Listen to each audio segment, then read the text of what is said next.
The young man, his face brimming with battle lust, is none other than our protagonist, Zed Arahan.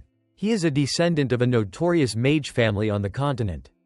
However, because he was unable to use magic, he was thrown into one of the most dangerous prisons in the world, a place so wretched that even birds wouldn't bother to shit there. But what they didn't know was that Zed was no longer the weakling they believed him to be. He was a genius, possessing not one but 5 S-rank traits.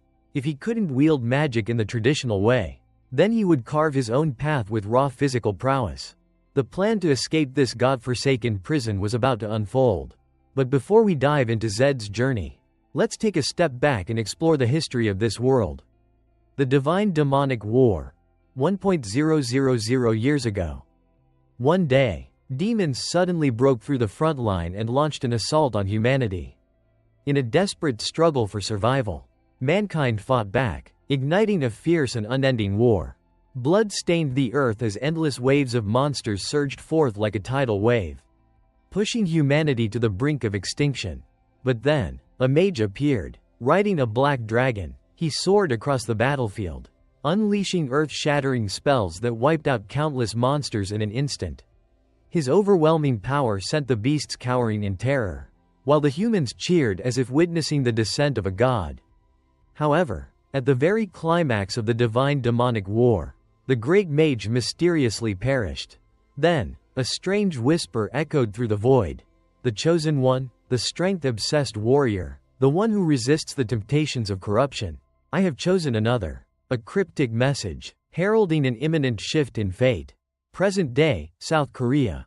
Inside a subway train, passengers were glued to their phone screens, watching a live broadcast of a boxing match with bated breath. The commentator's voice rang out, brimming with excitement. Ladies and gentlemen, a warm welcome to all. The grand event of the day, the 17th title defense of the reigning world champion, is about to begin. Inside the packed arena, the atmosphere was electric, burning like a raging inferno. The crowd roared, their cheers drowning out every other sound. The announcer's voice soared above the chaos. Entering from the blue corner, a challenger built like a bronze statue, muscles rippling as he stands tall in the ring. The audience erupted, some in excitement, others scoffing and waving dismissively. The MC pressed on. And now, from the red corner, the undefeated legend, 37 fights, 37 victories, a perfect knockout record, the reigning world champion, Kim Jin-ho. Kim Jin-ho ripped off his robe, revealing a chiseled physique forged like steel. His icy expression radiated the aura of an invincible warrior. The MC jumped back in. Pay attention, folks. In recent matches, Kim Jin-ho has barely had to move his legs. There's been speculation, thanks to an interview with Patrick, the challenger, that he's nursing a leg injury. If that's true, today might be the day we witness the rise of a new champion. After all, Kim Jin-ho is past 40 now. If that injury is real, this fight could take a shocking turn. With that, the match began. The referee raised his hand, signaling the fighters to engage. Patrick, the challenger, was already drenched in sweat, his eyes darting nervously under the crushing weight of the moment. Shit, this pressure is unreal. He clenched his fists, fully aware of the monster standing before him. This is what a true champion looks like. Kim Jin-ho stood motionless, silent, his razor-sharp gaze alone making Patrick shrink. Patrick gritted his teeth. But what if he really can't use that leg? This could be my shot. Thwack! A dry, bone-chilling sound echoed as Patrick lunged forward like a berserk beast. His breath ragged, eyes burning with frenzy. You dare step into the ring with me on a busted leg? That arrogance will be your downfall. I'll snap it for good. Reaching for Jin-ho's injured leg, he smirked, convinced he had victory in his grasp. But in the blink of an eye, the MC's voice rang out in shock. He's down. He's down. A flawless spinning kick from Kim Jin-ho. Patrick crashed onto the mat, clutching his face in agony. His expression twisted in pain.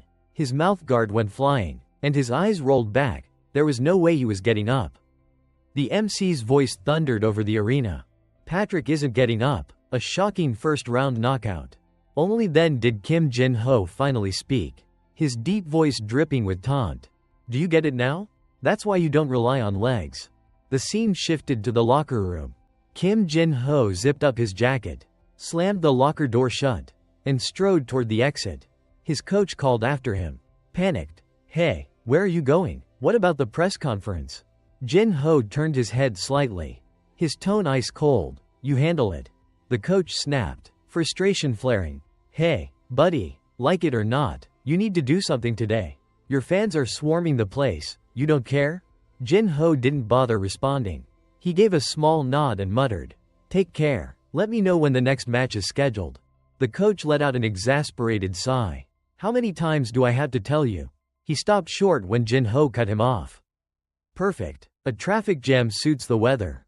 Jin-ho stretched his neck and added, I'll run home. Bam! The door slammed shut behind him, making the coach flinch. He grumbled. Typical Jin-ho. Reaching for the handle, he muttered under his breath, That punk, it's 30 kilometers to his place.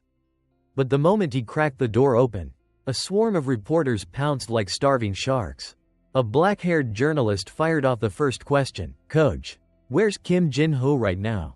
A female reporter squeezed forward. Can you share your thoughts on today's match? He was completely surrounded, cursing inwardly. Kim Jin-ho, you bastard. Another reporter shouted. So when will you be holding a press conference? A different voice chimed in. Is the rumor about Kim Jin-ho's leg injury fake? Was it all staged? Outside, the rain poured down in torrents, the wind howling in fierce gusts. But Kim Jin-ho kept running, his steady breaths forming thin clouds in the frigid air. He muttered to himself, just as expected. At the very least, I understand what you were thinking. His mind drifted back to his glorious victories. He's down. In his debut match, Kim Jin-ho had launched his career with a legendary knockout. Kim Jin-ho, that's right, yet again, he had ended a fight with a devastating punch. He's down. Victory goes to Kim Jin-ho. He thought to himself, I feel sorry for you. But until the day you retire, there won't be a single opponent who truly shakes you. His coach's voice echoed in the interview room. An injury? Do you really believe that rumor? Kim Jin-ho himself said he brought this punishment upon himself. Get it? By the time he reached the elevator of his apartment building, his clothes were drenched, and a trace of fatigue flickered in his eyes. The elevator carried him up to the 34th floor before coming to a stop. In front of his door, fan gifts were stacked in a pile, blocking the entrance. Irritated, he grumbled, I already told them not to block the doorway. He crouched down, squeezing his way inside. A sleek, modern two-story home came into view, a luxurious living room with high-end sofas. A fully equipped kitchen, fitting for a star athlete. Jin-ho emerged from the bathroom, towel drying his hair before casually tossing the towel aside, his eyes lighting up with excitement. All right, time to boot up the computer. The glow from the screen filled the room. He sat down in his chair, adjusting his posture with focus. Let's get started. The words appeared on the monitor. Last Savior, a notoriously difficult console and PC game that even hardened Korean gamers had given up on. Yet, Kim Jin-ho had played it every single day for the past 10 years. Never missing a session, honing his skills to face ever stronger opponents, even though that drive had long since faded in reality. The boxing championship belt remained unclaimed. Jin-ho scoffed. Maybe he still hasn't beaten it today. But here, he's found that fire once again, the spirit of a challenger. On the screen, his warrior appeared, clad in impenetrable armor, a massive sword resting on his shoulder, striding forward with unwavering confidence. Today, the warrior would face the Demon King. The Demon King, dressed in gleaming black armor with a warrior's helmet concealing his face, radiated an aura just as intense. Jin-ho muttered, Die, you bastard. Outside, the rain poured relentlessly, growing fiercer, lightning illuminating the stormy sky. But Jin-ho remained seated inside, oblivious to the weather. The only thing that mattered to him was the battle unfolding before him. The Demon King's health bar was nearly depleted. Jin-ho scowled, his voice tense. What? At this rate, you're done for. His warrior spoke to then swung his sword, aiming for the finishing blow. Jin-ho shouted, now completely absorbed in the moment. Come on, give it everything you've got. What if you can't dodge this? You bastard. He cursed as the blade sliced toward the Demon King. But in an instant, countered, swinging his own sword to block the strike. A flicker of tension crossed the face of the mighty warrior. Jin Ho gritted his teeth. Even though he tried to block, the warrior's strike was too powerful. The force of the attack pushed back the Demon King before landing a devastating critical hit. Jin Ho thought, "Why does your technique seem so simple today? And why did your attack land so perfectly?" The warrior readied himself after the previous strike. Suddenly, the Demon King writhed in agony. The warrior had unleashed his ultimate move. Infused with the might of a fearless lion, delivering the final, decisive blow. Jin Ho was completely immersed in the game. Dazed as the battle neared its end. What had started as a challenge fueled by the desire to win was now overshadowed by an ironic fear of victory. The Demon King struggled to rise. Jin Ho's voice rang out, "Come on, Demon King, you can do it." Despite the encouragement and an impressive counterattack, the Demon King was ultimately defeated by the mighty warrior. The screen displayed, "Congratulations. The Demon King era has been vanquished. Thank you for playing Last Savior." Kim Jin Ho, the champion of two worlds, still had yet to find anyone who could surpass him. Despite countless challengers, furious, he screamed, "Damn it," and hurled his mouse at the screen, leaving a deep crack. "Who am I supposed to fight next? Maybe that crazy bear?" He kept swearing. "Ah, shit, what a load of nonsense." He was too caught up in his frustration to notice the golden light illuminating the sky outside, eerily similar to the glow of a battle 1,000 years ago. Why was it appearing here? Had it found someone worthy of a hero's mantle? Boom! A deafening explosion echoed. A golden bolt of lightning tore through the sky, and Jin Ho felt something coming. Huh? He turned just in time to see the brilliant light racing toward him. Boom! The lightning struck his apartment building, directly on the 34th floor. Where he sat playing, his vision blurred, his entire body burned. A strange voice called out, "Hey, hey, number 218, hey, number 218. Jin Ho opened his eyes. A stormy sky stretched above him. When did I come outside? He wondered. His mind in a haze. Shouts echoed around him. Charge! Everyone, move forward. A hand clamped down on his shoulder. Hey, number 218. Jin Ho turned, but he was no longer Kim Jin Ho. A blonde girl with piercing emerald green eyes, Ryu, a fellow prisoner, stared at him sharply. I've been calling you this whole time. What the hell are you doing? Time's up. We have to get out of here now. Confused, he stammered. Who are you? His gaze fell on the number 172, printed on her uniform. Number 172? He thought. Then he asked, where is this? Looking up, he saw a horde of people in orange uniforms racing toward a massive gate, as if fleeing for their lives. Then, it hit him. That flag. I've seen that symbol somewhere before. The girl's furious yell snapped him back to reality. Hey, wake the hell up. You wanna rot in here forever? They say today's our last chance to escape this damn Kyrian. Jin Ho's breath caught in his throat. He couldn't believe what he had just heard. Stunned, he repeated, what, this place, is called Kyrian? Doubt crept into his mind. But something inside him already knew the terrifying truth. This is Kyrian? He hesitated, his voice trembling with doubt as he uttered the question. Yet deep down, an ominous premonition had already begun to take shape. Ryu's urgent voice cut through his muddled thoughts. Don't just stand there. Run, we don't have time. Jin Ho was no longer himself. He had been pulled into the fantastical world of Last Savior *, the game he had spent countless hours glued to, and transformed into a 15-year-old boy from the prestigious Arahan Mage lineage, Zed Arahan. Standing amidst the chaos, Zed, in his new form, darted his eyes around, completely disoriented. His mind spun. What the hell is happening? Am I trapped in some kind of dream? Before him, a group of prisoners had banded together, straining with all their might as they yanked on massive ropes tied to the towering city gates. Their desperate shouts rang through the air, each word fueling their collective determination. There was only one goal: escape this damned prison. Kyrian, a place so forsaken that not even birds cared to fly past it. Encouraging cries echoed through the stormy sky, drowning out the howling wind. Almost there. Just a little more. Zed ransacked his mind, digging through fragments of memory, desperately trying to piece together what was happening. No, this feels way too real to be a dream. Could I have been sucked into the game I once lived and breathed? A commanding voice suddenly barked over the commotion, yelling at everyone, including Ryu and Zed, "Move. Get going. No more delays." Yet, Zed remained trapped in the whirlwind of his own thoughts. Even these prisoners feel so real. Everything around him was shrouded in mystery, raising a million questions. But one thing was clear: he had to get out of this wretched place. Then, without warning, Zed came to a halt. He turned to Ryu with a determined look. "Wait, hold on a second." He grabbed his wrist firmly, trying to stop him as he dragged him forward like an unstoppable force. Yanked back in the middle of their desperate sprint, Ryu spun around, his face contorted in frustration. "Hey, you crazy idiot, why the hell are you stopping now?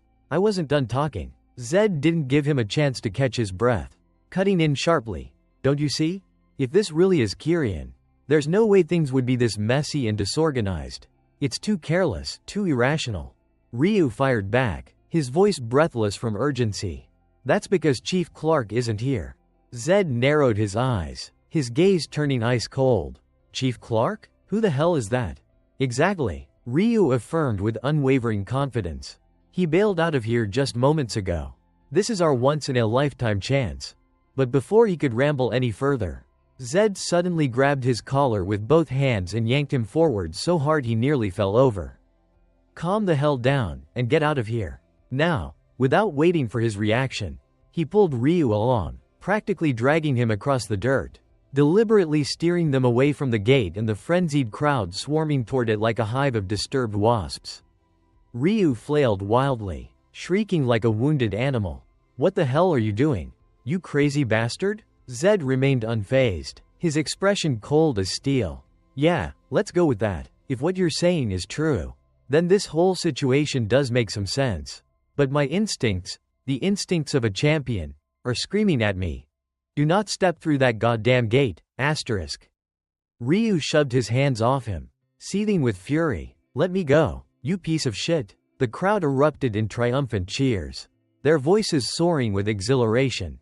The gate's about to break.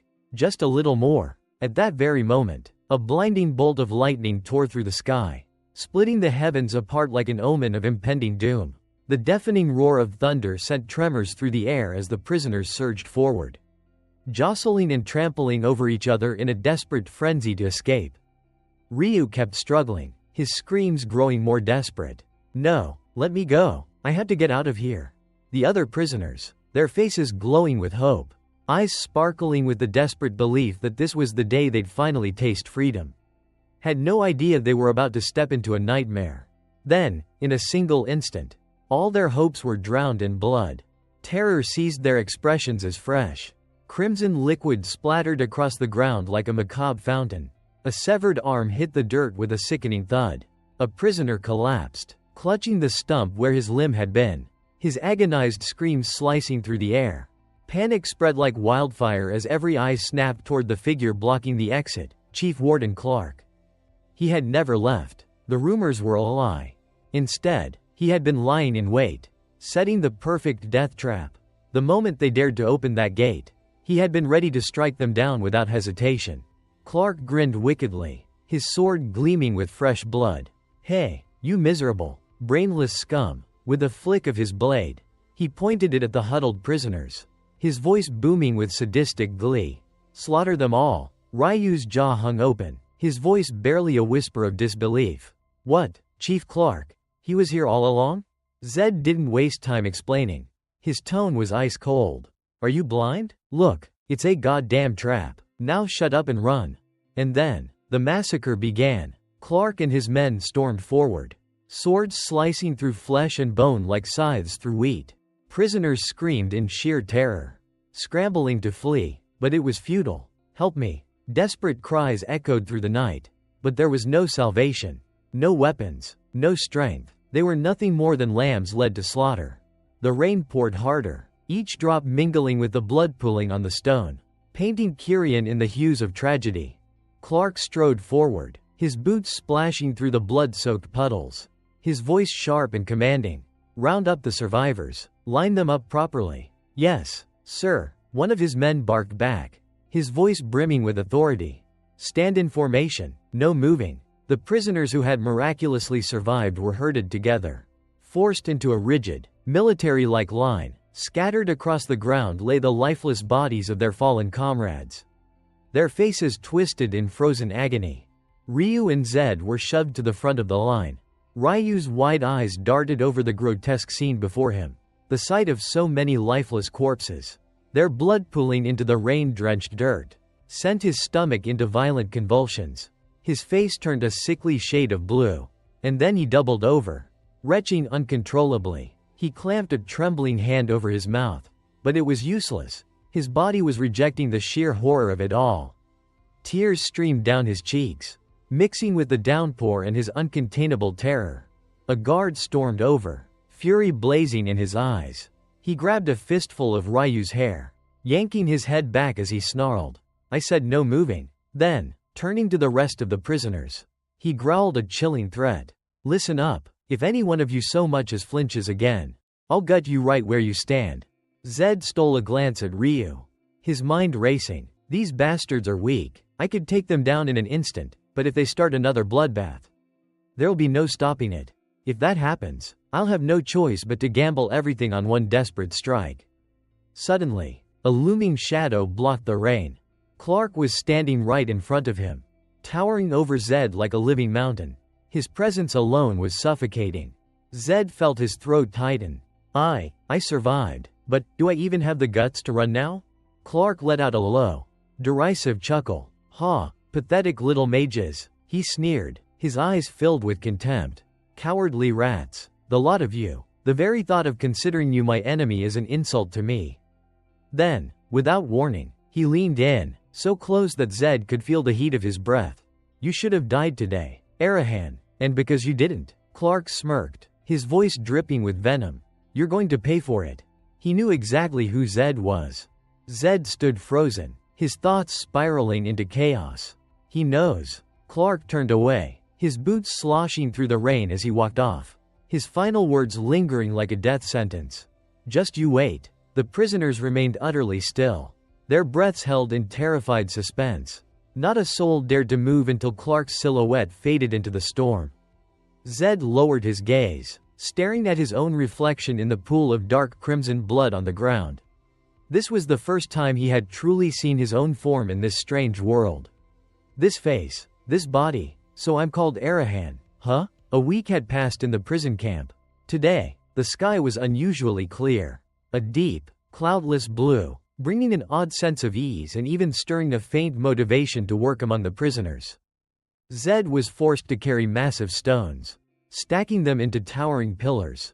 The labor here revolved solely around building these useless rock towers, nothing more than a senseless, grueling exercise designed to break both the bodies and spirits of the inmates. After a few days surviving in this hellhole, he began to understand more about his new body.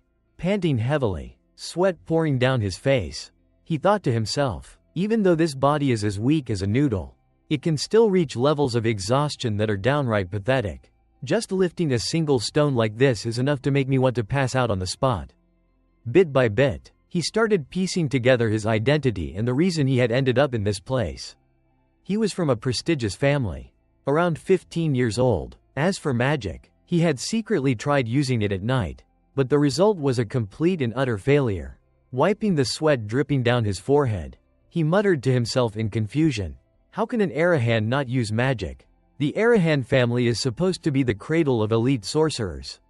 How does that even make sense? Then, as if a sudden realization had struck him, he froze. Oh, so that's why he was discarded in this wretched place. The Arahan family must have an abundance of talent. They wouldn't need a useless failure like him. A guard's bellowing voice abruptly shattered his train of thought. Move all those rocks to the other side immediately.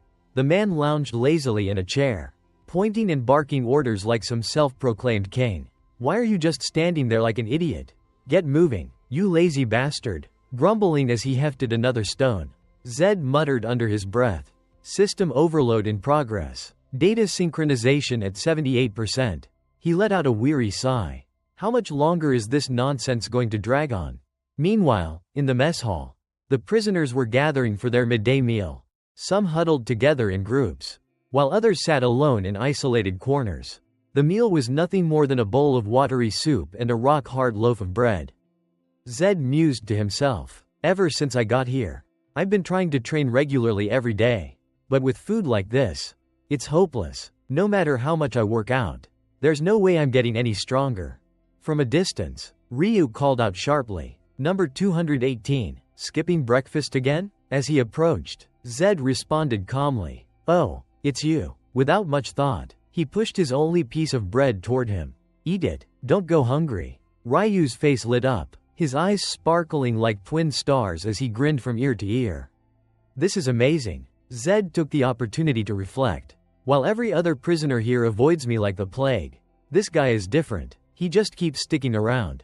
In the Supreme Sorcerer clan of Arahan, there was a chilling rumor about their signature red eyes, a mark of a terrible curse brought upon by excessive bloodshed. Anyone who looks into those crimson eyes is doomed to die on the spot.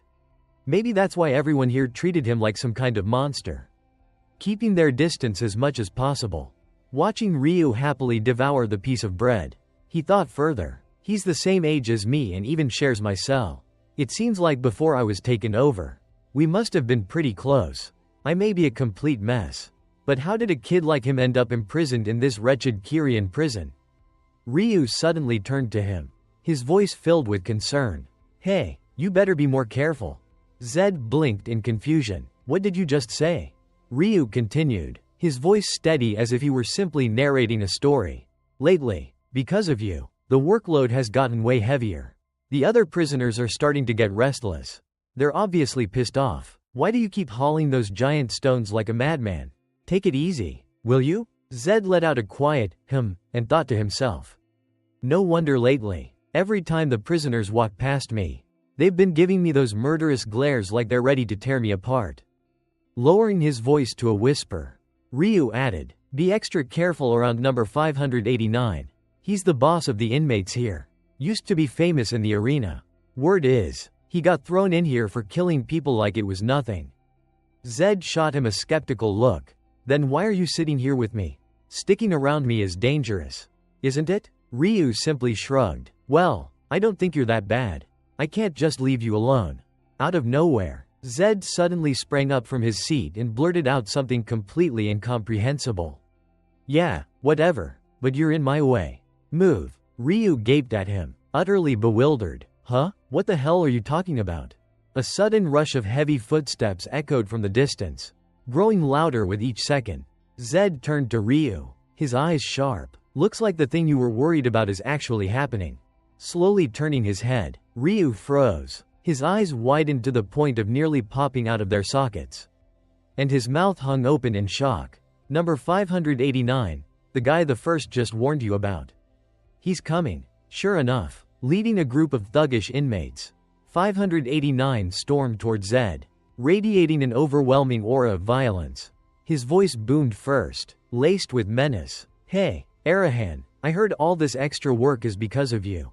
"Huh?" Zed's expression turned cold, his voice calm but laced with defiance. "And what if it is? I just treat it as extra training." The moment he finished speaking, a punch came flying straight at him. 589 aimed to smash his face in, but instead, his fist crashed into the dining table behind him, shattering it into pieces. Standing beside him, Ryu stammered in fear, "NN number 218. Without hesitation, Zed grabbed the collar of the massive 589 with both hands, his face lighting up with the thrill of having the upper hand. Using the momentum, he sprang up and delivered a devastating knee strike straight into 589's chin. The gathered prisoners gasped in shock, mouths agape at Zed's unexpected counterattack. 589's lackeys screamed in panic, "Boss!" But as the dust settled, Zed's eyes widened in disbelief. 589 was still standing, unfazed, grinning dangerously. "What the hell? Why didn't they do anything?" Zed thought, panic creeping in. In a flash, 589 seized Zed's collar and hurled him like a worthless rag doll. The force of the throw shook the entire corner of the room, making Ryu scream his name in terror. Zed, his body slammed hard against the floor, pain radiating through every inch of him. At that moment, a cold, mechanical voice echoed in his mind. "Notification. Synchronization process complete. Seeing the glowing text appear before his eyes, Zed merely smirked as the synchronization process completed. Power surged back into his body, flooding every fiber of his being. He now stood firm before the massive inmates, men built like heavyweight wrestlers. Yet Arahan, Zed himself, remained utterly unfazed, his lips curling into a relaxed grin. A ghostly blue aura rose from his body, swirling like an eerie mist, as if the strength that had long been suppressed was finally awakening. Not a trace of fear crossed his cold, impassive face. His fists clenched, and the swirling energy twisted around his hands like a miniature vortex, crackling with flickering sparks like lightning. Then, with a thunderous stomp on the ground, the energy burst outward in every direction, shaking the stone floor beneath them. At the eye of the storm he had unleashed, Zed stood tall, his clothes tattered and torn as if they had been ripped apart by wild beasts. But the frail figure from before? Gone. Now, he radiated a presence so intense it felt suffocating. His eyes burned a crimson red, like twin embers in the dark. His fingers slowly curled into a fist, and his steady footwork echoed with sharp precision. His body was fully warmed up, primed for battle. With a smirk, he tossed a taunting challenge toward the nearest brute. "Come on, try that again." The thug glanced at him, eyes wide, before bursting into mocking laughter. A pathetic reject from his own family. Where the hell does our mighty, young master, get his confidence from? He cracked his knuckles loudly, clearly eager to put Zed in his place. Zed barely paid attention, doubling down on the provocation. "Shut up and get over here already. What's the matter? You scared?" The moment those words left his mouth, the brute let out a furious roar and charged like a rampaging bull. "Oh, I'll come at you. All right, I'll kill you just like you're begging for." The air grew thick with tension. As his opponent closed in, Zed suddenly launched a devastating spinning kick with enough force to crush bones. But just as his leg arced toward its target, his eyes flashed with a sharp glint of realization. Something was off. In that instant, the brute's hand shot out and caught Zed's leg mid-kick. He sneered, thinking he had secured his victory. Hey, looks like the so-called genius is about to learn his place. But before he could savor the moment, Zed twisted his body with unnatural agility and drove a brutal kick straight into the thug's skull. "Wah," the brute stammered, his grip faltering for a split second. That was all Zed needed. Without hesitation, he launched another savage kick under the thug's chin, sending a spray of blood flying through the air.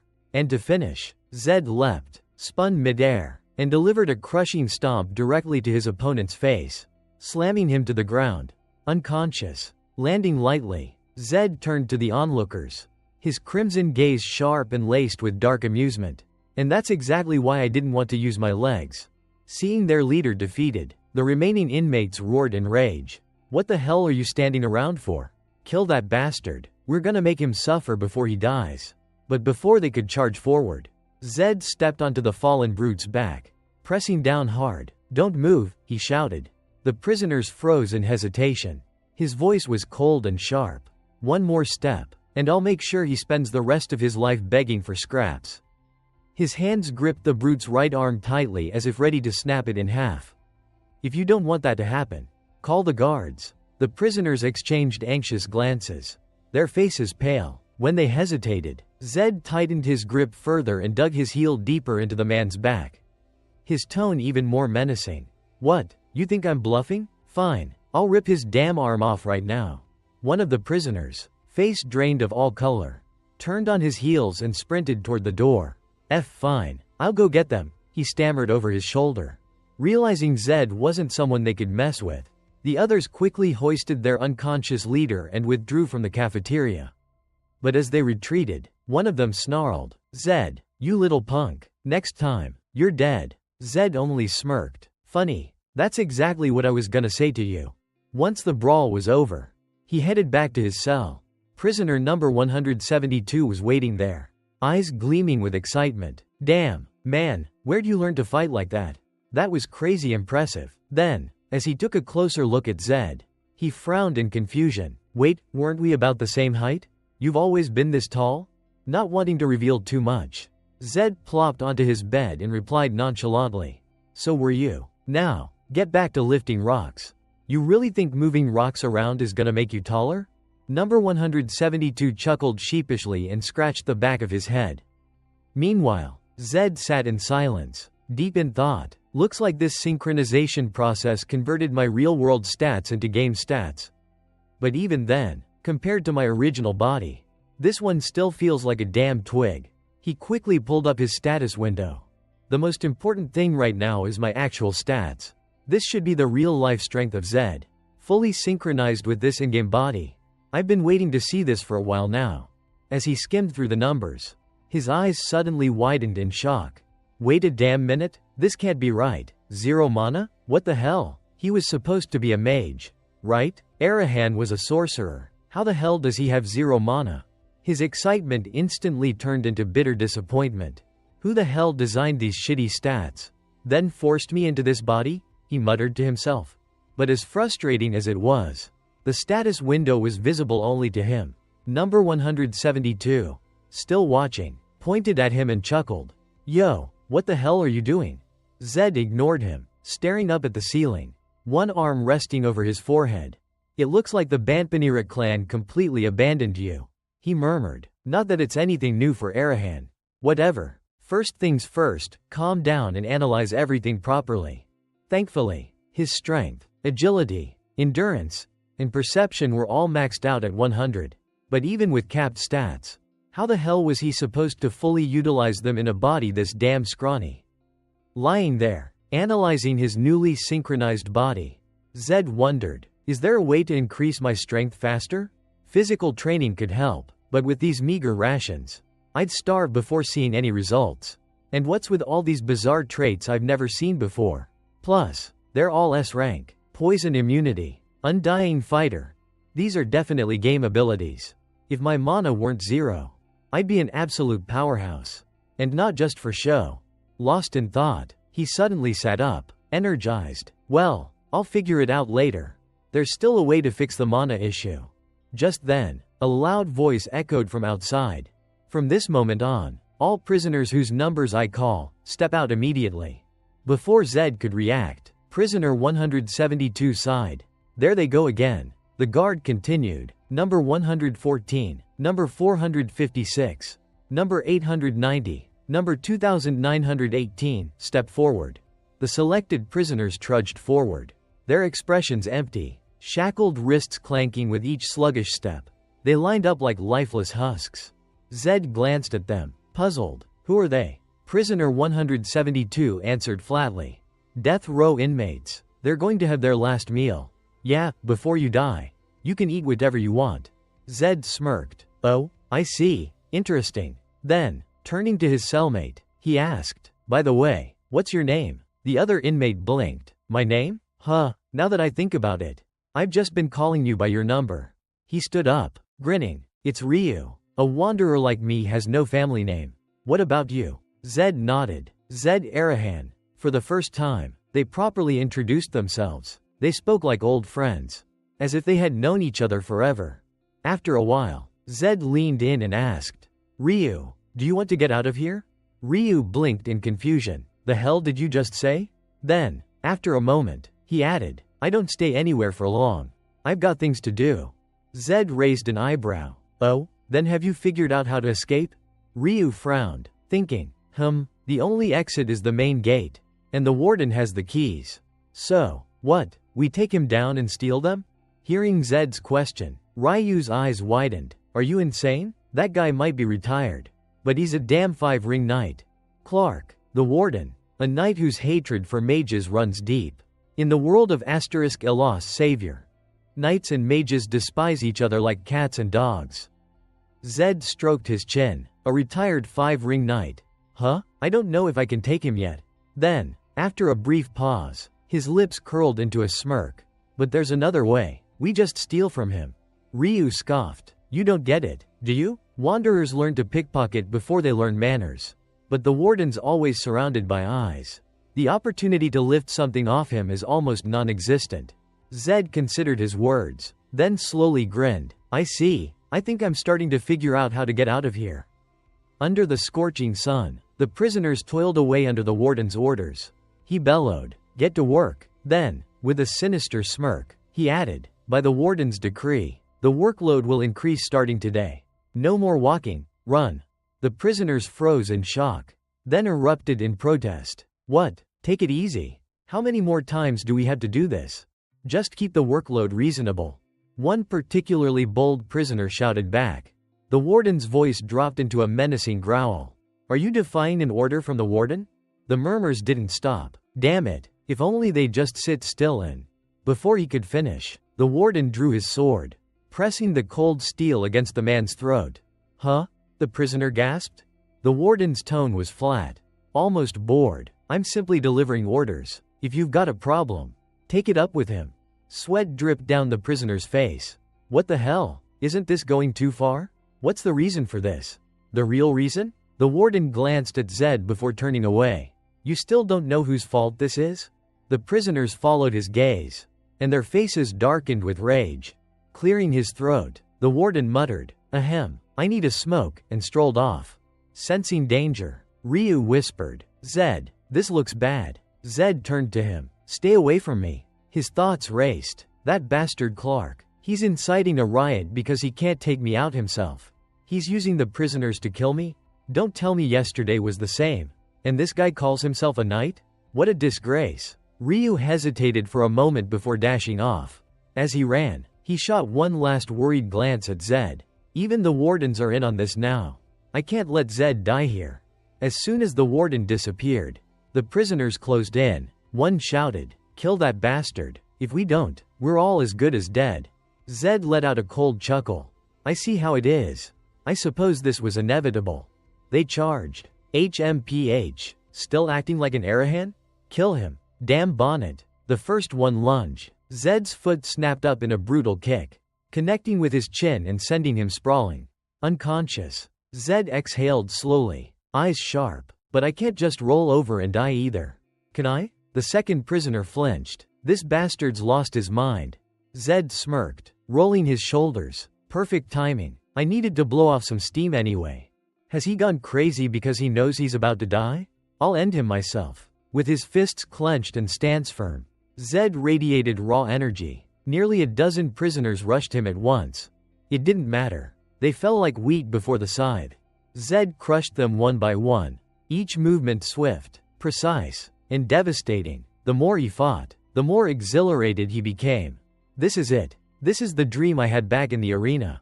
I wished for this. I wanted them to stop coming one at a time, attack me all at once.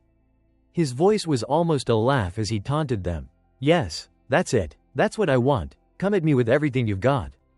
His crimson eyes burned as he ducked under a surprise attack from behind, twisting into a counterstrike that dropped his attacker instantly. One after another, the prisoners collapsed at his feet. From a safe distance, Ryu watched Zed fight, his eyes wide with awe. Whoa, what the hell am I witnessing right now? He murmured, barely believing what he saw. Suddenly, a deep voice rumbled behind him. Hey, come here for a second. Ryu spun around, his expression tightening with caution. Meanwhile, the prisoners continued swarming Zed, only to be cut down one by one. What the hell are you doing? Zed shouted, voice dripping with impatience. Attack me all at once. Lost in the thrill of battle, he grinned like a man possessed. Yes, that's it. The exhilaration of dodging a perfect strike. The satisfaction of landing a solid hit. His cold, sharp eyes gleamed with a hunger that sent chills down the spines of those who saw it. This is what I crave. This is why I fight. More. Give me more. Blood splattered across his face. But he didn't care. At this moment, he was less a man and more a bloodthirsty beast. From the crowd, a desperate voice roared, Arahan, you'd better stop messing around and just die already. Realizing they couldn't defeat him head-on, two prisoners grabbed Ryu, holding him hostage. Let's see if you can still act tough now, one of them sneered.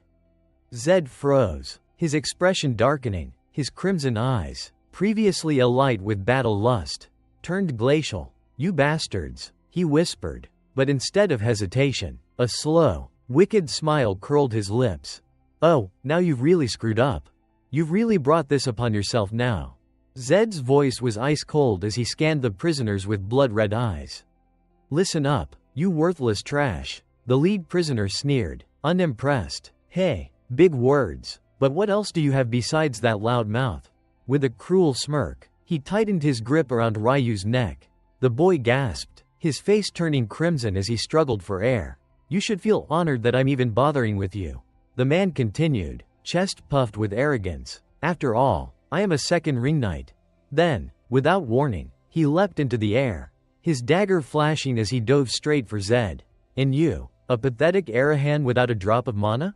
You're just rushing toward your own demise. As he slashed downward with lethal speed, his blade aimed to split Zed's skull in half. But the moment before impact, Zed vanished. Huh? Where the hell did he go? The knight's eyes darted around, his blade slamming into the dirt, sending up a cloud of dust. Before he could recover, a thunderous crack rang out from behind him. Zed had already appeared behind the brute holding Ryu hostage. Without hesitation, he delivered a devastating punch to the man's jaw, sending him sprawling to the ground like a slaughtered pig. The body hit the dirt with a sickening thud. Zed barely spared him a glance before turning to Ryu. You good? Still catching his breath, Ryu nodded. Yeah, thanks. I'm really sorry.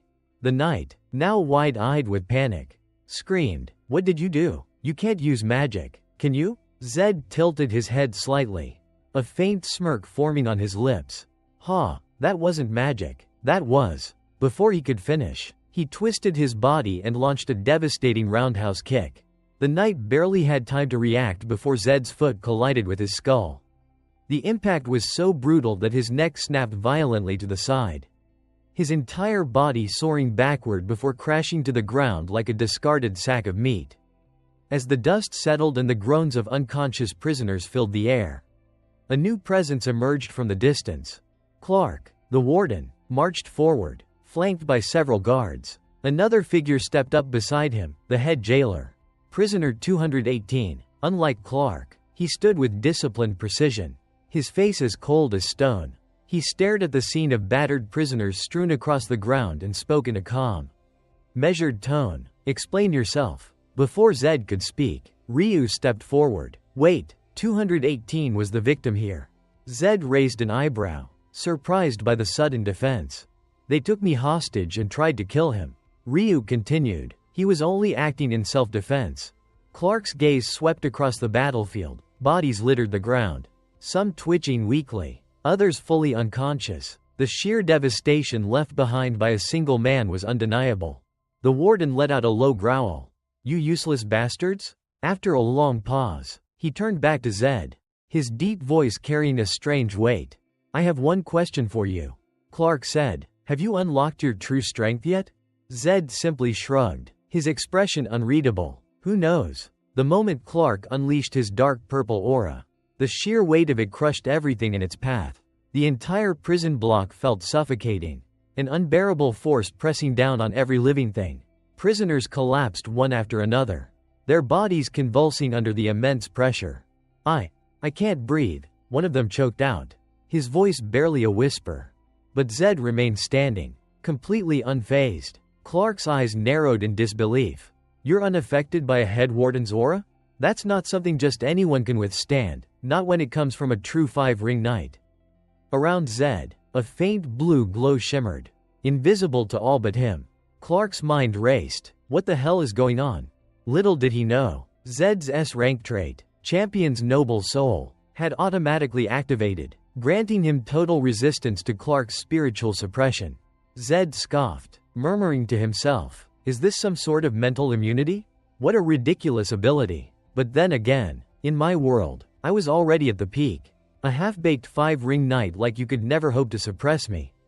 Clark clenched his jaw. Even without releasing your own mana, you're still standing? You arrogant fool. That won't be enough. He took a deep breath, drawing on his full power.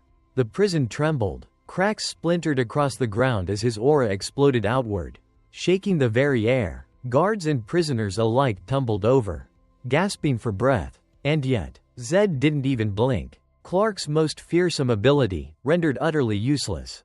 That's an S-rank trait for you, Zed mused. Now, what's your next move? Clark was speechless. What is he?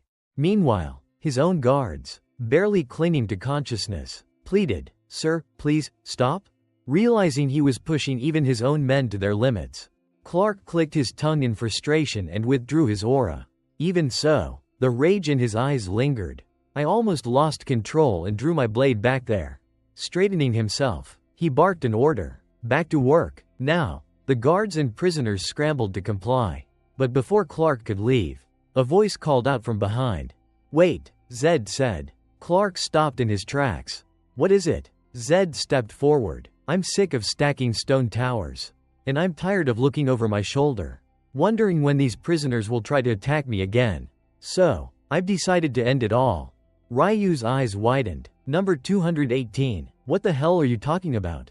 Standing tall before the head warden, Zed declared, I'm going to become a death row inmate. Clark's expression darkened. You know what that means, don't you? If this is just some impulsive joke, I won't forgive it. No games. Zed's smirk never wavered. Worried I'll change my mind? Then let's make it official. I can record my decision in a crystal ball as proof. Can't I? A sharp glint flashed in his eyes. Clark studied him for a long moment before turning to his subordinates. Guards, bring the crystal ball, now. Zed's lips curled as he thought to himself. This is going exactly as planned. I can't wait. Zed crossed his arms and smirked. I heard that for a prisoner's last meal, they can eat whatever they want. I'll decide mine now. For my final dinner, I want verity beef, and make it a huge portion, enough to feast to my heart's content. The moment the words left his mouth, the guards erupted. What, verity beef? Are you serious? Do you have any idea how expensive that is? A death row inmate demanding something so extravagant, unbelievable. Verity beef was no ordinary dish. This was a top-tier delicacy, raised naturally in the vast grasslands of Verity in the Southern Empire. One of the most prized foods in all of *Illos Savior. Rumor had it that consuming it could restore lost strength, even turn the tide of battle. In the game, there was even a side quest requiring players to bribe an NPC using this very meat. Zed's eyes glinted. Since I'm heading into an important battle soon, I might as well stock up while I can. And honestly, I've always wanted to taste it at least once to see if it's really as miraculous as they say. After all, the price I'm paying is my life. Seems like a fair trade. Doesn't it? And, of course, there was one more reason. I only deal in S-tier items. Zed leaned back casually. Oh, and by the way, he's eating too. Prepare a feast for two. Ryu, who had been quietly listening, nearly fell over. What, me too? After a heated discussion among the guards, Clark let out a sigh. Fine, do it. The guards looked at each other in disbelief. Zed, as if completely unaware of the chaos he'd just caused, chuckled to himself. Taking the life of an Arahan, at the very least. This is what it should cost. I'd say we're getting along pretty well. Don't you think? Ryu's face turned pale, sweat dripping from his forehead. Wait, what about my opinion in all this? Of course, acquiring Verity beef wasn't so simple. It would take at least a week due to its rarity. During that time, Zed didn't waste a single moment. Inside his cell, he trained relentlessly, pushing his stats as high as possible. Rather than just sitting around, he had the guards catering to him while he continued to hone his skills. In Illos Savior, there was a special system. Once a stat reached its maximum cap of 100, any additional experience would be automatically transferred to other stats. Back in his original world, Zed's stats had already been maxed out.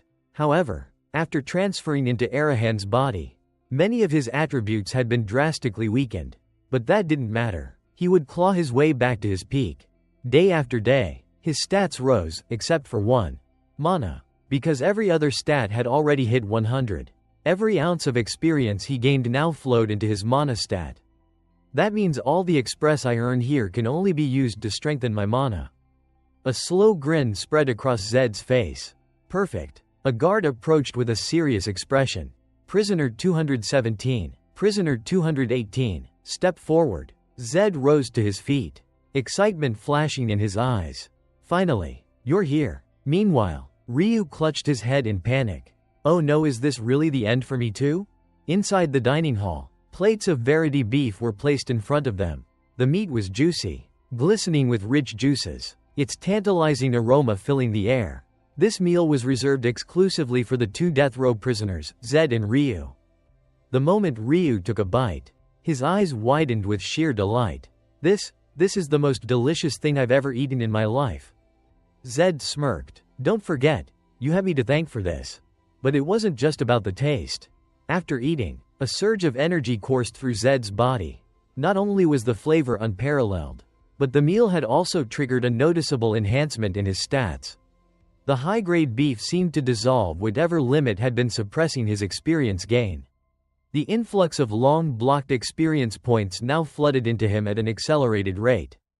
First objective, complete. Now, on to the next step. Inside Clark's office, a guard stepped in. Sir, the banquet has begun. Clark nodded. Good, make sure no one gets close. Even though the opportunity to kill Zed was right in front of him. Something about the whole situation felt off. That day, what the hell happened? Clark muttered, deep in thought. There was no sign of coercion. If I had to put it into words, it didn't even cause a ripple. Despite having retired, Clark was still a 5-ring knight. There was simply no way a young mage, especially one who hadn't even unlocked his mana, could withstand his aura unscathed. That day, something was definitely wrong. This time, I'll confirm it myself. After the feast, Ryu leaned back, utterly satisfied. That was the best meal of my life. Now, even if I die, I have no regrets. Zed's response was cold but resolute. I don't plan on dying just yet. His strength had returned. Clenching his fists, he could feel the sheer power surging within him. Every fiber of his being buzzed with energy. My body feels incredible, overflowing with strength. I could probably punch a sandbag all day without getting tired. I can't wait to test this power.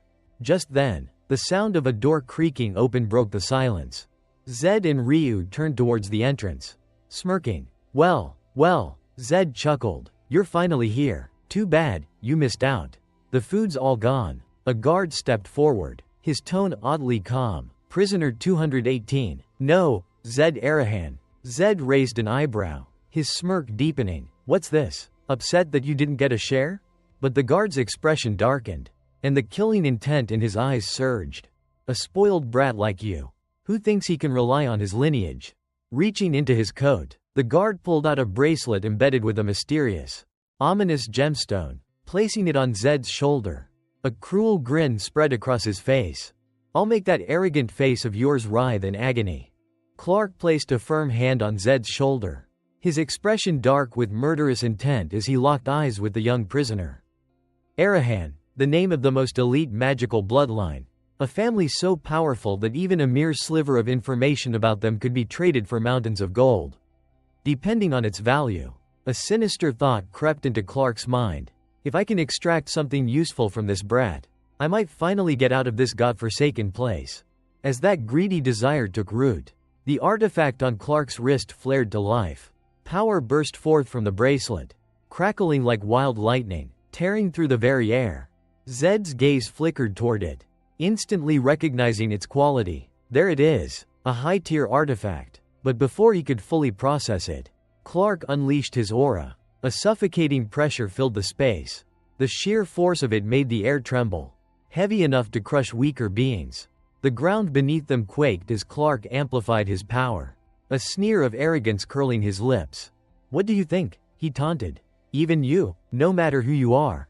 Yet, despite the overwhelming pressure, Zed stood firm, unscathed, unbothered. And then, he smirked.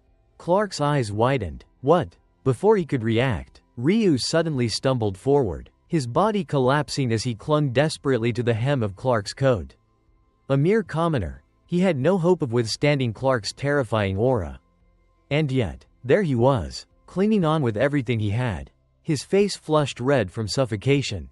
Clark's irritation flared. Annoying little brat. With a single, effortless motion, he swatted Ryu aside, sending him tumbling unconscious to the ground. Zed's expression darkened. His voice was low, cold. Watch yourself, Warden. There's something called self-restraint.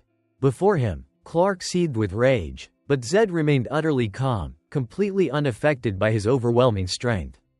You arrogant little, Clark bellowed. Fury consumed him. This time, he grabbed Zed with both hands, pushing his aura to the absolute limit. A deep purple light surged violently around them, spiraling outward, warping the very space as if threatening to crush everything in its wake. But Zed simply exhaled. Then, with the most casual of motions, he lifted both hands and swatted Clark's grip away as though brushing off dust. Clark froze. Zed's voice cut through the tension like a blade. "You told me to stay calm, didn't you? If you're going to kill someone, do it properly. Don't flail around like some desperate coward." A shiver ran down Clark's spine. This was wrong. Something was very wrong. Why isn't my mana working? His thoughts spiraled. I'm using an artifact. Why isn't it affecting him? Is my mana being nullified? No, that would mean this brat is at least one rank above me. Which means, he's a 6-ring mage. A terrifying realization settled over him. Impossible. There's no way. His gaze locked onto Zed's crimson eyes, deep, blood-red irises that pulsed with an eerie, almost unnatural glow. Is this the power of the Arahan bloodline? I spent my entire life training to reach the 5-ring realm. And yet, even an apprentice mage can defy me? Clark felt the strength drain from his body. His fingers slackened. The artifact on his wrist sputtered, sparks crackling from it before it finally short-circuited and died out completely. The room fell into silence. Zed tilted his head, his tone almost bored. "Are you done with these pointless games?" Clark didn't respond. He stood there, silent, his mind racing, before finally turning away. Without looking back, he muttered coldly, "The execution will proceed at dawn. Not even an Arahan can escape the laws of His Majesty. Enjoy your final night." And with that, he walked away, leaving Zed alone in the dimly lit cell. In the dimly lit warden's office, a flickering candle cast wavering shadows across the desk where Clark sat, hurriedly scribbling notes into his logbook. His exhaustion weighed on him like an anchor. Yet he pushed through. "I still don't fully understand what happened today," he mused. "But this could be valuable intelligence for the active knights. I have to record everything." His weary eyes burned as the effects of pushing his mana to the limit and overusing his artifact began to take their toll. "No matter. I have to finish this report." The thought barely registered before his body betrayed him. With his pen slipping from his fingers, Clark slumped forward, unconscious before he even hit the desk.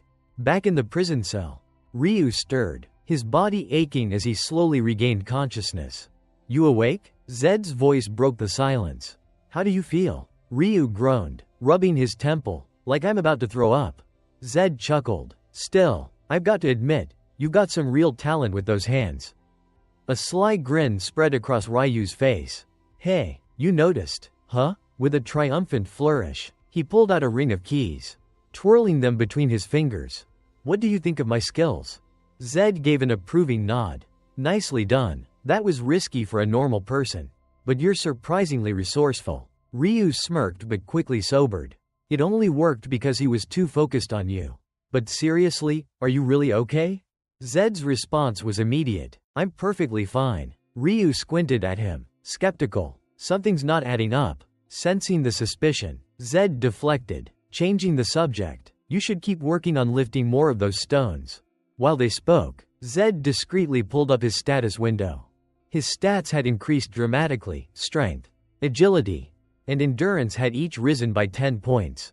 "This is incredible. Just as promised, delicious and nutritious." He flexed his fingers, relishing the newfound power coursing through his body. He felt taller, stronger, more energetic than when he had first arrived. "My body feels amazing. If only I could get rid of these damn penalties faster, but I guess that's wishful thinking."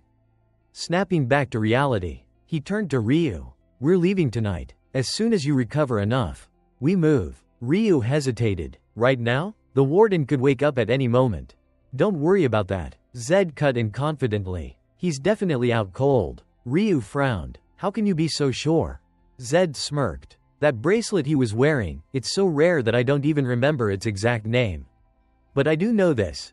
It boosts mana output instantly while putting the user into extreme exhaustion afterward. There's no way he's getting up anytime soon." And just as Zed predicted, Clark remained unconscious, his energy completely drained. Their escape had just become a whole lot easier. Now fully recovered, Zed turned to Ryu. "It's time." Ryu hesitated. "Are you sure about this?" Zed's expression turned icy. "If you're too scared, you can stay behind." "What? No way." Ryu huffed. You're my sidekick, you have to stick with me. But we don't have the key to the cell. What now? Zed rolled his shoulders. Step aside for a moment. Ryu blinked in confusion but obeyed. Without warning, Zed lashed out with a devastating kick. The iron bars groaned under the sheer force of impact before collapsing in a thunderous crash. Ryu gawked, stunned. Did he seriously just? His voice trailed off as he stared at Zed in shock. This kind of power? You're supposed to be a mage, right? What else are you hiding? The other prisoners erupted into a frenzy at the sight of Zed and Ryu escaping. He's breaking out. Someone alert the guards. Stop him. Zed and Ryu bolted toward the main gate at full speed. Zed, ahead, Ryu warned between gasps. Zed looked up to see a squad of prison guards already blocking the exit. One of them bellowed, no matter what, we must stop them here. The others echoed in unison. Yes, sir. With their path cut off, Zed didn't hesitate. Keep running, don't stop, he instructed Ryu. Ryu wiped the sweat off his brow. Oh, I get it now. Charging forward, Zed locked eyes with the first guard, who wasted no time swinging his sword straight at him. Zed dodged effortlessly, twisting his body as his foot lashed out in a brutal upward kick. The guard was sent flying backward, crashing into his comrades, throwing their formation into chaos.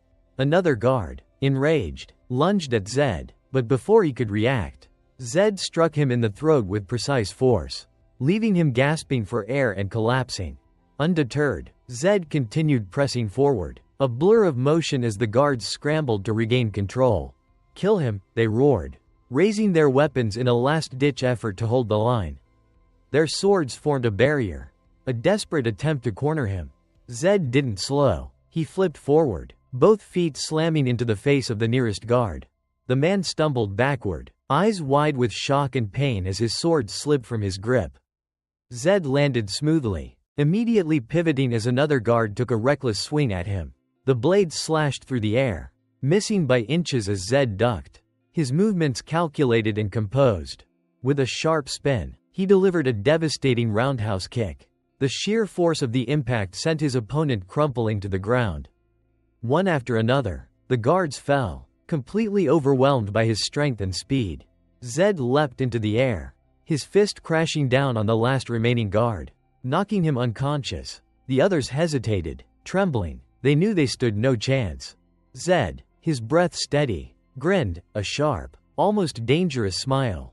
Damn, he muttered to himself. This is getting exciting. As he surged forward again, his movements were almost a dance, each kick and strike flowing seamlessly, incapacitating two more guards with ease.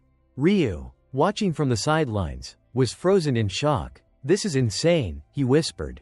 By the time Warden Clark finally came to, still drained from his reckless mana usage, the fight was already over. Stepping outside, he found his men strewn across the ground, groaning in pain. One of them, barely conscious, stammered, Warden, I'm sorry. Prisoner 218 has escaped.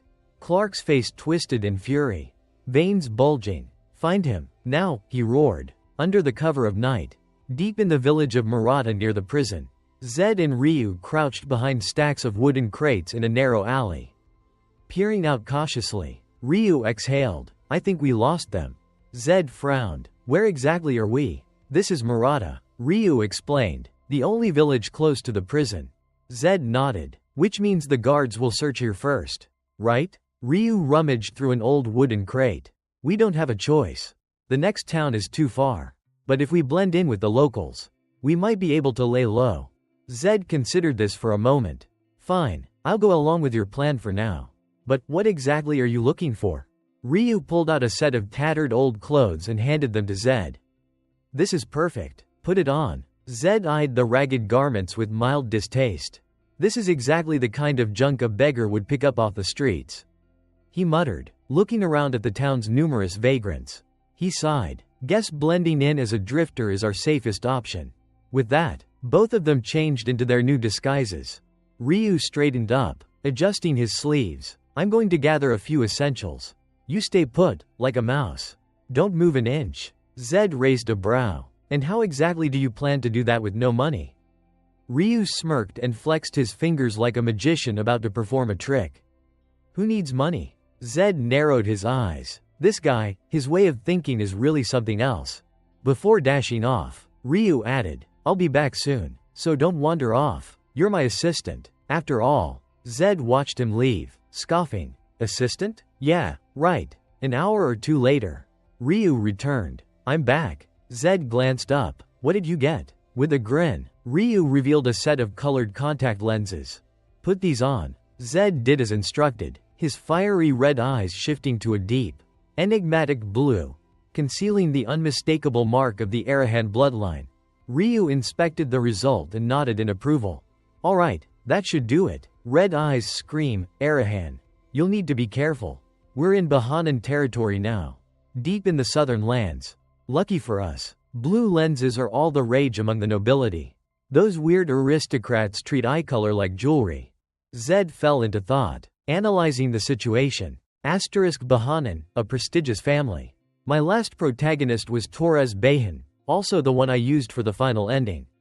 In terms of magic, I chose Arahan, but for swordsmanship, it was Behan, just as expected. This world is built on the rivalry of two factions. Even their eye colors are exact opposites. With their disguises in place, the two moved to a safer location. Anyway, Zed muttered, thanks for looking out for me. Ryu grinned, I found a decent hideout on the way back. Follow me, we'll rest there for now.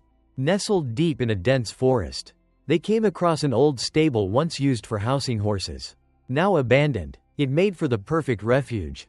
That night, lying on a pile of hay, Zed sighed. Middle of summer, and here I am, sleeping in a stable. He stared up at the wooden beams above him. Exasperated, it's like I woke up and got thrown straight into some game. Now I'm a fugitive, of all things. He paused, casting a sidelong glance at Ryu. And this guy keeps sticking to me. Zed's mind reeled back to everything that had happened. He even calls me his assistant. Clark is after me. He knows staying with me is dangerous. So why? He studied Ryu carefully. What do I actually know about him?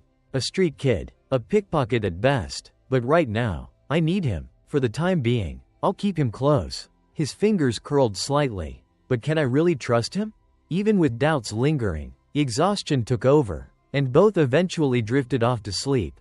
As the morning sun peeked over the horizon, golden rays filtered through the cracks of the old stable's wooden walls. Zed and Ryu stirred awake. Zed groggily glanced around while Ryu stretched and groaned. Damn it, I couldn't see anything last night. Did I really sleep in a place like this? Zed shot him a look. Guess a high-class noble like you can't handle a little discomfort? Ryu yawned. More like I just have standards. Zed ignored him, rubbing his temple. No, I can't keep living like this.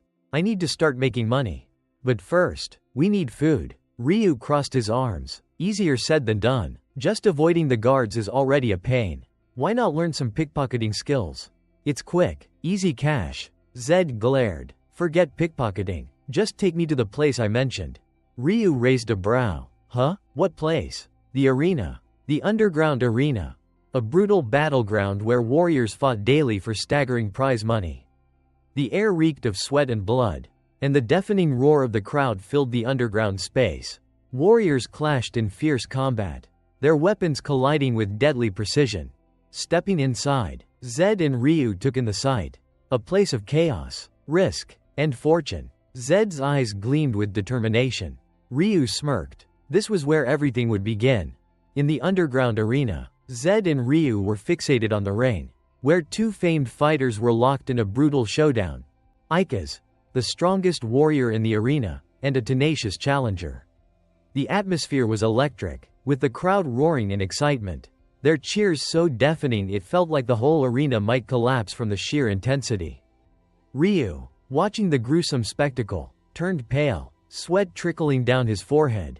He glanced at Zed with a look of sheer panic. Zed, I think you came to the wrong place. Zed, unfazed, kept his eyes on the fight and replied calmly. No, this is exactly where we need to be. In the ring, the challenger, gritting his teeth, suddenly lunged forward and bit down hard on Icas's arm. Blood gushed out, the metallic scent filling the air. Icas let out a pained grunt, then retaliated with a monstrous punch to the man's face, distorting it as if he had been smashed with a hammer. But the challenger quickly regained his footing, shifting into a defensive stance, his eyes burning with bloodlust as he glared at Ika's. Suddenly, Ika's launched a vicious right hook, aiming straight for the man's left ribs. If it landed cleanly, at least a few ribs would shatter, leaving him drenched in his own blood. The crowd erupted, sensing the fight leaning in Ika's favor. "Fight properly, you weakling. I bet my entire fortune on you," someone bellowed. Another voice joined in, "Kill him." Yet another changed sides, yelling, "I'm rooting for Ika's now." Below the ring, Zed watched the battle unfold with a smirk. "I thought this was just a brawl between lowlifes, but it's turning out to be way more interesting than I expected." Meanwhile, Ryu was trembling, his voice shaking. "Zed, this place is terrifying. Let's get out of here." Back in the ring, Ika's stomped the ground for momentum and lunged at the challenger like a lightning bolt. Before the man could react, a devastating punch smashed into his face, sending a spray of blood through the air as he crashed onto the arena floor with a sickening thud. At this point, only divine intervention could save him. But Ika's had no intention of stopping. He rained down a relentless storm of punches and kicks, giving his opponent no chance to recover. Blood splattered everywhere, painting the ring red. Ryu, clutching Zed's arm in horror, stammered, "Zed, do you see this? Killing someone here means nothing. And Ika's is leagues beyond those prisoners from Kyrian. Trying to deal with him using tricks won't work." Noticing Zed's silence, Ryu felt an ominous chill. He turned to look. Zed was gone. "Zed?" he whispered, his voice barely audible over the roaring crowd. Suddenly, the entire audience looked up at the ring, confusion washing over them. A voice rang out from the platform. "Ika's." Zed stood there, gripping Ika's arm just as he was about to deliver another brutal punch to his unconscious opponent. Blood dripped from Ika's hands, pooling onto the arena floor. Zed's voice was calm but firm. "Can't you see he's already unconscious?" Ika's shot him a murderous glare, irritated at the interruption, but Zed didn't flinch, locking eyes with him as he commanded, "Relax." For a brief moment, Ika's hesitated, his fierce expression shifting to one of slight bewilderment. Meanwhile, Ryu finally spotted Zed in the ring and nearly collapsed from shock. His jaw hung open so wide it looked like it might unhinge. "Asterisk, what the hell are you doing up there? You lunatic?" Asterisk, he inwardly screamed. Zed then turned his piercing gaze to the referee. "Hey, aren't you supposed to be the referee? Were you bribed? The outcome is already obvious. Yet you're letting this fight continue? Does this place have no rules?" Caught completely off guard, the referee stammered, unable to form a response. Asterisk, who the hell is this guy? Why is he interfering? Ika's yanked his arm away from Zed, growling in frustration. "What the hell is this?" His mind raced. Asterisk, if this guy's a noble, this is gonna be even more of a pain in the ass. Now in the spotlight, Zed smirked and introduced himself with confidence. "Me? You really can't tell just by looking?" The crowd held their breath, waiting for something grand. Then Zed scoffed. "Obviously, I'm just some street punk." The audience, expecting something more impressive, erupted in chaos. "What the hell? He's just some lowlife," one guy yelled. "Damn it, who let this guy ruin the mood? I was having fun," another complained. Zed remained unfazed, casually replying, Yeah, too noisy. I'll make it worth your while." Then he pointed at Ika's, declaring, "I'm the one who should be fighting him, right?" A cocky grin spread across his face. "Just wait, I'll show you something exciting." Ryu screamed, "Zed," before unleashing a furious rant. "How many times do I have to tell you? His power is beyond anything we've seen. Even the atmosphere here is on his side. Say your chances of winning are 1 in 1,000, or worse. 1 in 10,000. Even if I prayed to every god and goddess of luck, there's no way you'd beat him. This is completely insane. Ika's is untouchable. No way in hell. Just go fight someone else." Zed, taken aback by the outburst, scratched his head nonchalantly. He knew Ryu was just scared he'd get himself killed. "Bet everything on me," he said simply. Ryu threw up his hands in frustration. "Are you even listening to me? Are you really gonna keep doing this? Stop and get down here right now." Zed, trying to calm him down, called out, "After this fight, let's go have a feast, nothing but steak. Like there's no tomorrow." Ryu sighed heavily, utterly defeated. "You better not get yourself killed." The referee's voice boomed. The match begins. Zed versus Icas. Both fighters sized each other up. Icas muttered under his breath. Even if this bastard has lost his mind, he's still keeping his cool. Then something dawned on him. Wait, this is interesting. He looks no older than 15. But those eyes. He analyzed Zed's stance, his breathing steady. His posture strange yet precise. Unlike anything he'd seen before. Asterisk. Does he have some hidden strength I didn't expect? A sudden chill ran down Icas's spine. Asterisk. What the hell? Asterisk, he thought. Asterisk. Why am I scared? Am I actually afraid of this trash? He roared internally, forcing himself to focus. Asterisk. Get it together. There's no way I'm afraid of him. Then he charged at Zed, throwing a full-force punch. But to his shock, he was the one who got hit. His eyes widened. What? Zed was still standing in his stance. Unfazed, he calmly pointed out Icas's flaw. You shouldn't pull your fist back like that. A punch should be launched straight from the guard position.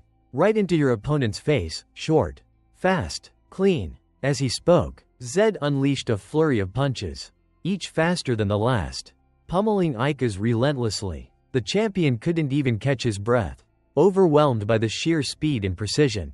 At times, Zed even put his full weight behind his strikes, completely dominating the fight. Zed planted his foot firmly on the ground, launching himself forward for the final blow. The force of his strike blasted through Icas's skull, sending a shockwave behind him. The champion's consciousness faded in an instant, his face swollen, teeth shattered, but more importantly, he hadn't even been able to block or counter a single hit. The crowd erupted into chaos. This is insane. Who the hell is that guy? Is Icas going easy on him or what? Meanwhile, Ryu had his eyes squeezed shut, muttering frantic prayers. Oh, God of War, Goddess of Luck, God of Miracles, Mother of Life, please let him come back in one piece. The heated arguments around him snapped him back to reality. Going easy on him? Are you blind? Look closer. Ryu hesitantly peeked through his fingers, then his eyes widened in shock. That street rat is dominating him. Icas can't even stand. He rubbed his eyes, trying to make sense of it. What am I even thinking? Am I seeing things? Is this real? Did Zed actually win? Did he beat Icas? Icas wobbled unsteadily, his body refusing to cooperate. His mind, however, still reeled in disbelief. Asterisk. What the hell is this? Zed's figure blurred before his eyes. Asterisk. Did he actually just beat me? Me? Losing to some street punk? For years, Icas had held the title of the strongest fighter in the arena. And yet, here he was, completely dismantled by some no-name kid. Asterisk. How the hell didn't I dodge those pathetic punches? This is madness. Desperate to push through, Icas tried to muster his last ounce of strength, but Zed, not giving him the chance, unleashed a final attack infused with pure energy. The moment it landed, Icas's body gave out, collapsing onto the blood-stained floor. Unconscious, a stunned silence took over the arena. Then Zed broke it. Hey, ref, what are you waiting for? Should I start ignoring the rules too? The referee flinched, snapping out of his daze. Oh, all right. He cleared his throat and announced, the challenger is victorious. Zed scoffed. Didn't even get a proper warm-up. Guess I should have held back a little. He made his way to collect his winnings, only to frown at the payout. You kidding me? He held up the bag of coins. You said the odds were 62-1. This is it? The bookkeeper flinched. Zed's expression darkened. What? Do I look like some clueless kid you can scam? I can't believe you messed up something as basic as math. The staff member panicked, waving his hands. No way. I double-checked the calculations. They're accurate. Like hell they are. Hand over my damn winnings and do the math again. Ryu, standing off to the side, was trembling, too afraid to intervene. Then Zed turned to him. Ryu, he called, his voice sharp. How much did you bet? Ryu gulped. I told you, bet everything. Before Ryu could respond, the sound of high heels clicking against the floor interrupted them.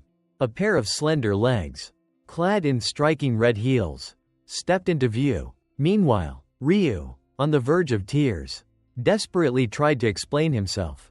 I really hate gambling. Besides, we still need to save money for dinner.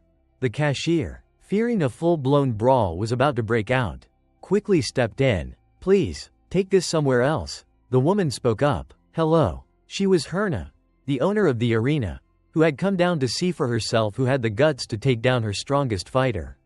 With a sly smile, she chuckled. Hey, before addressing him directly, can I have a word with you? Zed's sharp gaze swept over her. He vaguely recalled seeing her watching him from the stands. And who are you? He asked. Herna smirked. Judging by that clueless look of yours, I'd say this is your first time here. She gestured around. I run this place. Name's Herna. Then, with a sweet yet predatory tone, she repeated, So, can we talk? Zed didn't even hesitate. No, thanks. With that, he turned on his heel and walked away, leaving Herna momentarily stunned. Ryu, sensing trouble, glanced back nervously, just in time to see Herna give a subtle signal. Two towering guards stepped forward, blocking Zed's path. Zed exhaled sharply, irritation flickering across his face. Oh, you guys want to end up like him? He jerked his chin toward Icas's crumpled body.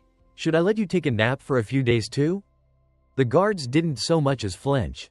Zed's eyes narrowed. Huh? Even in my wildest dreams, I wouldn't have imagined this. Is it blind loyalty to that woman? From behind, Herna's voice carried over. The Icas you just defeated? He was a champion I personally recruited from the Grand Capital. Her tone was light, but the weight of her words was unmistakable. You get what I'm saying, don't you? A pause. I'll let this slide for today. She continued. After all, we'll be seeing each other again. Her smirk widened. Next time, we'll have a little chat somewhere more comfortable. She tilted her head. I really love strong fighters. You know, you're an unpolished gem just waiting to be refined. Zed barely spared her a glance. Without a single word, he brushed past her as if she were nothing more than empty air. Herna's smile froze for a split second before it curled into something more intrigued. This brat, he's even more interesting than I thought. Meanwhile, the crowd was still buzzing, struggling to process the sheer absurdity of Zed's performance. Ryu, on the other hand, let out a long, exhausted sigh. Thank the gods he's still alive. He muttered under his breath. But next time, he'd better not play with fire like this again. Leaving the arena as promised, Zed took Ryu to a meat restaurant for a well-deserved feast. Ryu, starving, slumped onto the table, groaning, I'm so hungry. If we had waited any longer, you would have had to carry me here. Sitting up, he rubbed his stomach and said, On the surface, Herna is just the arena's manager. But in reality, he's the one who truly controls this city. As long as we're here, it's only a matter of time before we run into her again. Zed replied casually. To me, he's just a greedy old fox.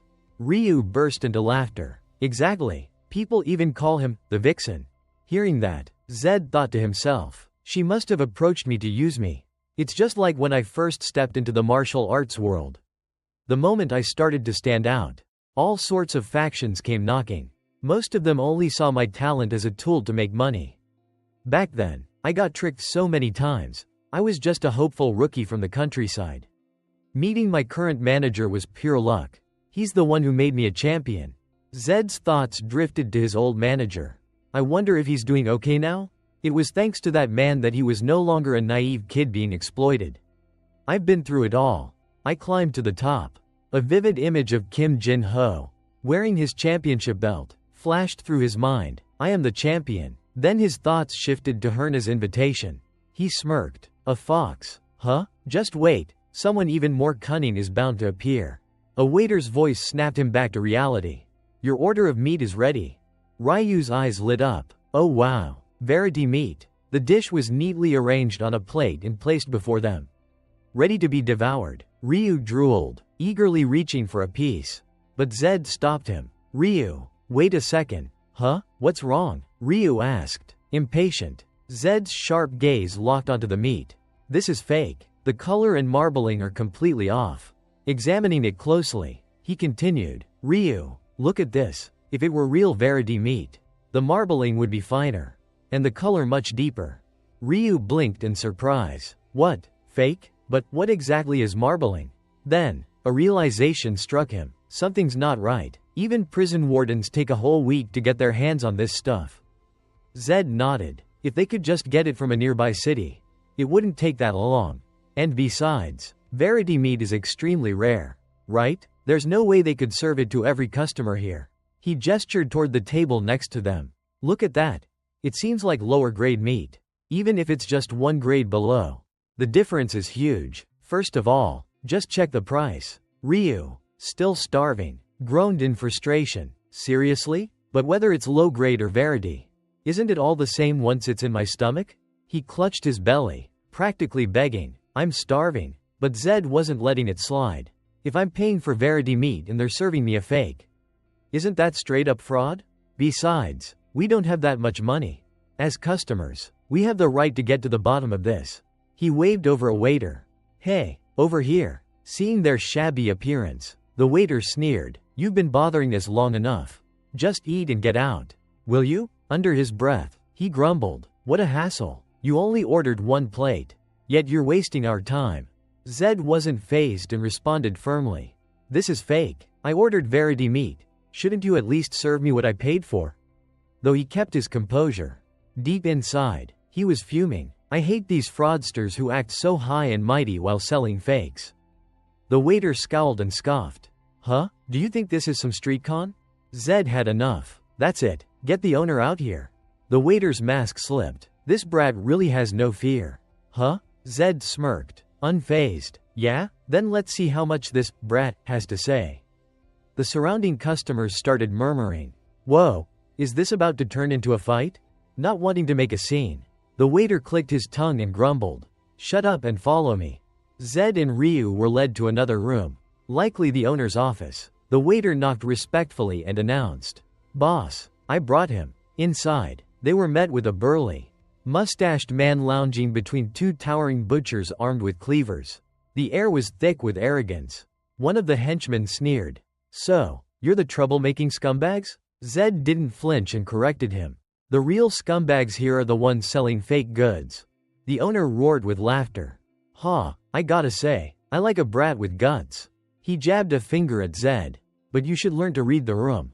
Zed's eyes remained cold. Maybe you don't get the situation. But let me put it this way, if you come at me, which side do you think is going to walk away alive? The owner's laughter turned into an amused chuckle. Hey, cocky little punk, let this be a life lesson. Get ready to be beaten to a pulp. With that, the butcher henchman lunged, cleavers in hand. Zed didn't need words. He took them down one by one. A single punch to the face sent the first one staggering. The second groaned in agony after taking a brutal knee to the stomach. Zed twisted his arm, delivered a crushing uppercut to his chin, then spun around and struck the third in the back of the head. The fourth barely had time to react before Zed locked his arm, yanked him forward, and slammed him into the ground like a rag doll. The owner's cocky smirk vanished. His rosy face drained of color as sweat poured down his forehead. His voice trembled. What the hell? Zed stood firm, barely winded, while the butcher thugs lay sprawled on the floor, groaning in pain. The owner screamed in panic. What kind of monster is this? Meanwhile, Ryu cheered from the side. Enjoying the show. Serves you right, you bastards. Do you even know who this guy is? He took down Ika's. The Ika's. The owner froze, suddenly recalling Ika's humiliating defeat. He had laughed it off before. But now, faced with the reality of it, he gulped. That actually happened? He turned to Zed, warily asking, Alright, what do you want from me? Zed didn't bother with pleasantries. I think we understand each other now. Don't we? I just want fair compensation. I'm a reasonable man. He raised 2 fingers. 2 conditions. First, refund the money you scammed from us. Second, from now on, whenever we eat here, you'll foot the bill, at the price of real Verity meat. Got it? The owner was left speechless, nodding mechanically. Verity meat wasn't cheap. After Zed left, he erupted in frustration, shouting, What the hell? Those guys are just a bunch of thugs. How could this happen today of all days? Night had fallen, and the crescent moon shone brightly in the starry sky. Ryu flopped onto the plush bed, feeling the softness spread beneath him, and squealed in delight. Wow, this is amazing. Like an excited child, he kicked his legs and flailed his arms. I've never slept on a bed this soft before. This is the best thing ever. Propping his chin up, Ryu turned to Zed. By the way, that was incredible earlier. That's what I call consumer rights. Just what I'd expect from a noble. Zed chuckled as he slipped under the covers. Well, if word gets out about their scam, that restaurant could go under. For people without any bargaining power, negotiations are no different from hell. Ryu recalled the furious look on the owner's face and burst out laughing. Ha ha ha, I've never seen anyone turn that red before. Either way, thanks to that, I'm living in luxury now. Zed smiled. Alright, time to sleep. As the night deepened, the lazy moon disappeared, and silence blanketed the room. Zed had already fallen asleep, but Ryu remained wide awake. He hesitated, then slowly sat up, glancing over at Zed to check if he was truly asleep. Whispering, he called out, Zed, you asleep? Zed lay motionless, his face turned away, breathing steadily. Satisfied, Ryu quietly slipped out of bed, moving carefully to avoid making noise. He crept toward the door, gently unlocking it, but just as he did, Zed's eyes snapped open. He had been pretending to sleep all along, watching to see what Ryu was up to. A few days later, under the midday sun, Ryu groggily woke up and called out, Zed, I'm starving. When are we eating? You never take a break. Always training non-stop. Next to him, Zed was in the middle of a rigorous workout. Ryu grumbled, mages would rather die than sweat like that. Is it because you don't have mana that you train your body instead? Wiping his sweat, Zed smirked. Well, something like that. Ryu's eyes widened. Wait, what? That was a joke. You're actually admitting it? Meanwhile, Zed checked his status screen. Still no change, he thought. No matter how many times I check it every day, it stays the same. At this rate, I'm starting to think I've been cursed. On the screen, his mana stat remained a solid 0. He reasoned, going from nothing to something is like creating something from pure void. It must take an enormous amount of time. The first point is the hardest. Once I break past that, the rest should increase much faster. Then he turned to Ryu. Morning training is done. Let's eat. Ryu's face lit up. Where to today? Salad? Stewed potatoes? Zed smirked. Nope, we're switching it up. Beef. Ryu practically sparkled with excitement. Oh, finally. Real food. He skipped ahead toward the restaurant, while Zed followed at a steady pace, thinking to himself, it's been 3 days since we last went to that steakhouse. The reason is simple. We needed to check their supply chain and avoid unnecessary trouble. More importantly, we already devoured 10 full servings on the first day, so money isn't an issue. Then he turned to Ryu. How much gold do we have left? Ryu grimaced. Not much. The cost of living in this city is insane. Zed hummed in acknowledgement, lost in thought. I've been playing this game for 10 years. Don't tell me I don't know standard prices? Blowing through that much in just a few days is basically tossing money out the window. Does this guy think that just because I come from nobility, I don't understand how the world works? Zed grew suspicious of Ryu. What is he hiding? Greed? Gambling? For now, I'll pretend not to notice that he's skimming money since I haven't seen any signs of betrayal. But I can't let this go on forever. If I figure out the reason, I'll understand him better. Meanwhile, in the steakhouse, one of the owner's henchmen, a man with orange hair, burst into the room and reported, Boss, they're here. The owner's eyes gleamed. Are you sure? He was a man whose pride outweighed his actual strength. Still nursing the humiliation of being bested by a mere kid, he turned to his subordinate. Did you prepare everything just as I ordered? A lavish feast awaited them, a table piled high with neatly arranged steaks, a grill set up beside it, and a plate of pre-cut eggs in the center. A candle flickered, enhancing the presentation. The server greeted them with a polite bow. This way, please. Then, with a gracious smile, he gestured at the table.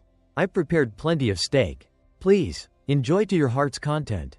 Ryu's eyes sparkled. Wow, how much would all this even cost? The server stepped back with a polite nod. If you need anything, just let me know. Zed frowned. Why are they being so friendly all of a sudden? Ryu shrugged. Maybe because we came back? Zed scoffed. Not a chance. I checked the place when we walked in. Didn't see any assassins lurking around. Everything inside looks the same as before. So what's all this about? Seeing Zed hesitate, Ryu nudged him. Zed, aren't you hungry? He carefully wrapped up a piece of steak, holding it out. Here, this is a special wrap just for you.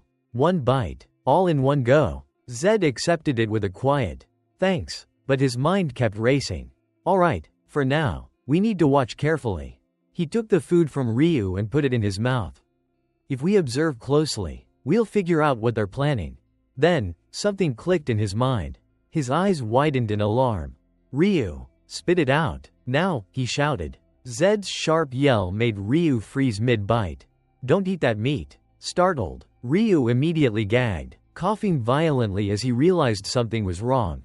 His face paled as he doubled over the table, groaning in distress. Poisoned? Am I gonna die? Zed quickly reassured him. You'll be fine. A small amount like that isn't enough to kill you. But the revelation sent Zed's mind racing. So this is that bastard's plan. Poisoning the meat, huh? If I didn't have absolute poison immunity, I'd have been taken out without anyone even realizing. Every bit of pain I endured to gain this ability was worth it. Still shaken, Ryu turned to Zed with disbelief. But it doesn't taste like anything. Are you really sure it's poisoned? How could you even tell? Zed smirked. Because I'm an Arahan. He leaned back, exuding confidence. Exactly what you'd expect from an elite noble, on a completely different level. Ryu wasn't convinced, worry creasing his face. Then, what do we do now? It's obvious they're trying to kill us. Shouldn't we run? Zed shot him a look. Why would we run? Ryu blinked. Then what do we? Zed's grin sharpened. His eyes gleamed with a devious plan. We make them pay. Zed called for the tavern owner. The man stormed into the room, his expression already irritated. If you beggars are here to eat, then eat. What's with all the posturing? Acting like you're better than everyone else? Seated casually among the now empty plates, Zed met his glare with an amused smirk. Relax, I just called you over to clear up a little misunderstanding. I had a few questions. The tavern owner eyed the cleaned-off plates and sneered inwardly. These rats sure stuffed themselves. If they ate that much poisoned meat, it should be kicking in any second now. His voice dripped with contempt. Misunderstanding? There's nothing to misunderstand. You're just a bunch of lowlifes, thugs who go around intimidating and robbing people. Without a word, Zed gestured toward Ryu. Grinning, Ryu suddenly pulled out a neatly wrapped roll of meat and held it up cheerfully. See? You got us all wrong. How about we settle this misunderstanding and make peace by sharing a meal? He extended the meat toward the owner. Go on, have a bite. The man's face twisted in shock. Huh? What the hell is this? He stared at the meat, the very same poisoned meat he had prepared, his stomach twisting in panic. Why are you giving this to me? Zed leaned forward, resting his chin on his hand. A gesture of reconciliation, of course. If you accept it, I'll even drop that second condition from last time. We're not bandits or anything. You know. The tavern owner didn't even think. No thanks. I have no interest in making peace with you lot. His voice wavered slightly, betraying his nerves. Zed studied him carefully before cutting straight to the point. That's odd. Would you really rather keep getting extorted? Or, is there another reason you won't eat it? His gaze darkened, like maybe, because it's poisoned? The man visibly flinched. What nonsense, he snapped. Zed's smirk didn't waver. You sure do like sticking to your little act. Huh? Without warning, he slammed his foot against the table, sending it flying. Plates and food scattered across the floor, the air thick with tension. The tavern owner's heart pounded as he saw the poisoned meat lying among the mess. His mind reeled. Wait, he didn't eat it? He just left it there? Then the horrifying realization hit him. Did he know it was poisoned all along? No, impossible. But if he did, shit. Zed remained seated amid the scattered plates and spilled food, his expression unreadable as he spoke in an eerily calm tone. Out of respect for you, I had only planned to stop by occasionally. But you're truly despicable. You actually dared to poison the meat? Still unwilling to believe that Zed and Ryu had seen through his scheme, the tavern owner scrambled to rationalize. Stay calm. There's no way they actually figured it out. Then he barked. Bullshit. I already told you. There's no poison. Where's your proof? Show me the evidence. Unfazed by his denial, Zed slowly raised a hand to his eye and, with deliberate precision, removed his contact lenses. Proof? Oh, I have proof. As he lifted his gaze, his true eyes were revealed, glowing a deep, menacing crimson, the unmistakable mark of the Arahan bloodline. The tavern owner's breath caught in his throat. The Arahan red eyes. How? Zed rose to his feet, his presence suddenly suffocating. His voice was low but carried an undeniable threat. You dared to deceive an Arahan? His gaze sharpened, boring into the trembling man. You'll pay for that, with your life. The tavern owner collapsed onto his knees, his entire body shaking. No. His mind raced. If I disappear without a trace here, no one will even bat an eye. The sheer weight of Zed's words drained the blood from his face. He had unknowingly offended one of the most powerful noble families. I'm going to die. Realizing that his very survival was at stake, he abandoned all pride and threw himself at Zed's mercy. Zed, please, I didn't know who you were. I truly regret my mistake. He was on the verge of sobbing. If I had known you were a noble, I never would have. Please. Just this once. Spare me this one time. I swear I'll do anything. Watching the man grovel, Zed silently took in the sheer power his family name held. The authority of the Arahan name is overwhelming. Maybe I should take advantage of it more often. Feigning magnanimity, he let out a slow exhale. You said you'd do anything? He smirked. Fine, since I can see your sincerity. I'll be generous and spare you, just this once. The tavern owner bobbed his head frantically. Thank you, my lord. I will never forget this mercy. Zed didn't waste time. First, you are forbidden from revealing my identity to anyone. The man clutched his chest and swore. Of course, even if I die, even in the afterlife, I will never utter a single word. Zed continued. Second, hand over half of your assets. Do that, and I'll pretend this never happened. Without hesitation, the man nodded fervently. Understood. I can transfer everything to you right now. Just wait a moment. He scrambled to his feet, eager to comply. If I lose my life, then money is meaningless, and it's only half. Anyway. Meanwhile, Zed inwardly smirked. He fell for it. The tavern owner rushed to fulfill the demands. I have to hand it over before he changes his mind. But before he could move, a voice rang out from outside. Huh? After successfully intimidating the tavern owner, Zed slipped his contact lenses back in to conceal his identity. Ryu, watching him, grinned. As expected of an Arahan, that guy didn't even dare to speak. Zed responded calmly. Once we get the money, we leave this city tonight. Ryu nodded in agreement. Yeah, sounds like a solid plan. Just then, the sharp click of high heels echoed from the entrance. A familiar red shoe stepped into view. Leaving in such a hurry? Zed and Ryu froze. A familiar voice rang out. Well, Zed. Before either of them could react, the woman stepped forward with a sly smile. We meet again. Hee. Turns out you're quite the big deal. Huh? Zed's expression hardened. Did she figure out I'm an Arahan in such a short time? Did that bastard betray me? From the corner of his eye, he saw the tavern owner frantically shaking his head, as if desperately trying to signal that he had kept the secret. No, that can't be it. He's too terrified. Zed's mind raced. That means there's only one place she could have gotten information about me. If Herna finds out I'm a fake Arahan, I'll lose all the money. I need to change the location immediately. Without hesitation, he said, let's go somewhere else. We need to talk in private. Herna smirked. Fine by me. In a secluded room, the atmosphere was thick with silence. The three sat facing each other. Zed was the first to speak. Why are you here? What do you want from me?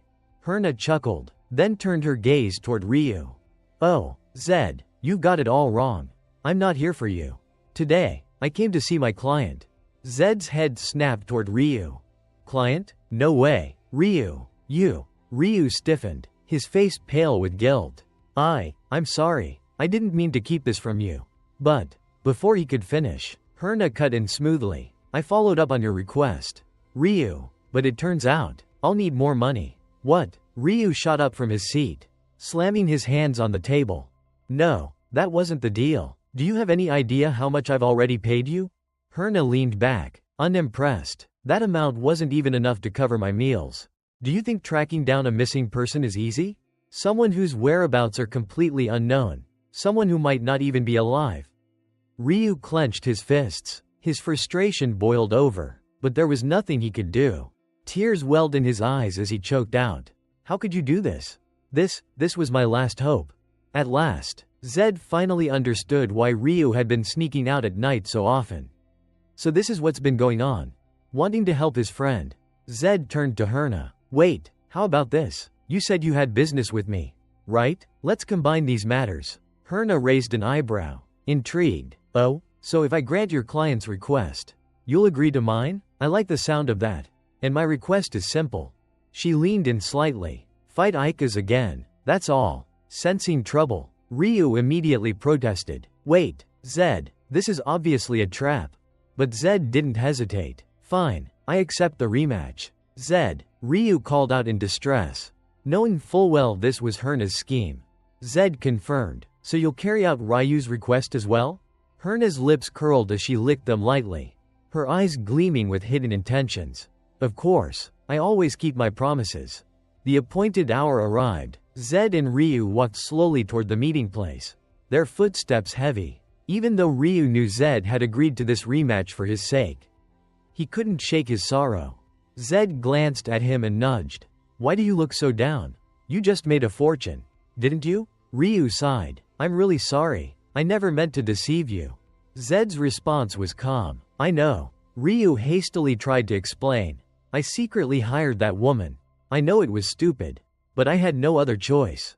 Zed nodded knowingly. I figured as much. I also knew you'd been saving up money. Ryu's eyes widened. You knew? Zed confirmed. Yeah, but I only just found out you went to Herna. So why did you pretend not to know? Ryu hesitated, then asked. Because it didn't matter to me. I figured that whatever help you've given me is worth at least that much. After a pause, Zed warned. But we can't let this happen again. From now on, don't hide anything, tell me everything. The thing I despise most in this world is betrayal disguised as trust. No matter how harsh your past was, don't turn into garbage. Ryu's eyes welled up. Got it, I'll remember that. Still worried about Zed's safety, Ryu urged. Don't go through with the rematch. Just take the money and leave like we originally planned. Zed countered. And what about your request to find your brother? Ryu clenched his fists. You know the truth. That woman is just trying to scam us again. I'm not stupid enough to fall for Herna's tricks. But the fact that Ryu had sought Herna's help in the first place showed just how desperate he was.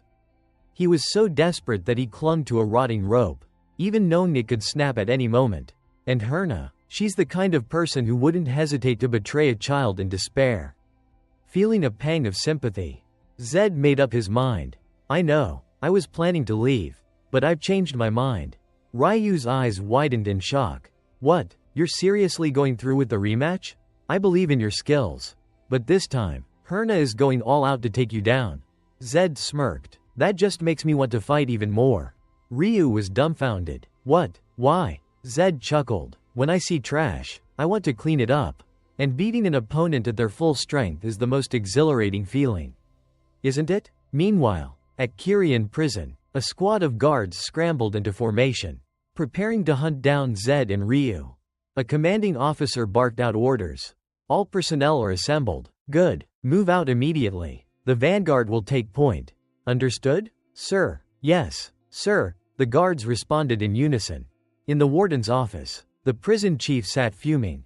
His hands gripped the desk so tightly that it shattered under the pressure. Those damned sewer rats. They escaped right under our noses. His body radiated a sinister, suffocating aura of raw fury. The tension in the room thickened, as if the air itself was being crushed by his murderous intent. His teeth clenched, voice seething with rage, he growled, Zed Arahan. Time flew by quickly, and 3 days later, the long-awaited rematch between Zed and Icas had finally arrived. The two fighters stood in the center of the arena, surrounded by the deafening cheers of the crowd. The massive Icas reveled in the roaring excitement, feeding off the energy. Zed, however, couldn't help but feel a nagging curiosity. Why is he so confident? After everything he went through, how can he still wear that expression? Something's definitely off. Behind him, Ryu couldn't hide his worry.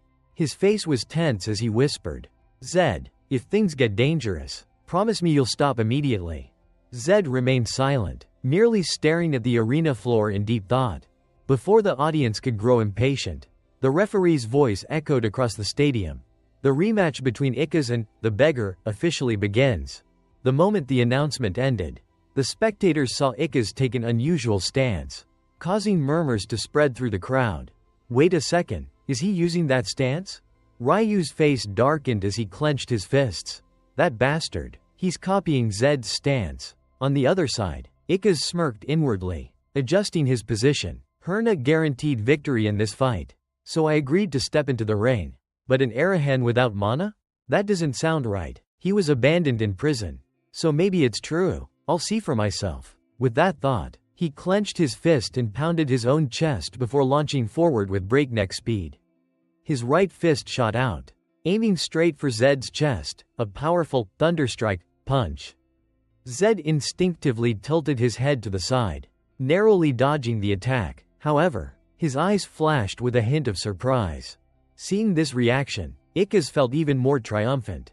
He unleashed a flurry of punches with lightning-fast precision, his voice dripping with mockery. What's wrong? Surprised? Did you think you were the only one who could do this? The more I trained, the more I realized just how useful it really is. From Zed's perspective, while dodging the brute's relentless attacks, he had to admit to himself, HMPH, I have to admit, this is a bit surprising. Without hesitation, Zed retaliated with a swift boxing punch straight to Ikaz's cheek, forcing the giant to stumble backwards several steps. However, with his ridiculous endurance, Ikaz barely seemed to feel any pain. Instead, he burst into laughter, confirming his suspicions. What the hell? Are you even serious right now? So it's true, you really are just some weakling without a shred of mana. Zed, unfazed by the mockery, used that moment to verify his own theory. So it's confirmed. That belt he's wearing, it's the ogre's belt. It reduces physical damage by 90%. Paired with my lack of mana, this makes him the worst possible opponent for me. So that's why he's so confident. Meanwhile, Ryu, watching anxiously from the sidelines, also realized something was wrong. Wait, what's going on? Zed's attack didn't work? A deep unease settled in his chest as he shouted. Zed, I'm telling you, that woman must have done something. This fight is too dangerous. But instead of concern, Zed responded with a confident smirk. Ryu, just stand there and watch. Ryu was momentarily stunned, unable to understand how Zed could smile in this situation. But Zed didn't bother explaining. His focus was entirely on his opponent now. Across from him, Ikaz continued his taunts. What's this? Are you giving up already? Zed's voice rang out, firm and unwavering. Not a chance. I was just a little surprised. That's all. This is the moment I've been waiting for. You really think I'd quit? As he spoke, Zed began shifting his stance. Ikaz narrowed his eyes. Yeah, of course he'd change tactics. But still, before he could finish his thought, Zed's figure flickered for a brief instant, then suddenly, he was right in front of Ikaz. Without hesitation, Zed raised his leg and executed a high kick straight to the side of Ikaz's head. The impact sent a shockwave through his skull, disorienting him instantly. His vision blurred, and even his thoughts grew hazy. Am I being pushed back? Before he could process it, a brutal kick from Zed slammed directly into his gut, sending him reeling. For Zed, also known as the strongest man on earth, Kim Jin-ho, this was the first time he had ever felt such excitement. No one had ever lasted more than a minute against him, meaning he had never been able to use his full skill set. But this guy, even after taking multiple devastating kicks, he was still standing. For Zed, no. For Kim Jin-ho, this was a first. The more he thought about it, the more exhilarated he became. He couldn't even suppress the grin spreading across his face. This guy was a living punching bag just for him. Without hesitation, Zed rushed in again, closing the distance. Ikaz, seeing his stance, assumed another high kick was coming and quickly folded his right arm to protect his face. Unfortunately for him, he had never fought against this kind of martial art before. He had no idea what was coming next. Zed unleashed a relentless barrage of kicks, each one hammering into Ikaz's body like a storm. The sheer force made Ikaz's eyes bulge in shock. The only thing he could do was stand there and take it, gritting his teeth while cursing internally. Damn it, I can't even predict his attacks, let alone block them. How the hell is this guy supposed to be a mage? The more he thought about it, the more hopeless he felt. Meanwhile, Zed was getting even more fired up. Grinning wildly, he taunted, "Don't even think about giving up. It doesn't even hurt that much. Does it?" That insane statement was the final straw for Ikaz. He couldn't take it anymore. "Please, stop, I surrender." The moment those words left his mouth, Zed delivered a brutal knee strike straight to his chin. Then, Before the stunned crowd could even process what was happening, Zed followed up with a vicious hooking kick aimed directly at Icus's belt. With a loud snap, the belt tore in half. Instantly, the damage-reducing effect vanished. The moment the pain hit, Icus's face turned pale as he dropped to one knee in front of Zed. But Zed had no intention of letting him off so easily. "What's wrong?" Zed's voice was ice cold. "Not planning to stand up?" Icus shuddered at the chilling gaze staring down at him. Panicked, he blurted out, all right, I give up. The belt's broken. Referee, end the match." Before he could finish, Zed's foot came crashing down onto his face. "End the match?" Zed sneered. "Oh no, this isn't nearly enough yet. Stopping here would be such a waste." As he spoke, the colored contact lenses in his eyes slowly dissolved, revealing a pair of piercing red irises. The moment Icus laid eyes on those crimson irises, his body froze, and in the next instant, he blacked out completely. Zed stood over him, staring down with a hint of disappointment. "That's it," he muttered under his breath. He hadn't even gotten to enjoy himself fully. Just then, something strange happened. A sudden surge of energy blossomed in his chest and quickly spread through his entire body. A peculiar sensation coursed through him, making his expression shift in confusion. "What the hell is this?" Zed wondered. "It's like something's flowing inside me." Before he could dwell on it any further, a system notification materialized before his eyes. Mana increased. Mana has risen from 0 to 1. For a moment, Zed just stared at the words. Then, a grin split across his face, growing wider and wider until he was practically beaming. Finally, he burst out, practically shaking with excitement. "It feels like I just took a damn stimulant. This is even better than I thought. Yeah, that's more like it. A mage with no mana? Ridiculous." His euphoria was cut short by an unsettling realization. "Wait a second, why is it so quiet all of a sudden?" His eyes darted around, scanning the arena. Meanwhile, Ryu had already bolted up onto the stage, his expression one of sheer panic. "Zed, why the hell did you take your glasses off?" "Huh?" Zed blinked in confusion. "I didn't." A sinking feeling crept into his gut. "Wait, don't tell me, people saw my real eyes?" "Obviously," Ryu shouted. Zed's mind raced. "It doesn't seem like they fell off. Did my mana dissolve them?" Ryu, still staring at him, furrowed his brows. "Now that I'm looking closely, they seem even redder than before." "And, are they glowing?" Then, from somewhere in the crowd, a blood-curdling scream rang out. "Red eyes. It's Anarahan. Run. If you look into his eyes, you'll die. Get away." The entire stadium exploded into chaos. People shrieked, shoved, and scrambled over one another in blind panic, fleeing as if the devil himself had descended upon them. Zed's stomach twisted. "Shit, this is bad." He snapped his head toward Ryu. "Guards will be here soon. We need to move, now." Ryu groaned in frustration. "Damn it, I told you we should have left earlier." Before making his escape, Zed's gaze locked onto a figure watching from the stands, Herna. Smirking, he called out to her. "Hey, you, I'll be coming for you soon. So you better find Ryu's brother." Herna's eye twitched in irritation as she bit down on her nail. Seething, watching her so-called champion get obliterated, despite using a damage-reducing belt, was infuriating. "Damn it, I should have listened to Warden from the start." Her nails dug into her palm as she glared at Zed's retreating figure. "You bastard," she hissed under her breath. "I'll tear you apart." Zed Arahan. Herna wasted no time rushing to check on the betting results of the match. Dreading how much she had lost, Icus had been a top-tier fighter recruited from a major city, with an exorbitant contract fee of 600 gold coins for 3 years. But now, thanks to this disastrous outcome, that entire sum was gone. On top of that, the ogre belt, worth 200 gold coins, had been destroyed. And an additional 1.200 gold coins had already been transferred to the Warden of Kyrian. That brought her total losses to a staggering 2.000 gold coins. The sheer magnitude of the number made her lose her composure. She clutched her head in frustration, yanking at her own hair as she cursed herself. "Damn it, I should have listened to the Warden from the start. My 2.000 gold coins, gone just like that. That bastard. I'll tear him to pieces," she shrieked, her eyes burning with pure hatred.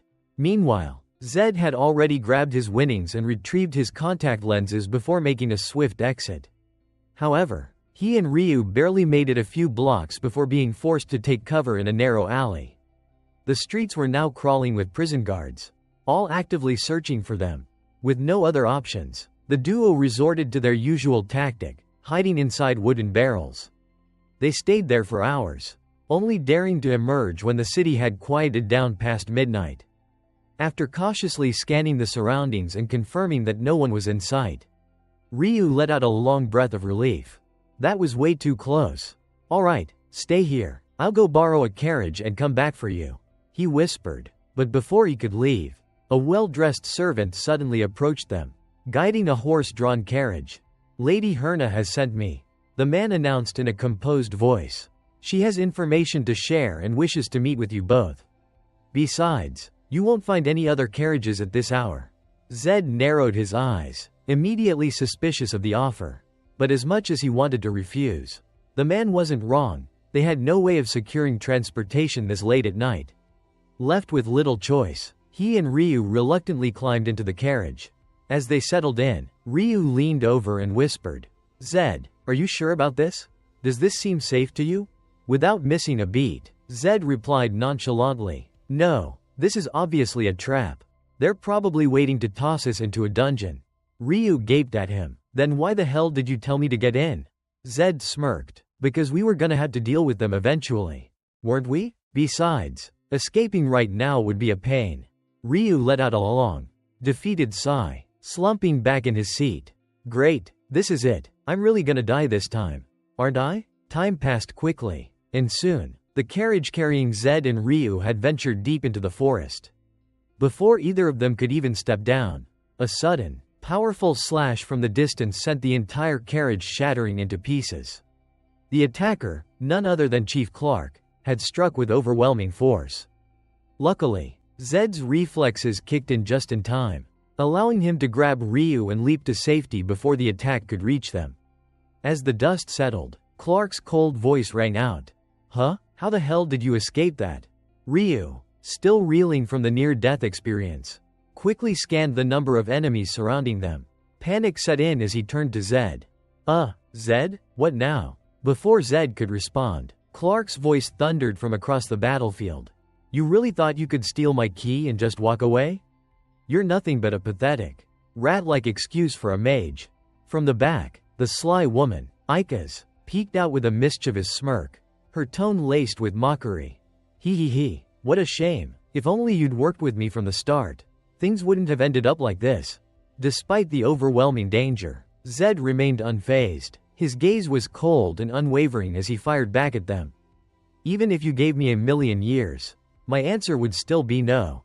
I have no intention of sitting around waiting to die." Clark's grip tightened around his sword. He was clearly eager to settle this personally. So without hesitation, he barked an order to his men. "Zed Arahan, today will be your funeral. Everyone, stand down." Zed, understanding the challenge, turned to his companion. "Ryu, step back." With that, both groups began retreating, giving the two combatants a wide-open space to face off. Clark chuckled at the audacity of it all. "Ha, so you're actually going to fight me in a situation like this? You've got guts, Mage." Zed smirked, exuding absolute confidence. "Well, the odds are still 50-50, aren't they?" Silently, he reminded himself, "A 50% chance of victory, that's my magic. It keeps me from faltering against the strong, ensuring I never lower my guard. Even if he's a 5th-ranked knight, as long as the probability stays at 50-50, there's no reason to be afraid." On the other side, Clark had no interest in wasting any more words. He slowly enveloped his sword in a menacing aura of purple mana, his voice turning into a deep growl. "You're still acting cocky even at death's door? Fine, then I'll be using my full strength right from the start." The moment Clark finished speaking, his entire body became engulfed in a radiant aura. With a single powerful stomp, he shot forward like an arrow, his voice roaring through the battlefield. "Die, Arahan." On the other side, as soon as Clark launched his attack, Zed's eyes widened, meticulously tracking every movement of his opponent. "Yes, this is exactly what I wanted. I don't need much, I just want to feel it again." At that moment, he once again became the challenger. As if responding to his determination, the system promptly issued an alert. Trait activated. Unyielding challenger. All stats temporarily increased by 10 points. As the notification rang out, Zed's contact lenses slowly dissolved, unveiling his crimson eyes. A mere second later, an explosive shockwave erupted, sending debris flying in all directions. From the sidelines, Ryu's heart skipped a beat at the deafening blast. Panic-stricken, he shouted, "Zed!" As time passed, the dust gradually began to settle. Clark, still gripping his sword tightly, scanned the battlefield for his target. However, all he found was a deep, gaping slash on the ground. Zed was nowhere to be seen. Confusion flickered across his face. Then, a sharp voice broke through the chaos. "Clark, up there!" It was Herna's warning. Instantly, Clark snapped his gaze toward the sky.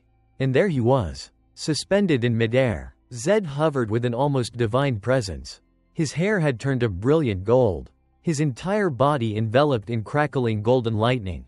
This was electrification. Clark's eyes widened in disbelief as he muttered under his breath, "Lightning? But how?" Before he could finish, Zed vanished. A blinding flash erupted as he streaked forward like a bolt of lightning, closing the distance between them in an instant. Then, with a devastating force, he unleashed a lightning kick straight toward Clark.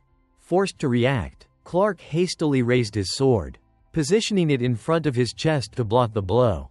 The moment their attacks collided, an enormous shockwave erupted outward, shaking the ground and sending ripples through the battlefield. The sheer force of Zed's attack was overwhelming. Even Clark, a seasoned warrior, felt his arms tremble under the weight of the impact. Sparks of golden lightning surged through his body, sending waves of excruciating pain coursing through him. The force of the blow sent Clark skidding backward several meters before he finally managed to steady himself. His breath came in ragged gasps, his muscles aching from both the physical impact and the relentless surge of electricity. Through gritted teeth, Clark roared in frustration. "How is this possible? This can't be real. Is that really lightning?" Lightning, a force unlike any other. It stood beyond the four classical elements: water, wind, earth, and fire. It was the power that every mage dreamed of mastering. Yet even the legendary first patriarch of the Arahan family had never attained it. There was no way this fool could possibly wield such a legendary force. The more Clark dwelled on the thought, the more absurd it seemed. And he wasn't alone in his disbelief. Everyone watching from the sidelines stood frozen, their eyes widened in sheer astonishment, as if they had just witnessed a living dinosaur rise from the dead. Among them was Ryu, who could hardly process what he was seeing. His mind raced. Could this really be the power of the Arahan bloodline? Clark, on the other hand, was seething. With a furious stomp, he cracked the ground beneath him and bellowed, "I despise brats like you, loud, arrogant fools who think they're invincible just because they inherited a bloodline." As he spoke, he channeled his mana into his sword and swung forward, sending a crescent-shaped slash of pure energy hurtling toward Zed. But Zed's reaction was lightning fast, literally. With the grace of a seasoned warrior, he bent his back, effortlessly dodging the first strike. Clark's eyes narrowed as he swiftly swung his sword twice more, unleashing two more energy slashes, one horizontal, one vertical. Yet, once again, Zed dodged them with ease. Then, in the blink of an eye, he closed the distance. Clark, unwilling to let the boy take control, spun his body and swung his sword in a powerful arc. "You won't be able to dodge this," he thought, but reality defied his expectations. The moment his blade neared Zed, a golden surge of lightning erupted between them, halting the sword's advance completely. Clark's strike, one that should have cut clean through his opponent, was utterly stopped in its tracks. His mind barely had time to register the shock before Zed was already in front of him. The next thing Clark knew, a thunderous punch slammed directly into his gut. A deafening explosion echoed through the battlefield as the sheer force of the blow sent shockwaves in every direction. Clark's face twisted in agony, every muscle in his body screaming in protest as the electricity ravaged his insides. Meanwhile, Zed, standing tall in his Super Saiyan-like state, simply gazed at him with cold, merciless eyes. There was no pity in them. Next, A chaotic surge of wild energy began to flood the battlefield. Blazing streaks of golden and violet light intertwined, exploding in every direction with no pattern or restraint. Fueled by the massive blow to his pride, Warden Clark launched an even more ferocious assault on Zed. His sword slashed through the air with shrieking force. But to a seasoned warrior like Zed, those attacks barely meant anything.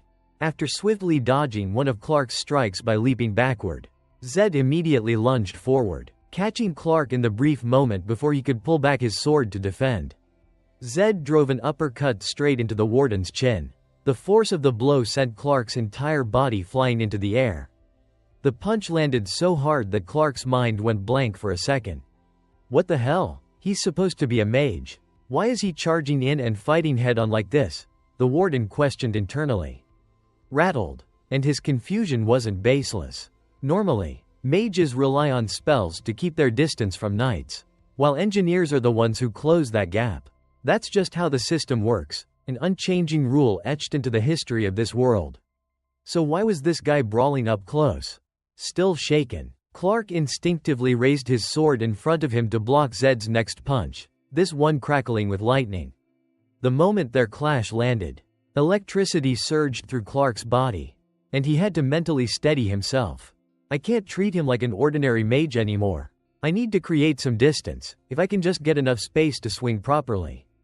He didn't hesitate. Clark immediately leapt backward, trying to open up the gap he needed. But Zed was already a step ahead. The moment Clark moved back, Zed closed in again with lightning-fast speed, refusing to let him breathe. Before the warden could even react, Zed's fist crashed into his face once more. The impact was brutal. Clark's face flushed red from the pain. Damn it, there's no opening at all, he cursed silently. Unaware of the string of curses running through Clark's mind, Zed calmly began to channel more mana into his fist. Then, without warning, he unleashed another thunderous punch, this time slamming it straight into Clark's gut. The moment the blow landed, it triggered a devastating lightning explosion that blasted Clark's body backward like a cannonball. He was only stopped when he crashed hard into a massive boulder. Dust and smoke filled the air, but once it cleared, Clark was coughing up large mouthfuls of blood. The surrounding prison guards panicked, shouting, "Warden!" But before they could rush over, Clark barked, "Stand back!" His voice was sharp and commanding. Then, locking eyes with Zed, Clark let out a bitter, almost defeated laugh. Ha ha ha, as expected of the Arahan bloodline. Truly terrifying. I've lost. Go ahead, kill me. But instead of striking, Zed calmly asked, "Do you want to know why you lost?" Clark clenched his jaw, refusing to listen. "I don't want to hear it. Just kill me already." Ignoring the demand, Zed answered his own question, voice steady and firm. "There's only one reason. I worked harder. I trained more." From Clark's point of view, Zed's words left him frozen for a moment, his eyes vacant. Then, just a second later, an explosive wave of fury surged inside him. He roared, "Hard work and training? Don't give me that crap. It's all because you carry the Arahan blood. You were born different. That's the only reason. Do you have any idea what it's like for people like me? People with no talent at all? You are the reason my life was ruined." As he shouted, Clark's grip on his sword tightened so hard it trembled in his hands. Looking at the pitiful sight before him, Zed went quiet for a moment. Then, after a pause, he spoke again. "Right now, I'm stronger than you, but if you had more experience and sharper instincts, I would have lost. It's your own insecurity that blinded you, and that's what held you back. Stop looking for excuses. The only thing standing in your way is you." Clark's rage began to fade, replaced by something heavier, shame. He muttered to himself, "I can't believe I'm getting lectured about a knight's spirit by a damn mage." Letting out a long, defeated sigh, Clark spoke one last time. "Enough. Just finish it already." For Zed, Clark's request wasn't easy to deal with. It left him genuinely conflicted. Damn it, this is such a pain. If I kill him here, the Empire will definitely put a bounty on my head. But I can't just leave him like this either. Just as that thought crossed his mind, 2 notifications from the system popped up in front of him. Trait, Unyielding Challenger, has been deactivated. Skill, Transcendence, has been nullified. The moment the notifications faded, The lightning that had been crackling around Zed's body slowly dissipated as well, leaving him with a faint sense of regret. TCH. So that's it, huh? That's as far as I could go? Meanwhile, Herna had been watching everything unfold. The instant she noticed Zed's power vanishing, she realized this was her golden opportunity. Her voice pierced through the tension like a blade. What are you all waiting for? Now's the time. Kill that Arahan brat right now. Isn't this your job? Her sharp command snapped the prison guards out of their daze. Finally aware of the shift in the battlefield, they began closing in on Zed from all directions.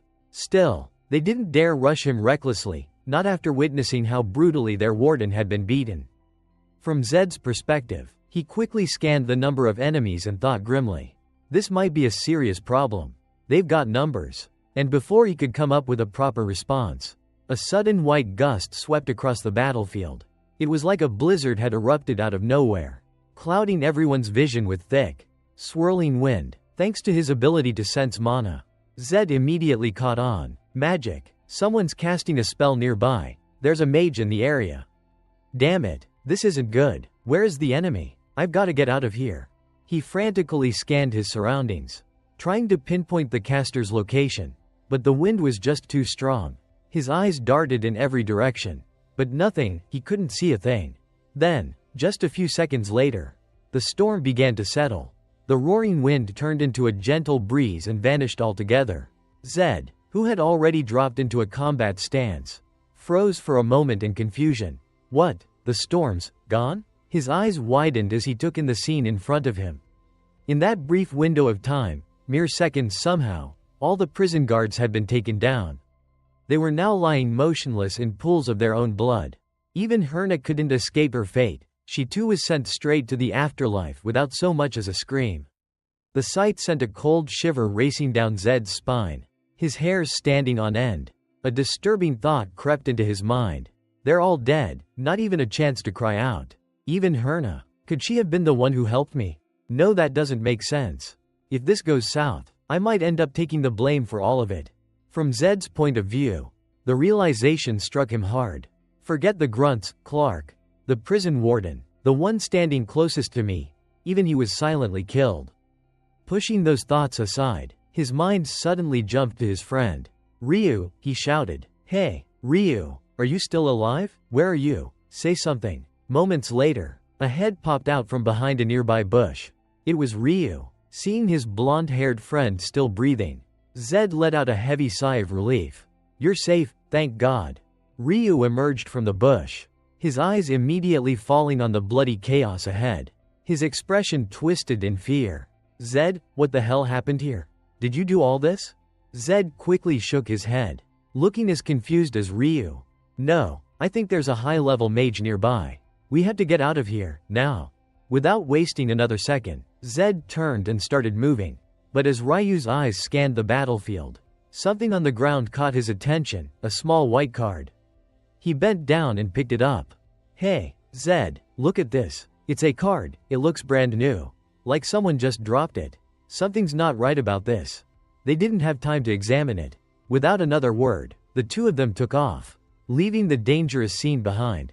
And just as Zed had guessed, the mysterious gust of wind had been conjured by a hidden mage. From the shadows, the cloaked figure silently watched as Zed and Ryu vanished into the distance. Time passed. The scene shifted to a quiet corner deep within the forest.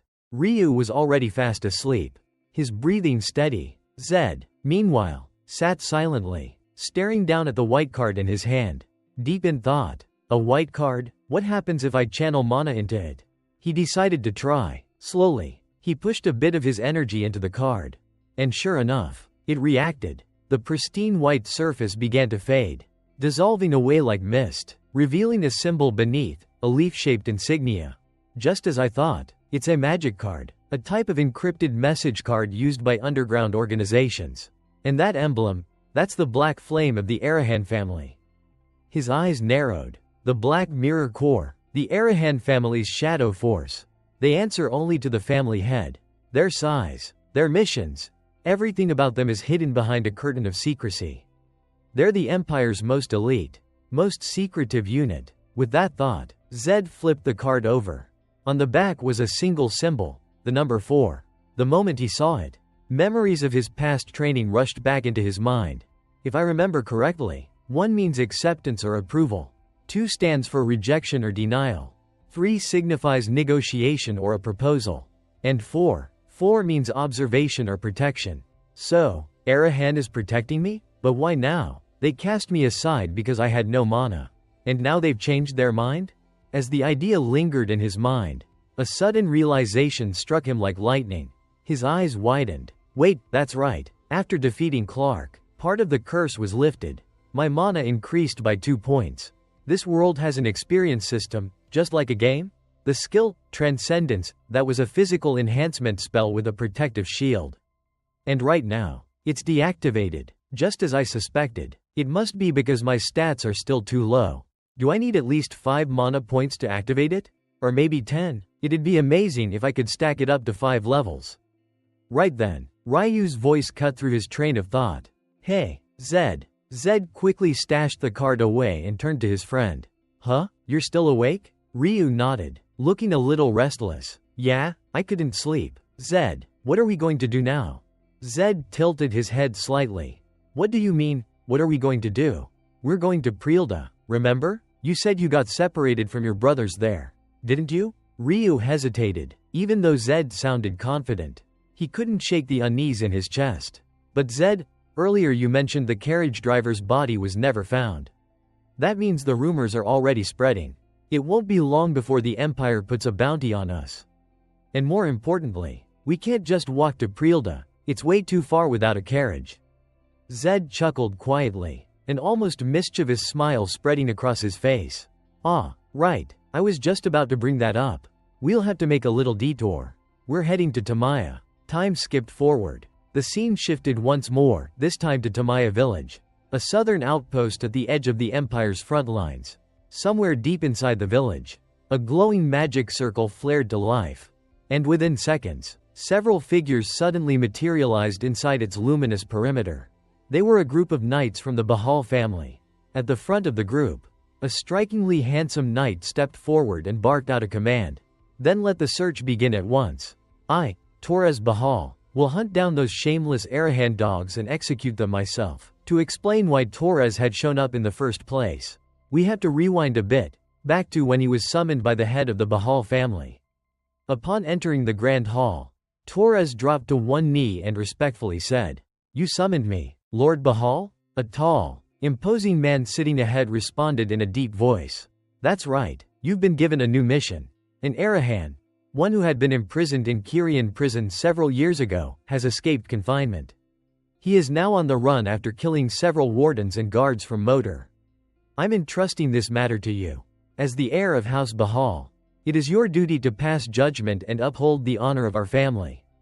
At the end of his declaration, a steward stepped forward and presented a scroll to Torres. The young knight raised his head, accepted the mission scroll with both hands, and swore with conviction, "I, Torres Bahal, will lay down my life to carry out your command." The scene shifts back to Zed's perspective. He and Ryu are still trekking through the wilderness, navigating treacherous terrain. Behind him, Ryu grumbled with obvious frustration.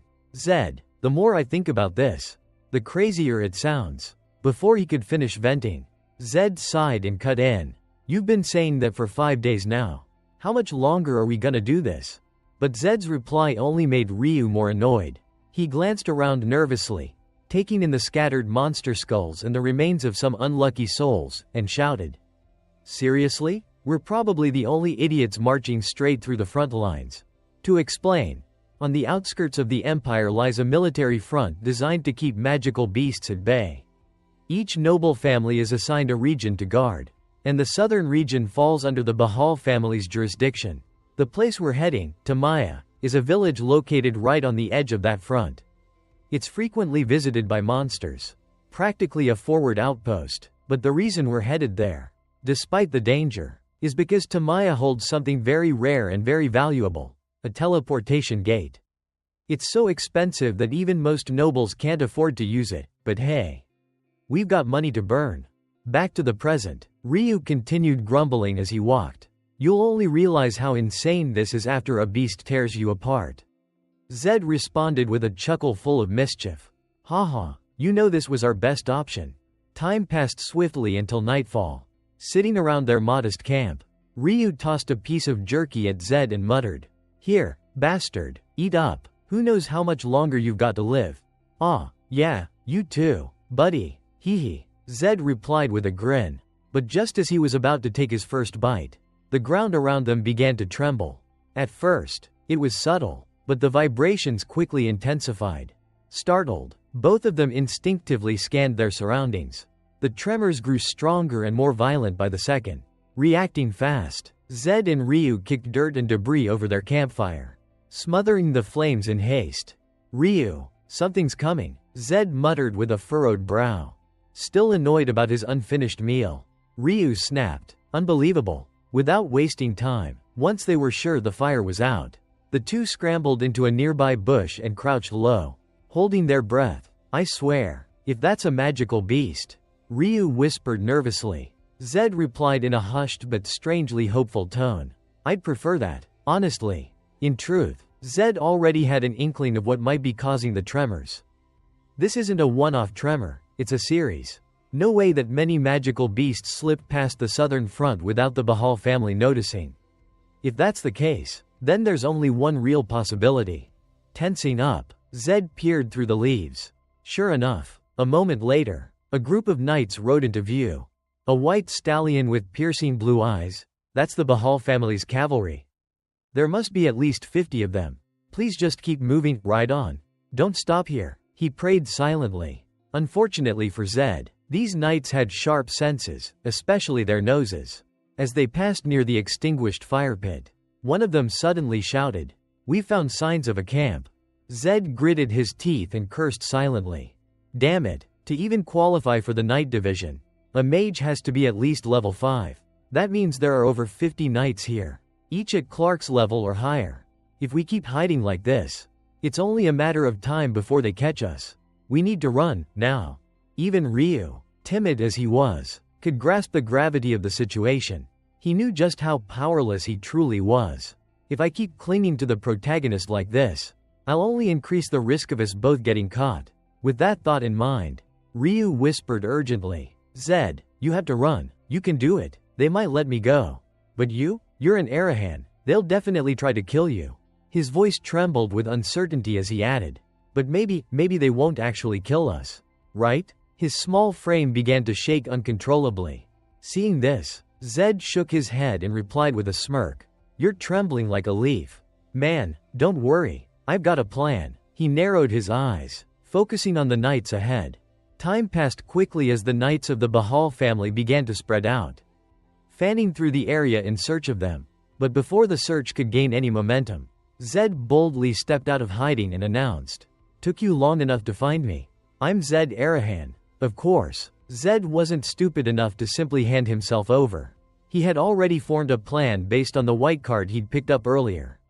That card meant surveillance or protection. Time to put it to the test. If I just sit here, I'm dead for sure. I'd rather act than regret doing nothing. With that resolve, he raised his voice again, hoping to negotiate. "I want to speak with your commander." But before the words even fully left his mouth, a knight opposite him drew his sword and lunged.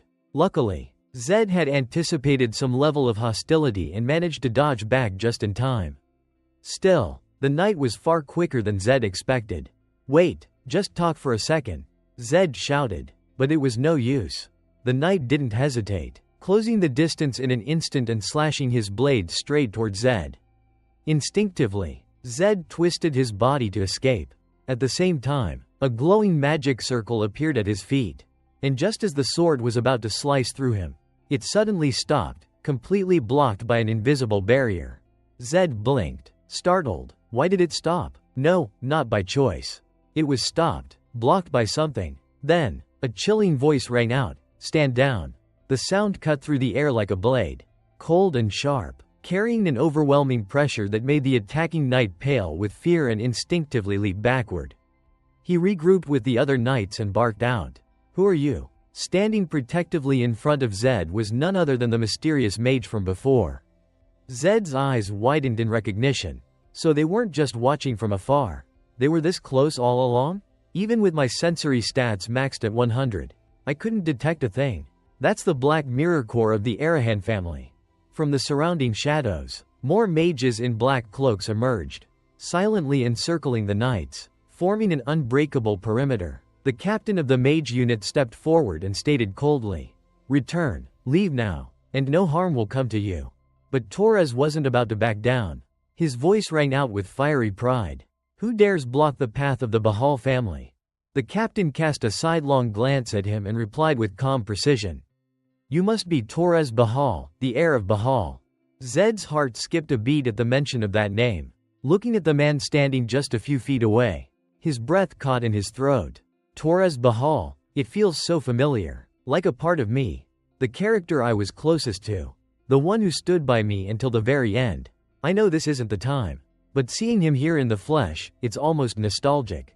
Torres, unaware of the whirlwind of emotions inside Zed, now turned his attention toward him and asked, "So you're Zed Arahan?" Before Zed could respond, the mage captain spoke again, his voice unwavering. "Knights of Bahal, fall back. If you leave now, there will be no conflict." Zed realized what they were trying to do, protect him.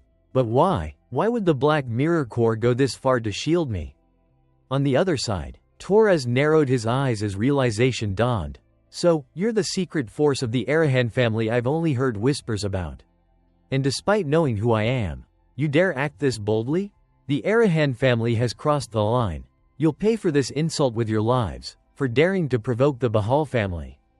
With those final words, Torres raised his sword high above his head. A powerful energy began to surge around him, gathering rapidly into the blade, glowing brighter with every passing second, clearly the build-up to a devastating technique. But of course, there was no way the mage captain would just stand by and let Torres finish casting his technique. That was never going to happen. The mage simply said, "All right then." The moment those words left his mouth, a massive red magic circle erupted beneath the feet of all the knights, spreading outward in a terrifying radius and locking them in place. The knights immediately realized something was very wrong. A magic formation? When the hell did they prepare this? Zed only needed a quick glance to grasp what was happening. It's a trap-type formation. He didn't need to move a single step to trigger it, no warning. No delay. He predicted this exact location and preset the spell long before any of this started? That mage isn't some average tier 5 or tier 6 caster. He's tier 7. Up front, the black-robed mage calmly warned the knights, "Move even a single step, and it'll explode." Torres clenched his jaw in fury. Does the Arahan family truly intend to wage war against the Bahal family? The mage remained unshaken, responding with chilling composure. "I've already told you, leave. Even your family head wouldn't want this." Though the words were spoken without malice, to Torres, they were a deep and unforgivable insult. He gritted his teeth, his hand tightening around the hilt of his sword as he shouted, "You're finished. How dare you insult the Bahal family?" As the words rang out, a powerful aura surged around his body, fierce and wild. Zed, watching from the side, couldn't help but feel alarmed. No, this isn't right. If this is still the early stage of the game, then at best, Torres should only be a tier 6 knight. This fight is hopeless. He can't win. If an all-out battle breaks out here, Torres and the entire knight squad will be annihilated. At that moment, the blue energy surrounding Torres took shape, morphing into the head of a massive lion. Roaring silently with raw, primal power, it was the Bahal family's forbidden technique, Lion's Roar. As it manifested, the pressure emanating from Torres spiked violently, so intense that Zed had to raise his arm to shield his face from the slicing winds now tearing through the air. Zed shouted internally, panic rising in his chest. "No, this is insane. That technique requires at least a tier 7 spell to sustain. Torres, snap out of it. You'll die if you go through with this." Unable to contain himself, he turned to the black-robed mage and yelled, "Black Mirror Core, dispel the magic now. Didn't you hear me? I said deactivate it." The squad leader turned his piercing gaze toward Zed and replied with chilling calm, "That is not possible. We follow the direct orders of the family head. I was told to protect you, not to obey your every command." Zed clenched his fists in frustration. "Then stick to that. Just protect me. Why are you trying to kill them, the Bahal Knights? That's way beyond your authority." With your power, you can protect me without having to kill him. Disarm the formation. Now. He then turned toward Torres and shouted. And you, Torres, stop this before it's too late. But the knight's conviction didn't waver. His eyes burned with fury as he roared back. Shut your mouth. Arahan, you murdered the jailers and innocent civilians in the south. I'll make sure you pay for your crimes. Zed's voice trembled slightly as he tried to reason with him. It's a misunderstanding. Please, just talk to me. But his desperate plea fell on deaf ears. Torres glared at him with unyielding rage. Fine, I'll talk to you, once you're on your knees. With that final declaration, he gripped his sword tightly and charged straight at Zed, ignoring the massive red formation still glowing ominously beneath his feet. He didn't care about the trap, only the vengeance burning in his heart. Yet something strange happened, despite Torres leaping into the air with full killing intent. The magic formation beneath his knights didn't activate. Zed's heart fluttered with cautious relief. It didn't go off? Don't tell me, did the Black Mirror Core just follow my command? But there wasn't time to dwell on it. Torres's attack had already landed, erupting into a violent explosion right where Zed stood. Dirt and debris exploded in every direction. Yet just like before, the knight's sword never made contact. A magic barrier had once again shielded Zed from harm. From his perspective, staring at the blade that came within inches of cutting him down, Zed broke into a cold sweat. Damn, if the Black Mirror Core hadn't interfered, I'd be dead right now. He just tore through 4 layers of my 7-fold wind barrier. It's not even complete yet. And he still pushed it that far? Despite the danger, Zed couldn't help but feel a flicker of admiration. The devastating strike lasted only moments before fizzling out. Torres, drained and pale, fell to his knees and began coughing up large amounts of blood. Zed watched silently, unsurprised. That's the backlash from forcing out an incomplete ultimate technique. To witness the lion's roar firsthand, it's an honor. Sure, but was it really worth it? He slowly stepped forward, crouched beside the fallen knight, and asked softly, feeling any better? I'm serious. Why would you use a secret technique when your body clearly wasn't ready? But instead of answering, Torres roared with fury. How do you know the secret arts of my family? His question barely left his lips before his face turned a deep shade of purple and he collapsed unconscious right in front of Zed. Gasps erupted from the Bahal knights behind him, who rushed forward in panic to check on their commander. Sitting nearby, Zed called out calmly, "It's a mana backlash. If you don't treat him right now, his life could be in danger." The knights didn't dare waste another second. They swarmed around Torres, casting healing spells over his broken body, their voices trembling as they pleaded. "Sir Torres, please, don't leave us. Sir Torres, stay with us." Watching the desperate struggle of the knights, Zed couldn't help but shake his head with quiet frustration. It's no use, he thought. You can't treat mana backlash if your level is lower than the one suffering from it. And right now, only one person here could possibly have a higher level than Torres. His eyes flicked toward the black-robed commander of the Black Mirror Corps standing behind him.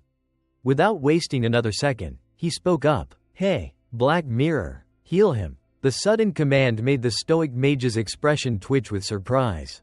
"You really want me to save that knight?" he asked incredulously. Zed answered plainly. "Torres is an old friend of mine." That statement seemed to hit even harder. The mage's brow furrowed, and his voice turned sharper. "That's ridiculous. Knights are enemies. They can never be friends." Zed sighed, not wanting to drag the conversation down the emotional path any further. Instead, he shifted tactics, one that mages would understand best. "Then let me put it in terms you can relate to, benefit. If Torres dies here, there's no way Arahan can avoid a full-blown war with the Bahal family. And tell me, what benefit is there in that for us?" The commander raised an eyebrow, his voice tinged with dark amusement. "You truly don't see how his death might actually benefit Arahan? Besides, this situation is of his making. It doesn't concern my mission." Meanwhile, Torres's condition was deteriorating rapidly. The cries of the knights around him were growing louder, more frantic. Zed winced at the pressure mounting from all sides. "Damn it, we're out of time." He knew he had only one move left. "This does concern your mission," he growled. "You created this situation, and now it's affecting your directive. If you don't heal Torres right now, then your job, protecting me, ends here." As he spoke, Zed reached down, picked up Torres's fallen sword, and calmly rested the blade against his own neck. Blood welled up immediately from the fresh cut. The gesture froze even the cold-hearted mage in place. I always keep my word, Zed continued, voice low and steady, and you've been watching me long enough to know that's not an empty threat.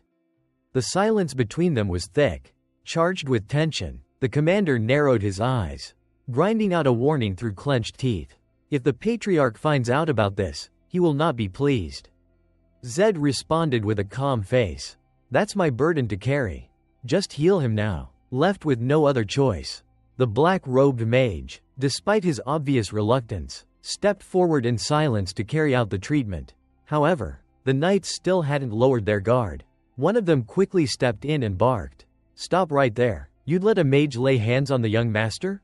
Zed didn't even know whether to call these people foolish or just too obsessed with their pride. Shaking his head slightly, he spoke bluntly. Stand down, right now. He's the only one who can save Torres. Or would you rather let your young master die clinging to your pride? The directness of his words left the knights speechless. Slowly, they began stepping aside, reluctantly opening a path for the mage. The black-robed man didn't waste a second. He raised his hand, and a soft magical glow enveloped Torres. Little by little, color returned to the young knight's face, and his breathing steadied. The tension lifted in an instant. He's stabilizing. His mana flow is returning to normal, one of the knights cried. Tears brimming in his eyes. Thank the heavens, the heir will be all right. As Zed looked around, he suddenly noticed something odd, somehow. At some point, the entire Black Mirror Corps had silently disappeared. The only thing they'd left behind was another white card, placed a short distance away. He walked toward it and picked it up. Time passed quickly, and the scene shifted to the outskirts of Tamaya village. Zed had followed the knights back to their temporary encampment. The card now in his hand. He examined the number inscribed on it, 9. His thoughts raced. Card number 9? It means abandonment or survival. Just then, Ryu, his curious companion, leaned in and asked, Hey, Zed, those mages back there, were they part of the Black Mirror Corps? That white card from last time, was it theirs too? Zed nodded firmly. Yeah, basically. They told me to handle things on my own from now on. Ryu gave an exaggerated shrug. Welp, the Arahan family is gonna freak. Our unshakable backup just walked away like it was nothing. Zed didn't respond right away. Instead, he narrowed his eyes and looked at Ryu, clearly puzzled. Wait a sec, how do you know about the Black Mirror Corps? Ryu, surprisingly taken aback by Zed's question, blinked before replying. Wait, are you serious? Everyone knows about the Black Mirror Corps. Even kids have heard of them. Sure, maybe they don't know what those guys actually do. But the name? It's legendary. He then cast a cautious glance at the knights nearby and leaned in to whisper. Still, I think we should lay low for a while. Look at them. They're still on high alert. If anything goes wrong, we're dead meat. Zed followed Ryu's gaze and observed the knights quietly. His thoughts stirred, and he muttered inwardly. If they were mages and I were a knight, I'd already be dead. He reasoned further. Knights live and breathe honor. Even if you're a wanted criminal, killing someone who just saved your life? That'd go against everything they believe in. Knights are willing to die for honor. Mages, on the other hand, would kill a friend if it meant gaining something of value. Both extremes are irrational, but they're also easy to predict. With knights, appeal to their sense of honor. With mages, just offer them a better deal. Simple. As his thoughts settled, one of the knights approached them. The young master wishes to see you. Please follow me. The scene transitioned to the command tent. Inside, Torres had regained consciousness and was seated comfortably.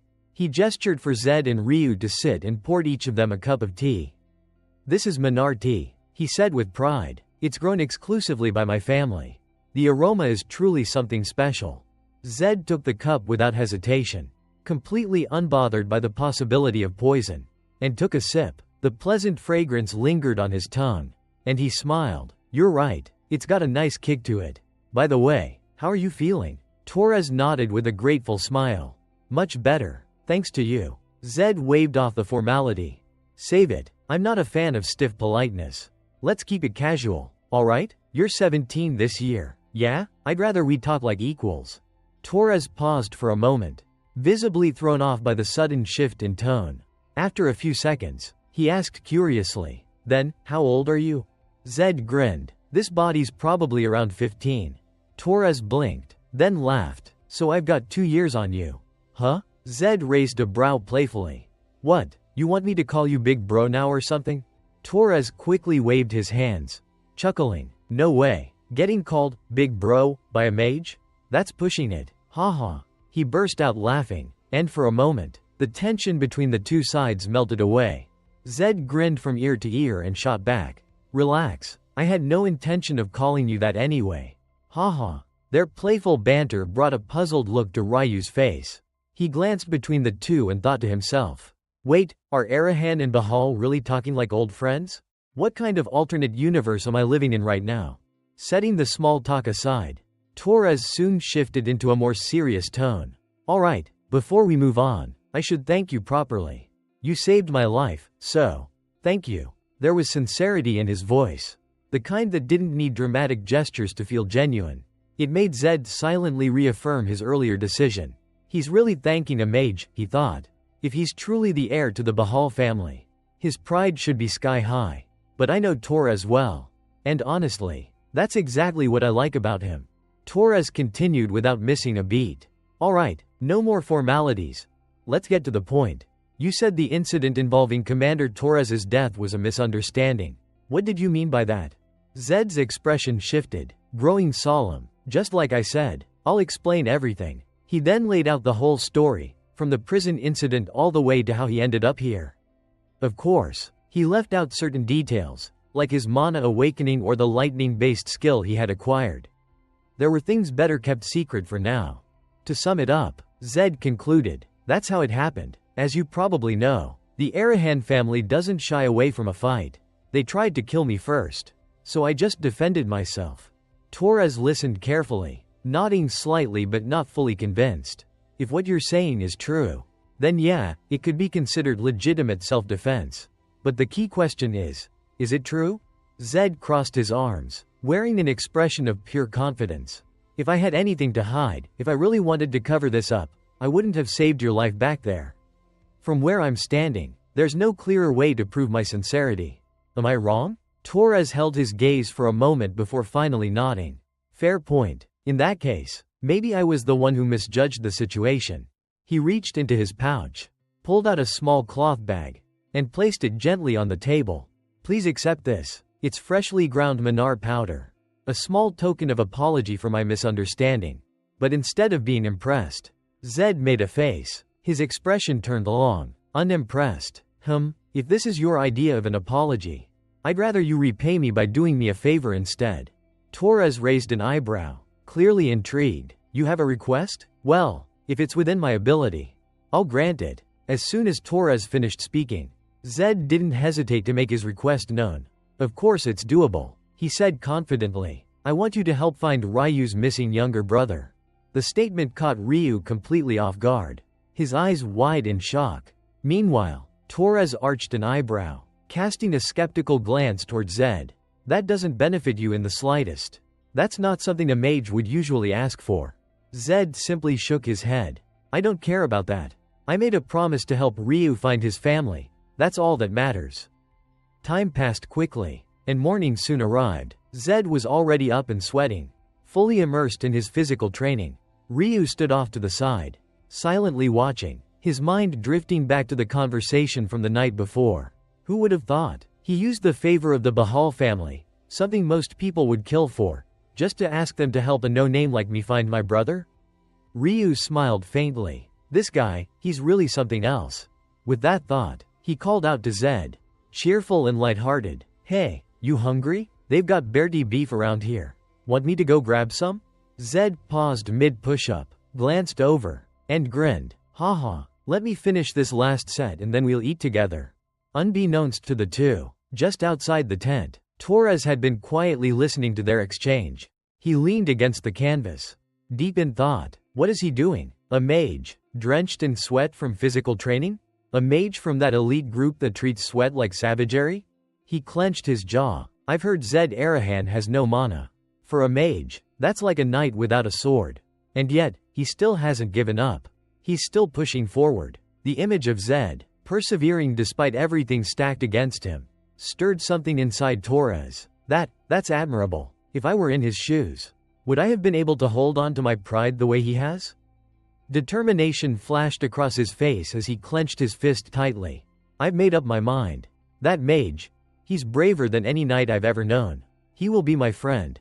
Next, to treat the two starving demons, the knight Torres generously offered them his signature beef dish. Staring at the massive, steaming slab of meat in front of him, Ryu looked completely stunned. Wait, is that berry beef? You seriously went all out and brought out something this rare? Torres beamed with pride. We're hosting Arahan here. This is the least we could do. Plus, it's packed with protein, great for muscle gain too. Alright, everyone sit down already, he said cheerfully. There's no reason to waste time when there's good food on the table. Sitting beside him, Zed couldn't help but smile as well, quietly thinking to himself, a round table without a seat of honor, that's so Bahal. Makes me respect the guy even more. Meanwhile, Ryu leaned in to whisper a warning to the protagonist. But, are you sure this is safe to eat? What if it's poisoned or something? Zed heard that and laughed reassuringly. Relax, trust me, just try one bite. It's way better than anything we ever had at that place. That was all Ryu needed to hear. He popped a piece of beef into his mouth and immediately let out a pleased gasp. Whoa, for real, this is incredible. It just melts in your mouth. Seeing that reaction, Torres grinned and asked, So, how do you like the taste? Zed responded, It's amazing. I bet you get to eat stuff like this every day. Huh? Man, I'm jealous. But then he reminded himself silently. Still, nothing in this world comes for free. A meal this luxurious, there's definitely something they want in return. Kindness lasts only until the last piece of beef is gone. Just then, a knight suddenly stood up and said loudly, Sir Torres, forgive me, but I can't sit here any longer, I'm leaving. Right after that, several other knights stood up as well, shaking their heads. Same here, I just can't do this anymore. I tolerated Arahan staying at the outpost. But this is too much. Sorry. And just like that, the whole group of knights walked out, leaving only the three of them at the once crowded banquet table. From Torres' perspective, watching his subordinates walk away with obvious discontent, he could only offer a regretful look and turn to Zed. Please forgive their rudeness. I apologize on their behalf. Zed, understanding the situation, just waved it off. Don't worry about it, and if you're thinking about punishing them, don't. It won't do anyone any good. Torres looked a bit surprised. After being treated like that, you're still defending my people? Zed shook his head gently and explained. They've been raised since childhood to see sorcerers as enemies. Instead of punishing them, maybe we should try to understand them, and ease their fears. Understanding? Huh, Torres murmured. Looks like I've learned something new tonight. Back from Zed's perspective, the young man didn't want to waste any more time. He cut straight to the point. But more importantly, there's something you've been wanting to say to us. Isn't there? Torres blinked in slight surprise. Then admitted, so you noticed, huh? We're planning to head out to Frielda to search for Ryu's sister. Would it be alright if we delayed our departure by just one day? Zed raised an eyebrow. Why? Torres explained. I want everyone to see that you're a good person. Just one day is all I'm asking. Zed paused, thinking it over for a moment, then turned to his companion. Hey, Ryu, you okay with that? Ryu nodded. Yeah, I'm fine with it. I mean, it's not like we're the ones doing the actual searching anyway. Honestly, with the way things are going, I'm starting to think this whole search party is just for show. Hearing that, Zed made his decision without hesitation. Alright then, let's do it. We'll stay one more day. Time passed quickly. The scene shifted to the southern front, beyond the Tamaya wall. At that moment, a violet lion barely had time to snarl before it was cleanly sliced in half by a knight from House Bahal. The knight grinned as he boasted. Just a low-level beast. Easy work, right, Torres? A voice responded with praise. Good work, everyone. Let's keep moving. Continue the search. Yes, sir, the group replied in unison. Back with Zed, he looked slightly pensive, thoughts churning in his mind. What's Torres thinking? Bringing me out here? Whatever. I'll go along with it. But seriously, He assembled a 20-person unit just for this search mission. The southern and western fronts are crawling with beast activity. These expeditions are no joke. As he mulled it over, a sudden suspicion crossed Zed's mind. Wait a second, could this all be because of them? In Bahal, there's a tradition of hosting post-mission banquets to celebrate the safe return of deployed troops. So what? Is his plan to bring me into that warm, uplifting atmosphere? The kind where everyone's patting each other on the back, praising the success of the mission? That emotional surge, totally the kind of thing a 17-year-old would think up. Just then, a voice called out from the front lines. Sir Torres, we've found something unusual over here. Everyone quickly rushed toward the sound. Sure enough, there was a large gouge in the earth, strange enough to make Torres narrow his eyes. These tracks, they're odd, he muttered. Anyone recognize what creature could have left these? No one answered right away. The group fell into silence. Eventually, a knight nearby spoke up. They look like they came from some unclassified creature, nothing in the beast catalogs. Also, Torres, according to protocol, shouldn't we report this and return to base? Torres, his golden hair catching the sunlight, closed his eyes briefly. Considering it, but if we turn back now, it's a bit too early. We're still in Zone 1, aren't we? Even if it's some unidentified beast, it's likely just a low tier 1.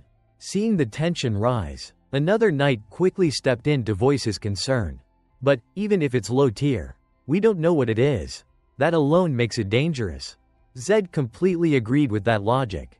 He's right, he thought, until we know what we're dealing with. Heading back really is the smartest move. Then he spoke up. Need a hand with this? His offer caught Torres off guard. Wait, you know what this creature is? Zed replied casually. Of course, it's a basilisk. Technically, it's a mid-tier beast. But you're a level 6 knight, and you've got 20 level 5s with you. This shouldn't be too much trouble. For real? Torres asked, still unsure. But before he could process it, a few of the mages in the back lost their composure and started barking like mad dogs. Sir Torres, are you really going to believe a sorcerer? A monster from the south, and some guy from the west claims to recognize it? Zed smirked and shot back. Do you have proof that it only appears in the south? Maybe Arahan just keeps better records than you lot. That fired them up even more. Some knights growled under their breath like bristling wolves. You arrogant bastard, you're just a half-rate mage who can't even use proper magic. How dare you mock Bahal, after Arahan?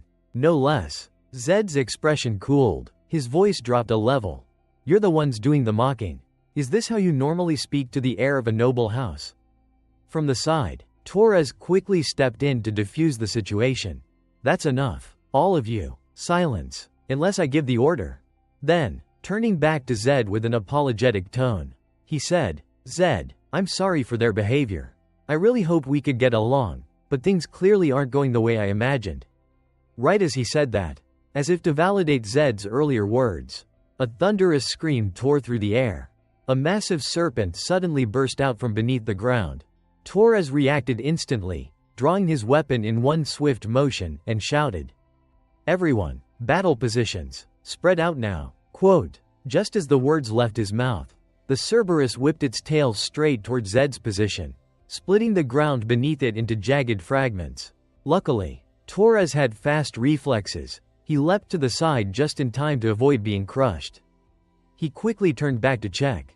Zed, are you alright? But before he could finish the sentence, Zed shouted, Torres, behind you, move. At that exact moment, the massive serpent lunged forward. Its gaping jaws aimed right at the blonde knight. Thanks to Zed's timely warning, Torres managed to dodge at the very last second. TCH, there's two of them? Torres cursed under his breath. Wasting no time, and clearly wanting to deal with both beasts swiftly, he raised his sword high above his head. A brilliant blue aura flared around him, cloaking his entire body in glowing energy. All units, focus your attacks on the one to the right, he shouted. At his command, the knights raised their swords in unison, preparing to unleash a coordinated strike. Once fully charged, Torres swung his blade downward, unleashing a crescent-shaped slash that sliced through the air like a razor-sharp wave. The rest of the knights followed his lead, hurling their own glowing arcs of energy toward the basilisk on the right. The flurry of crescent slashes collided with the beast, forcing it to roar and thrash in fury. But despite the pain, their combined attack hadn't even pierced its skin. Torres's eyes widened in disbelief. Our attacks, they didn't even scratch it? Even Zed was taken aback. Fully trained knights, level 5 and 6, and their sword energy can't even penetrate its hide? On the opposite end, the enraged basilisk was clearly done playing games.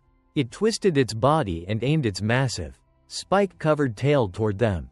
Zed could sense what was coming and yelled, "It's going to strike. Everyone, get down." The knights hesitated, unsure. "Follow Zed's orders," Torres shouted. "Down, now." That did the trick. The unit dropped to the ground in an instant. Well, almost all of them. One stubborn idiot still stood frozen in place, grumbling. "Why the hell should we listen to some mage?"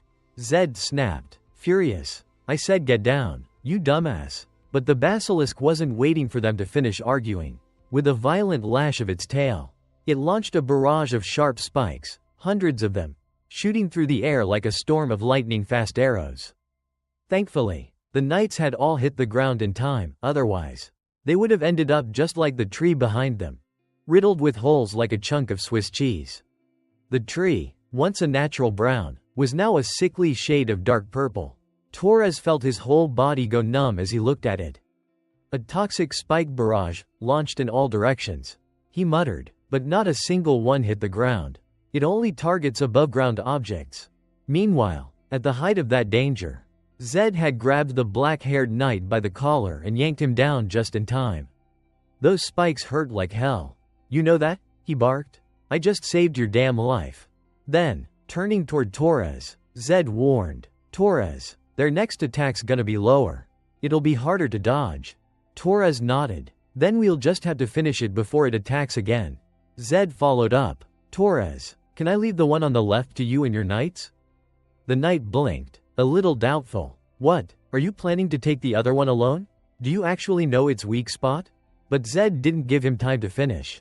"We don't have time for this. Just tell me, can you handle it or not?" Seeing the fierce determination on Zed's face, Torres wiped the sweat from his brow and gave a sharp nod. "All right, we'll handle it. Just don't go dying on me." Hearing that, Zed chuckled inwardly. "Who's worrying about who now?" he thought. "Honestly, the guy really is something else." With a faint smile, Zed replied, "Then I'm counting on you." Without hesitation, Torres turned to his unit. "Everyone, with me, we're taking down the one on the left. I'll lead the charge." Back on Zed's end, seeing Torres rush into action fired him up even more. "If my favorite guy is out there giving it his all, there's no way I'm sitting this out." With that, Zed activated his latent abilities. Trait: Challenger, boosted by willpower, activated. Temporary stat increase. +10 across the board. Spell: Transcendent Humanity, cast. In an instant, Zed entered his Super Saiyan-like form, his entire body now cloaked in golden lightning. He stepped forward, electricity crackling around him, eyes locked on the basilisk to the right. "Hey, you know who you're looking at?" he shouted. "Your opponent is me." And with that, Zed blasted forward in a lightning-fast blur, charging straight into battle. Zed quickly noticed something odd about the basilisk. Its belly was slightly bloated, and its movements were sluggish. That's when it clicked. Did this thing just finish a hunt?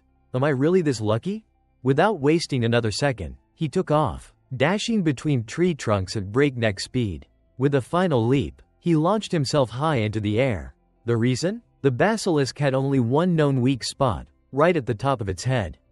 If he wanted to take it down, he'd have to crush that exact point. With his target in mind, Zed came crashing down from above and slammed his lightning-charged fist into the basilisk's skull. The beast's eyes bulged, then rolled back as its massive body collapsed to the ground, completely unconscious. Watching the creature drop, Zed took a deep breath and muttered a quick prayer. "All right, here we go. Come on, come on, yes." Demon's breath. Demon's breath, a key ingredient in crafting elixirs. With just a drop of holy water, it had a chance of transforming into a true elixir. Normally, elixirs offered random stat boosts. But for Zed, there was only one stat that mattered: mana.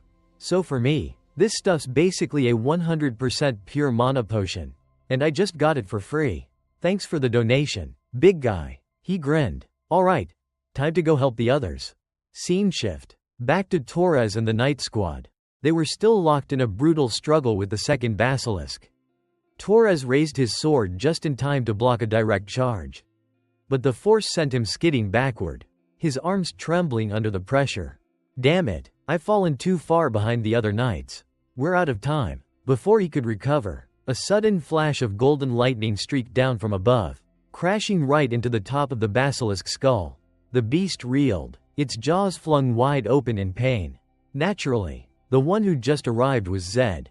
Wrapped head to toe in crackling golden lightning, he stood like a storm in human form. Torres stared, wide-eyed in disbelief. What kind of demonic energy is that? Across the field, knights who'd rushed in to assist were just as stunned. Huh? How the hell did he get here so fast? Wait a sec. That glow, is that lightning energy? Still trying to wrap his head around it, Torres cautiously asked, Zed, is that really lightning energy you're using? Zed shrugged. I mean, kinda hard to miss, right? Torres looked even more confused now. But, how? I thought you didn't have mana? Zed just smirked. I didn't, but I got a mana ring not too long ago. Torres stood frozen, completely stunned. What? You already have a mana ring? But, that's impossible. A mana ring forms around the heart at birth. Sure, sometimes it takes a little while for the mana circuits to fully connect. But by 6 years old, all pathways are supposed to be complete. He stared at Zed as if seeing a ghost. That means, Zed, who's what, 15? Just now awakened his mana ring? That's like someone being born with 9 fingers and suddenly growing a 10th one out of nowhere. In the 1,000-year history of the Empire, nothing like this had ever happened. Even the heavens must have trembled at the willpower of this guy, Torres thought to himself. Meanwhile, Zed had already crouched beside the massive snake-like basilisk and pulled out a glowing red orb from its body. He turned to Torres and asked, Hey, mind if I take this? Torres, still half in awe, responded brightly, Of course, you're the one who took it down, everything it drops is yours. But before he could even finish the sentence, Zed waved him off. Nah, this is plenty for me. But hey, if you skin it, I bet that hide's worth at least a few pounds of prime beef. With that, Zed chuckled quietly to himself. I've been playing this game for over a decade, and never, not once, have I picked up 2 demons' breaths in one go. This is jackpot level luck right here. I haven't even eaten yet and I already feel full. Scene shift. At the warp gate, the knights were still murmuring among themselves, buzzing with disbelief over what they just witnessed. Did you hear about Arahan, the guy who joined the monster hunt earlier? Yeah, I heard he took down a completely unknown beast, with his bare hands. I heard he awakened lightning energy. Lightning energy? Isn't that just a myth? Are we sure that's what it was? A sorcerer without mana, suddenly using lightning energy? That has to be a mistake. Nope, everyone who was there saw it happen. Even Sir Torres confirmed it. There's no way that's wrong. That guy, Arahan, he's not like any other mage we've ever seen. Right? He even skinned the monster he killed. I heard he trains during breaks too. Like, actually sweats and everything. A mage that skins his kills? A mage that sweats from physical training? The more I hear, the more I think he's nothing like the usual spellcasters. Man, I wish I could have talked to him. I should have volunteered for today's mission. A chorus of admiration and envy echoed through the air, as the name, Arahan, spread like wildfire among the ranks.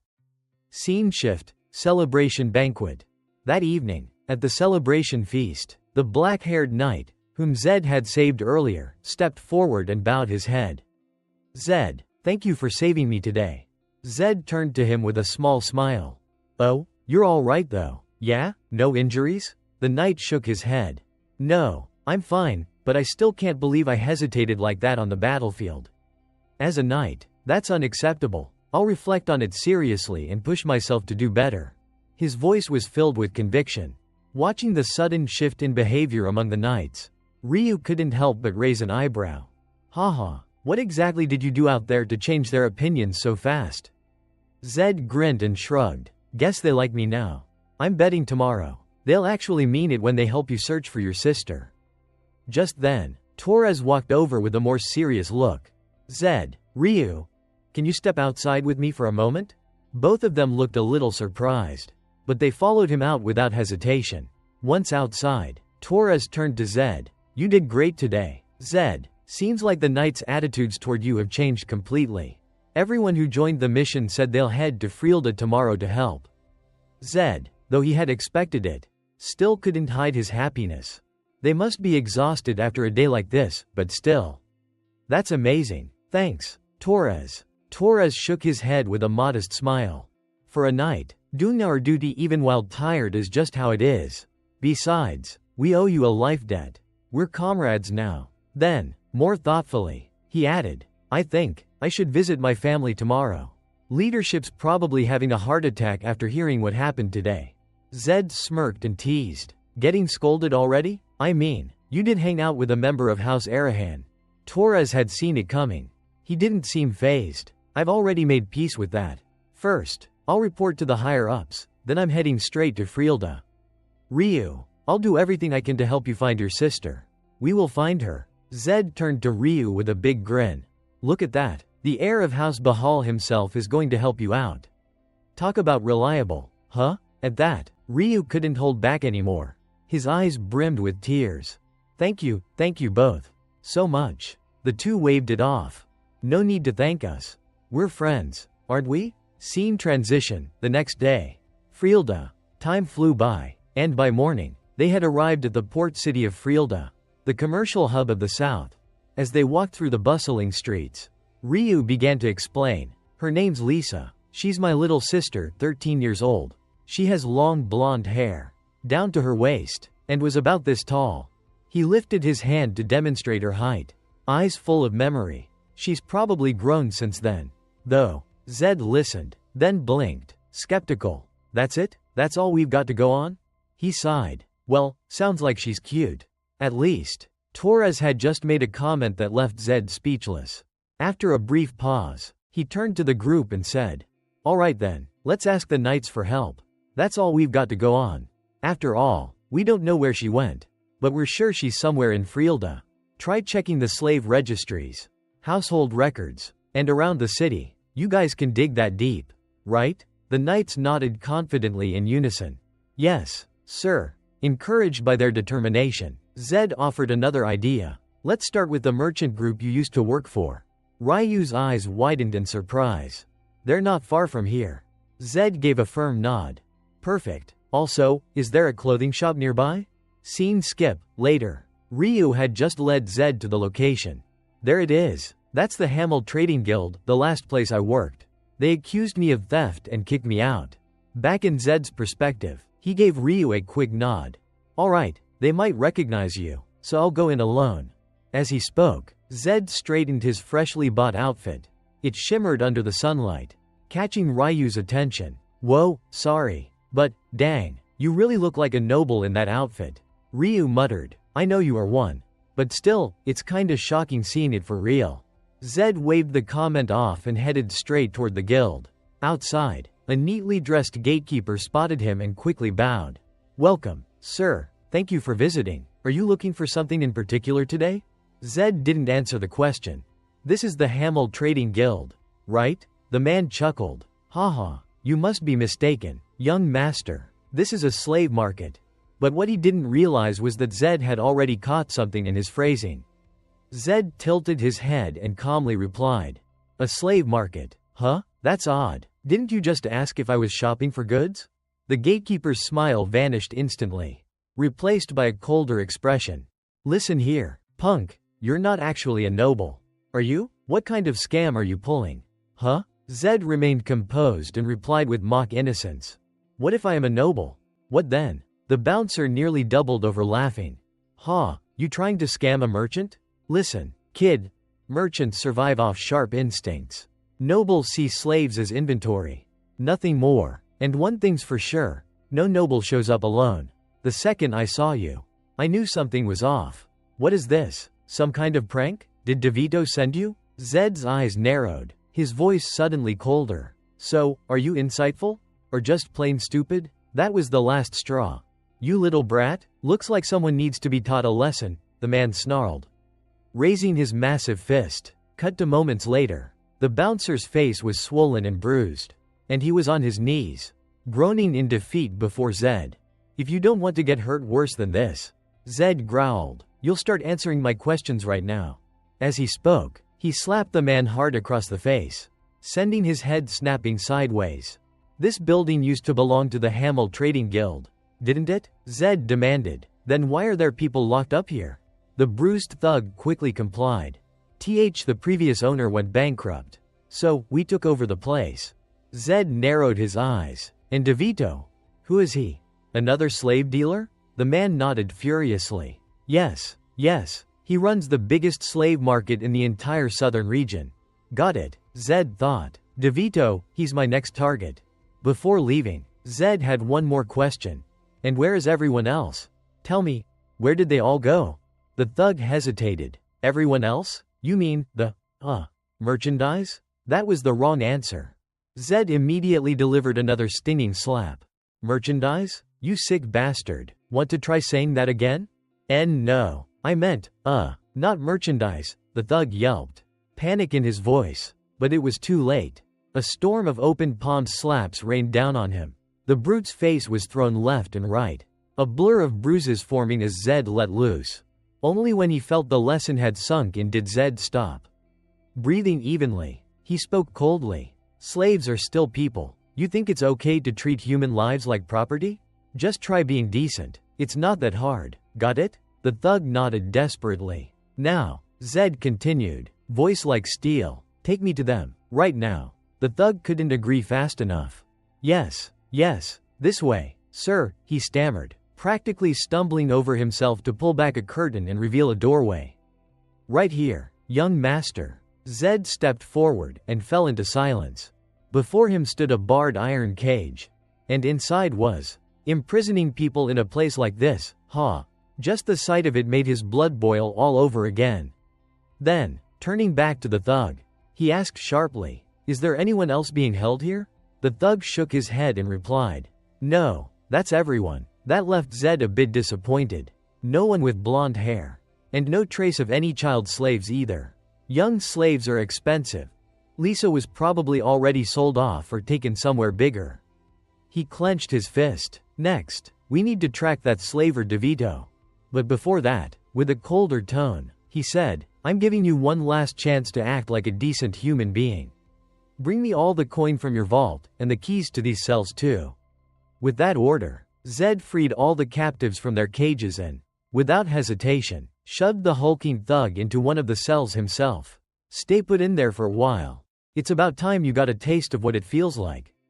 Time passed quickly, and by evening, all the freed slaves were gathered around Zed, chattering with gratitude. "May you be blessed for this, sir, for someone as lowly as me. This kind of kindness was beyond hope," said a brown-haired man, clutching Zed's hand tightly. But Zed simply shook his head and replied softly, "No need to thank me. Just rest easy now." In his heart, he thought, "I gave away all the slavers' wealth to those we rescued. The knights have escorted them to decent shelters. While dining with them, I listened to each of their stories. And sometimes, buried in all those life tales, lies something unexpected." Sure enough, it happened again. An elderly man with white hair began recounting his own story. "My name is Gordon. I used to be an assistant for the Chervil family. After their fall, somehow, I ended up here." Hearing this, Zed raised an eyebrow in surprise and asked, "You served the Chervil family? I thought they were completely wiped out? I'm glad you're still alive." The old man shook his head and said that he only survived by sheer luck.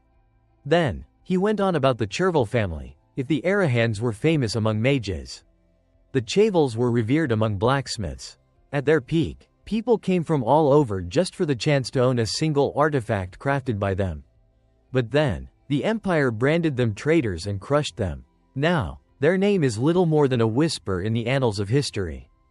And that wasn't just true in the history books. It held true in the game Zed knew so well too. There's no one left to inherit their legendary craftsmanship, for an empire still at war with monsters. This was a devastating loss. Unaware of Zed's thoughts, the old man let out a weary laugh and sighed. The Golden Age really is nothing but a memory now." Hearing the old man's sigh, Zed nodded in agreement. What a shame. If the Chervil family's craftsmanship had survived, we'd have countless extraordinary artifacts by now. Deep down, he couldn't help but think, that's a major loss for me too. Then, across from him, the old man lowered his voice and said, actually, there's something I want to tell you. But only you. Will you promise to keep it a secret? Of course, I swear it on my honor. Zed replied without hesitation. After glancing around and making sure no one was eavesdropping, Gordon gestured for Zed to follow him into the nearby woods. Once they were safely out of earshot, he whispered, the true heir of the Chervil family, Lacto, is still alive. Zed couldn't contain his shock and let out an audible gasp, prompting Gordon to quickly hush him. Please, keep your voice down. Realizing his slip, Zed rubbed the back of his head awkwardly and lowered his tone. Where is he now? Gordon's expression turned solemn. His most trusted aide sacrificed himself in Lacto's place, switched clothes and burned the body to hide the truth. If everything went smoothly, he's now in hiding somewhere in Maya. This revelation hit Zed like a thunderbolt. Even if Lacto had survived, a fugitive's life would make reaching him nearly impossible. Still, Zed nodded and said with conviction, thank you for telling me this. I truly hope I'll get the chance to speak with him one day. Gordon smiled faintly and added, I shared this because I believe you're someone who can be trusted. Please, don't let any harm come to him. You have my word, Zed replied. Let's head back, we've been gone a little too long already. The two of them returned to camp, and just as they arrived, Zed noticed Ryu sitting off to the side. Clearly downcast, Zed raised an eyebrow. What's wrong? Not hungry? Lost your appetite? He gave a reassuring smile. Don't worry too much. That slaver today was just small fry. Tomorrow, we go after DeVito. That'll be the real deal. Yeah? Ryu muttered, but he still couldn't hide the frustration on his face. Then suddenly, Gordon, who had overheard the name, stepped forward, visibly alarmed. Wait, sir, did you just say DeVito? You mustn't go after him. He's on a completely different level from the slavers we were just rescued from. Do you even know who's backing him? Zed folded his arms, a confident smirk crossing his face. Doesn't matter how powerful his backer is. I've got the Bahal Knights by my side. In response, Gordon shared an even more shocking piece of information. Sir, DeVito's network stretches across the entire empire. There are even rumors that his biggest client is none other than the Arahan family. Zed's expression instantly darkened. He stammered, that can't be. Why would the Arahans bother coming all the way down to the south? Before Gordon could answer, another older man who had overheard the conversation shouted, the reason is obvious. The fall of one's enemy is to one's gain. Capturing all the slaves deals a major blow to the southern noble houses, Bahal included. Hearing this, Zed fell into deep thought. If it's the Arahan family, that makes sense. Wait, if that's the case, then the Black Sword unit might be protecting DeVito. This isn't just about taking down a slaver anymore. This could spark a covert war between the Arahans and Bahal. Meanwhile, Ryu, ever sharp and observant, caught onto the implication and said quietly, Zed, if what he's saying is true. Then, he didn't finish the sentence. But he didn't need to. Zed understood. Ryu's worried I'll end up throwing myself into danger. He thought. Zed smiled and reassured him. Don't worry so much. This is for you, but it's also for what's right. I'm just doing what I believe in. No matter what, we had to deal with DeVito. Time passed quickly, and the next day, the scene shifted to DeVito's slave market. Zed had arrived to begin his investigation. Outside, one of the guards saw him and greeted him casually. But before he could say much more, Zed pushed the door open and walked in like he owned the place. The startled guard rushed after him, shouting, Hey, what do you think you're doing? Zed didn't bother answering. He stared down the thugs inside and demanded, Where's DeVito? Naturally, the guards weren't about to give in so easily. One of them growled, Do you even know where you are? Brat, you think being some noble kid means anything here? Around here, even nobles get their skulls cracked open. Zed sighed in irritation. TCH, so working with the Arahans really has rotted your brains. As he spoke, he calmly removed his contact lenses, revealing a pair of glowing crimson eyes. The moment the thugs saw them, they went pale and instantly dropped to their knees, begging for mercy. We're so sorry. We didn't realize you were a young master of the Arahan family. In the back of the room, Zed noticed a hunched figure in a cloak offering a slight bow in greeting. The man's posture and attire suggested he was a lowly servant, but Zed's instincts said otherwise. That one, is he DeVito? No, not with those clothes. He's a subordinate, but judging from that reaction, he's definitely Black Sword Unit. I was hoping I was wrong, but this confirms it. At that moment, from the second floor above, an irritated voice clicked its tongue sharply. TCH. What business does a noble guest like you have in such a filthy place? I heard you wrecked the slave market down at the docks yesterday. I figured you'd be too scared to show your face around here again. Looks like you're either braver than I thought, or just plain stupid. As he spoke, the man casually picked up a glass from a wooden shelf beside him. Zed, not interested in wasting time, went straight to the point. As of today, the Arahan family is cutting all ties with you. I'm taking every last one of the remaining slaves. DeVito, the slave merchant himself, couldn't help but burst into laughter. Haha, sorry, I couldn't hold that in. His mockery made Zed's eyes narrow in annoyance. No manners at all. You dare meet the gaze of an Arahan, and still dream of walking away alive? After a few more seconds of chuckling, DeVito finally regained his composure and responded. Oh right, so, when are you going to kill me then? I think we're done with the small talk. Since you're a distinguished guest, I'll let you live. Consider this a life lesson. With a flick of his hand, he signaled to his henchmen. In an instant, the thugs drew their weapons and surrounded Zed, cutting off all escape routes. Even the Black Sword Unit operative, who had previously stayed quiet, now gripped his weapon tightly. Zed let out a quiet sigh. Figures. Good thing there's only one Black Sword here. I don't know how strong he is, but if he's just tier 5, I might be able to manage. If I strike first and take him out. He clenched his fist, muscles tense in preparation, but before he could make a move, a thunderous shout echoed through the building. Surround the structure. Teams 1 and 2, breach now. Kill them all. The voice belonged to none other than Knight Torres, who had arrived with his squad and launched a full-on assault. The timing couldn't have been better. On the other side, DeVito finally began to panic when he saw a group of knights storming into the building. He let out a terrified scream. What is the Bahal family doing here? What the hell is going on? The slave merchant collapsed onto the ground in fright, only to have the severed head of the Black Sword Unit's mage tossed right in front of him a moment later.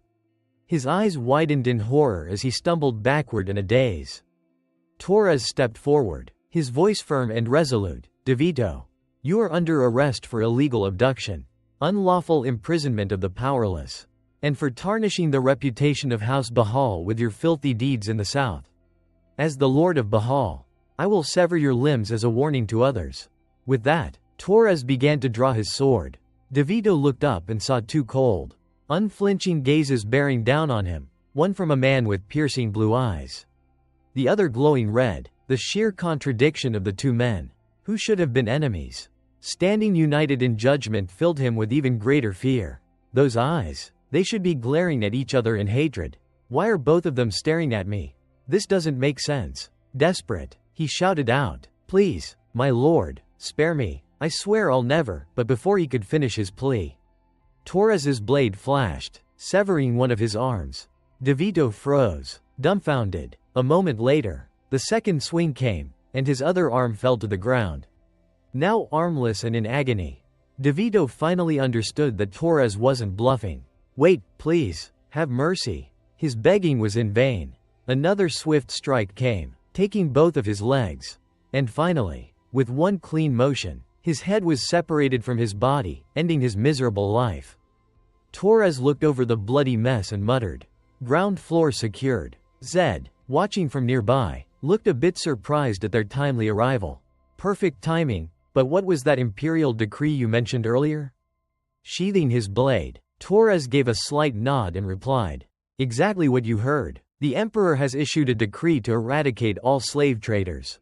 A merciful king indeed. Zed's curiosity deepened. So, what about the others? Have all the other slavers been dealt with already? Torres answered, we've dispatched night squads to every known location. This place was the most critical. So I came personally. Now tell me, what are you doing here? Don't tell me you were planning to take down DeVito all by yourself? Zed just shrugged. Well, let's just say, there were a few things I needed to confirm. Clearly not pleased with Zed's reckless solo mission, Torres gave a slight reprimand. It's impressive you've awakened your mana at such a young age. But don't overestimate yourself. You're still not strong enough to take on something like this alone. Then he turned to his men and ordered, "Sweep the interior. Search for any slaves. Report back once you find them."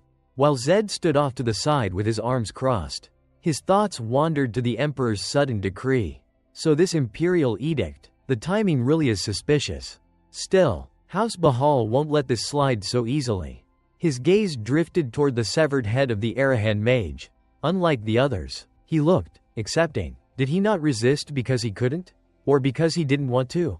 If it's the latter, that kind of loyalty to House Arahan is something else. One by one, the slaves were led out of the building, many of them limping or weak, but alive. Among the crowd, Ryu anxiously scanned each face, his eyes darting from person to person, searching for his younger sister. A soldier approached Torres and gave a quick report. "Lord Torres, we've tallied roughly 600 people." Torres nodded firmly. "Understood. If there's a blonde girl among them, bring her directly to Ryu." Just then, Ryu's heart leapt. He spotted a blonde figure emerging from the building. "Lisa," he called out, running forward, but when the girl turned around, her face was that of a complete stranger. Ryu slowed, his excitement fading into quiet disappointment, and quietly returned to his spot. Zed, noticing, felt a cold knot twist in his chest. 500 have come out, and still nothing? That's not a good sign. Young girls, especially pretty ones, fetch a high price on the underground market. There's a chance she's already been sold off. He didn't say any of this aloud. Instead, he gently placed a hand on Ryu's shoulder. "Don't give up," he said quietly. Ryu gave a faint nod, but his eyes had lost their spark. Meanwhile, the knights had completed their sweep of the underground prison. One of them returned and reported with a shake of his head. "Lord Torres, we've checked every corner. Unfortunately, those were the last of the slaves." The weight of those words hit Ryu hard. His expression darkened, shoulders slumping under the growing despair. Time passed quickly, and by late afternoon, all the rescued captives were gathered outside. A dark-haired knight stepped forward and addressed Torres. "Sir, as per the Emperor's decree, we'll escort the freed slaves to the palace for shelter and medical care." Torres nodded with a tired smile. "Good, make the arrangements. And you too, well done today. We'll continue the crackdown tomorrow. Ryu, don't lose hope. You will find her. Thank you for everything," Zed added with sincerity. At that moment, a small figure in a brown cloak approached a white horse nearby. The horse startled and neighed loudly, causing the figure to stumble backward in surprise and fall onto the ground. Seeing this, Torres walked over and cleared his throat. "Ahem, you shouldn't sneak up on a horse like that, especially from the side. Are you all right?" As he helped the figure up, he paused, surprised. The person was a beautiful young girl with golden hair. Zed's attention snapped toward them. "Hey, Ryu, did you see anyone like that earlier?" The girl, hearing their voices, turned with wide, uncertain eyes. Her voice trembled as she asked, "Brother?" Upon seeing his sister's familiar face, Ryu couldn't hold back his tears. In a surge of emotion, he rushed forward and wrapped his arms tightly around her, sobbing uncontrollably. Zed, watching the scene unfold, offered a quick deduction. "Must have been the hood. That's why no one noticed her earlier. We nearly missed her completely. Good thing for that horse." As he spoke, he glanced over at Torres, who, to his surprise, had tears welling in his eyes. Zed raised an eyebrow, teasing, "Wait, are you crying?" "I am not crying," Torres snapped, quickly turning his head away in an attempt to hide his expression. That only fueled Zed's grin. "Right, sure, something just flew into your eye." "Huh?" Flustered, Torres fired back, "You heartless bastard. How can you be so calm after seeing something like that?" "You're crying. You're clearly crying," Zed said, smirking. "I am not," Torres shouted, but even his indignation couldn't hide the emotion in his voice. Time passed swiftly, and the scene shifted to a lively banquet celebrating the successful liberation of the slaves. Laughter echoed through the hall as food and drinks were shared freely. Torres stood up, mug of beer raised high, and shouted, "Tonight, it's on me. Eat, drink, Go wild." A resounding cheer followed. Yeah, Lisa, now clean and safe, stared wide-eyed at a massive platter of roasted beef in front of her, like she couldn't quite believe it was real. Torres noticed and chuckled. He carved off a piece and offered it to her. "Here, eat up, as much as you want." Lisa trembled slightly as she bowed her head. Thank you, sir." Torres waved it off. "Ryu's my friend, so that makes you a friend too. No need for all that formal stuff. And hey, you can think of him as a big brother too," he said, nodding toward Zed. "He's cold on the outside, but he's a good kid." Zed caught the look and raised a brow, slightly confused. A 40-year-old knight hanging out with a 15-year-old and his 13-year-old sister. Yeah, that's gotta look weird from the outside. Nearby, Ryu playfully tossed a chunk of meat toward his sister. "Whatever you want, just say the word. Your big brother will get it for you anytime. My friends are loaded, okay? I bet I'm the only guy around here who's got both House Arahan and Bahal on his side." His comment drew smiles and chuckles from those around them, the warmth of the moment spreading like firelight through the hall. The chatter between the siblings filled the air with joy and a rare sense of peace. "Maybe this is the first truly peaceful day I've had since coming to this world," Zed thought to himself, letting the sound of laughter carry him for just a moment longer. Unfortunately, the celebration had barely begun when a tall, imposing knight stepped into the room, silencing the chatter. The atmosphere shifted instantly. Zed's eyes narrowed as he recognized the man. "That's Phillips, the vice captain of Bahal." Torres raised an eyebrow, clearly surprised. "Phillips? What are you doing here?" The vice captain didn't waste time on pleasantries. "I'm here on behalf of the Lord," he said, his voice cold and clipped. Torres looked even more confused. "On behalf of the Lord? I haven't received any word about new orders. What declaration are you talking about?" Without answering directly, Phillips unsheathed his sword in one fluid motion and pointed the gleaming blade straight at Zed. His voice dropped, heavy with authority. "The Lord has issued a command. The Arahan boy is to be taken to him immediately." The sudden shift in tone made the room tense. People froze mid-bite, eyes flickering between Phillips and Zed. Zed let out a tired sigh, rubbing the back of his neck. "So much for a peaceful day. I knew it was too good to last." Whether he liked it or not, Zed was thrown into a carriage by the knights and escorted straight to the Bahal estate. On the way, the vice captain, a man named Phillips, turned toward him and issued a stern warning to keep you from doing anything stupid. "Let me lay down the rules. First, do not look the Lord in the eye. Second, kneel the moment you stand before him. And third, no questions allowed." But before the metal-faced knight could finish, Zed shot him a sharp glare and nearly snapped, "Hold it. Who do you think you are, barking orders at me?" Phillips didn't take kindly to that. His face twisted in irritation as he reminded Zed, "Don't forget where you are. This is Bahal territory. Show some respect or I'll beat it into you right now." Inside the carriage, despite the threats, Zed showed no hint of fear. "You should remember your place. Don't forget I'm from the Arahan family," he retorted calmly. Just as their exchange ended, the carriage arrived at the grand gates of the estate. Zed glanced up at the flag fluttering in the wind and muttered to himself, "This is the Bahal estate. The game has officially begun. I have no idea what Fernando, the head of the Bahal family, is scheming, but as the heir of the Arahans, I need to carry myself properly." He clenched his fists, keeping his posture straight. "For some reason, I get the feeling that's the only way I'll make it out of here alive. It's like walking a tightrope. Bow my head too low and they'll think I'm weak. Raise it too high, and I'll provoke them. I'll have to play this very carefully. I just hope I've read the situation right." Soon after, the knight, still as unpleasant as ever, escorted him to the guest parlor where the family head would receive him. Philip stood guard at the side, his usual scowl still painted on his face. Ignoring him, Zed subtly scanned the room and thought to himself, "This is the 6th floor guest parlor, just like in the game. Not the office on the 7th floor. That means he's receiving me as a guest, not interrogating me. That's a good sign." Or so Zed believed. But barely a second later, a crushing pressure suddenly descended on him, making his posture bend slightly under its weight. Then came a voice, deep, commanding, and unshackably firm. "You're the first person from the Arahan family to ever set foot in the Bahal estate." From Zed's perspective, He didn't even need to look, he already knew who that voice belonged to. What the hell? He's here already. Right behind me.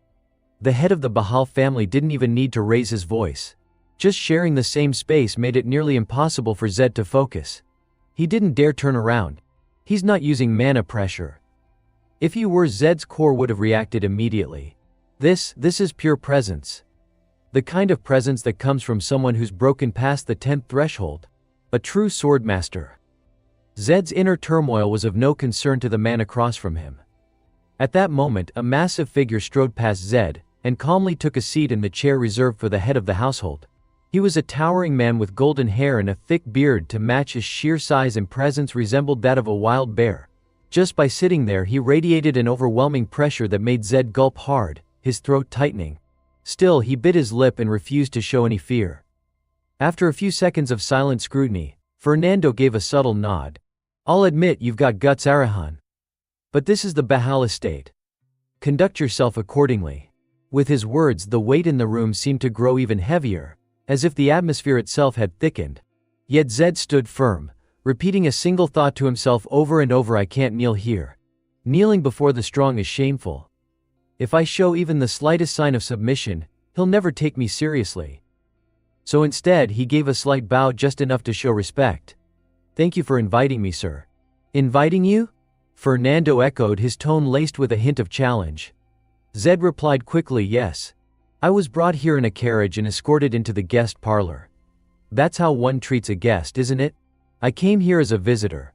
But if kneeling and bowing are customary in the Bahal household, I'm willing to follow your traditions. The boldness and clarity of Zed's response made the lord of the manor raise both eyebrows. Zed, for his part, waited tensely for a reaction. Then, after a brief pause, the hulking man suddenly burst into laughter, a loud, hearty, almost thunderous laugh. Haha, you've got some nerve, kid. Alright, take a seat. Can't have a guest standing forever. Minar, bring the tea. Only then did Zed allow himself to relax slightly. He let out a quiet breath of relief and thought, thank God. He's actually treating me like a guest, at least for now. Across the room, the imposing lord narrowed his eyes, as if reading the thoughts written on Zed's face. You seem deep in thought. Don't overthink it. I summoned you here purely out of personal curiosity. Nothing more, he said. I heard you met with that smuggler on the Emperor's orders. Is that true? Zed shook his head calmly. I didn't hear anything about that air conditioner business. It's already been handled. That only made the Lord more curious. So you acted before the official order reached you? Why? From Zed's perspective, he knew he had to tread carefully now. This wasn't the time for careless words. There were probably dozens of answers that might please Fernando, but in this moment, Zed understood one thing: the only thing he should say was the truth. After all, lying in front of a swordmaster was practically suicide. I understand, he began calmly. Slave trading goes against human morality. I acted out of conscience, nothing more. Fernando's face grew thoughtful for a moment, as if weighing something in his mind.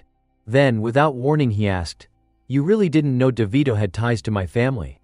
At first, I thought it was just a rumor, Zed replied. But the moment I laid eyes on him, I knew. You knew, and you still didn't back down? Fernando asked, raising an eyebrow. Zed didn't flinch. Right and wrong are what mattered to me. Family doesn't change that. Fernando let out a quiet, almost imperceptible sigh, and then gave a subtle warning. You know your family, the Arahans, won't let this slide. But Zed remained unfazed. That's fine. I have no regrets. I did what was right. For the first time in the conversation, something shifted in Fernando's expression, an unspoken hint of admiration. He really means it, the Lord thought. This kid understands exactly what it means to go against his own bloodline, and he did it anyway. Just because of his own moral compass.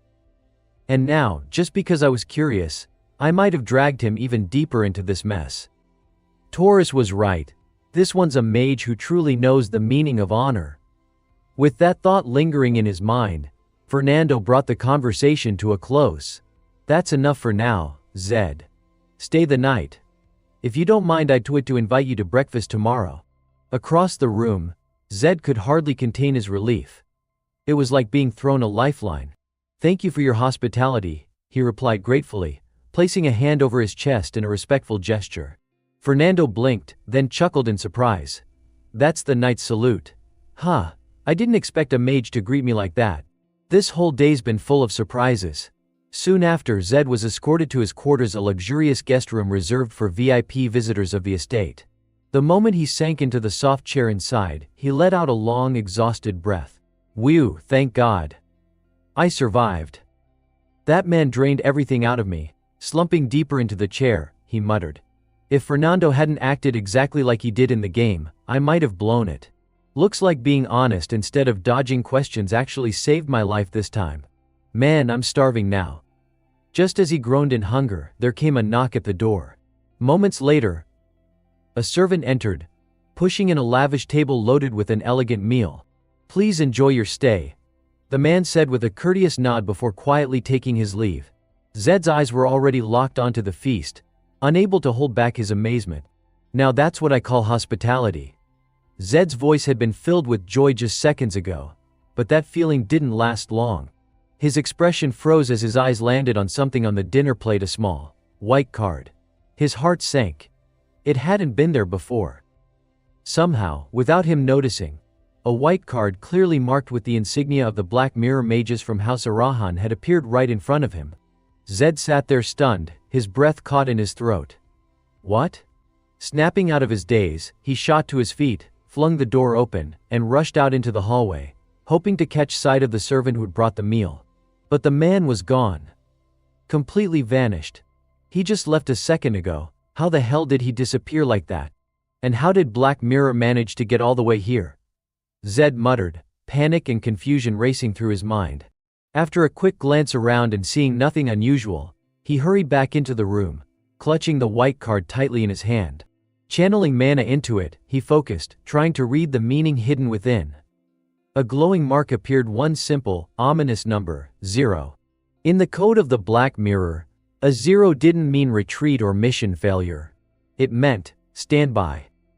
Await the next command. Zed's face grew pale. This wasn't just a warning, it was a sign. A message from the very top. Is it time already, for the head of House Arahan to make a move? He thought, his chest tightening. The tension in the air had shifted again, and this time, it was far more dangerous than anything that had come before. Time continued to crawl until the early hours of the morning, but Zed's mood hadn't improved at all. If anything, it had gotten worse. Sitting on the edge of the bed, he clutched his head with both hands, overwhelmed. I still can't believe I saw a magic card from House Arahan with my own eyes. Just how far does their influence actually reach? He wondered silently, his thoughts spinning with anxiety. But before he could sink any deeper into speculation, a voice called out from the hallway. Hey Zed. You in there? The tone was familiar enough to shake him out of his funk. He stood and opened the door to find none other than Taurus, the knight from before. Taurus? It's you. The knight gave him a small nod in greeting. Zed immediately asked about his companions, concern flaring up again. How are Ryu and Lisa? Did you come here alone? They're fine. Everything's settled now, Taurus said reassuringly. I couldn't just sit around. I was worried they might detain you or something. I only heard bits and pieces, but I'm glad you're still in one piece. Heard you even got invited to breakfast, huh? He added with a teasing grin. But Zed wasn't in the mood for jokes. Safe isn't really the word I'd use for someone in my situation. Taurus, picking up on Zed's tension, tried to ease the weight a little. The lord of the house knows what kind of person you are now. He's even considering revoking the bounty on your head. That made Zed pause. A flicker of surprise crossed his face as he turned toward the knight. Wait, what bounty? He hadn't even known one existed. Internally, his thoughts were racing again. I didn't see that coming. This could have all gone perfectly if it weren't for that damn card. If there's truly nowhere I can go to escape House Arahan, then there's only one answer left. I'll have to face them head on. Later that morning, after breakfast, Taurus took Zed on a walk through the estate, showing him around the vast grounds of House Bahal. They soon arrived at an open training area bustling with activity. This section's for the artists, Taurus said, pointing toward a row of buildings. And over there's the main practice yard. Zed nodded politely, but his mind was still consumed by everything that had happened. Even seeing the Bahal estate with his own eyes, something he'd only known from the game, failed to impress him. Maybe it's just because I'm so distracted, but none of this feels real right now. Just then, something in the distance caught his eye. His gaze narrowed. "What's that over there?" he asked. Curiosity sparked at last. Taurus followed Zed's gaze, then calmly explained, "Ah, that area's a bit special. You've probably heard the stories white steeds of the Bahal family choose their riders. That's where we keep the ones who haven't picked anyone yet." Zed's curiosity piqued, and without another word, the two made their way toward the stables. But to his surprise, there was only a single horse inside. "That's it." Zed blinked, puzzled. As if anticipating his reaction, Taurus stepped forward and extended a hand toward the lone white steed, intending to demonstrate. But the moment the horse saw his hand, it flinched and turned its head sharply away, as if it had just seen the plague. The rejection visibly irked Taurus. Normally these horses bond within 3 months, but this one, it's held out for over 2 years. Damn thing's picky. It even rejected the lord of the house. Zed's eyes widened. "Wait, it turned down your lord? What kind of horse has that much pride? I thought they chose the strongest." Taurus sighed, shaking his head. "It's not always about strength. Seems like each of them has its own criteria." Zed nodded thoughtfully. "That's actually pretty interesting." From Taurus's perspective, he was surprised to see Zed genuinely intrigued. "Of all things, it's the white steed that caught your attention." Zed chuckled. "Come on, Bahal's white steeds are legendary. They're not just mounts, they're divine beasts. Partners even. That's why people respect their choice." Taurus smiled faintly at that, then looked toward the horse again. "Exactly. That's why we treat them like equals." At that moment, Zed locked eyes with the steed's striking blue eyes. Something about the gaze stirred a feeling inside him, an instinct. Slowly he lifted a hand toward it, as if compelled to reach out and touch its face. But before he could make contact, a grating voice broke the moment. Well, look who it is. Isn't that the heir of House Arahan?" Zed turned his head slightly at the familiar, condescending tone. Sure enough, it was the annoying Vice Captain Phillips. Seeing that he had Zed's attention, Phillips smirked. "Heard Taurus was training over here, so I thought I'd drop by and say hi. But looks like he's busy playing host to someone from Arahan." His voice practically oozed mockery. Taurus, ever the knight who valued honor, couldn't let that slide. His expression hardened as he stepped forward.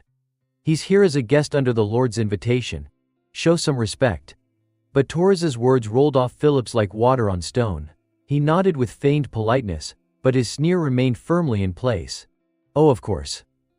Of course. So Zed, how about a little sparring session with us, huh? I mean, it's not like there's a quiet meditation chamber around here, right? But maybe a little friendly duel wouldn't hurt. Care to show us a few moves?"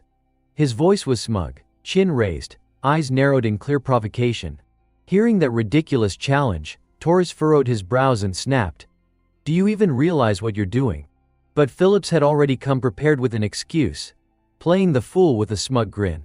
"Sir Taurus, a friendly spar isn't disrespectful, is it? It'll be a great learning experience for everyone, including young Zed. That's all I'm saying." Torres wasn't buying any of it. "Zed's not ready. We'll do this another time." But the mutt named Phillips either didn't hear or chose not to. With a mocking chuckle, he gestured behind him.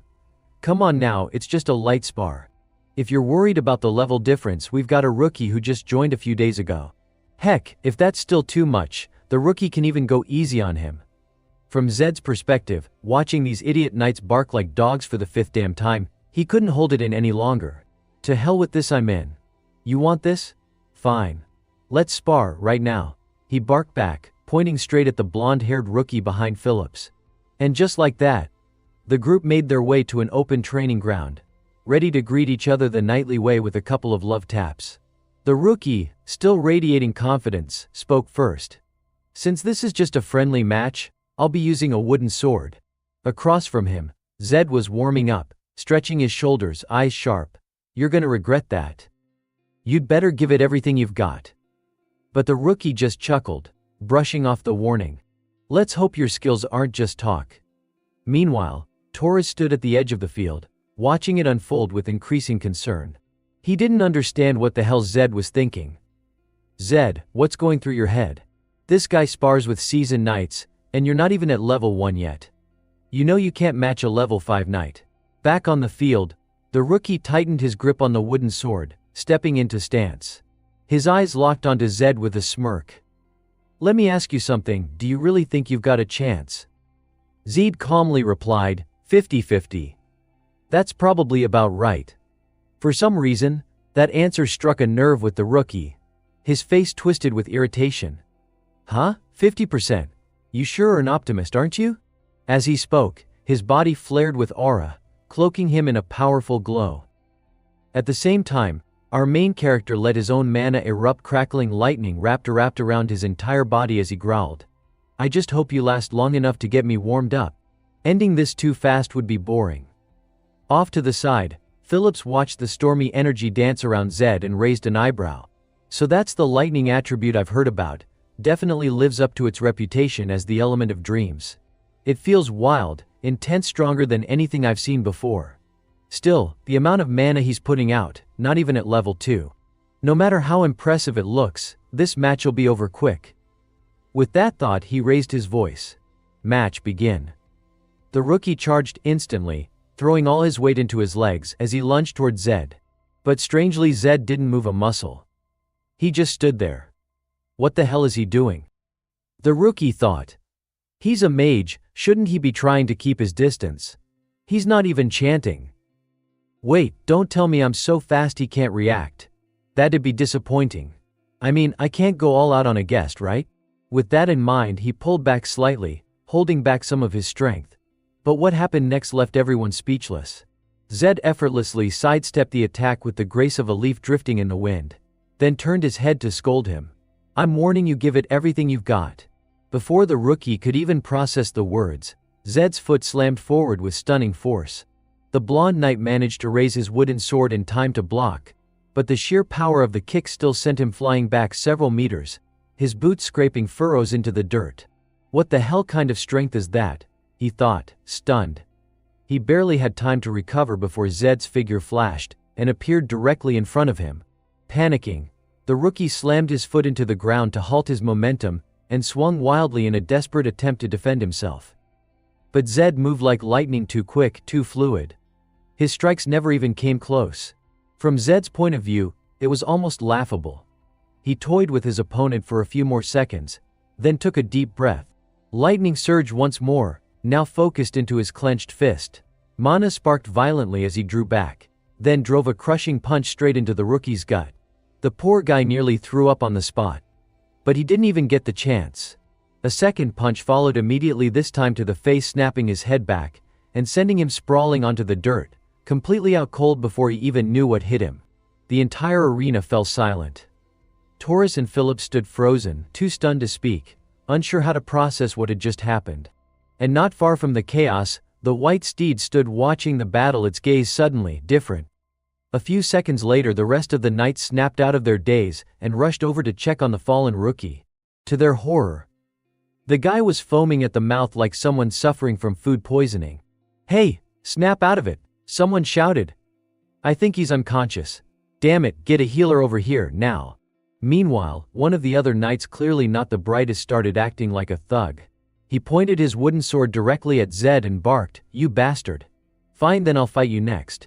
But before Zed could even respond, Taurus stepped in, shielding his new friend without hesitation. "What the hell are you guys doing? The match is over. Stand down." The dumb knight didn't take kindly to that. He yelled, "Get out of the way, Taurus. I have to fight this damn mage." And Taurus yelled back, even louder, "What, do you guys want a sparring match or a full-on brawl?" Back on Zed's side, he found himself surprised more than worried by how the knights kept pushing him despite his victory. What the hell's wrong with these guys? He thought. They're completely unhinged. Now they'll start adapting instead of relying on assumptions. That's the real danger. Clark, the rookie, they both lost because they were trapped by their own way of thinking, not because they lacked skill. Realistically, a level 5 knight should have had the upper hand. But the tension in the air was thick. More knights were clearly itching for a fight. To prevent himself from getting dogpiled, Zed reached out to stop Taurus, then turned to the group and said, "One match wasn't enough for you, huh? I thought accepting defeat with grace was part of the knight's code?" That did it. If they weren't already pissed, they sure were now. One knight shouted, You dare preach about honor to us? You filthy little mage, what the hell would you know about knighthood? Zed didn't flinch. His voice was calm, even analytical. I fought this match because you asked for it. And I did it right here smack in the middle of Bahal territory. Do you even realize what that means? As those words left his lips, Zed's thoughts ran deeper. Let's see. Do they really have the guts to challenge a mage to a duel? Right in the heart of the Bahal estate. Right after Zed finished speaking, out of nowhere, old man Fernando appeared and suddenly broke the silence. Impressive, he said. The entire group jolted at his unexpected arrival. Lord Fernando. They all shouted in unison. With a sharp glare in his aged eyes, Fernando barked, all of you put your weapons away. As if someone had flipped a switch, the knights immediately dropped to one knee and responded in perfect sync. Yes, sir. The only one left standing was Zed. Even though he already knew this old man was stupidly powerful, the fact that he had appeared right behind him without the slightest warning made Zed's scalp go numb. Even with 100 points in perception, I couldn't sense him until he was practically breathing down my neck. So that's the level of a true swordmaster. Fernando didn't pay any mind to what Zed was thinking. He gave the young man a brief glance and murmured. A duel between someone from the Arahan family and a knight from Bahal right in the middle of our training grounds. This one's going into the history books. Zed quickly brought his hand to his chest and bowed. My apologies, sir. I know this was a bit rude, but I couldn't refuse the challenge. Fernando didn't scold him. Instead, he nodded and admitted plainly, of course. A true RAN never backs down from a challenge. Then, his expression hardened, and the pressure around him intensified as he turned his gaze toward the knights. Let this be a lesson to all of you.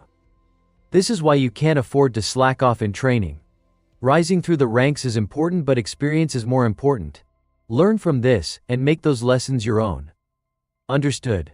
Yes, sir. The knights roared in unison. Zed, however, couldn't quite tell if Fernando's words had thorns behind them or not. He wasn't sure what the old man was really trying to say. Then, as if reading the curiosity on Zed's face, Fernando gave him a cold, lingering stare. You've taught my knights a valuable lesson today. I won't be forgetting it. His face looked calm, but everyone present could feel it. He was pissed. Zed didn't yet understand that this was a direct and unmistakable warning. It felt like he was lying on a bed of nails. In the end, he had no choice but to lower his head and respond politely. Yes, sir. Just when everyone thought things would finally settle down, nope, out of nowhere, that white stallion locked up in the stable suddenly went wild. Nobody knew what it had eaten, but it charged straight out and started running circles all over the training grounds. Dead was completely baffled about what it was trying to do. But the knights of the Bahal family understood it perfectly. No way, why? Are you kidding me? They exclaimed. Zed, curious, turned and asked, what's going on? Torres's serious voice cut through the confusion. This is a ritual. Like when a white stallion chooses its rider. It's showing off its strength to earn recognition from its master. That means the owner of the stallion is here. After the stallion finished its impressive display, it ran straight up to Zed, as if willing to submit. Torres's face lit up like he'd struck gold. Zed, the white stallion has chosen you. Meanwhile, Fernando's face turned as dark as burnt charcoal. Clenching his fists, he muttered, this will leave the former head of the family speechless for sure. From Zed's point of view, he still couldn't believe that such a wild horse would pick him, so he asked, are you sure it really chose me? From Fernando's perspective, he clearly saw just how arrogant this horse was, so his disbelief was even stronger, but at the same time, relief that it had finally found its rightful rider. But why someone from the Arahan family? Is this respect for a teammate? Or some kind of tradition gone wrong? Maybe the answer is right in front of us. Then he turned to Zed and said, Zed Arahan, will you accept Jinju as your partner and stand by its side for life? That question threw Zed completely off balance. Wait, hold on, this is too sudden. He stammered, while thinking to himself, for life. What is this, a wedding or something? Behind them, the white stallion Jinju gently brought its face close to Zed's. Their reflections mirrored in each other's eyes, and as if sensing Zed's thoughts, he couldn't help but ask, do you want me to agree? Jinju gave a soft whinny, as if to say yes. At the same time, Fernando stood behind, radiating an intense pressure as if just waiting for Zed to refuse so he could immediately step in and knock some sense into him. With no other choice, to save his own skin, Zed bowed his head in acceptance. Mostly because Fernando's stern face left him no room to say no. Jinju looked visibly pleased. But just at this rosy moment, the gruff voice of Phillips broke through. Sir, you cannot allow this. This is impossible. Throughout our family's history, only Bahal family members have ridden the white stallion. We cannot set such a dangerous precedent. He said this while dropping to a deep 90-degree kneel. Even Fernando couldn't argue and had to admit, that's right. Until now, only family members have been chosen by the white stallion, simply because there was no other choice.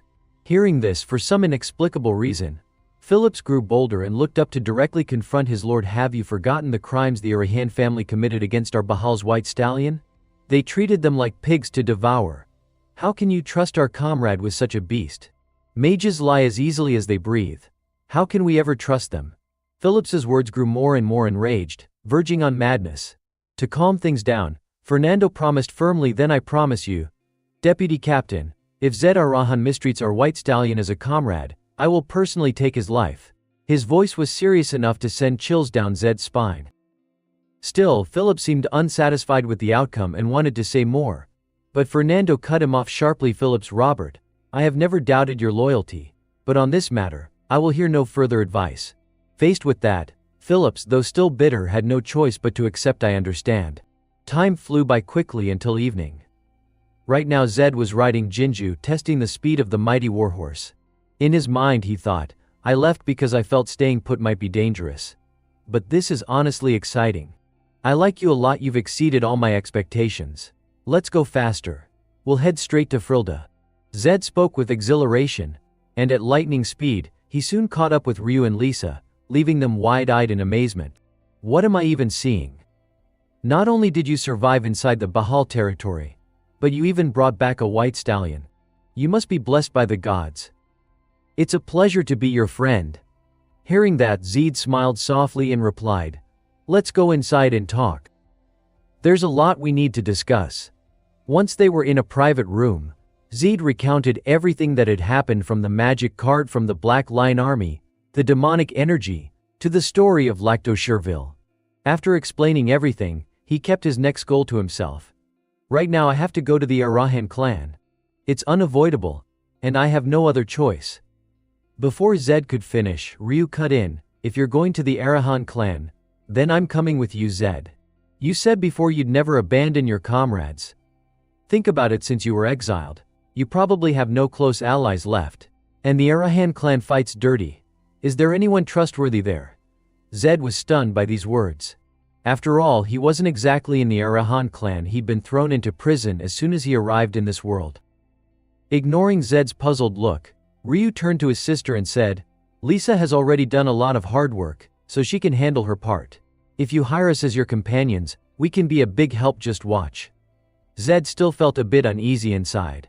I thought parting ways with Ryu here was the safest option, considering the dangers ahead.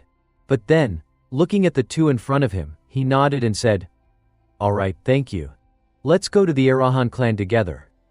That said, of course Zed wasn't foolish enough to just rush straight into the Arahan clan without any preparation. No matter who the boss is, I can't blindly rush in. We need support. Right now the last surviving member of the blacksmith clan has fallen, Lactochirville. We have the demonic energy from the basilisk, and the holy water needed to turn that energy into an elixir to solve the problem. We need to head to Myers first. Whether the head of the Arahan clan will help us or not, that's the real question. Time quickly passed until the next morning. By then, Zed's group had packed their belongings and officially set out on their journey. Time quickly passed, and the scene shifted to a dining table. Suddenly, Ryu, our friend, slammed his hand on the table and shouted, what? All of it is gold bars. That's 500 gold coins. Why on earth do we need that much money? In response, Zed actually thought it was a bit too little. That might not even be enough. Then, quietly calculating in his head, he thought, the elixir I plan to make requires the breath of demon fire and holy water, and the success rate totally depends on the purity of the holy water. If it's low grade, pouring hundreds of bottles in won't help. Each bottle of average holy water costs around 10 gold coins, so with this money I can get about 50 bottles. That's quite a lot. Just imagine spending all that and getting nothing. It'd be cruel. That's why I'm going after Myers, because that priest is trustworthy. Not knowing Zed's full plan, Ryu didn't try to stop him, but he still couldn't help sounding a little worried. You're seriously taking all of it? At least keep 1 gold bar as a backup. Zed turned back and replied, no need. Besides, we still have some silver coins left. I'm going out for a while, so I need you to find someone for me. It's the old man I mentioned yesterday, Lacto. One-eyed, white-haired. Ryu almost froze, overwhelmed by the vague info. This place is full of one-eyed, white-haired guys. Hearing this, Zed left some silver coins on the table and gave clearer instructions. Just tell them there's a reward. Gather everyone like that for me. On Ryu's side, the mention of money made everything seem easier. Alright then, we'll find him soon. I mean, we don't really need that much money. Zed explained, no, he's on the run. A few coins won't make him show up. Ryu frowned. Then how do we find him? Zed answered, exactly because of that, I'll watch for those who don't show up.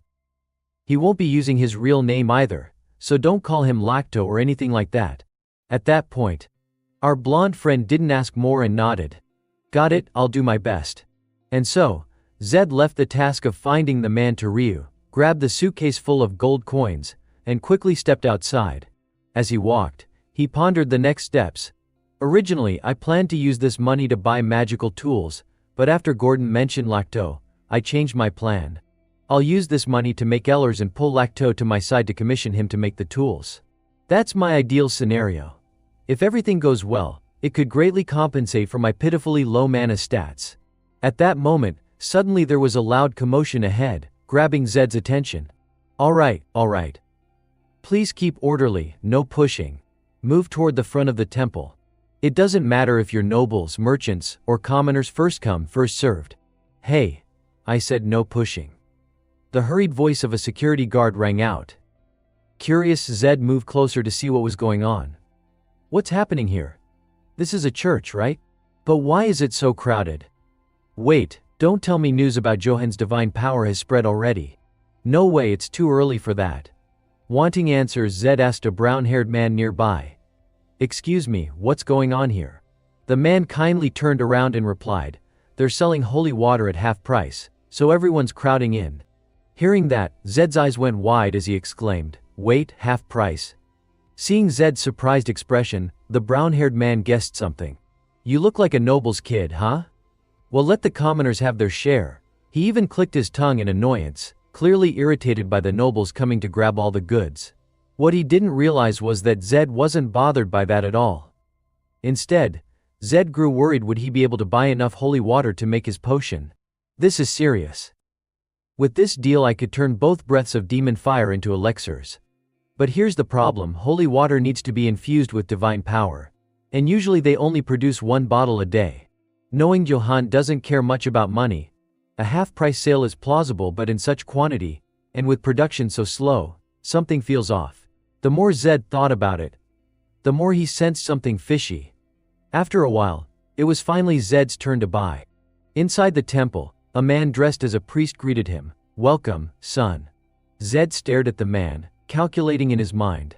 I've only ever seen him in graphics before, so it's hard to recognize him just by face. Testing him, Zed said, greetings, Father Johan. Unaware he was being tested, the fake priest smiled and replied, my child, how many bottles do you need? The moment Zed heard this, his eyes narrowed. He knew this was an imposter. Must be exhausting, putting on this act all day, he thought quietly. The fake Johan looked a bit flustered. Sorry, I don't know what you're talking about. By this point, Zed had no patience left to play along. He slammed his hand hard against the door and shouted, there's only one Father Johan in the Myers Temple, and that's Johan Chris. You're a fake. Where's the real Father Johan? In response, the imposter quietly reached inside his robe and pulled out a sharp dagger, smirking as he said, haha, I really don't know what you're talking about. I am Johan.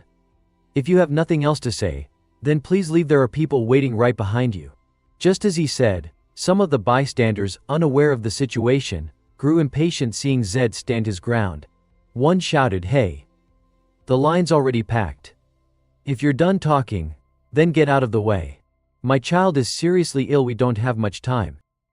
Please hurry.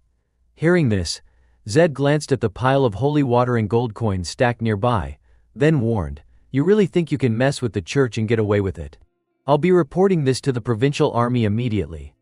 The fake Johann laughed, clearly unfazed. "Haha, the provincial army. Go ahead. If I've committed a crime, I'm ready to pay for it. So if you don't want to get hurt, then scram. Don't block the way for busy people." He whispered this menacingly into Zed's ear. With no choice and unwilling to make a scene, Zed turned and headed back to his lodging, pondering his next move. He didn't even flinch at the mention of the royal army. Could the provincial army be backing them? The central royal army is strict, but the provincial forces tend to get tangled in corruption with local city officials. This won't be as easy as I thought. Without evidence, I'll have to investigate this myself. With that thought, Zed quickly wrote a note for Ryu and left his room.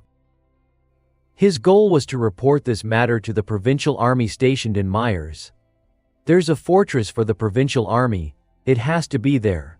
As he approached the camp, the guards at the gate spotted Zed's Jinju horse and immediately recognized which noble house it belonged to. One guard raised his hand in salute and said, "Wait, isn't that the white horse of the Arahan clan? What brings you here, sir?" Zed replied, "I'm here to report something." "Is the general inside?" The guard hesitated before asking, "Do you have an appointment?" "I don't," Zed answered. That made things difficult for the guard. "Ah, that's a bit tricky. You'll have to make an appointment and come back later." Surprised, Zed asked, "Is the general really that busy?" The guard shook his head slowly. "No, it's just the general's rule. He never sees anyone without a prior appointment." On this side, Zed's tone began to edge into irritation as he questioned, "Isn't the local army responsible for managing the situation here? You're telling me I need an appointment just to report something serious?" The soldier, caught off guard, could only stammer, "Sorry, we're just following orders." From Zed's perspective, his brows furrowed deeply as he admitted to himself, "Well, yelling at the soldiers won't change anything. But still, just walking away like this isn't right." At that moment, a booming voice rang out from behind him. The soldier immediately snapped to attention and saluted, while Zed glanced back, silently assessing, "So that must be the general here. No way. Look at that soft, flabby figure, that's no knight." From Zed's viewpoint, the general was a fat, sloppy man, lacking any hint of a commanding presence. The general calmly approached Zed and asked, "Who are you?" Zed bowed politely and said, "I've come here to report something." The general's gaze then shifted to Zed's horse. "You don't look like you belong to the Bahal family. Why are you riding a Bahal white horse? Did you choose it yourself?" Zed replied softly, "It was a gift." Though he said this casually, in his mind he was thinking, "This rotten pig of a general is utterly beneath contempt. He doesn't even care about the report. If it weren't for the horse, he probably wouldn't have bothered to look at me at all." Unaware of these thoughts, General Pullman looked slightly surprised. "A gift? I've never heard of anyone giving away a white horse before. Which family are you from? You don't look like a knight." Zed shook his head. "I'm just a mage from an unknown family." Pullman was obviously not naive enough to believe that. He sneered, "Ha, a mage, not even a knight, and you're gifted a white horse from the family. Do you really think you can come in here and lie so openly?" His gaze locked onto Zed, trying to intimidate him. However, Zed remained calmer than ever and responded, "That may be rare, but more importantly, don't you think you should hear what I've come to report? Someone is selling fake holy water at the Myers temple, even impersonating the priest. As you know, holy water is extremely precious." Before Zed could finish his report, Pullman suddenly shouted orders to his soldiers, "Seize that bastard immediately." "What? I haven't even finished talking." Zed thought in disbelief, but by now the soldiers had surrounded him from all sides. Pullman dismounted his horse and commanded, "Take Zed to the dungeon and confiscate his white horse." At this point, Zed could only let out a sigh. "So you all really are working together." In his mind, he cursed quietly, "Damn it, my instincts have never been wrong."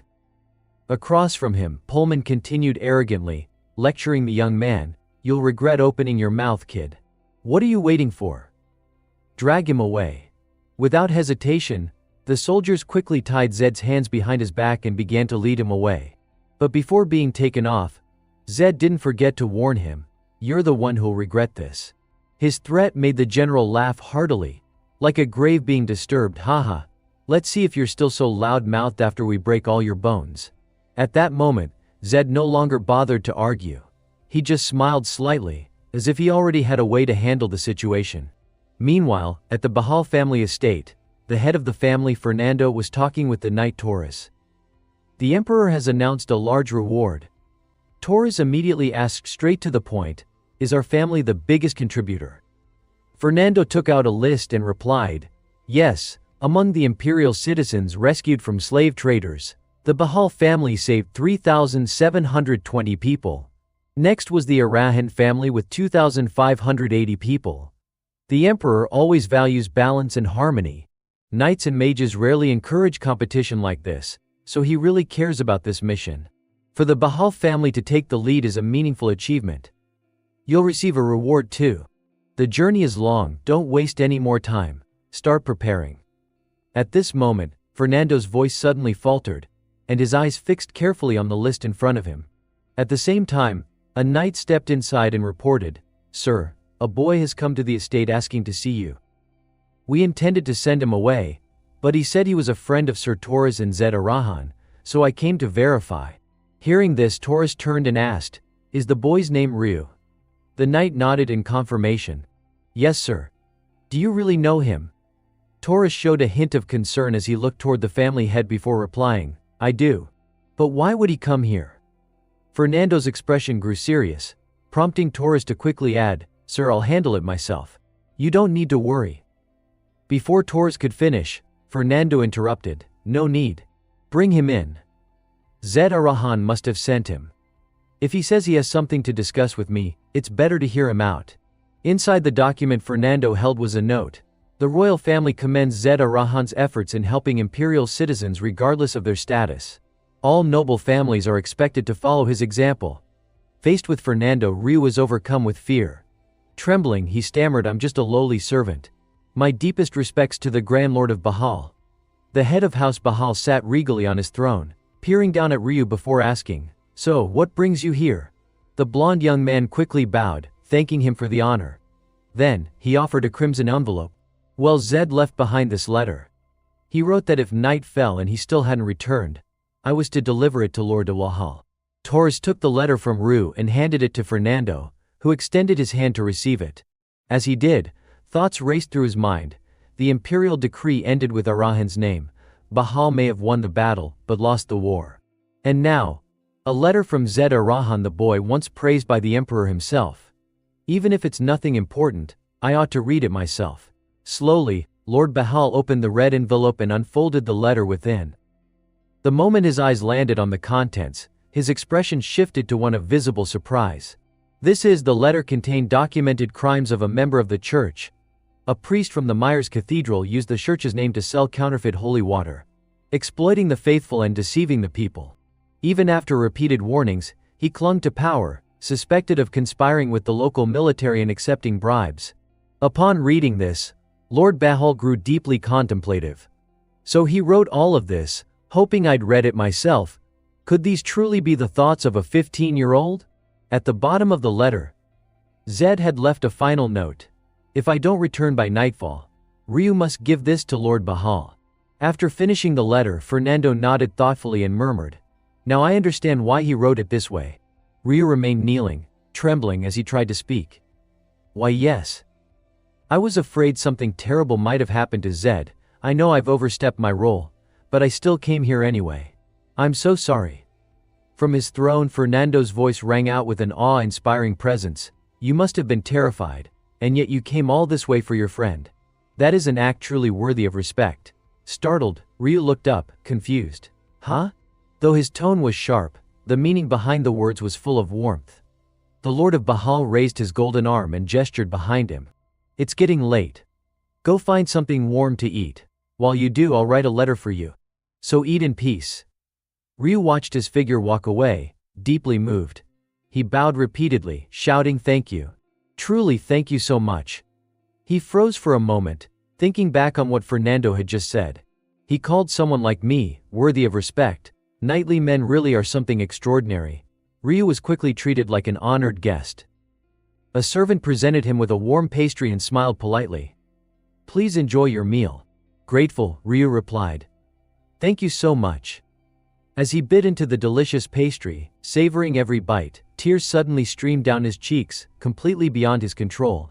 Overwhelmed by emotion, and the incredible flavor melting in his mouth, he thought, "This is even better than verticen beef." Meanwhile, in a dark, grimy prison cell, the only light came from a faintly flickering torch on the wall. The stone floor was slick with a mixture of blood and sweat, and cockroaches crawled freely alongside the noble insignia that had been trampled into the dirt. There Zed was suspended upside down, his feet tightly bound with visible bruises and blood trickling down. His ragged breaths echoed throughout the dungeon. But surprisingly, he wasn't moaning in pain, he was calmly doing inverted sit-ups, completely focused and unbothered. The guard outside the cell, glancing in from time to time, couldn't help but be unsettled. This lunatic. He's been doing that for over 2 hours now. He was hung up here to be tortured, yet he's treating it like some kind of training. I'm starting to feel like I'm the one losing it. Suddenly, the sound of footsteps approached. A man grumbled as he drew near. "My nose is about to rot off in here." Recognizing the superior officer, the guard immediately stood at attention. "General Pullman, sir." "Present." Pullman, a stout and red-faced man, clutched a handkerchief to his nose and snapped, "What the hell is he doing?" The guard saluted and answered, "We're not sure, sir. But he's been like that the whole time. The previous shift reported he was already like that when they took over." Pullman scowled and muttered, "So, he's been doing this for hours, non-stop?" Glancing uneasily at the still exercising Zed, the guard added, "Yes, sir. And honestly, he's scrawnier than he looks." Without another word, Pullman ordered the guards to open the cell door.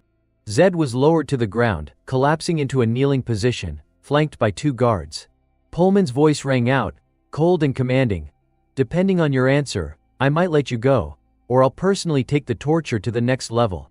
That white horse wouldn't obey me. Did you enchant it somehow?" Zed glared up and responded evenly, "Ridiculous. The white steed only submits to the one it chooses as its master." Still clutching his handkerchief, Pullman sneered with disgust. "And I'm supposed to believe some noble beast chose a damned wizard like you as its rider?" Zed gave him a faint, mocking smirk. "You'll see for yourself soon enough." Infuriated, Pullman's eyes flared with rage. "You little bastard." He threw off his outer armor and rolled up his sleeves as he marched forward. "Looks like we've been too gentle with you. From now on, I'll handle things myself. No one's ever lasted more than 30 minutes under my hand." But as he advanced, Zed simply smiled, calm and unafraid, like someone welcoming the challenge. The sight of that smirk only fueled Pullman's fury. "Oh, still smiling, are we?" Pullman picked up a long, sharp dagger from among the heated weapons scattered across the floor, and approached Zed with a menacing glare. "I can't wait to see how long that smug look lasts. No one's ever withstood what I'm about to do. I'll drive this dagger straight into your knee, then twist it until it hits the bone. This is your one and only chance to talk." As he spoke, he jabbed the tip of the blade into Zed's muscular thigh. But the threat didn't frighten Zed. If anything, it only fueled his defiance as he shouted back, "Get lost."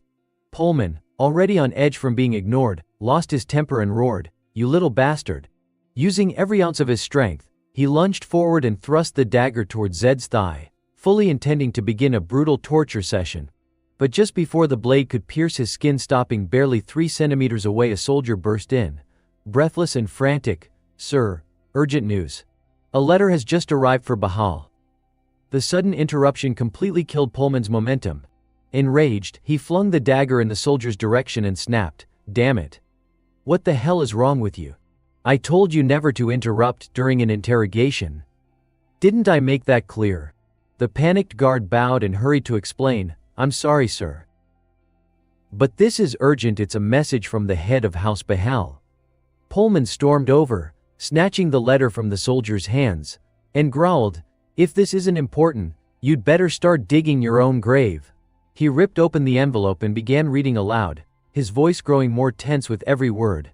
"The man you've imprisoned is the rightful master of the White Steed, and a friend of Bahal." The letter's contents were as follows.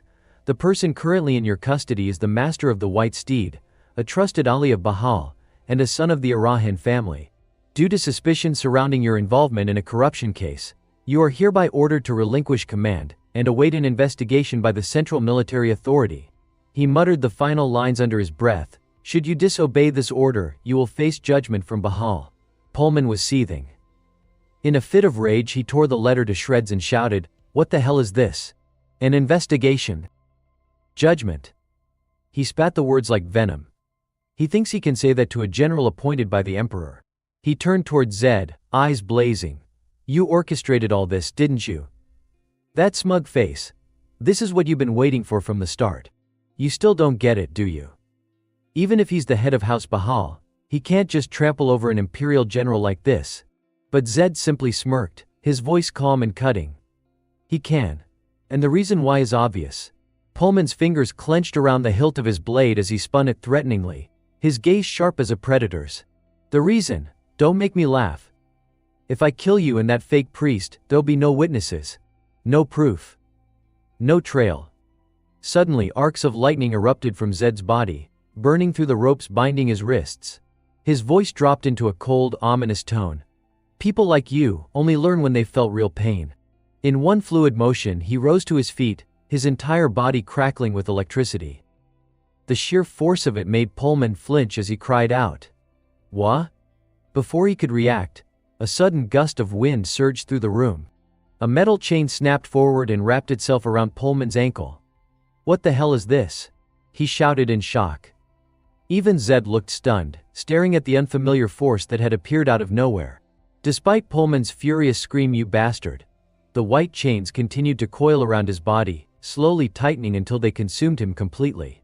Zed watched in astonishment as the man was crushed amid his own blood-curdling screams. Just then, a strange energy brushed past his senses, prompting him to turn sharply in that direction. To his surprise, the chains came from a mage cloaked in black, who had somehow appeared beside him without notice.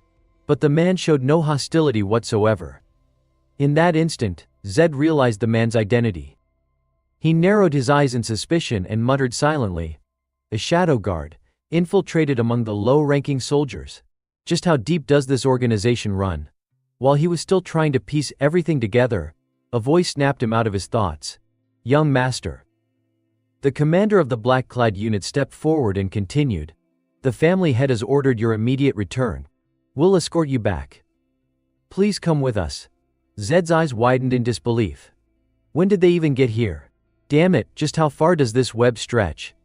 Still suspicious, he questioned the commander. "Why such a sudden summons?" The man replied coldly, "That doesn't matter. An order is an order. We ask that you come with us now." Zed hesitated. "No, I haven't secured the spirit elixir yet. And I still haven't found Larko Sherville." With that, he spoke up, "Give me a few more days. I'll return on my own." But the commander stood firm. "We're simply following the family head's orders. This isn't negotiable." Zed glanced at Pullman, now lying in a mangled heap, bound tightly by the chains. "I need more time, I have to stall them somehow." Suddenly, an idea struck him. "You're shadow guards, and yet you're unaware of the Arahan family's current situation. If I return now, I'm walking straight into a death trap. There's no way the family head isn't aware of that." The black-clad warriors fell silent, unable to refute his logic. Zed pressed on, "Please relay my words to the family head. If he truly wants to survive what's coming, I need time to prepare. If he still insists I return after that, I'll come without another word." The commander responded by casting a teleportation spell, disappearing instantly to report to the Arahan family head. Before leaving, he said, "Understood. Please wait here." As he waited, Zed placed a hand under his chin, deep in thought. The family head must have been monitoring my every move through these shadow guards. The real issue now is eliminating that slaver DeVito, and preparing myself for any interrogation once I reach Bahal territory. It wasn't long before the commander reappeared. Bowing slightly, he addressed Zed, "Young master. The family head has granted your request. You're allowed 14 days. That is the full extent of your grace period." Zed's face turned serious. He pictured the bloody conflict awaiting him back in Arahan, his father. The shadowy guards, the silent executioners already circling like wolves. But then his eyes gleamed with fresh determination. He knew that the clock had already started ticking. 14 days. Starting now. Whatever he needed to do, he had to do it fast. His life depended on it. Zed raised a hand to his chin, his emerald eyes fixed thoughtfully on the ground. The clock's already ticking. At least I've been granted more time, that's something. 14 days, I'll have to move fast. The black-robed commander remained in a respectful bow as he spoke in a firm tone. The matter with Pullman and the Myers Church has been assigned to you. An investigator will be arriving shortly. Handle it wisely. Surprised, Zed turned to him. An investigator? That fast? I figured I'd have at least a day. His eyes drifted back to the man as his mind wandered. Is this the Shadow Wardens again? The deeper I look, the more terrifying they become. I want that kind of power. Just as he thought the conversation was finished, the man added, "There's one more thing." Zed propped his hand on his hip and asked curiously, "What now?" The man conveyed the final message. "The family head requests that you stop hiding the fact that you carry the Arahan bloodline." Zed looked confused and instinctively touched his eye. What the hell? Wait, my contact lenses? You mean I'm not supposed to wear them anymore? The commander nodded. That's correct. Zed couldn't wrap his head around it. He frowned and questioned why. They threw me in prison, and now this. The commander offered no explanation, his voice neutral. That's all we were instructed to tell you. We'll be taking our leave now. With that, he and the other cloaked figures activated a teleportation spell, vanishing from sight, and leaving behind a faint swirl of dark energy. Zed stood there with one hand on his hip, watching the residual magic dissipate. Of course. Drop a bombshell and disappear like they were never here. Roughly 2 hours later, an older man with silver hair and a well-groomed beard arrived. Cox, an Imperial investigator. He greeted Zed with a warm, charismatic smile. A young man like you accomplishing so much, uncovering corruption within the Empire's own military, impressive. Which noble house are you from, if I may ask? The Emperor will surely commend you personally for your service. Zed didn't reply immediately. Instead, he slowly reached up and removed his contact lenses, revealing the deep crimson hue of his true lineage. He remembered the words of the cloaked commander, "Stop hiding your heritage." Lifting his chin with quiet pride, he met Cox's gaze and said solemnly, "It's an honor to meet you." The moment Cox saw the true color of his eyes, he recoiled slightly in shock. Zed continued, voice unwavering, "I am Zed Arahan, 7th son of the Arahan household." Cox couldn't believe what he was hearing. He paused for a moment before asking, "Zed, are you really Zed Arahan?" Though surprised by his reaction, Zed calmly replied, "Yes, that's right." Stroking his pristine white beard, Cox let out a breath of amazement. "My goodness, so the name Arahan written in the Imperial decree, that was you." Unlike Cox, Zed had no idea what he was talking about. Tilting his head slightly, he wondered to himself, Imperial decree? What is he talking about? Noticing the confusion on Zed's face, Cox chuckled and pulled up his sleeve. "Ah, I suppose you haven't heard." He took out a folded piece of parchment and held it in front of Zed, explaining with a warm smile, "Your name is listed at the very end, in a decree personally written by His Majesty. The Emperor himself praised your accomplishments." As he spoke, he pointed to the final lines of text written in elegant script. "The merits of Zed Arahan, who aided the citizens of the Empire, shall be publicly honored. Every noble should strive to emulate such an example." Cox then rolled the parchment back up and tucked it away into his sleeve. "I've wanted to meet you for some time now. And it seems fate has finally brought us together." Still somewhat confused, Zed asked, "But how would His Majesty even know who I am?" "The Emperor values words more than status or rank. I heard that some of the people who were recently repatriated mentioned you," Cox answered. That's when realization struck Zed. "Wait, Gordon?" he said aloud. "He did say he'd repay me, but I never thought it would be this soon." Gordon's smiling face briefly flashed through Zed's mind. Meanwhile, Cox's voice continued to echo beside him. "His Majesty was pleased to hear about it. This is a tremendous honor for your family as well." Zed silently mouthed the words "my family," then placed a hand over his chest. "Investigator Cox, I have a request. I'd like to personally see the Myers Church case through to the end." "Will that be allowed?" Cox nodded slowly, letting out a hume before replying, "I see. You want to finish what you started. That's commendable." Zed bowed deeply at a 90-degree angle in gratitude. "Thank you for your understanding," he said sincerely. He really is a central military investigator, Zed thought. Willing to forgo a chance at personal recognition without a second thought. Cox extended a hand and spoke candidly. Arahan or not, you're the first person to thank me in a very long time. Maybe I've just been around too long. Take the central unit with you. You'll be confronting enemies of the Empire.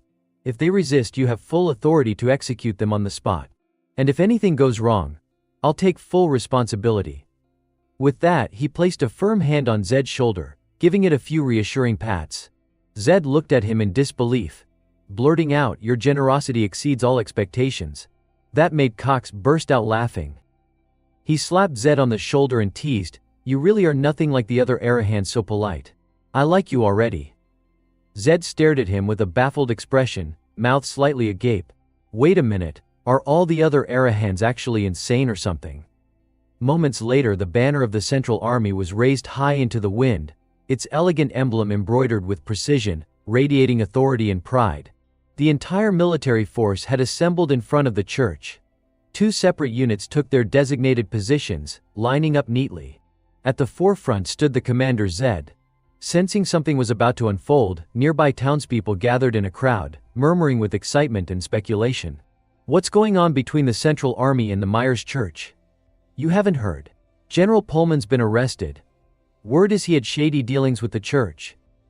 I even heard that priest is a total con artist. Those bastards. The commanding officer at the front stomped his foot down with a loud thud. Zed fastened a brilliant golden insignia to his chest with solemn dignity, and raised his voice for all to hear to the swindlers who exploited the citizens of the Empire for their personal gain. I'll count to 3. If you're not out by then, you can rot and die wherever you're hiding. Several seconds passed, but the church remained silent. Not a single figure appeared. One soldier, growing impatient, stepped forward and asked, "Should we just go in there and drag them out ourselves?" Zed paused to consider. Weapons and mana aren't allowed inside an imperial church, right? It's too risky. The soldier nodded. Yeah, but what other choice do we have? A mage stepped up and suggested. Then maybe we wait for an official warrant. Zed firmly rejected both suggestions.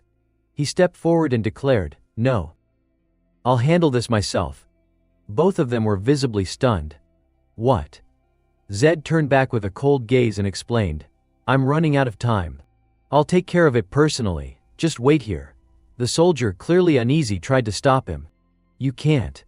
What if something happens?"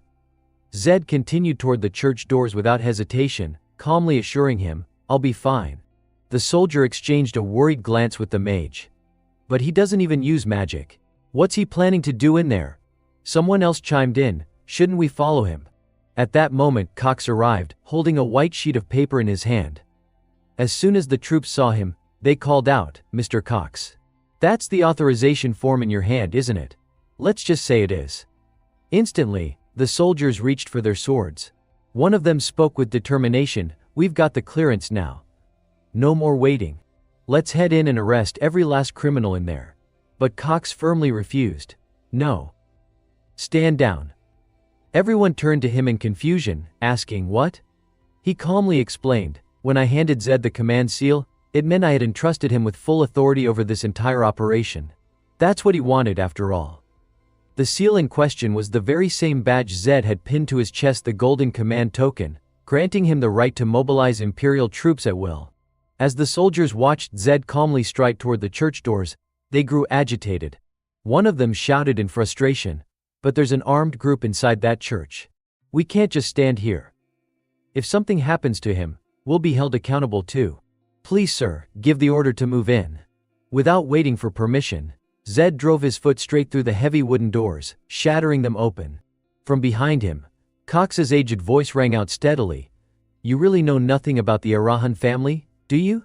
Do you know why they're at the top? Why everyone fears them? Because they're stronger than the other noble houses, right? Just because they're strong." He paused. "No, there's something even more important than that." Inside the church, Zed stepped forward with icy composure. Before him stood a group of fraudulent priests, each clutching a dagger in trembling hands, watching him with wary eyes. Cox's voice continued in the background, clear and unwavering, "And Arahan never goes back on his word. No matter what it costs. No matter how dirty it gets, they'll see it through to the end. That's what makes people afraid." The soldiers and mages standing outside let out long, quiet sighs as the truth finally sank in. Back inside, Zed's eyes gleamed with amusement at the sight of the scam artist cowering before him. The corners of his mouth curled into a smug grin as he spoke. "Told you I'd be back, didn't I? You filthy imposters. Now open your eyes and take a good look. Because today's main character is me. Zed Arahan." With that, he charged forward unarmed, launching into a brutal, bloody fight. The massive doors of the Myers Church slammed shut behind him. And moments later, the sound of blood-curdling screams and clashing metal erupted from within, loud enough for everyone outside to hear clearly. After a tense wait, one anxious soldier muttered, "It's gone quiet. That fast. I told you he shouldn't have gone in alone." Just then, a white figure stepped out of the church. Spotting movement, the commanding officer shouted, "Someone's coming. Ready your weapons." But within seconds, every single soldier froze in place, wide-eyed and speechless. Trailing behind Zed were the very con artists he had single-handedly defeated and captured, faces bruised, bodies bound tightly with rope, marching forward like prisoners of war. And walking at the front was their conqueror, Zed himself, calm and confident. He tilted his head slightly, his handsome face lit by a smug, satisfied smile, emerging like a true hero. The square erupted into cheers. Everyone beamed with joy, voices rising in celebration. In the middle of the crowd, Cox watched with quiet pride, thinking to himself, "I knew it." People crowded around in awe, asking in disbelief, "You really took them all down without using mana? How is that even possible?" Zed raised his fist, smiled, and replied simply, "It wasn't that hard." Cox was overjoyed. He strode up to Zed, bursting into hearty laughter as he showered him with praise. "You really are an Arahan, through and through. Just when I think I've seen it all, you surprise me again. Truly extraordinary." Zed pointed at the bruised and battered con artists behind him. "Mr. Cox, these people were selling fake holy water. There are probably a lot of victims out there. Please take care of this matter." Cox nodded eagerly.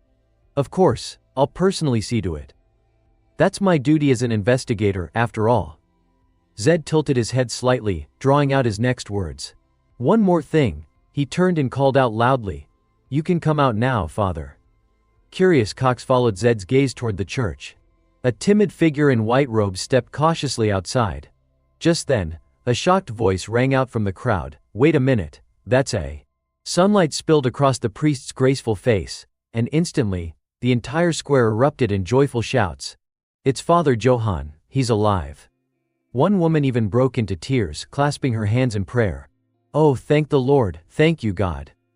The ringleader of the scam artists, his face already purple with bruises, shot Johan a cold, hostile glare. But suddenly, Johan turned on his heel and began walking toward him. He gently placed a hand on the man's head, channeling a soft green light of divine energy into him. The ringleader's eyes widened in disbelief. With a trembling voice he uttered, "Father," as Johan's entire body radiated a calming green glow. Zed couldn't help but marvel silently, "That's holy power. Just seeing it makes you feel warm and at peace, like something sacred." The bruises on the ringleader's face faded almost instantly, leaving his lackeys stunned and speechless as they exchanged bewildered glances. Then Johan expanded his healing aura, blessing the entire group of con artists. He spoke to them gently but firmly. "Repent for your sins and live according to God's will. Do that and He will always be with you." The con artists immediately lowered their heads in unison, their voices quivering with emotion. "We're sorry, thank you, Father, we'll never go against God's will again." That day, the church echoed with shouts of celebration and heartfelt joy. Somewhere in the crowd, someone cried out in overwhelming relief, "Father Johan has returned." Once everything had settled, Johan turned to address the Central Imperial Forces with a calm and composed voice. "Let me properly introduce myself. I am Johan Chris, the 49th ordained priest of the Empire. I owe my deepest gratitude to Zed Arahan, who carried out God's will. I'd love to offer you a cup of tea. Would you be willing to stay for a while?" he asked, motioning toward the church with a warm gesture. Zed didn't hesitate. "Of course. I'd be honored." Just then Cox called out from behind, raising a hand. "Zed Arahan. Come here for a moment." Zed turned around, puzzled. Cox opened his palm to reveal a brilliantly gleaming badge. "If you don't mind, I'd like to give you this." Zed's expression turned uncertain as he asked, "Wait, is this the investigator's insignia?" The one that lets you command Imperial forces? Cox nodded solemnly. That's right. Flash this anywhere in the Empire, and they'll obey your orders. Zed was stunned. Why are you giving this to me? You don't even know how I'll use it. But Cox placed it firmly in Zed's hand and said softly, because I believe you won't tarnish my name. Just promise me one thing, that you'll only ever use that badge for the good of the Empire. If the day ever comes when you use it for selfish purposes, then you will have betrayed the trust I placed in you. Zed clenched the emblem tightly in his hand, and responded with unwavering resolve, yes, I understand. I will never let that happen. Cox, clearly satisfied, let out a hearty laugh and remarked, you really aren't like any other Arahan I've ever met. With a thoughtful expression, he turned away and mused aloud, seems like living long truly comes with its share of surprises. Raising his hand to signal the Central Forces, he bid Zed farewell. Everything's settled now. We'll be taking our leave. Hopefully we'll meet again. With Cox at the front, the Central Army followed in perfect formation. Behind them, Zed bowed at a sharp 90 degrees, showing the utmost respect as they departed. Rising back up, a soft smile formed on his lips. His face radiated gratitude as he watched their silhouettes slowly disappear from view. Inside the ancient church, a solemn stillness hung in the air, enveloping the entire scene with a sense of quiet reverence. At a small wooden table where 2 cups of hot tea sat, Johan spoke up, thank you for saving us. I heard that everyone affected by the incident will be fully compensated as well. You've truly done something extraordinary, Sir Zed. Zed responded modestly, you give me too much credit, Father. Sensing Zed's intention, Johan cut straight to the point. Is there something you're hoping to receive from me? Zed was quietly impressed he had been seen through completely. So sharp and perceptive. He knows I'm not acting out of pure faith. He finally spoke, to be honest, I need your holy water, Father. Johan's expression turned serious, his tone laced with caution. Holy water is meant for healing illness and banishing evil. What do you intend to use it for? Zed answered truthfully, to craft magical tools. I'm not sure if that qualifies as banishing evil. But at the very least it's to save my own life. Johan tilted his head slightly in curiosity. Your life? Zed nodded. Yes, I'm an Arahan, but I was cast out of my family because I can't use mana. Now I've been summoned back. Do you understand what that means, Father? Johan immediately grasped the gravity of the situation. I do. I've heard how brutal the power struggles are among the heirs of House Arahan. But do you truly believe a few magical tools will be enough to protect you and preserve your life? He asked. Zed replied steadily, I just want to prepare with everything I have. He lifted the teacup to his lips, lost in thought. Right now the maximum stat boost I can gain from herbs is 2. And if a transcendent skill requires 5 mana, I only have 3. That makes each point unimaginably valuable. Being able to use that skill freely rather than only in moments of desperation makes a world of difference. Across the table, Father Johan silently studied his reflection in the tea for a moment before finally speaking. In fact, I've heard rumors about you. That you were the one who took down that infamous slave trader someone your own family had secretly supported. I believe it was divine will that brought a member of House Arahan to Myers to help protect the sanctuary. Perhaps even my helping you now is part of the Lord's plan. With those words, Johan stood up from his seat, catching Zed by surprise. He turned back around, placing an old black box on the table. He brushed away the dust with his bare hands and said, I've kept this for the one who truly needs it. The potency of holy water depends on how much divine power it contains. These bottles took me a long time to create. I poured into them every bit of strength I could muster. I hope they'll serve you well, Zed. With that, Johan opened the box, revealing 3 radiant vials of vibrant blue holy water. Zed instinctively shot to his feet, startled by the sight. Overwhelmed with gratitude, he exclaimed, such precious holy water. Thank you truly, Father. Johan gave a warm smile and extended his hand. And this is a personal gift from me, he said gently. May the blessings of the divine always be with you.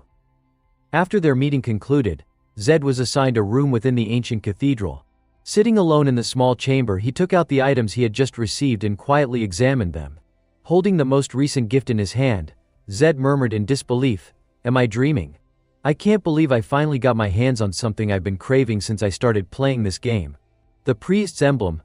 The gleaming badge. gifted personally by Johann, was known as the priest's emblem, essentially a mark of approval, issued by a clergyman. It might not sound like much, but in the world of Lass, it held immense power. The church had risen to its current level of influence because the emperor had poured the empire's resources into building a morally righteous institution. In that sense, a clergyman's emblem was basically a roundabout seal of approval from the emperor himself. With the priest's emblem in his possession, Zed would no longer be subject to immediate arrest or execution the moment someone recognized him. More importantly, no one could casually take his life anymore. Zed reflected quietly, just this emblem alone is enough to make me feel far safer amidst the chaos within my family. Johann must understand that he wouldn't have given it to me otherwise. Glancing down at the two items in his hands, Zed spoke aloud. The investigator's badge and the priest's emblem. This is probably the best arsenal I can gather before returning to my family. From now on, anyone who wants to kill me will have to pay a steep price. And no matter where I go, the Imperial Army will be able to shield me. Just looking at them puts my heart at ease. A subtle smile tugged at his lips, and his face relaxed with newfound calm. He then turned to the bottles of holy water on the floor. Now then, he said. Picking one up, Zed muttered as he analyzed it. In the game, Johann's holy water only had a 20% success rate. But he did say this batch was made with extra care. I've got 3 vials of holy water and 2 demon breaths. If it works on the first try, that'd be amazing. Well, let's give it a go. If it fails, I'll just find a way to get more. With that, he bit off the cork and opened the vial. Zed slowly poured the shimmering blue liquid into the crimson demon's breath. The contrasting auras began to blend, gradually balancing each other out. He waited, a bead of sweat trickling down his temple. The holy water was gone now, fully absorbed by the demon's breath, and a sacred mist began to rise from it. Noticing the change, Zed let out a quiet, awestruck gasp. Just a few seconds later, the breath of the demon shattered, revealing a beautifully engraved blue vial radiating an intense aura of power. Zed's eyes widened in disbelief, his jaw dropping in astonishment. Overwhelmed with joy, he stared at the newly crafted item, and shouted, I really did it. I actually succeeded on the very first try. Without a moment's hesitation, Zed uncorked the vial and downed it in one go. The vivid indigo liquid flowed smoothly down his throat. Almost instantly, the system interface flickered to life. Magic stat increased by 1. His magic was now at level 4. Seeing the update, he exclaimed with satisfaction, yes. Just as I hoped, my magic stat went up. Inside the worn-out wooden box were 2 more vials of holy water, enough for one more attempt. Zed clenched his fists, eyes locked onto the system display, calculating possibilities. If the next one works too, I'll hit 5 points in magic. I've got 2 vials of holy water and 1 more breath of the demon. If I succeed again, I'll even have 1 left over. Without wasting any time, he started crafting another potion. As the crimson breath of the demon fused with the holy water, it began glowing like a miniature sun. Watching it carefully, Zed whispered, please, please, it worked again. Another bottle of radiant indigo liquid materialized, glowing with divine brilliance. Zed couldn't contain his excitement and shouted, this is insane. I pulled it off again. Looking at the now empty vial in his hand, he muttered. So this is what an 80% success rate feels like? He really did put a lot of effort into making these. With this much divine energy, it's basically like having an extra life. I'd better save 1 for later. Without another word, he downed the second potion. The system flashed again. Magic stat increased by 1. His magic was now level 5. But this time, a new window popped up on the system interface. A new spell had been unlocked, Transcendence. It dramatically enhances the user's physical capabilities and generates a shield that scales with their magic stat. Reading through the description, Zed could no longer contain his excitement. He sprang up from the bed and punched the air, a thrilled grin stretched across his face. The burst of excitement caused him to trip over the edge of the bed, but even as he stumbled backward, he laughed and relaxed into the mattress, savoring the changes coursing through his body. Lying on the soft bed, he looked up at the ceiling and let out a deep sigh. It really feels like all the tension just melted away. Man, that was intense. If Transcendence had required 10 magic points instead of 5. Damn, Zed let out a chuckle, his face lit up with genuine happiness. His eyes stayed fixed on the system panel projected on the ceiling as he smiled to himself and thought, honestly, this is even more fun than playing games. Within the city, the buildings were tightly packed, each painted in its own distinct color, giving the streets a vibrant and quirky charm. Down on the streets, Ryu walked leisurely, eyes glued to the sheet of paper in his hand as he spoke up. "Oh right, I looked into the white-haired Scareo Eve members you asked about. Turns out there are only around 40 of them. Way fewer than I expected." Lisa trailed silently behind as Zed responded. "Yeah, that's not as many as I thought either." Ryu continued. "Just like you suggested, I used money as bait and managed to gather them all in one place. 34 of them showed up. Which means the one you're looking for is definitely among the 6 that didn't appear." Zed's curiosity piqued. He asked, "Do you have the locations of those 6? Ryu turned toward him and nodded. "Of course. Just to be safe, I recorded the exact coordinates of each one. I'm sure if you go now, you'll be able to track them all down." Taking the paper from Ryu, Zed couldn't hide his appreciation. "I like your style. Thanks. This'll make everything a lot smoother." Ryu laughed modestly. "Ah, that was just some basic work. I've handled way more complicated and annoying cases than this." "Not bad," he added with a proud grin. Zed stared at him for a moment, a thoughtful look in his eyes. Then he said seriously, "Ryu, I already know how smart you are. You don't need to keep proving it." Ryu was taken aback, letting out a confused "who?" as he blinked at Zed. But Zed stood firm in front of him and declared, "I'll take full responsibility for you and your sister. You're the first teammate I've ever had." The weight of those words hit hard. Both Ryu and Lisa were overwhelmed with emotion. Tears welled up in their eyes as they sniffled, calling out Zed's name between sobs. But Zed, as calm and blunt as ever, reminded them, "Seriously, don't cry over something so obvious. That's not healthy." Just then, a cheerful woman approached them with a bright smile and asked, "Excuse me, those red eyes. Are you Zed Arahan?" Zed turned to her, puzzled. "How do you know who I am?" The woman, her dark blue eyes sparkling and cheeks flushed with excitement, exclaimed, "What? In Myers, if someone doesn't know who you are, they're probably a spy. You're the young Arahan who exposed that con artist and protected Father Johan in the church, right? The whole city's buzzing about it." Zed glanced around and finally noticed the crowd gathering nearby, whispering and watching him intently. "So that's why everyone's been giving me weird looks. I thought it was because of my eyes. Turns out it's something else entirely." In the crowd, a man in a blue shirt spoke up. "That guy over there, that's Zed Arahan." But another young man nearby quickly corrected him, visibly offended. "That guy? You mean Sir Zed? Show some respect. I heard if you make eye contact with an Arahan, you'll die instantly. Is it really safe to even look at him?" Someone whispered. "They say if he's a divine emissary, then it's fine. Not all Arahans are ruthless." Watching the growing commotion, Ryu was visibly confused. "What the hell is going on?" he muttered. Lisa clung tightly to his sleeve, trembling with fear as she cried, "I'm scared, big brother." At that exact moment, everyone around them suddenly raised their voices in unison, shouting, "Thank you for protecting the Myers Cathedral. Our families will remember your kindness for generations to come. Thank you." Zed felt a little awkward and thought to himself, "I thought I was used to scenes like this by now, but honestly, it's still a bit embarrassing." He turned to Ryu, subtly pointed in a direction, and whispered, "Let's get out of here." Suddenly, a bolt of lightning streaked across the sky above Zed's head, making him flinch in surprise. A wave of deadly energy swept over him. Zed quickly turned his head toward a man standing in the crowd, and immediately sensed something was off. "There's something wrong with that guy," he muttered to himself. He stared at the man, his instincts kicking in, and it didn't take long before recognition struck him. Scarred eye. White hair. There was no mistaking it, that man was none other than Lacto Sherville.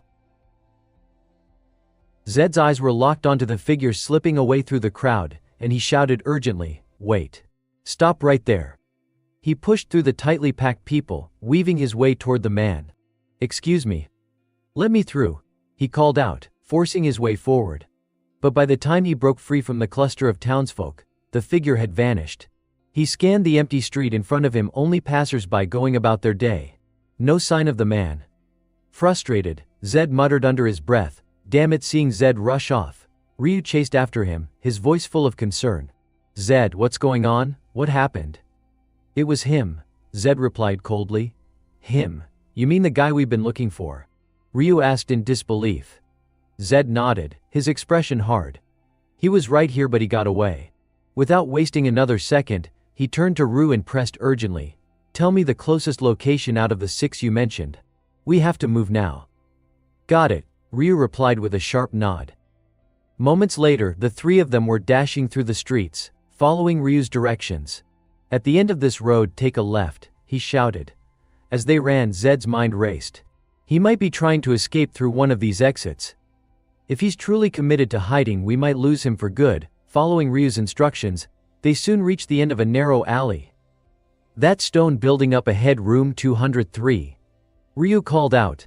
Without hesitation, Zed burst into the building and sprinted up the stairs, throwing open the door to room 203. Inside was a strange old man with long silver hair and a scraggly beard. The man gasped the moment he saw Zed, while Zed muttered in disappointment, not him. Thinking he was about to be evicted or arrested, the old man dropped to his knees, pleading, I promise I'll pay the rent tomorrow. Just give me a little more time.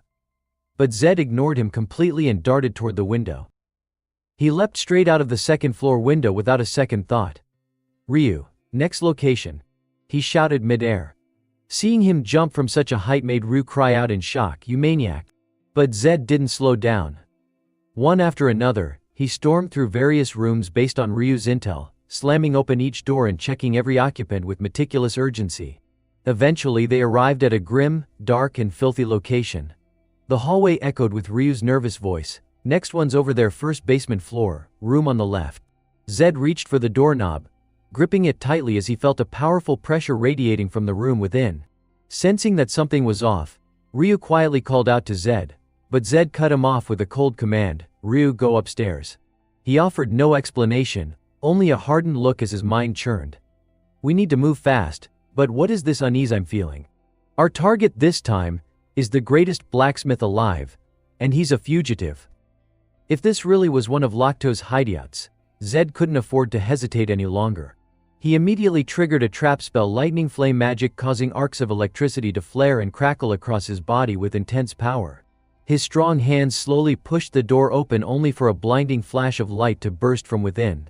A split second later, a massive explosion erupted, obliterating the entire structure.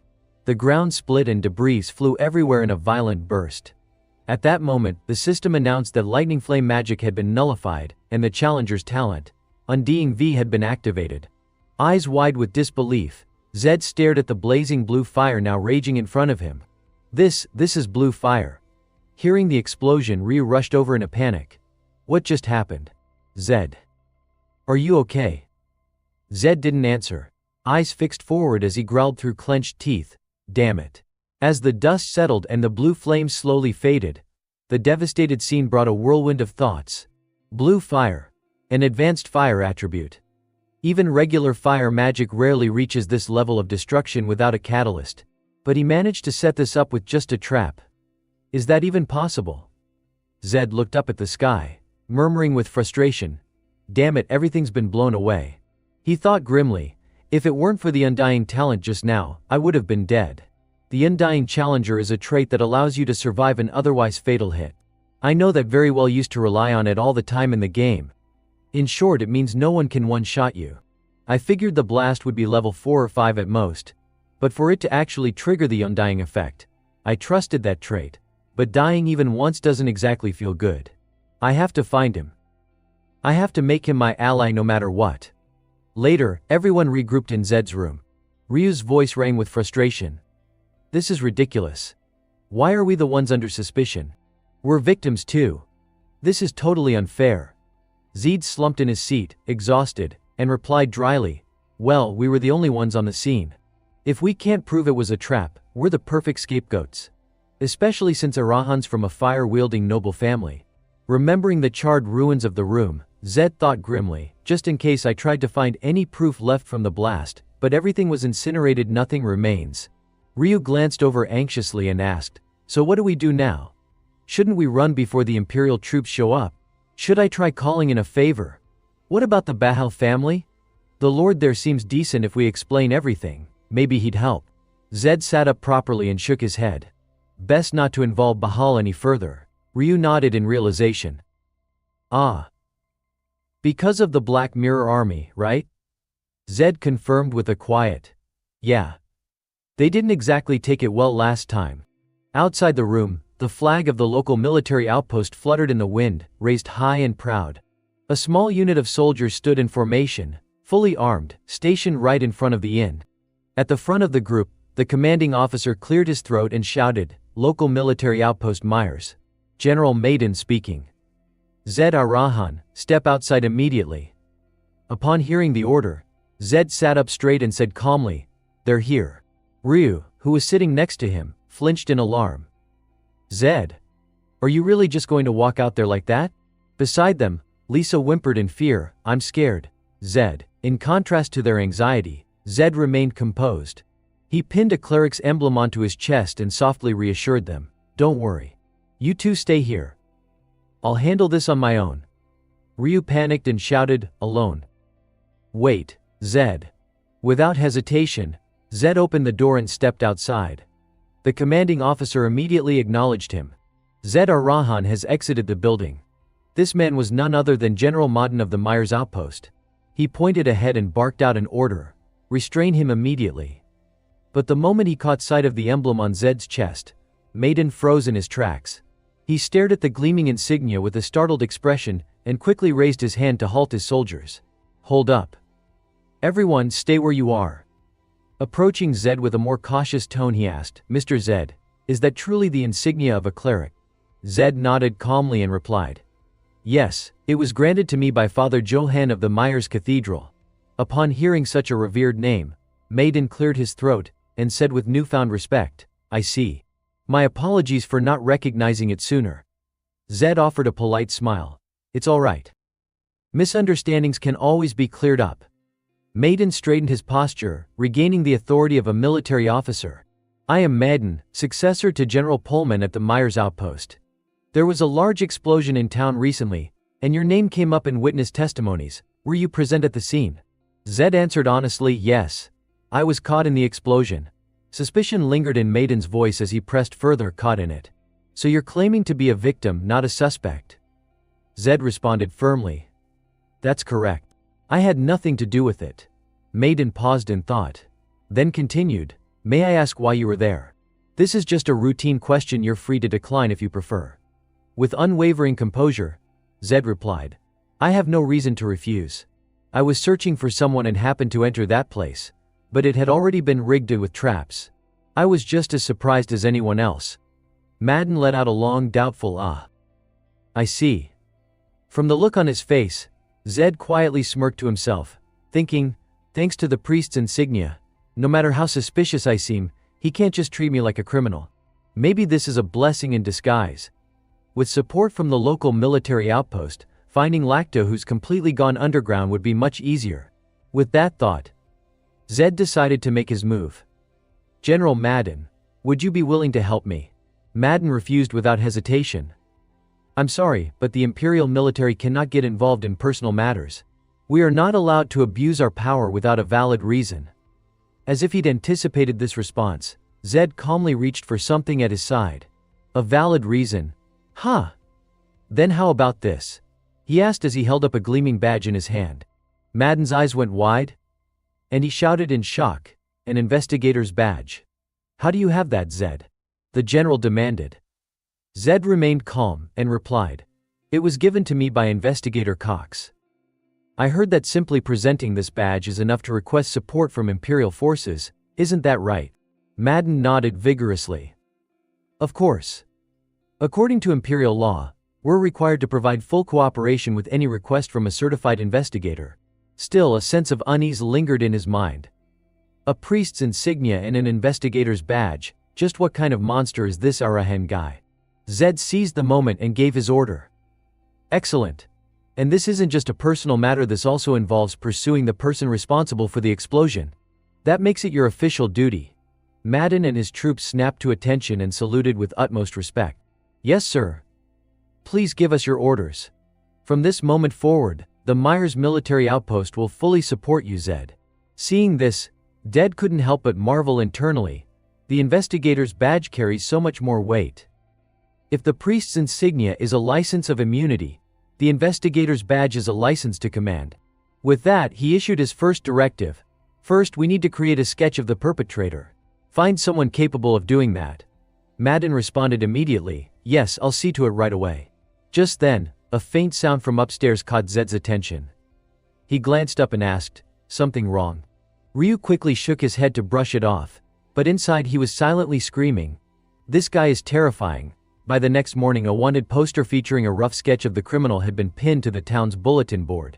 The poster read something like this: wanted. Reward 50,000 gold coins for any useful information. Meet at the elm tree outside the southern gate. If the suspect is not found within 3 days, the entire town will be locked down and searched. Zed Arahan. A crowd gathered around, whispering among themselves in growing excitement. Hua. Just how dangerous is this guy to have a bounty of 50,000 gold?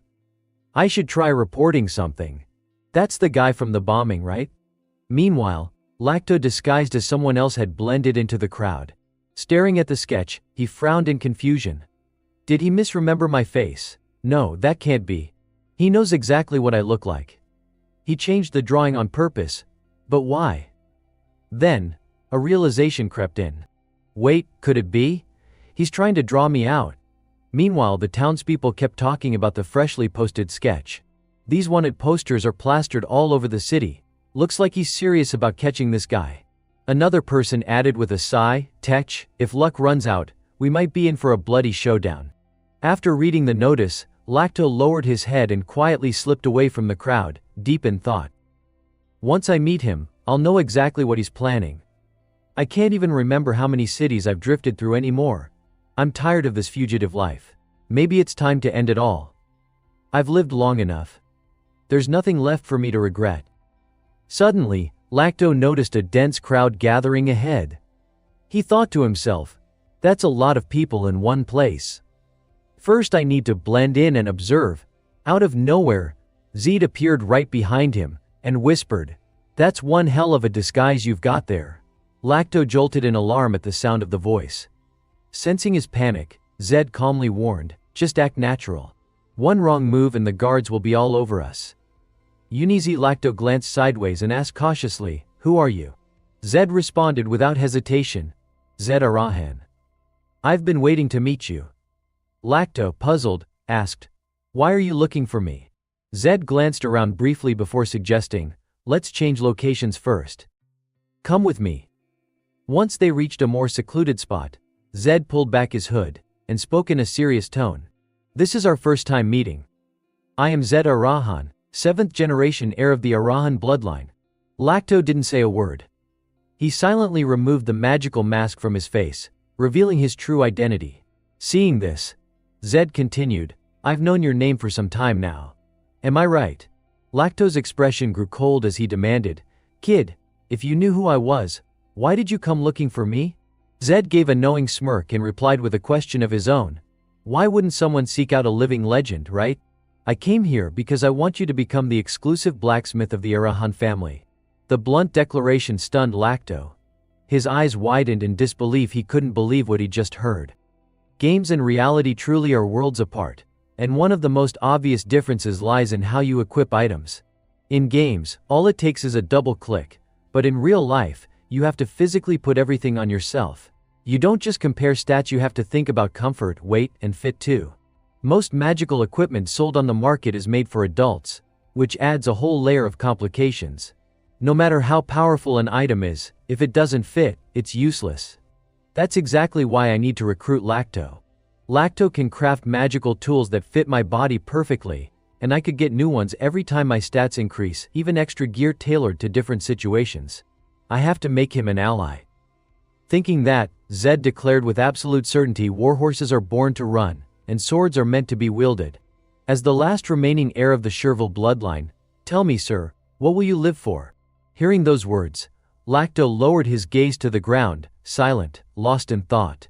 Zed placed a hand on his chest and spoke with firm confidence. The greatest craftsman, forging arcane gear for the greatest house, passing down the legacy of Sherville and continuing the flow of history. I believe that is the mission entrusted to you. Lacto looked up with a serious expression, his voice tinged with sadness. Passing down the legacy and continuing history, it's a beautiful dream.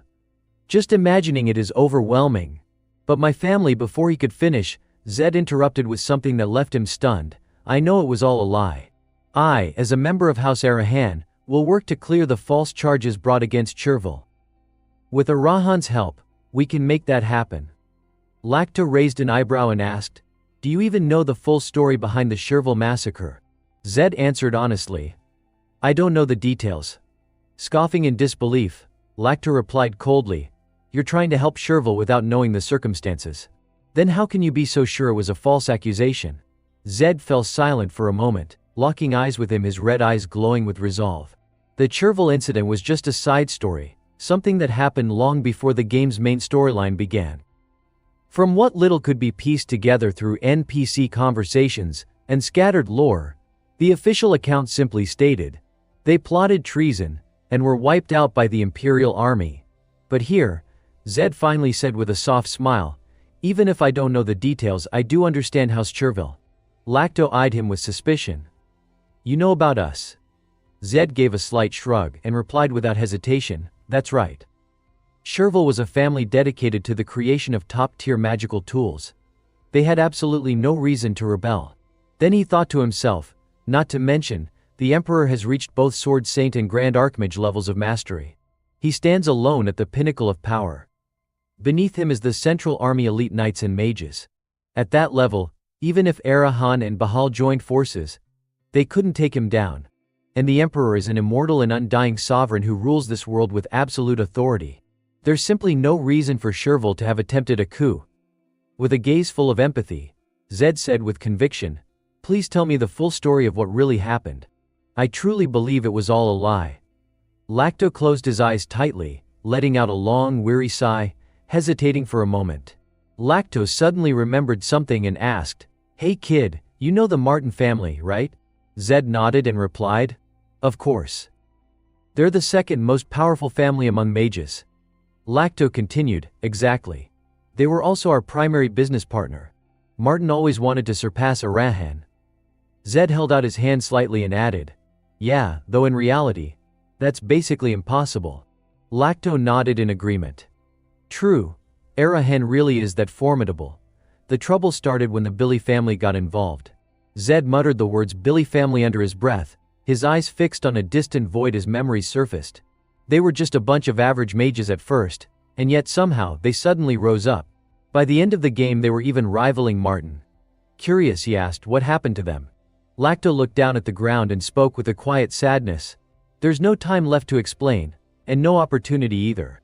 Hearing that, Zed let out a long hum as realization dawned. I see, he silently thought to himself, now I get the general picture of what was going on back then. But there's one thing that still bothers me. Was Arahan truly uninvolved in the whole thing? If they had anything to do with it, then bringing Lacto along could be a terrible mistake. Arahan never dealt with Chervil, so maybe they saw them as a threat, especially since Chervil supplied top-tier magic gear to other noble houses. And if the Black Mirror Corps were involved, this could have been a flawless crime with no evidence left behind. Knowing how terrifying the Black Mirror Corps can be, the more I think about it, the more suspicious it all seems. No, maybe I'm jumping to conclusions. I shouldn't be so quick to judge. After pondering for a while, Zed spoke up, if any mages were involved, then Arahan has the power to deal with it. Lacto looked at him seriously and asked, can you take responsibility for that promise? Zed nodded with firm conviction. I absolutely will. So please, come with me. As he spoke, Zed extended his hand forward, lips slightly parted in a gesture of genuine goodwill. His glowing red eyes shimmered with unwavering resolve. Seeing that, Lacto froze in silence for a moment, staring at the outstretched hand in front of him. Hesitating, he slowly reached forward, thinking to himself, I once believed that even if everything ended here, it wouldn't matter. But maybe placing my hope one last time isn't such a bad thing after all. Their hands clasped together, marking the beginning of a new alliance. Lacto said, as long as Chervil's knowledge and legacy can live on, I'll gladly go with you. With his goal achieved, Zed beamed with joy. He turned around and declared, then let's head out right away. At this moment, Zed was truly happy. He was finally starting to gather everything he needed, his first true companions. Next came Bahal's white warhorse, the investigator's badge and the priest's seal. And now, the last living bloodline of Sherville. All of it was finally within Zed's grasp. He clenched his hand tightly and looked down, silently hoping. Everything I've gathered here in the south, I wonder what kind of value it'll hold when I reach Arahan. Just imagining it made his heart race with excitement. The corner of Zed's lips curled into a satisfied smile. Shortly afterward, in the western region, they arrived at the golden city of Nekka. It was a prosperous and extravagant metropolis, so rich that one of its buildings was entirely plated in gleaming gold. As Ryu strolled through the streets, taking in the lavish surroundings, he couldn't help but exclaim in wonder, "What is this place?" Zed's group had traveled a long way together to finally reach this city. Ryu glanced around in awe, marveling aloud, "It's blinding. I can't believe a place like this actually exists." Seeing his amazement, Zed turned his head and asked, "Didn't you ever come to Nekka while working with the trade guilds?" Ryu replied honestly, "Nope. The big trade guilds control this place tightly. For the smaller ones I used to work with, coming here was just a pipe dream." Suddenly, Lisa's eyes sparkled with excitement. Tugging on her brother's arm, she pointed ahead and shouted, "Look, that building's made entirely of gold. That one too. And over there." In contrast, the older Lacta remained calm, glancing around as he spoke. "It's been a while since I last visited Nekka. The city's developed at an incredible pace." Zed tilted his head in curiosity. "You've been here before?" he asked. Lacta chuckled as he recalled, "Yes, I traveled here during the later years of my life. Still, it's barely been 10 years, and it's changed so much I barely recognize it." Everyone seemed taken aback by the splendor of the Golden City, prompting Zed to take a more serious look at everything around them. As he observed the glittering buildings, he silently mused, "It's colder than the southern region, yet there's an energy here vibrant and relaxed. It's different, but it somehow reminds me of Gangnam." Suddenly, the attention of everyone on the street turned toward Zed. Whispers and murmurs erupted among the crowd as they gawked at the horse he was riding. "Isn't that Bahal's white steed? That can't be right, it's impossible. Look closely, those blue eyes." The growing attention made Zed uneasy. He thought to himself, Bahal's white steed really is too eye-catching in a city like Arahan. After thinking it over, Zed spoke up, "We should find a place to stay first, don't you think?" Before long they found a modest, unassuming inn and decided to settle there. Evening soon approached as they rested indoors. In the simple guest room, Ryu dropped his backpack onto the bed and looked at Zed in confusion. "Were we heading straight to Arahan?" he asked. As Zed changed into a new outfit, he replied, "There's still a whole week left before the deadline. We can't afford to waste any time." Ryu tilted his head and asked curiously, "You're going out again?" Zed nodded and said, "Yeah. There's somewhere I need to go alone." Ryu looked puzzled. "Alone?" he repeated. Zed placed a reassuring hand on Lacto's shoulder and said, "It might take a few days, so don't worry. Just wait here, all right?" "That goes for you too, sir." Ryu looked a little surprised and asked, "Huh? You're not coming back tonight?" Zed answered calmly, leaving them with instructions, "No, I might even need more than a week. Just get your food from somewhere near the inn, and don't forget to feed Jinju too." Before stepping out the door, he added one final note, "Try not to wander too far from this area. It's easy to get lost around here." Ryu nodded and replied, "I'm not a kid, you know, but seriously, it's ridiculously easy to get lost in this place." He smiled and waved goodbye. From behind, Lisa bowed politely in farewell. Zed gave them a reassuring smile that said he understood, then turned and left the inn. The streets outside sparkled with a flashy glow of wealth, crowded with people out enjoying the city. As he walked through the bustling crowd, Zed looked around as if searching for something, quietly murmuring to himself, "It's like the scent of coins and gold is floating in the air." But no matter how dazzling a place looks, shadows always exist. People come to the Golden City chasing dreams of wealth, but many end up failing. I wonder if those people are now living in places like that. Soon after, Zed stopped by a small shop. The moment he entered, the store owner gasped, "Oh my goodness! A successor of Arahan in a humble store like this. It's truly an honor." Ignoring the flustered owner, Zed pointed at a pair of contact lenses and said, "Give me the black ones." The owner blinked in surprise. "Huh, why pick the cheapest, most common color? That's what regular folks wear." Zed didn't respond, but gave him a blank stare. That alone was enough. The shopkeeper immediately got the message. Yes. Right away, sir. After that, Zed entered a clothing store. He scanned the room briefly before the shopkeeper came rushing over to greet him, then froze in place. Welcome, huh? Zed pointed toward a messy pile of old, shabby clothes stacked in the corner. Those. The shopkeeper waved his hands in protest. Oh, those are just work uniforms. We don't sell that stuff. Without giving him time to object, Zed had already changed into the ragged clothes. Holding up his elegant outfit, he said simply, "That's okay. I'll pay with this." Next, Zed stopped at a shoe store. "Just a pair of shoes, that's all I need." But the owner there took one look at him and sneered, "Filthy beggar. Get out of here." Fully disguised as a penniless vagrant, Zed leaned against a golden wall and let out a satisfied breath. He looked at his reflection in the golden surface and muttered, "Perfect. I look like a total beggar." Then, with a flicker of anticipation in his eyes, he thought, "All right, time to go meet him. The king of the back alleys."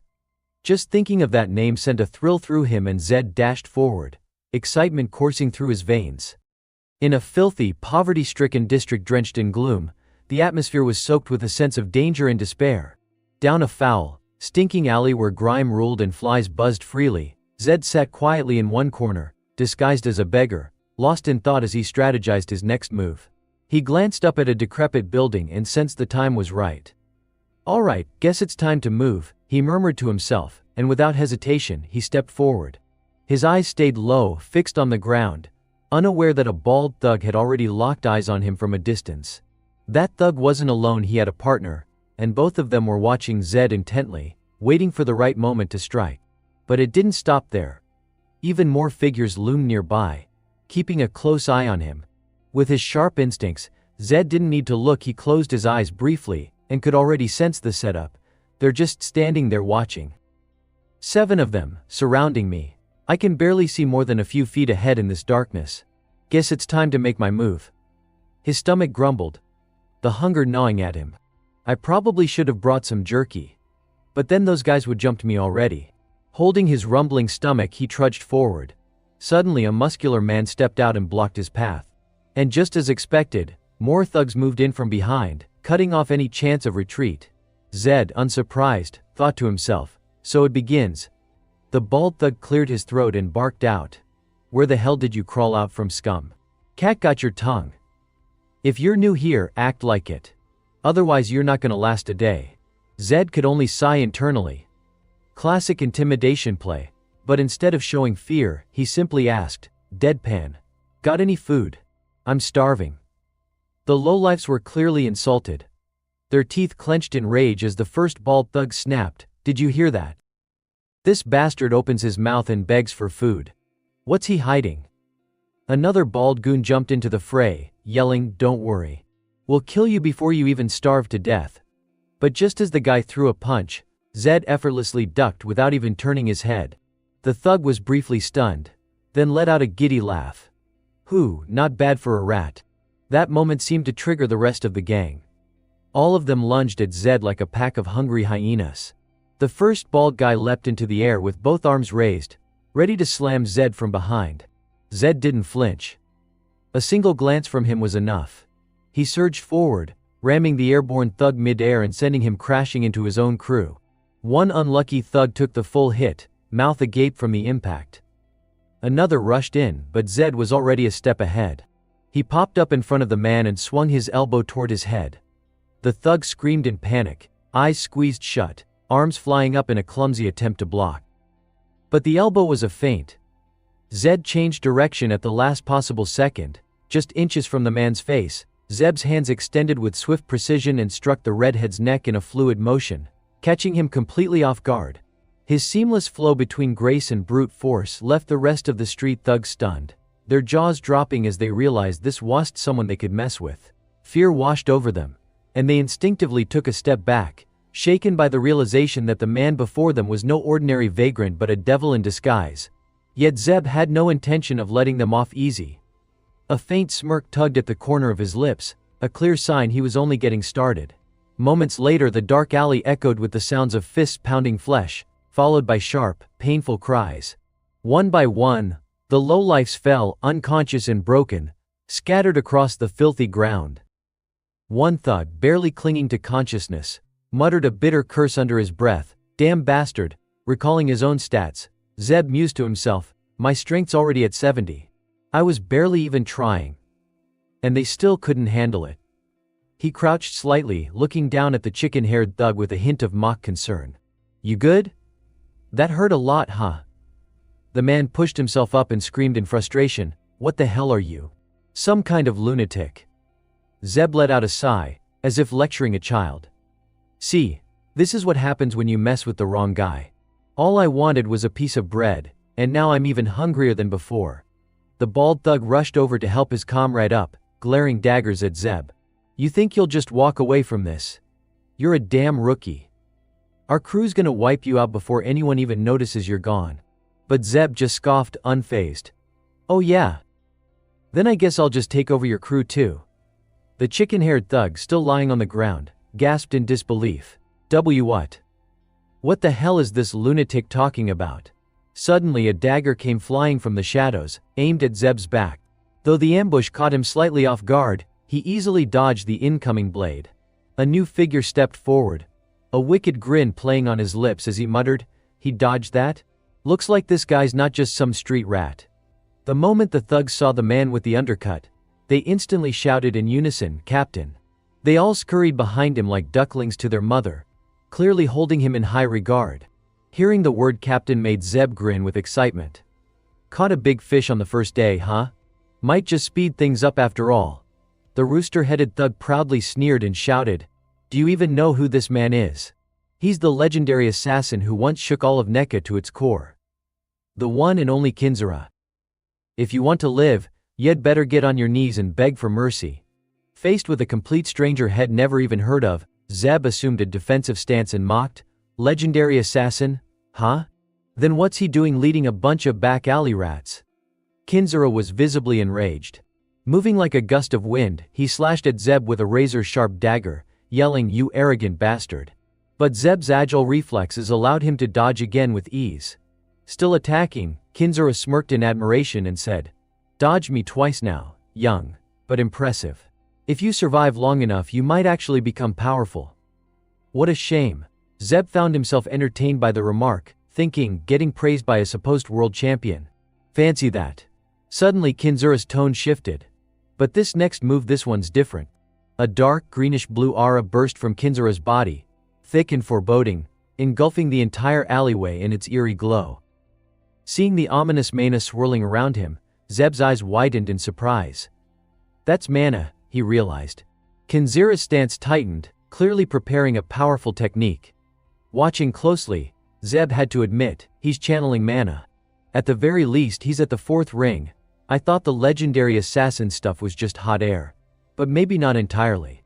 Assassins aren't part of any official force, so their ceiling is usually obvious. Without a bloodline or a structured lineage, hitting the fourth ring on your own really is something. Legend might actually be accurate for once.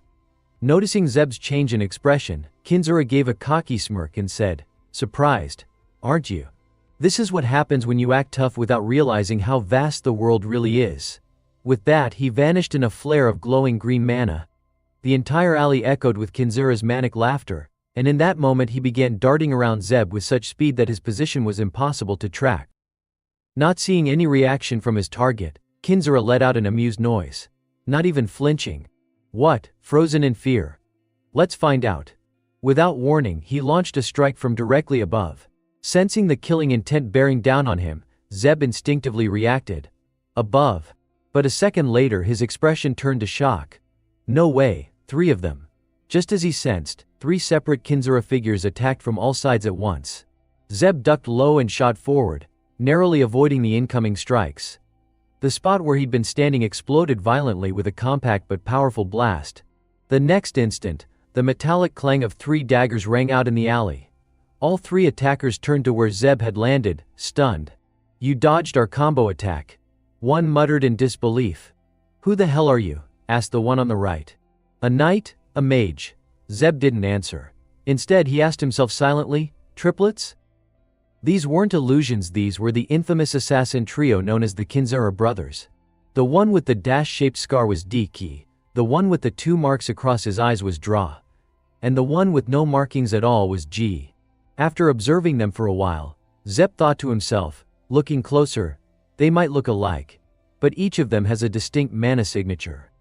They're using mana to mask their presence, that's why I didn't notice at first. Damn it, what good is 100 perception, when I only have 5 mana? With that, Zeb dusted off his hands and said aloud, guess I'll have to go all out too.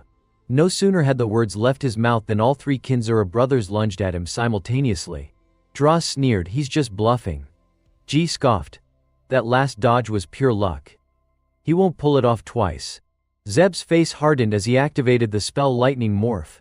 Sparks of violent yellow lightning erupted across his body. A system notification popped up, announcing the use of a magic skill. The intense surge of electricity burned away his black contact lenses, revealing the blazing red eyes of the Arahan bloodline. Seeing this, all 3 brothers suddenly panicked. Red eyes. Shit. He's an Arahan. What the hell is one of them doing here? Surrounded by the explosive storm of Arahan lightning, the lowlifes in the alley shouted in terror, it's a trap. Everyone run. Just then, a system message appeared. Trait. Challenger's resolve activated. All stats temporarily increased by 10. With the sudden surge in stats, Zeb's lightning grew even more intense, illuminating the entire alley in blinding brilliance. The system continued updating. Strength 100, 70 agility 100, 70 endurance, 100, perception 100, mana 5, 15, supportive magic, unlocked, lightning morph. Lightning strike. Zeb's crimson eyes locked onto the floating system screen in front of him. He extended his hand, forming a volatile ball of lightning in his palm. Around him the street rats screamed and scattered, spread out. If we stay here we're dead. Within seconds the thunderball was fully formed. The crowd had mostly cleared out, but they were still within range. Zeb clenched his hand, crushing the orb and sending a torrent of lightning surging forward. The Kinzura brothers were leaping across rooftops in retreat when the sky suddenly lit up. Dra glanced over his shoulder and froze, eyes wide with dread. A lightning bolt from above slammed directly into him, the impact obliterating the roof beneath his feet. Zeb calmly walked forward. Dra, struck down by the heavenly lightning, crashed face first into the ground, arcs of electricity still flickering across his body. Zeb halted, his eyes fixed on his arms and body, which were now radiating powerful surges of electricity. Surveying the devastation before him, he thought in disbelief, is this really just a tier 2 spell? My mana's only at 15. Is this the power of lightning aura? And it activated just by performing the right in-game motions. Not needing a chant, that's a huge advantage. Suddenly a voice rang out in the distance, shouting, this way. Everyone over here. Zeb immediately stiffened. Damn it, city guards, he muttered in alarm. Without hesitation, he bolted past the incoming guards, moving so fast he was just a blur. Hoisting Dra onto his back, Zeb clenched his jaw and thought. The destructive power was great, sure, but the noise was way too much. I need to hide fast. As the guards reached the scene and began inspecting the area, they didn't even notice a faint blur of a cloak disappearing into the shadows at the end of the alley. A magic orb was then summoned, flooding the narrow passage with bright light. One of the guards examined the ground carefully before suddenly exclaiming, "There's blood here." Zeb flinched. He glanced down at the long crimson trail on the ground and narrowed his eyes. Blood? Don't tell me that bastard left a trail. He turned to look at Dra and sure enough, there was a deep gash on the man's head, still oozing blood. The guards began following the trail, slowly but surely getting closer to where Zeb was hiding. Pressed tightly against the corner of a wall, Zeb grit his teeth and swore under his breath, "Damn it, if possible, I really wanted to settle this quietly." Zed hid at a distance, quietly observing while his thoughts churned. He had planned to settle this matter in silence, without leaving a trace. Moments later, he stepped out casually, so much for staying hidden. The strangers jolted in shock, pointed toward him, and shouted, "Who is there?" Zed kept a stern expression as he asked, "Are not you planning to clean up this place?" One man approached and said respectfully, "You are the heir of Araham. Please forgive our discourtesy. We heard an explosion during our patrol and were searching for the one responsible." The man seemed genuinely confused as he added, "But You are not young Master Tunda. Hearing that, Zed suddenly recalled the name and asked, Tunda is the 6th heir of Araham, right? Then he introduced himself with calm confidence, I am the 7th heir of Araham Zed Araham. The men looked at him blankly, clearly unaware of who he was. As soon as he finished speaking, Zed thought to himself, of course they do not know me. I have been imprisoned this whole time. Suddenly, the man shouted, no, we truly apologize. Zed quickly pointed to one side. If you are searching for the one behind the explosion, I saw him fleeing that way. Hurry up and chase him. Immediately, the group turned away. Thank you for the information. We will pursue him at once. Zed let out a soft sigh and muttered, just a few words and everything's done. My status in Araham City really does carry weight. Not bad. He then turned his gaze to the assassin Kinzera, who was lying motionless on the ground. Zed gently placed a hand near the man's nose to check for breath. He exhaled in relief. They were still alive. Then he thought, that lightning strike was far stronger than I expected. Before long, he lifted Kinzera up and guided him into a pitch-black alleyway. Now then. Above them, the star-scattered night sky was so silent it felt unnerving. And so, Zed continued supporting the man through the darkness.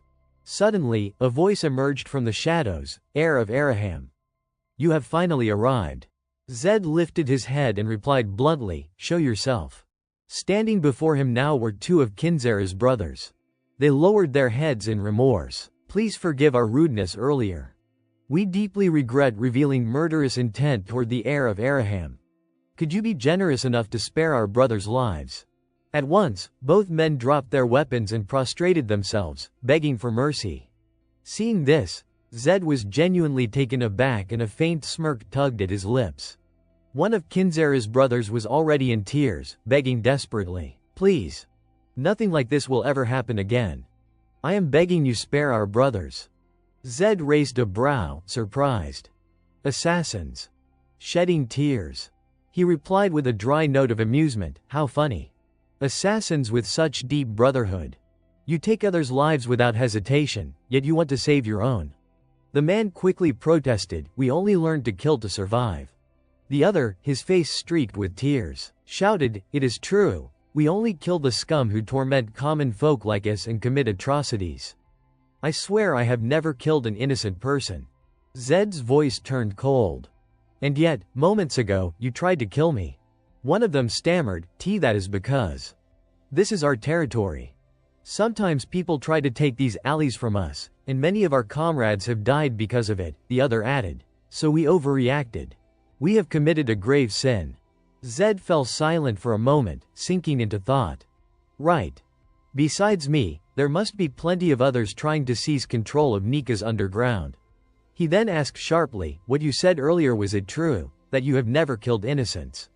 They answered without hesitation, yes. We swear on our brothers' lives. Zed nodded approvingly. If that is true, then it is admirable. Jobs like that can't pay much anyway.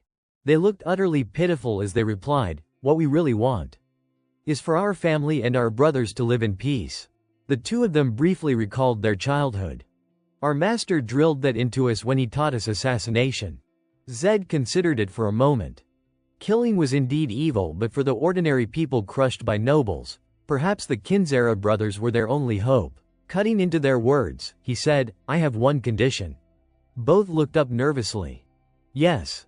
Without delay, he stated plainly, take me to your leader. After that, I will heal your brother. They were visibly shaken. What, that is? Then, almost immediately, they refused. We are sorry, but that is impossible. We can't betray our comrades just to save ourselves. Zed stepped closer and spoke calmly. I want to meet your leader to buy information. I have no intention of harming him, so relax. The 2 men froze in fear. Everyone approaches us saying things like that. But our leader has never sold information. Not even once. Zed replied matter-of-factly, I know. They blinked in confusion. Huh, you? No. Zed glanced down at the unconscious Kinzera leaning against him and continued, even if the deal fails, I won't harm your comrades. I swear it on the name of Araham. He pressed further. What is wrong? You do not trust it because it is not a knight's oath.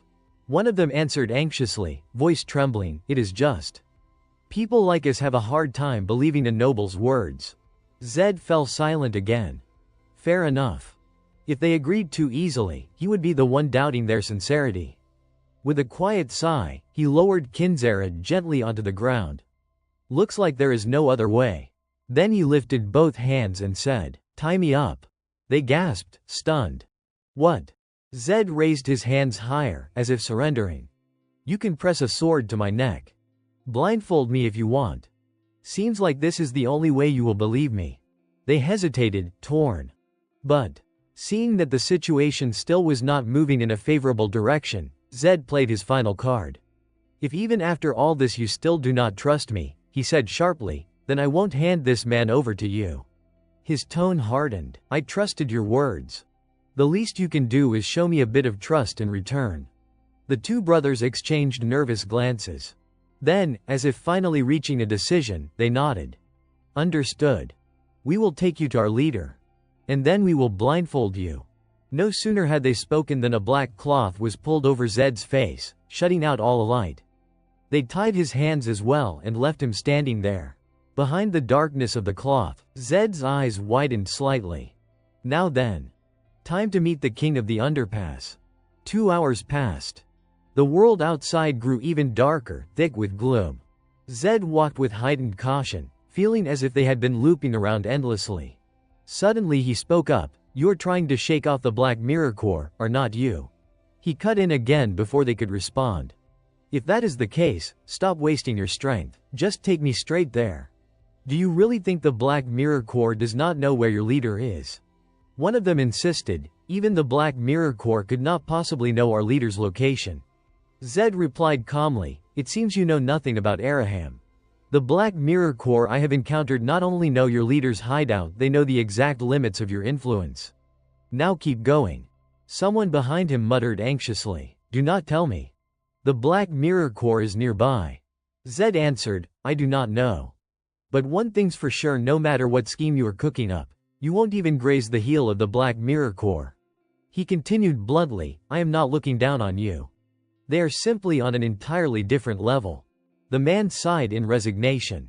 I see. Then he turned forward again. Understood. The group slowly made their way toward a dimly lit alley suffused with a hazy glow. They walked on without exchanging another word. In that oppressive silence, their footsteps were the only sound. Finally, someone lifted the cloth from Zed's face. We have arrived. One of the brothers stepped forward and knelt. Leader. The man ahead of them casually flipped through the pages of a book and asked, what is this about?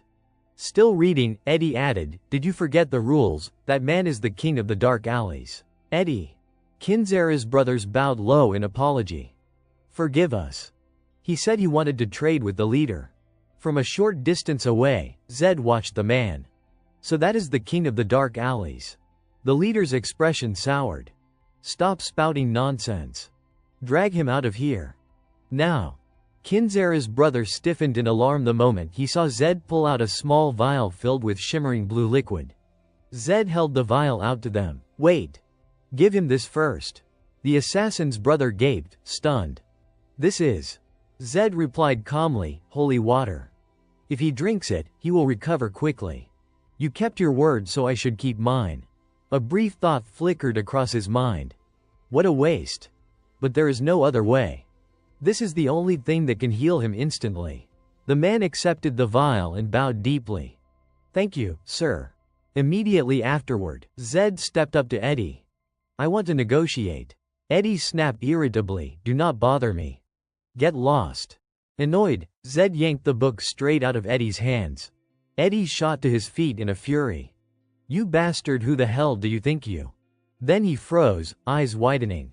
What Araham? His voice hardened with sharp suspicion. Why isn't Araham here? Eddie whipped toward Kinzera's brothers. I trusted you, and you betray me like this. They panicked and waved frantically. Betray, never, he swore you would not harm the leader or our comrades. Eddie snatched his book back, seething. We have heard that kind of nonsense 1,000 times. All nobles are the same, nothing but scum. Zed stared him down. Eddie, king of the dark alleys. A genius among geniuses. A man who never forgets a single thing he sees. Eddie lifted his eyes, annoyed, and exhaled sharply. You are young, but you are not Tunda Araham. And your face is unfamiliar. Then curiosity crept into his voice. So you are the youngest Araham, the one abandoned in the detention zone? Zed answered honestly, yes. Surprising, is not it, even you know that. A sly grin curled on Eddie's lips. So you want to negotiate? But what should I do? There is nothing I want from you. Zed challenged. You have not even heard me out. How can you be so sure? Eddie scoffed derisively. Noble minds are always predictable. Offer me a bag of gold. Or erase a commoner's record. Am I wrong? Zed lowered his head in quiet disappointment and fell silent. Eddie returned to his book. Just as I thought. He flipped the pages without looking up. Despite his brilliance, he had repeatedly been rejected from government positions again and again simply because of his low birth. Over time, his frustration twisted him into the man he was now, contemptuous of nobles, convinced the whole world was beneath his intellect. Zed let out a small laugh. Exactly like in the game. Then he spoke up. The price I will pay for this exchange is not money. And it is not clearing anyone's status. Eddie muttered absently, yeah. I am not going anywhere. Zed sat down casually. What I am offering you is information. A slow, dangerous smirk formed on his lips. I will buy your information with information. Zed straightened his posture, met Eddie's gaze head-on, and said with quiet seriousness, what I will give you in return is information. Eddie let out a half-mocking, half-genuine laugh. You really are something. You plan to buy information. With information. Zed did not deny it. Yes. Because that is the only thing you truly want. Is not that right? Instead of answering, Eddie countered, and how would you know that?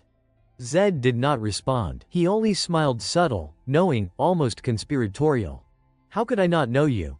Mid-game contacts like you are crucial like hidden pieces on the chessboard. Then he asked calmly, you can remember everything after seeing it just once, can't you? Eddie chuckled under his breath, sounding amused but evasive. I am fairly smart, sure. But do not jump to conclusions so fast. As he spoke, he turned another page of his book, eyes never leaving Zed.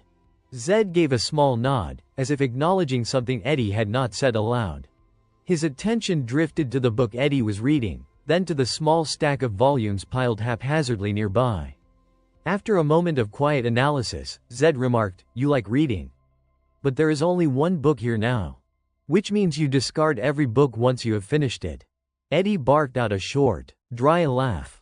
Sharp eyes. Then what else can you figure out? Zed answered firmly, without hesitation, you enjoy trading. The line made Eddie pause, his expression shifting to one of mild suspicion. That was when Zed broke down the details for him. From your posture. You have already turned your body toward me. Eddie froze for a split second, caught off guard, almost incredulous that Zed had noticed. Finally, he raised both hands in a gesture of surrender, laughing lightly. Fine. I will listen to what you have to say. After all, I have already invested this much time, it might as well be worthwhile. Zed straightened again, and his voice dropped into a low, almost sinister tone. What I want is everything about the Arahan. I need detailed information about my brothers.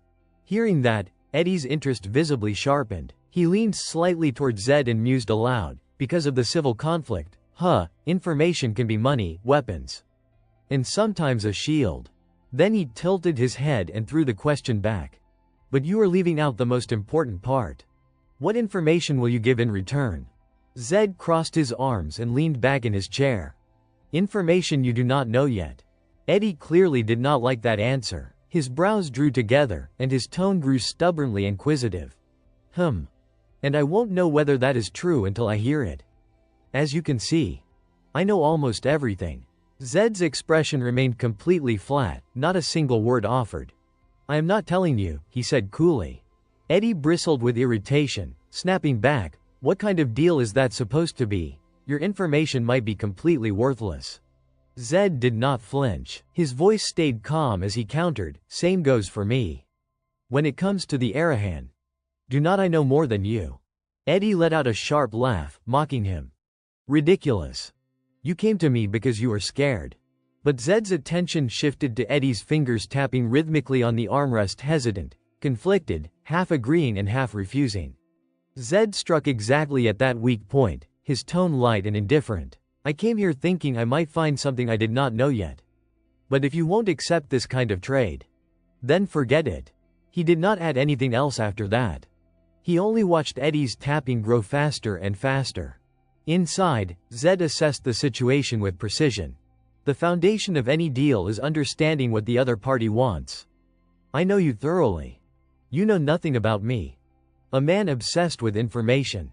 Perhaps I should apply a little more pressure." With that thought, he said casually, "Seems you are not interested in trading after all. Then I will take my leave." He stood up without hesitation and walked away. Eddie blinked in surprise, momentarily thrown off by Zed's abrupt departure. But he did not call out, he simply stared at Zed's retreating silhouette. Only a few dim lights glimmered along the passage out of the underground den. The space was quiet enough that every step Zed took echoed faintly. As he walked at an unhurried pace, he mulled over his own decision. "It is fine if we do not trade now. Thanks to the Kinzera brothers, I met him earlier than expected. Saved me a lot of time. Either way, he will reach out first. No need to rush." The thought made the edges of Zed's lips curl into a quiet, confident smile. Suddenly, soft footsteps approached from behind. A polite voice said, "Excuse us, young master." It was the three Kinzera assassin brothers. All three bowed deeply before him. The captain stepped forward and spoke with heartfelt gratitude. "Thanks to the holy water you gave us, our youngest brother recovered immediately. This is not ordinary holy water. We truly thank you." The one beside him added earnestly, "Thank you for keeping your promise." Then the captain lowered his head again, shame clouding his voice. "I am embarrassed that I doubted you. Only because you are a noble." Zed glanced at them and replied with steady seriousness, "Among nobles, there are good ones at times. I am not someone who breaks promises." Hearing that, all three Kinzera brothers grew visibly emotional, eyes stinging, noses reddening. The captain choked up, "I have never met a noble like you, young master. Any other noble would have ignored the life of our younger brother." The second brother, voice trembling but careful, asked, "If it is not too rude, may we know your name?" "Zed," he answered softly. "Zed Arahan." The three brothers bowed deeply again, nearly folding themselves in half. "Thank you, young master Zed. We will remember this for the rest of our lives." Zed did not respond further. He simply turned away. But as he walked, something stirred quietly inside him. Maybe I had my own prejudices about assassins. They have bonds deeper than most people realize, loyalties that keep them from betraying their own. Maybe they are better people than I thought. The thought welled up unexpectedly, and Zed's eyes glimmered with a thin sheen of moisture. Zed lowered his head slightly, falling into a brief, heavy silence. Once he steadied himself, he turned to look at them again. The three Kinzera assassins were still frozen in the same deep bow. Zed's eyes widened a fraction in surprise. He is still bowing. Only then did he speak. "You three. You are the Kinzera, or not you?" Hearing his question, all three lifted their heads at once. The captain answered honestly, Yes. That is what people call us." Zed calculated quietly to himself. 4 reigns. For assassins, that is no small feat. And there are 3 of them. If I bring them under my wing, they will be incredibly useful when internal conflicts break out later. With that thought settled, he simply said, "You 3 come with me."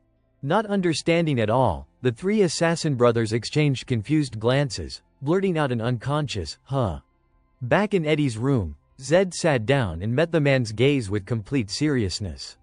Eddie crossed his arms and smirked at him. "So, you came back." Deep down, Eddie felt a surge of smug certainty. "Of course you did. Someone like you putting on a tough act is pointless. Information about your siblings is your lifeline." Outwardly, though, he maintained his usual teasing tone. "So then, what brings you back? Were not you acting like you did not care and stormed out earlier?" Zed did not waste time. I want to buy the Kinzera brothers. Eddie, assuming Zed's return followed the script he had imagined, nodded quickly. Right, you need my informatio. But then the actual words sunk in. Eddie straightened up instantly. He slammed the table. What? Zed remained composed as he stated his terms. I will pay with information. Eddie waved a hand sharply, adjusting his glasses as he cut Zed off. No, wait. He pointed directly at the three Kinzera brothers standing behind Zed and demanded, stunned, you came back. For them, not for information about your siblings. Zed's voice was icy. I do not need information about my siblings. No matter how I look at it, that deal would be a massive loss. Hearing that, Eddie frowned. A loss. His hand, resting on the table, quietly tightened into a fist. The room grew strangely quiet, only the crackling fire in the hearth broke the stillness. After a moment, Eddie let out a low laugh. All right then. He shifted into a more serious tone. You want those Kinzera guys, the problem is they're captains in my organization, and I am its leader. Zed's face did not change. I am willing to pay any reasonable price. Eddie smirked, voice turning sharp and provoking. Then the reasonable price I have in mind is far higher than what you are expecting. Zed asked calmly, so, what price do you have in mind? Eddie gave his demand plainly. Everything you have been through since you left the detention camp. How you escaped, and what you did afterward. I need at least that much information. Inside, his thoughts buzzed with excitement. Money means nothing to me. Curiosity is the only real currency. The return of the abandoned Arahan heir, the one left to rot in a prison camp, that alone is enough to fuel my obsession. But, because revealing the shameful parts would humiliate him, it won't be easy for him to speak.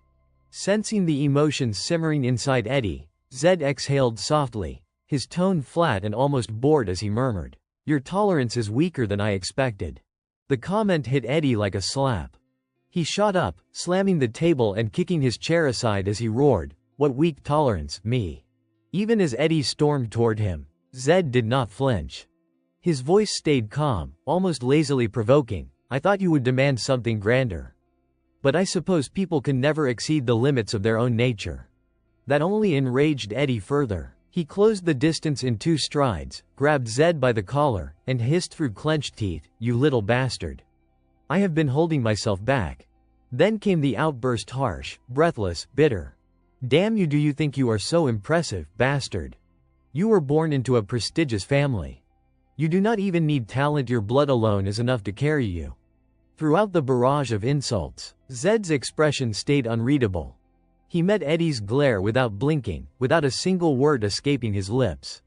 Eddie, burning with resentment, felt the need to spill everything he would bottled up. If you keep mouthing off with that big mouth of yours. But suddenly he froze. Because Zed's eyes, those crimson eyes, were glowing faintly, burning with a cold, dangerous brilliance. Eddie's grip loosened on instinct. A chill shot through him as he thought, what? What is that gaze? The 3 Kinzera assassins, seeing the tension spike, panicked and tried to intervene. Leader, please stop, he is the heir of Arahan. Eddie snapped back to himself. He released Zed completely, cleared his throat, and forced out a polite apology. My apologies. I may have gotten a little worked up. As he stepped back, hands trembling slightly, he asked, voice wavering, then. What conditions will you set, sir? Zed responded with a single question. Who is standing in front of you right now? Eddie answered honestly, the heir of Arahan. Then he faltered, words stumbling over each other in panic. No, I mean you apologized just now, sir. I was wrong, was not I? Arms crossed, Zed looked at him with stern intensity and spoke in a smooth, commanding rhythm, every word wrapping around Eddie like chains. That is right, Arahan. If I were you, I would have already planned to exploit nobility.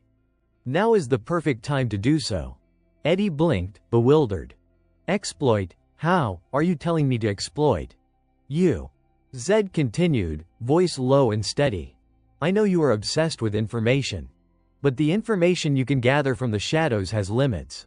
Eddie flushed with embarrassment and admitted carefully, well, yes. That is unavoidable. There is no way around it, sir. Seeing that Eddie still did not grasp the point, Zed sighed a sound of pure disappointment. You still do not understand. Eddie only grew more frantic. No, you have not told me anything yet, sir. Zed's glowing red eyes locked onto Eddie's, sharp and commanding. His voice dropped into a tone that brooked no defiance. Stop hiding in the shadows. Step into the light. I will help you.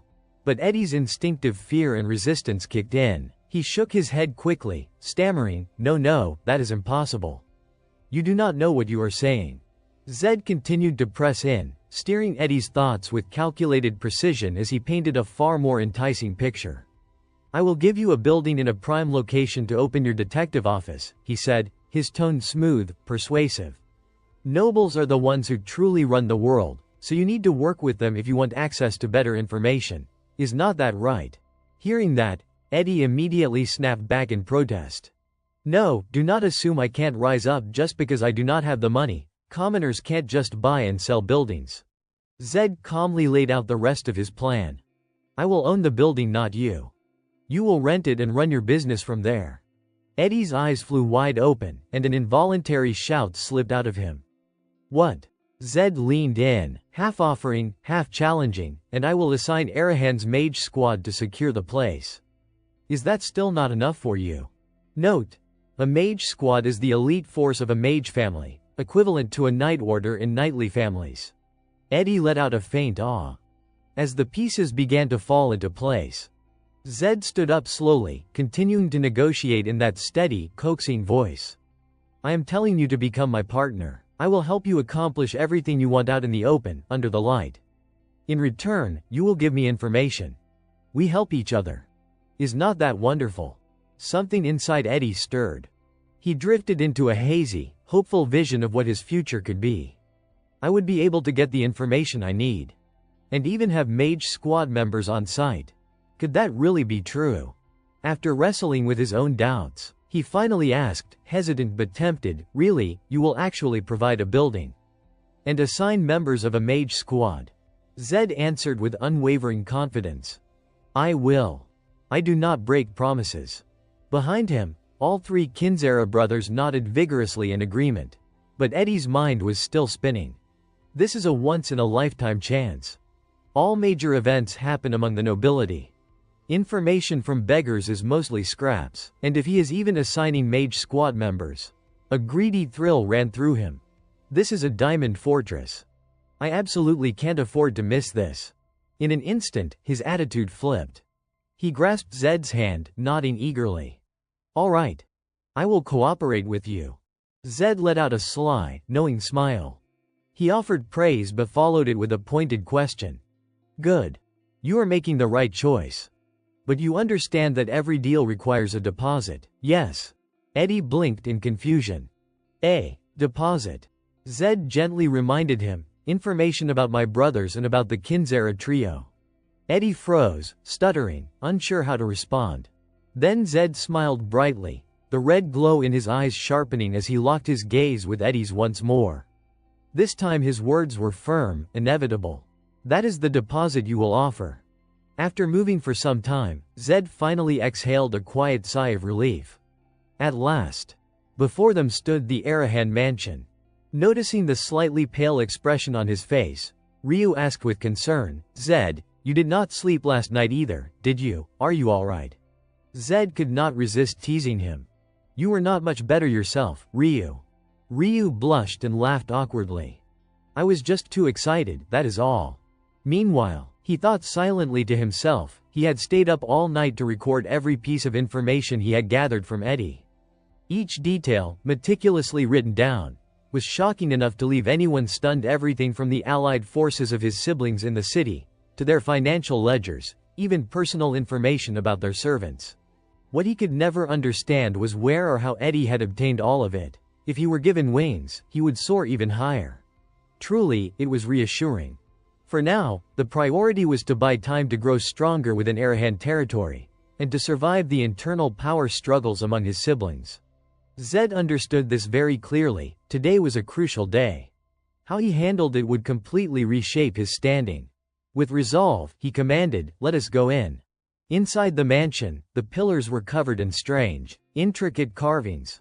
Outside the gates, guards stood watch to prevent any unwelcome forces from entering.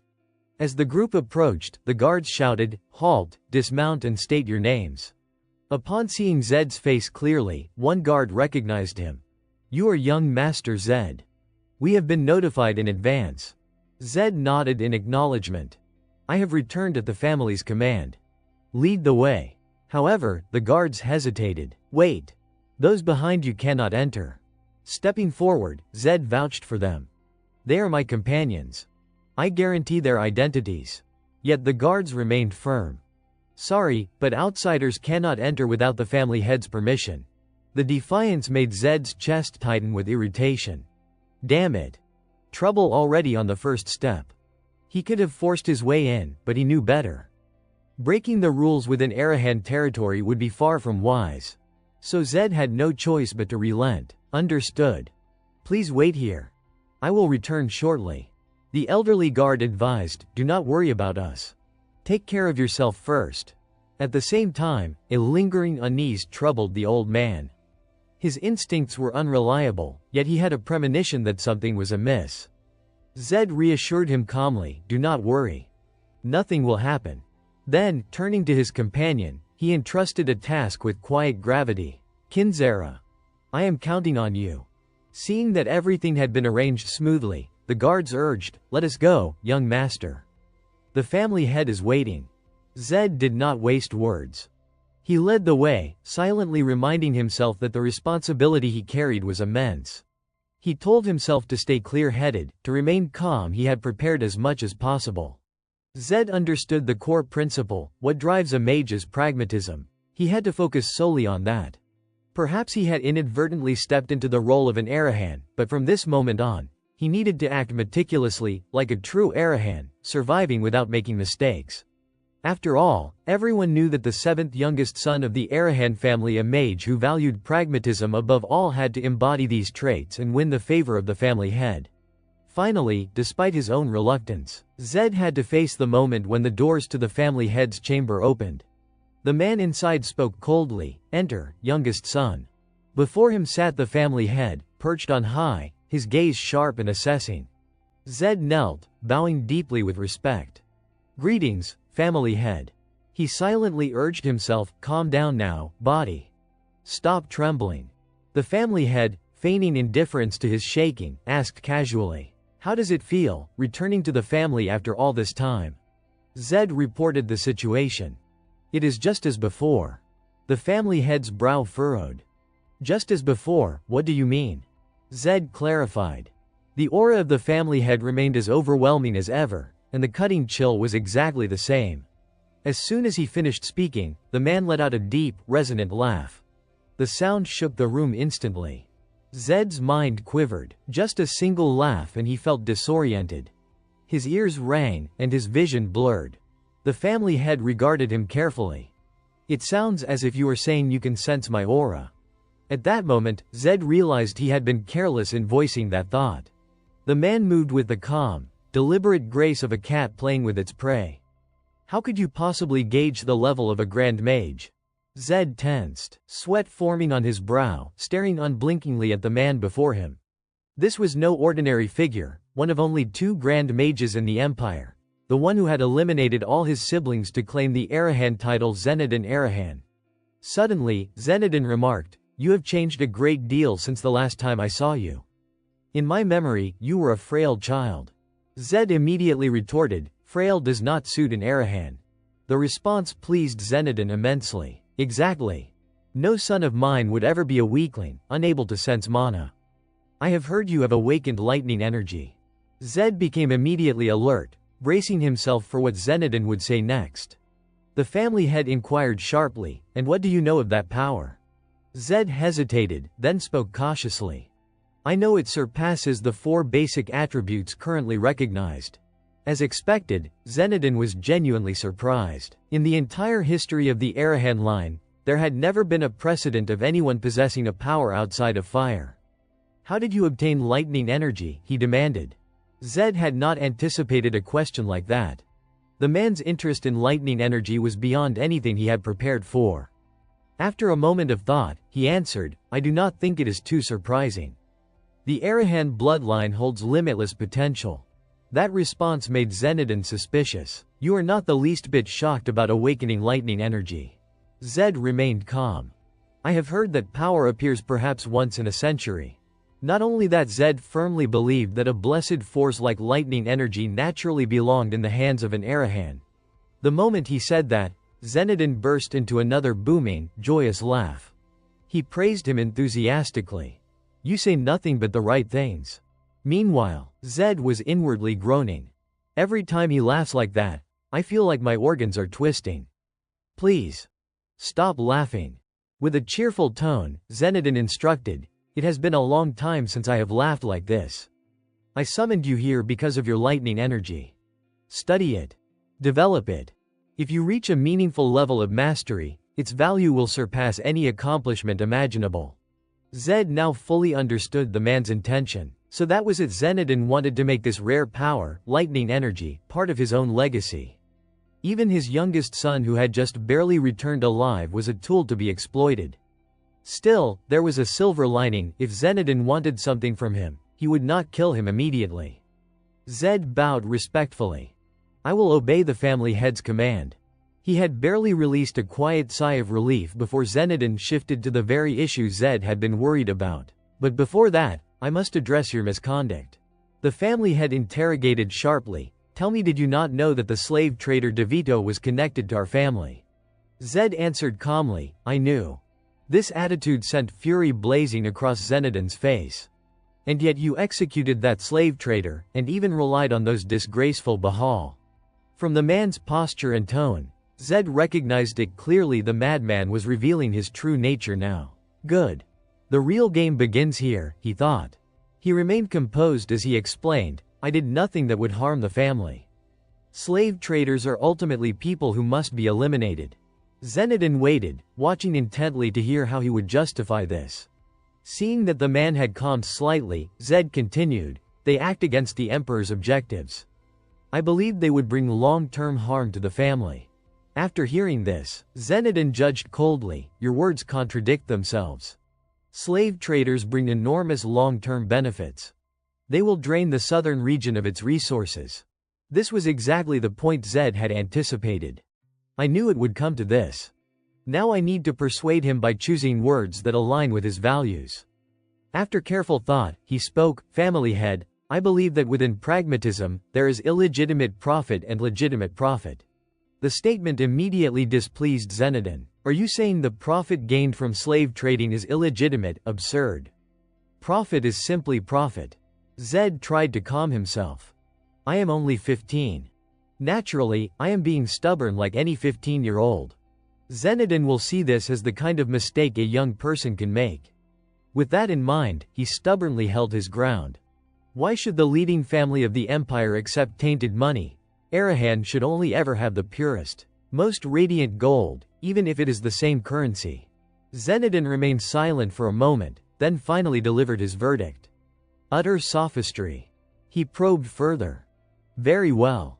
Then why did you accept Bahal's assistance? No matter how young or foolish you are, you must know that Bahal is an enemy of our family.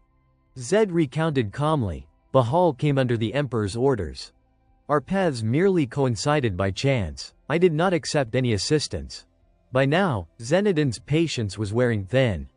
Do you dare lie to me? You accepted Bahal's invitation, and you were even gifted a white steed. And yet you say you did not receive help. Zed clenched his fists, feeling a surge of frustration. Family head, I do not fully understand this situation, he admitted. Zenodin's expression betrayed his disbelief. What? Zed immediately refuted. I was kidnapped, not invited. I displayed the pride of an Arahan before the master of the Bahal family, and I brought back spoils from the very lair of our enemies, not gifts. He added with a bitter edge, then why do you scold me instead of commending me?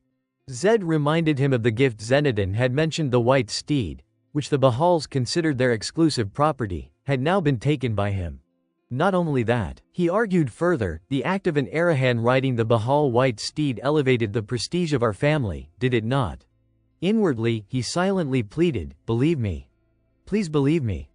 15-year-old Zed sincerely thought that his actions deserved praise.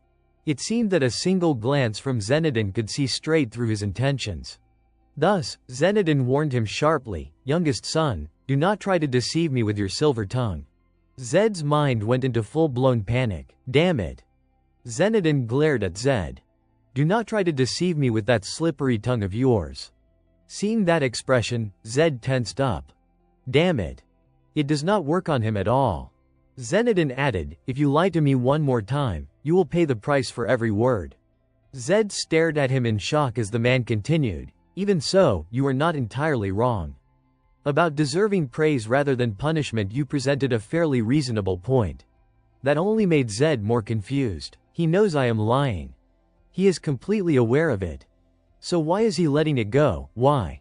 Finally, Zenodin ended that line of discussion. Enough. Let us conclude this conversation here. Now tell me, what is it that you want? Zed still stood there, dazed, unable to react. What is it? Zenodin pressed. Speak clearly. What do you wish for? This is so strange. Zed thought. But forget it. There are things I need to secure right now. Then he finally spoke. I want to receive the full operational funds that should have been transferred to my manor by now. He continued, in addition to that, allow the people I brought here earlier to enter the estate. And lastly, grant me Mahodan members, just like my other siblings. Zenodin replied, you may choose those members yourself, but from that moment on, their management will fall entirely under your responsibility. Yes, I understand, Zed answered immediately. He knew exactly what that meant. The Mahodan members start off neutral, but once they are assigned to me, my siblings will begin interfering. Some might even be traitors. This must be what he meant. Maintaining and protecting my own people will be my responsibility. Zenodin continued, as for the ones you brought. You are referring to that old man, those 3 filthy assassins. And that beggar pair, correct? Yes, Zed replied politely. As you surely know, that old man is Lacto Sherval. The siblings will serve as my butlers, and I intend to use the assassins as errand runners. Hearing that, Zenodin rested his chin on his hand in thought. Sherval will not be allowed entry. He is a traitor. He will be arrested immediately and delivered to the palace. Zed narrowed his eyes, thinking. That is not his real intention. If he truly wanted to send the old man to the palace, he would have done it alongside the Black Corps long ago. He is testing me, trying to see how much I actually understand. After a moment of consideration, Zed spoke. Family head, I wish to ask you something. Does the Arahan family have any involvement in the Sherval rebellion? Zed asked. Hearing that, Zenodin raised an eyebrow, suspicious. And why do you think that? Zed remained calm as he explained, from what I know, Sherval never traded with Arahan. Their dealings were exclusively with the Martin family, so. Zenodin burst out laughing. You mean to suggest that I could be bothered by those vermin? Ridiculous. Martin might be the second-ranked power among the Mado faction, but he is nothing more than a failure. He cannot even compare to a fraction of Arahan's strength. There is no reason to be wary of a single wriggling insect. Zed thought to himself, so that means Arahan has no involvement at all. Fortunately, I did not bring Lacto into enemy territory, he thought. Then, please, I ask that you take in Lacto Sherval. Zenodin responded bluntly, I refuse. A traitor to the Empire cannot be admitted into our family's lands. Zed pressed on, trying to persuade him. Surely you know the truth that they have been wrongfully accused. Please, clear the Sherval family of this crime. Zenodin challenged him, give me a reason to do so. Zed began to explain. Lacto Sherval is the greatest Grand Master of magical artifact creation. Naturally, Arahan must have him. If you take him in and exonerate him, you will gain renown for saving a wronged man, while simultaneously strengthening the family's power. He thought to himself, I am not aware of all the other details, but Zenodin must be satisfied that I tracked Lacto down and brought him back right from the start. That is obvious. Seeing that Zenodin appeared pleased, he finally agreed. Very well, I will take him in. But I will not erase his charges. Since you brought him here, you must resolve this matter yourself. Zed bowed in acknowledgement. Yes, I will follow the family head's command. He thought quietly, look at that, Zenodin is not intervening directly. No. Actually, this is even better. Now I can make Lacto completely my ally. This also gives me a reason to leave the family's territory. Zenodin then said, "You may step back now." "Understood," Zed replied, and slowly turned his back to walk away, while Zenodin's gaze remained fixed on him, contemplative. At that moment, Callus appeared beside him.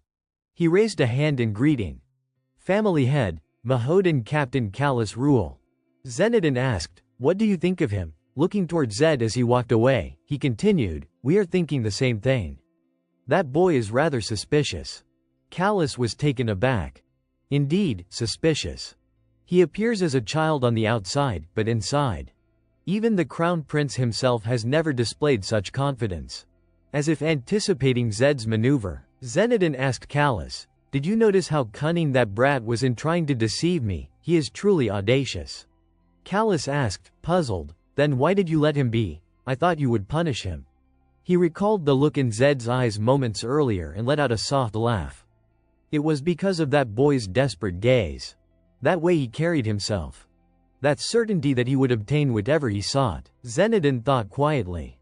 Genius alone is not enough. In the future, only someone who surpasses even a genius will be able to lead Arahan. I look forward to seeing what my youngest son will do. Perhaps it is time to place him on equal footing with his siblings. Zenodin continued, "We must bring the youngest to Youngmyo. Arrange an appropriate date." The scene shifted to Zed's point of view.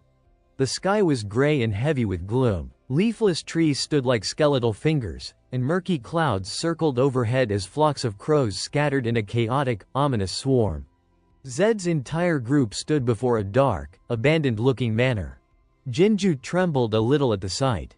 Zed gently patted her head to reassure her. Ryu stared at the manor and muttered, "Cleaning up this whole place. This is gonna be exhausting, huh?"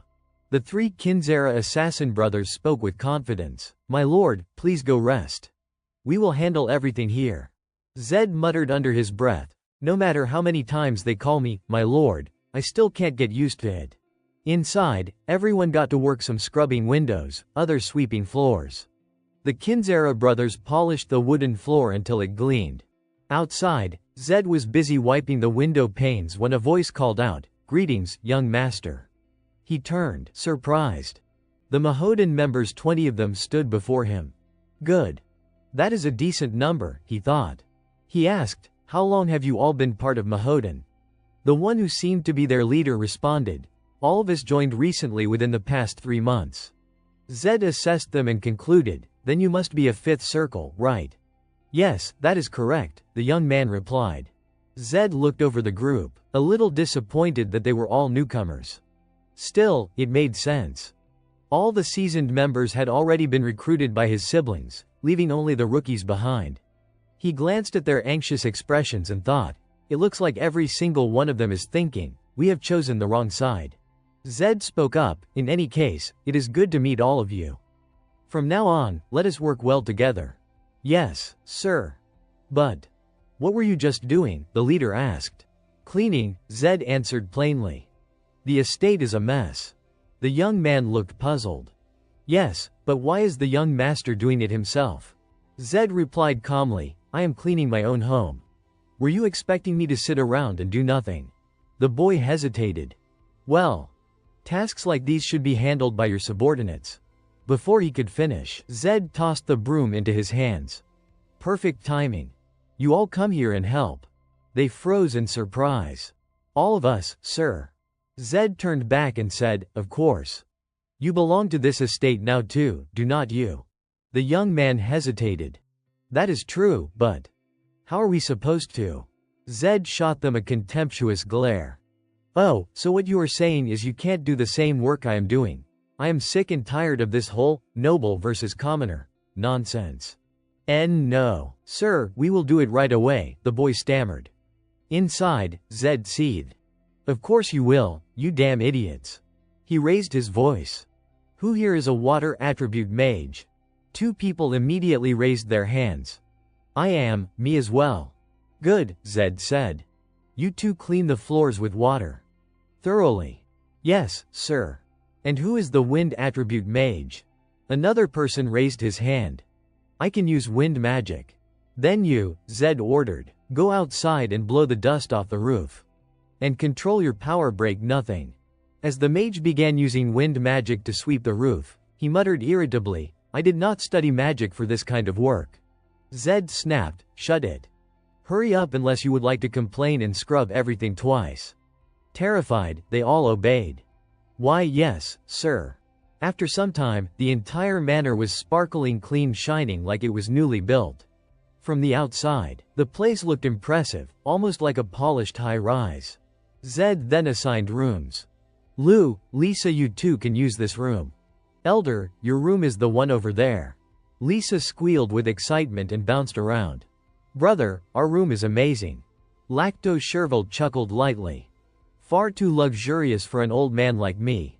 Suddenly Ryu asked, Hey, Zed, by the way, do we have anything to eat? Zed froze for a moment. Ah. Right. I was so focused on cleaning I nearly forgot. Ryu sighed. I tore apart the entire kitchen, and big surprise, there is nothing. And the supplies we brought are not nearly enough. What do we do? Zed stood with his arms crossed, thinking deeply. I can't believe I am worrying about food. In a noble family's estate. Should we go to the city, he wondered aloud. But at this hour. Is not it already too late? Ryu groaned. Great. Everyone must be starving. Zed, still with his arms crossed and eyes closed, said nothing for a moment. Then he spoke. The closest estate is Tunda's, right? The Mahodan squad leader replied, Yes, that is correct, but... His curiosity grew. Do not tell me you plan to go to young Master Tunda's estate. Zed asked without hesitation, Is there any reason I should not? Well... Yes. It would be better to find another way. Showing up at a sibling's estate uninvited is basically declaring war. Zed smirked. Really, perfect, then. I was planning on confronting him anyway. The scene shifted to Tunda's manor. A furious voice echoed from inside. Do you not understand that I hate the smell of onions? Tunda shoved the plate away, sending it crashing to the floor. Why do you keep bringing me this worthless garbage? The two maid servants quietly knelt down to clean up the shattered dishes. But Tunda kept shouting, You little rats, I am talking to you. You won't even answer me now. Should I just kill you right here and now? Grace entered with another tray of food and spoke calmly, Young master, these are your servants. You should treat them with a little more kindness. She was Grace Monet, the head maid and caretaker of the Tunda estate. Tunda barked right back at her, It is because you keep letting them off so easily that they have become this insolent. Grace, teach them a proper lesson right now. But Grace maintained her gentle tone. In that case, young master, you also should not be so picky.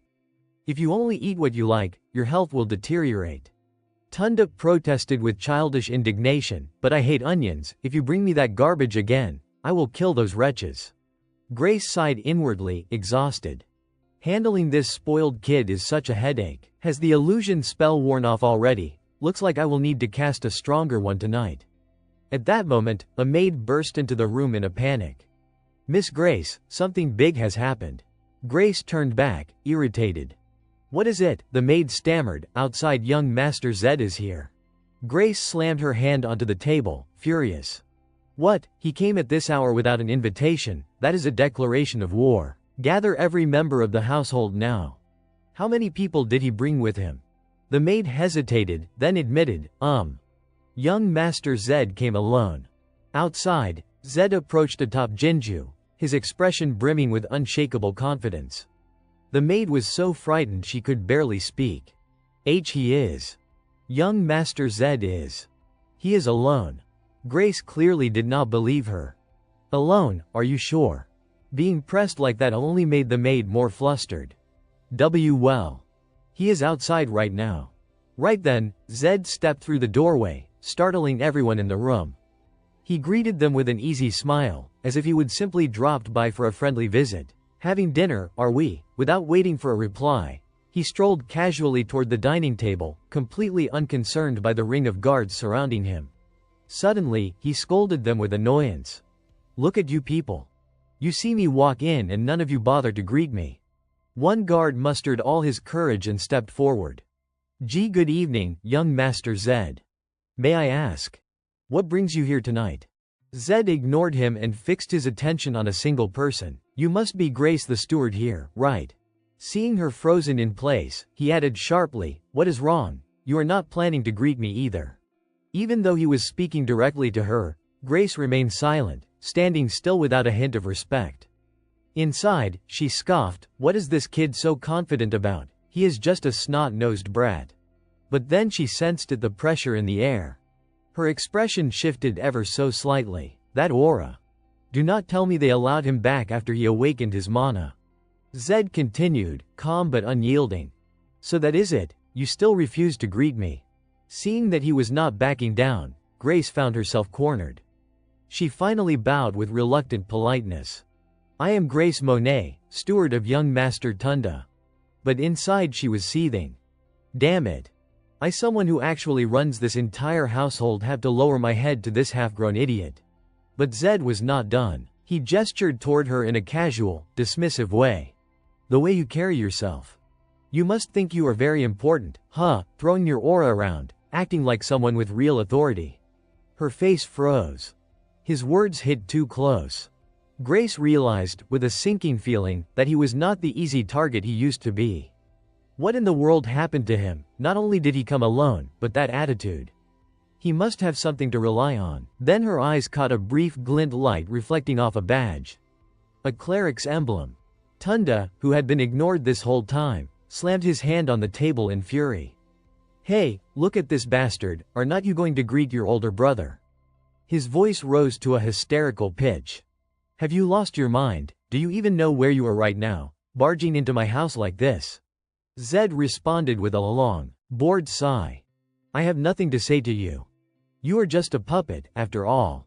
The insult made Tunda erupt. "What? A puppet, and you are talking to me without an ounce of respect?" Zed did not even glance at him. "Why?" Feeling offended. Tunda snapped, "Of course I am. I am your older brother." Feeling that his authority was being challenged, he immediately escalated. "Fine.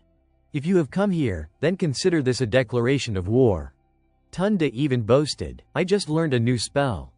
I should try it out on you once I am done. You will be calling me Big Brother without hesitation." Grace immediately stepped in. "Young master, please stop." Tunda snapped at her, "Move, Grace. I am going to teach that disrespectful brat a lesson." But she remained firm. "I told you to stop." He stared at her in disbelief. "What? Why are you interfering? You heard him. He talked down to me like I was nothing. He mocked me, called me a puppet." She held tightly onto his arm. "Please, young master. I beg you. I will explain everything later, but for now, you must stay still." Then she lowered her head toward Zed. "I apologize. I sincerely apologize on behalf of young Master Tunda for this discourtesy." Zed allowed a small smile. At least the steward knows her place. Grace urged restraint because she understood the implications. A guarantee from a cleric was effectively a guarantee from the emperor himself. If there was ever an issue regarding Zed's status, an imperial investigator would be dispatched to Arahan according to imperial law. Worse still, if such an investigator set foot on Arahan ground, the mana of every Arahan member would be severely restricted. That was how deep the head of the Arahan family's hatred for the emperor ran. Because of this, Grace had to find a way to defuse the situation. They could not lay a hand on Zed. The best option was simply to send him away quietly. She asked politely, "Young Master Zed, may I ask why you have come?" He replied with a tone dripping in mockery. How amusing. A mere steward daring to dream so high. Grace ignored the insult. "Please state your purpose." Zed did not hesitate. "Fine. My estate currently has no food. I want you all to share some with us." Grace sighed in exasperation and ordered, "Bring out all the remaining meat and bread." A servant responded, "Yes, Lady Grace." As he prepared to leave, she asked cautiously, "So, is your business here finished?" Zed answered with casual ease, "For today." Just when everyone thought it was over, he added, "But starting tomorrow, we will be seeing each other quite often." Grace clenched her teeth so hard her jaw trembled, cursing silently, "Damn you." "Just wait, Zed Arahan." They returned with spoils of all kinds: meat, cheese, even fresh fruit. Zed immediately assigned tasks. Earth mages, dig the fire pit. Fire mages, start the flames. They answered in unison, yes, understood. The moment the meat began to sizzle into a golden, aromatic glaze, everyone's mouths watered. It had been so long since they would had an outdoor barbecue. Maybe it was their first time since joining Arahan. As they cooked and chatted, someone brought up an unspoken rule. Right, we were told something. Using fire magic to grill meat is considered night culture. For us mages, it is kind of taboo. When Zed approached them, the captain panicked. Forgive us, we misspoke. But Zed was focused on something entirely different. Wait, mages seriously are not allowed to grill meat outdoors. The captain, embarrassed, confirmed it. Knights burn through so much energy that they can eat meat anywhere. But for mages, well, it is considered improper. Zed frowned. So you are telling me you can't enjoy this delicious food just because it is night culture? Then he thought to himself, what kind of ridiculous rule is that? I have never heard of anything like this. Then again, I barely played mage characters. When Zed said that, the captain looked utterly lost. Were not knights supposed to be the barbaric ones? Meanwhile, we noble mages were the refined class. Zed did not answer immediately. Instead, he simply asked, so, you are not going to eat? They panicked. What? No, that is not. I mean, it is not like that, but. Their timid reaction irritated him. You people live such exhausting lives. Just eat what you want. Why stress yourselves out over such stupid things? He went further, issuing a clear decree. From now on, stop caring about these unspoken rules or ridiculous taboos. At least in my estate, I do not care about any of that. Do whatever you want. Eat whatever you like. As long as you do your jobs well, I won't nitpick or punish you for it. His easygoing philosophy left everyone wide-eyed, mouths hanging open. For Zed, it was simple, he just wanted everyone to enjoy themselves. Looks like it is done. Let us eat. A chorus of excited voices followed. Yes. Internally, he urged himself to keep pushing forward. Ever since the declaration of war the night before, he could not afford to slow down. He had to keep advancing relentlessly. Zed acted quickly. The next morning, a man clung desperately to a doorframe, practically begging for his life. No, you can't. This building is the only thing my father left me. Zed feigned sympathy. I know the deed is under your name. But the true owner is Tunda. He moved this way because he understood the Arahan family's habits. They rarely purchased assets under their own names. Even a simple investigation could expose their holdings to rival siblings. And Zed fully intended to take advantage of that weakness. A knight slammed the table and growled, if you keep the young master waiting any longer, we won't survive his wrath. This is not some ordinary property trade. Zed silently agreed. Exactly. This is not just a real estate transaction. It is the opening signal of a power struggle. The man tried to resist. I do not have the paperwork. Young Master Tunda would obviously have it. Zed had been waiting for that. I have already prepared for that situation. Then he presented the contract. Sign here. As long as there is a written sale agreement, the city hall will certify it. I will pay double the building's value. And guarantee your life. It was an incredibly generous offer until the last line. But if you do not sign, you will die here. The man hesitated. The offer was tempting, but he still wavered. Will you really guarantee my life? Zed nodded firmly. I always keep my promises. I swear on the name of Arahan. The man finally let out a long, defeated sigh and took the pen. Fine. I have signed. Zed felt a surge of triumph. Good. From today onward, I am the owner of this building. Shortly after, at the Nika City Hall office, the clerk announced, these documents have been submitted. Here is the sale contract. Ownership of the building known as Warren Beauty has been officially verified.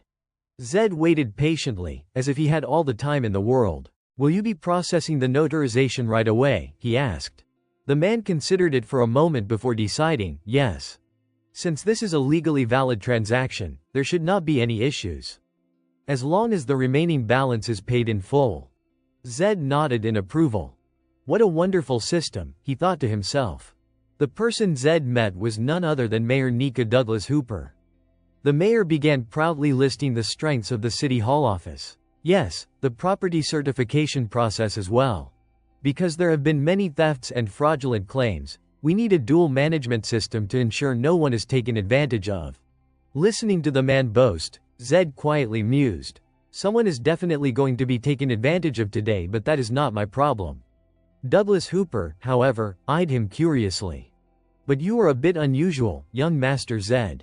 That comment immediately caught Zed's attention. Unusual? In what way? The mayor explained. Normally, Arahan heirs never purchase assets under their own name.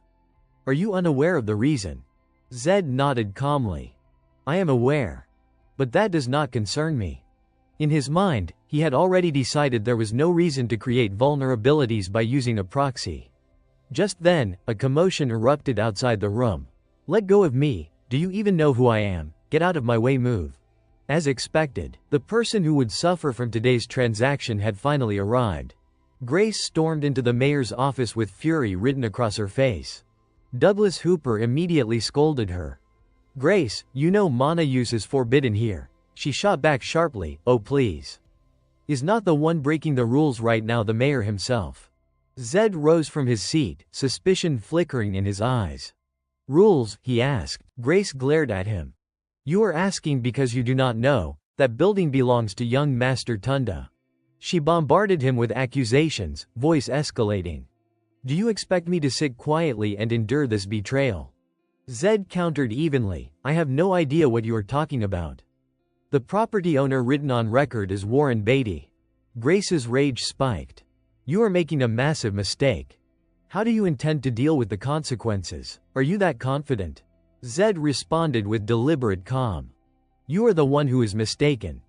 On what basis are you raising your voice? Do you even understand the situation you are in? Grace leaned forward, her tone dropping into a cold threat. As young Master Tunda's housekeeper and a mage of the Monet family, let me promise you something, you will pay for what you have done today. Zed let out a derisive laugh. Oh, now you are threatening me, his voice hardened. Then allow me to warn you as well. He took a step closer, his eyes sharp with conviction. Whether it is revenge or gratitude, I return everything tenfold. Do not forget the Arahan family creed. If you lay a hand on me, you will lose everything. Zed and Eddie, along with the three lead henchmen, came to a stop in front of a massive mansion. Eddie adjusted the glasses perched on his nose and exclaimed, Is this really your house? Zed, standing behind him, could only smile helplessly. Yes, he replied. And from now on, this will also be your base of operations. Eddie spun around abruptly, a gleeful smile lighting up his face. Honestly, I had my doubts, but I did not expect things to be resolved so quickly. Your willpower is even more astonishing than I imagined. He held out a sheet of paper directly in front of Zed. Here, take this. Zed took it, examining it closely, then frowned in curiosity. What is this? Eddie immediately explained, as if anticipating the question. This is a list of mages currently in hiding with Anika. Zed looked up at him, eyes wide with surprise. Mages, just like that? Eddie returned his gaze casually. Do not you need a mentor? Zed's expression suddenly darkened, his gaze serious. Becoming stronger has always been Arahan's lifelong goal. Or am I misjudging this? Eddie dove straight into the point. As far as I know, you still have not found a suitable mentor. Zed's eyes stayed fixed on the paper, one hand stroking his chin thoughtfully. A mentor. I have considered it before. A small smile spread across his face, a gesture of goodwill, as he waved the sheet of paper. Thanks for your concern. Eddie remained unperturbed. No need. The stronger you get, the better it is for me. After all, we are business partners, are not we? Zed glanced again at the list and realized something. None of these names are familiar to me. Of course. Then he asked, probing for Eddie's opinion, so, who on this list do you think is the most suitable choice for me? Eddie's expression turned cold as he pointed decisively to a single name. Number 1, without a doubt. Zed raised an eyebrow in surprise. Krangutra.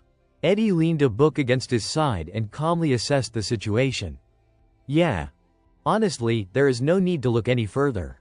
You have probably never heard of the Gutra family, but... Zed leaned in, curiosity piqued. No, this is the first time I have heard of them. Eddie continued, voice low, as if recounting a legend. Powerful figures hidden in the shadows. The Gutras used to be a renowned group of mercenaries in the West. He added with a hint of nonchalance, but that was a long time ago. Zed looked directly at him, frowning. A mage.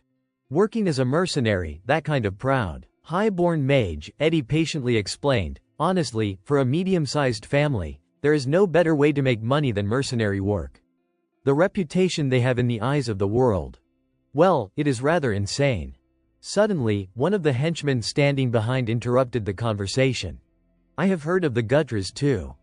There are even rumors that hiring a single Gutra is worth more than hiring a whole squad of ordinary mercenaries. Right, Eddie, sensing the input from behind, nodded in agreement. Exactly. Their power is immense, and therefore their rates are exorbitant.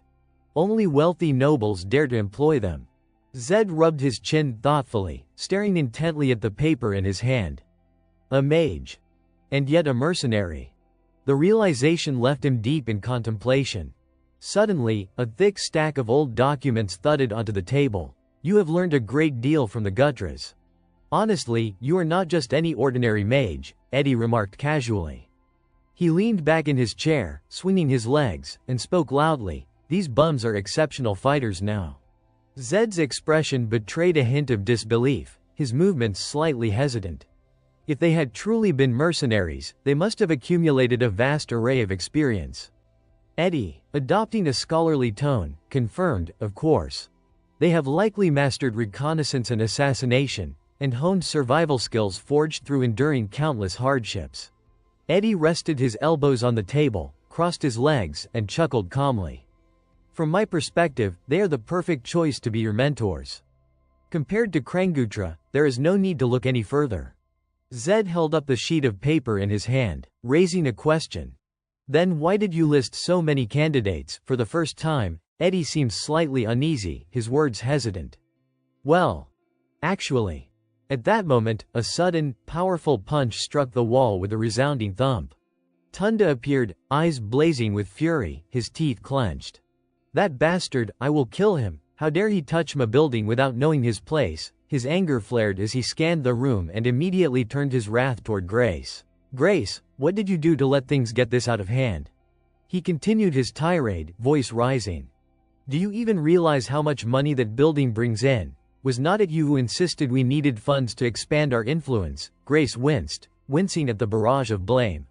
Tunda's fury did not abate, his accusations continuing to rain down even as Grace stood calmly. It was you who said so, Grace, he shouted. Grace, dressed impeccably and wearing a serious expression, stepped forward deliberately. A faint aura of deadly intent surrounded her. Master Tunda, look me in the eye, she commanded. Her irises shifted to a deep purple, a faint smoke-like aura seeping into the surrounding air. From her chest, right through her attire, wisps of dark violet energy emanated, curling and writhing in the atmosphere. Her hands extended as if she were holding those currents of energy in her grasp. With a fluid motion, Grace pressed both hands against Tunda's head, and he abruptly froze mid-step. His eyes glazed over, consciousness slipping away, his eyelids slowly closing. Grace held her hands firmly against his face, her gaze sharp and unyielding. Stay silent for a moment, you brat, she warned. Tunda's expression shifted dramatically. Suddenly, the anger melted away, replaced by sorrow and submissiveness. I am sorry, he murmured softly. At that moment, Grace turned and walked away, her eyes dark as coal, deep in thought. She seemed exhausted, leaning back against a chair with a sigh. How am I going to deal with Zed? She mused. Her gaze flicked playfully toward the unconscious Tunda puppet slowly shuffling near her. We will have to use the master's secret fund. You will hand it over to us, right? She teased. Tunda, as if enchanted, nodded obediently. Whatever amount you want, he murmured, still under her subtle influence. Grace raised both hands into the air and let out a wicked laugh. Good. With this money, I will recruit some incredibly valuable operatives. And if we get caught, I will use magic to seal my tracks. Tunda stood beside her and spoke slowly, trusting. All right. I believe in you, Grace. A smile of satisfaction crossed Grace's face as she reached out to pat his head. "Such a cutie, Tunda," she said. But in an instant, her eyes darkened, and a devilish, mischievous grin spread across her face. "See, when you are obedient, you are adorable." Before a grand and towering palace, a polite butler bowed deeply in welcome. "Welcome to the Rivera Hotel, the finest in Nika. It is our honor to receive you here, sir." Zed did not waste time with pleasantries and got straight to the point. "I am here looking for someone." The butler responded eagerly, "Of course. If you visit the information desk, they will assist you fully." Zed walked in without hesitation. But when Eddie tried to follow, a firm hand stopped him. It was the butler, insisting repeatedly. "I am sorry, you cannot enter." Surprised, Eddie turned to argue, "But I am coming with them," yet the butler remained resolute. "Only nobles are permitted entry to our hotel." Returning to his usual polite demeanor, the butler added, "This is hotel policy, sir. We appreciate your understanding." Zed turned back to the two companions outside, shrugging helplessly. "You will have to wait out here, Eddie." Realizing the situation, Eddie ran his hands through his hair in frustration. "I can't live with this injustice. A rotten world where only nobles are treated like humans." Zed nodded in silent agreement. "I know the feeling." The hotel's grand lobby was vast, its surroundings bathed in gold. Zed stepped inside, tilting his head up in appreciation. They had truly spared no expense. He approached the reception desk and placed a decisive hand on it. "I want to see the list of guests currently staying here." The receptionist, bound by regulations, responded politely. "I can provide you with the list of standard rooms, but hotel policy does not allow disclosure of guests in special rooms." Zed frowned slightly at yet another restriction. He continued to stare intently at her while she hurried to comply. "I apologize, sir. I will bring the list of standard rooms immediately." He stood there in silence with a somber expression, thoughts drifting through his mind. Maybe it was because he had just gone through Arahan's free pass authority, and the lingering feeling still made him uncomfortable. No. There was nothing he could do about it. The receptionist hurried back and forth behind the counter, gathering every bit of information she could to fulfill his request. If Arahan's name did not intimidate people in Nika, it meant that one of Arahan's brothers was likely the true owner of this hotel. But something behind him caught his attention. Zed instinctively turned his head and looked up. Behind him stretched a grand staircase and the polished balcony of the second floor. He glanced around, thinking to himself, with financial power on this scale, the owner had to be one of the top-ranking lords. Which meant he could not simply rely on Arahan's reputation to pressure them. While he was still lost in thought, the receptionist placed a thick stack of papers on the counter. It was the complete list of guests staying in the standard rooms. Zed picked it up and flipped through the pages one by one. The person he was looking for was not among the standard guests. They said the guy was a famous mercenary, someone like that would definitely have money. His eyes focused sharply on the paper as he rubbed his chin, deep in thought. Eddie would not be able to dig up much beyond the fact that Krangutra was currently staying in this hotel. Somehow, he had to find the man himself. While Zed was concentrating, a loud voice suddenly erupted from above, startling him. "Have you ever seen a hotel this stupid?" The shouting grew louder and clearer. "I ordered Bertie mountain beef, so why are you bringing me this worthless garbage, huh?" Up on the higher floor, a staff member tried his best to remain polite. "Sir, is there something you are dissatisfied with?" An older man was raging at the top of his lungs. "Dissatisfied? Bring me real, high-quality beef. You call this Bertie mountain beef? You nobodies dared to trick me." The staff member looked flustered. "Sir, that is impossible. All beef served in our hotel is sourced from Mount Bertie. There must be some misunderstanding." And that man was Krangutra. But the old mercenary refused to back down.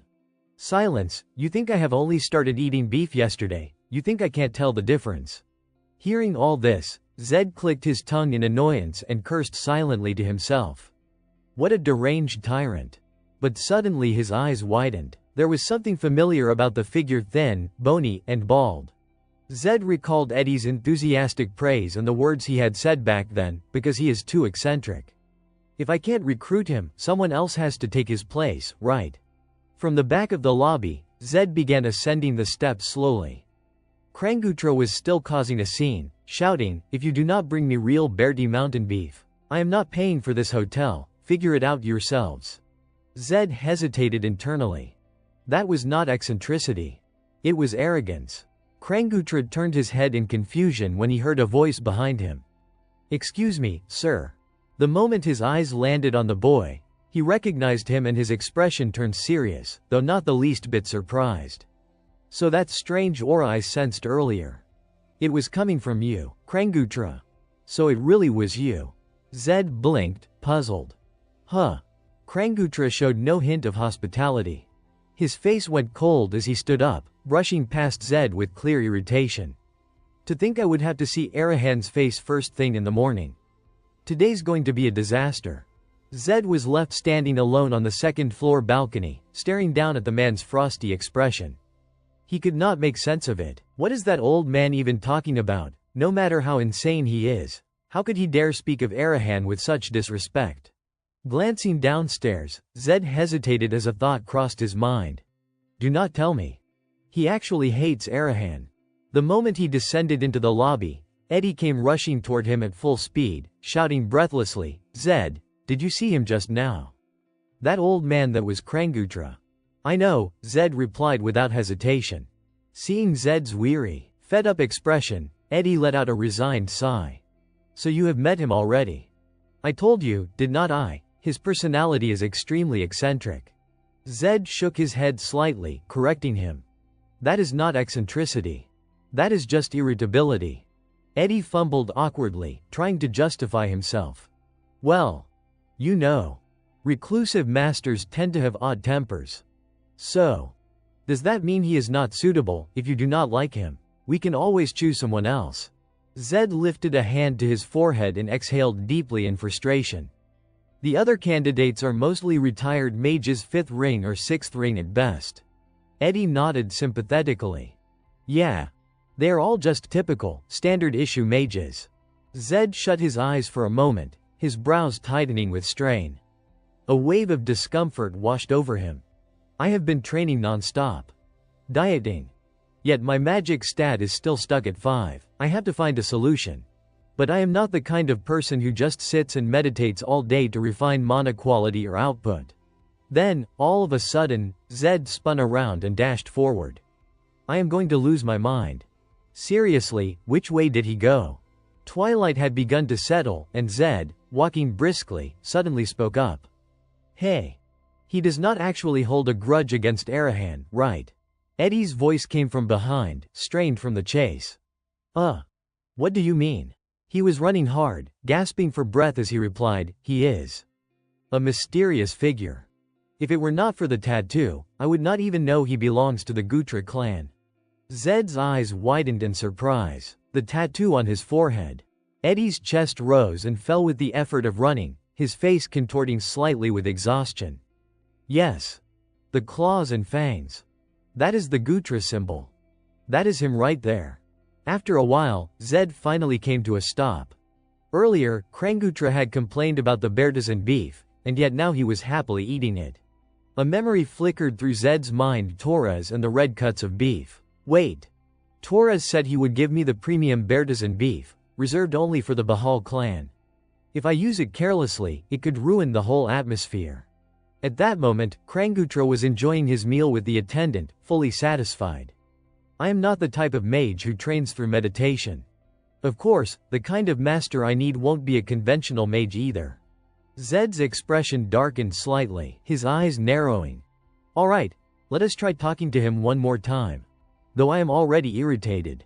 He stepped forward and stopped in place. Approaching the table where Krangutra sat, he spoke softly, "Excuse me, sir."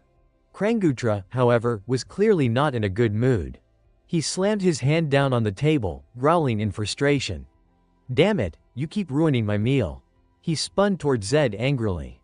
"Why are you sticking your face in here again? Did someone send you to collect hotel fees or something?" Krangutra continued ranting, cursing the staff under his breath. Zed's expression shifted, showing clear annoyance. Breaking the mood like that. Damn it, his personality is absolute garbage. Zed fell silent, turning on his heel to leave, glancing back once. All right, master my foot. Forget it. Then his gaze sharpened, scanning upward, eyes alert. Zed froze in place just as a white figure shot toward him like a missile from another direction. In an instant, both his eyes and Krang'atra's widened. With his seasoned reflexes, Krang'atra's expression hardened as he lunged forward to intercept, blocking the attack aimed at Zed. The sharp projectiles clattered to the floor with metallic tings.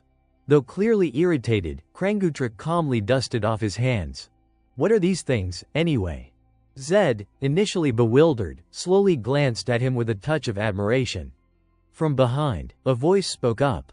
You blocked them by focusing your mana through your fingers. Krang'atra stiffened at the observation, his gaze sharp. Impressive. So you can dodge too, huh? Zed continued speaking, his eyes still lit with excitement as he replayed the old man's earlier movements in his mind. Yes. But you acted before I did. He could not help dwelling on it. What truly impressed him was how Krang'atra had defended himself without even looking at the incoming daggers, and all while moving in that split second. Yet the old man's attitude remained cold as ever. Krang'atra clicked his tongue and reminded him, do not get the wrong idea. I only did it because it would be a headache for me if you died while standing next to me. He raised a brow and shifted his gaze elsewhere. But this is not exactly the time for small talk, is it? Zed kept his guard up, eyes sharpening. The killing intent around them had grown thicker, heavier. Outside, chaos erupted among the civilians and the hooded figures. Fight. Run. A squad of sword-wielding soldiers cloaked in black surrounded Zed and Krang'atra. It seemed Grace had finally made her move. Even so, Krang'atra glanced over at Zed and smiled calmly, utterly unbothered. I was right, was not I? I told you they were aiming for you. Zed did not back down. I already knew. Hearing that, the old man laughed out loud. Then allow me to help you. Zed rolled his shoulders and loosened his arms, warming up for the fight. No matter how many small fry there are, they are still small fry. The old man cast him a sideways glance, offering an unexpectedly respectful remark. An Arahan. And full of confidence too, huh? Internally, he had already made up his mind. If an Arahan died right in front of him, it would be quite troublesome. So he stayed behind Zed, watching the boy's back as he charged forward brimming with fighting spirit. I will just watch for now. And step in only if things get dangerous. As Krang'atra walked past, a few soldiers barked threats at him. Old man, stay out of this. Get lost. Krang'atra merely chuckled and strolled past them. Do not mind me, just do your job. I would not miss a spectacle like this for anything. One of the soldiers frowned, irritated. Huh, is he senile or something? Did he not hear me? Krang'atra lifted a single eye, his expression suddenly turning sharp. Gutra. The soldiers froze instantly. GG. Gutra. The legendary Krang'atra. Moments later, the old man remained standing casually in place, while the entire squad of black-cloaked soldiers dropped to their knees in a panic. We failed to recognize the honored elder, please forgive us. But Krang'atra simply brushed them aside verbally, not even granting them a shred of approval. I have never had juniors like you.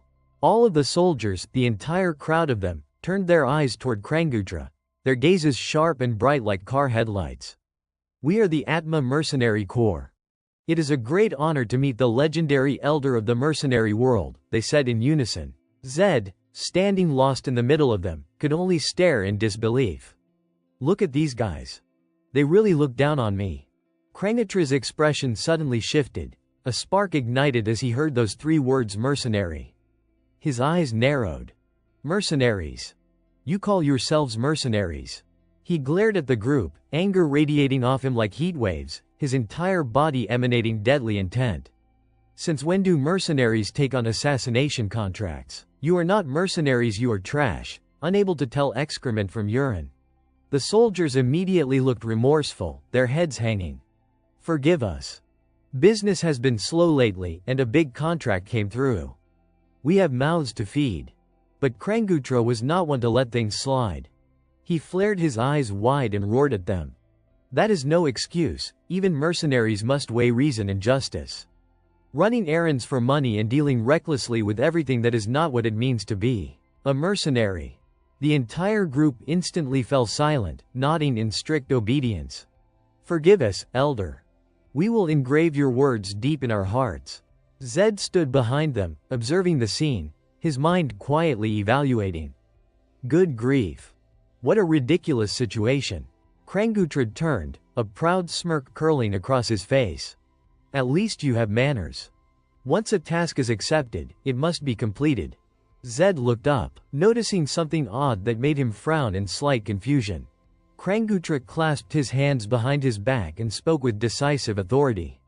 Whatever you accept, pursuing it to the end is the attitude of a true mercenary. Understood. After this mission, none of you shall ever accept an assassination contract again. Then he sat down casually by the roadside, waving a hand nonchalantly. Of course, I won't interfere. Just do your jobs. Hearing this, the black-cloaked soldiers immediately brandished their swords, eager to attack Zed. Zed stood at the very center of their encirclement, sneering inwardly. This is ridiculous. His eyes flicked to the old man sitting nearby, radiating a tense aura. Krangutrid did not even mock him, not a word. Then Zed's body suddenly erupted with energy, lightning crackling along his limbs. The system screen glowed a sharp blue, lightning magic activated. Krangutra, sitting behind them, could not help but flinch in surprise when he saw Zed's transformed state. That is not normal mana. That is lightning mana. Someone in Arahan awakening lightning energy. Even the mercenaries hesitated, their faces tightening. What the hell is that? The old man's pupils followed Zed closely, his gaze sharpened. This energy. It is highly unusual. The sky had shifted toward late afternoon when a loud voice suddenly echoed from inside the large building. Sir.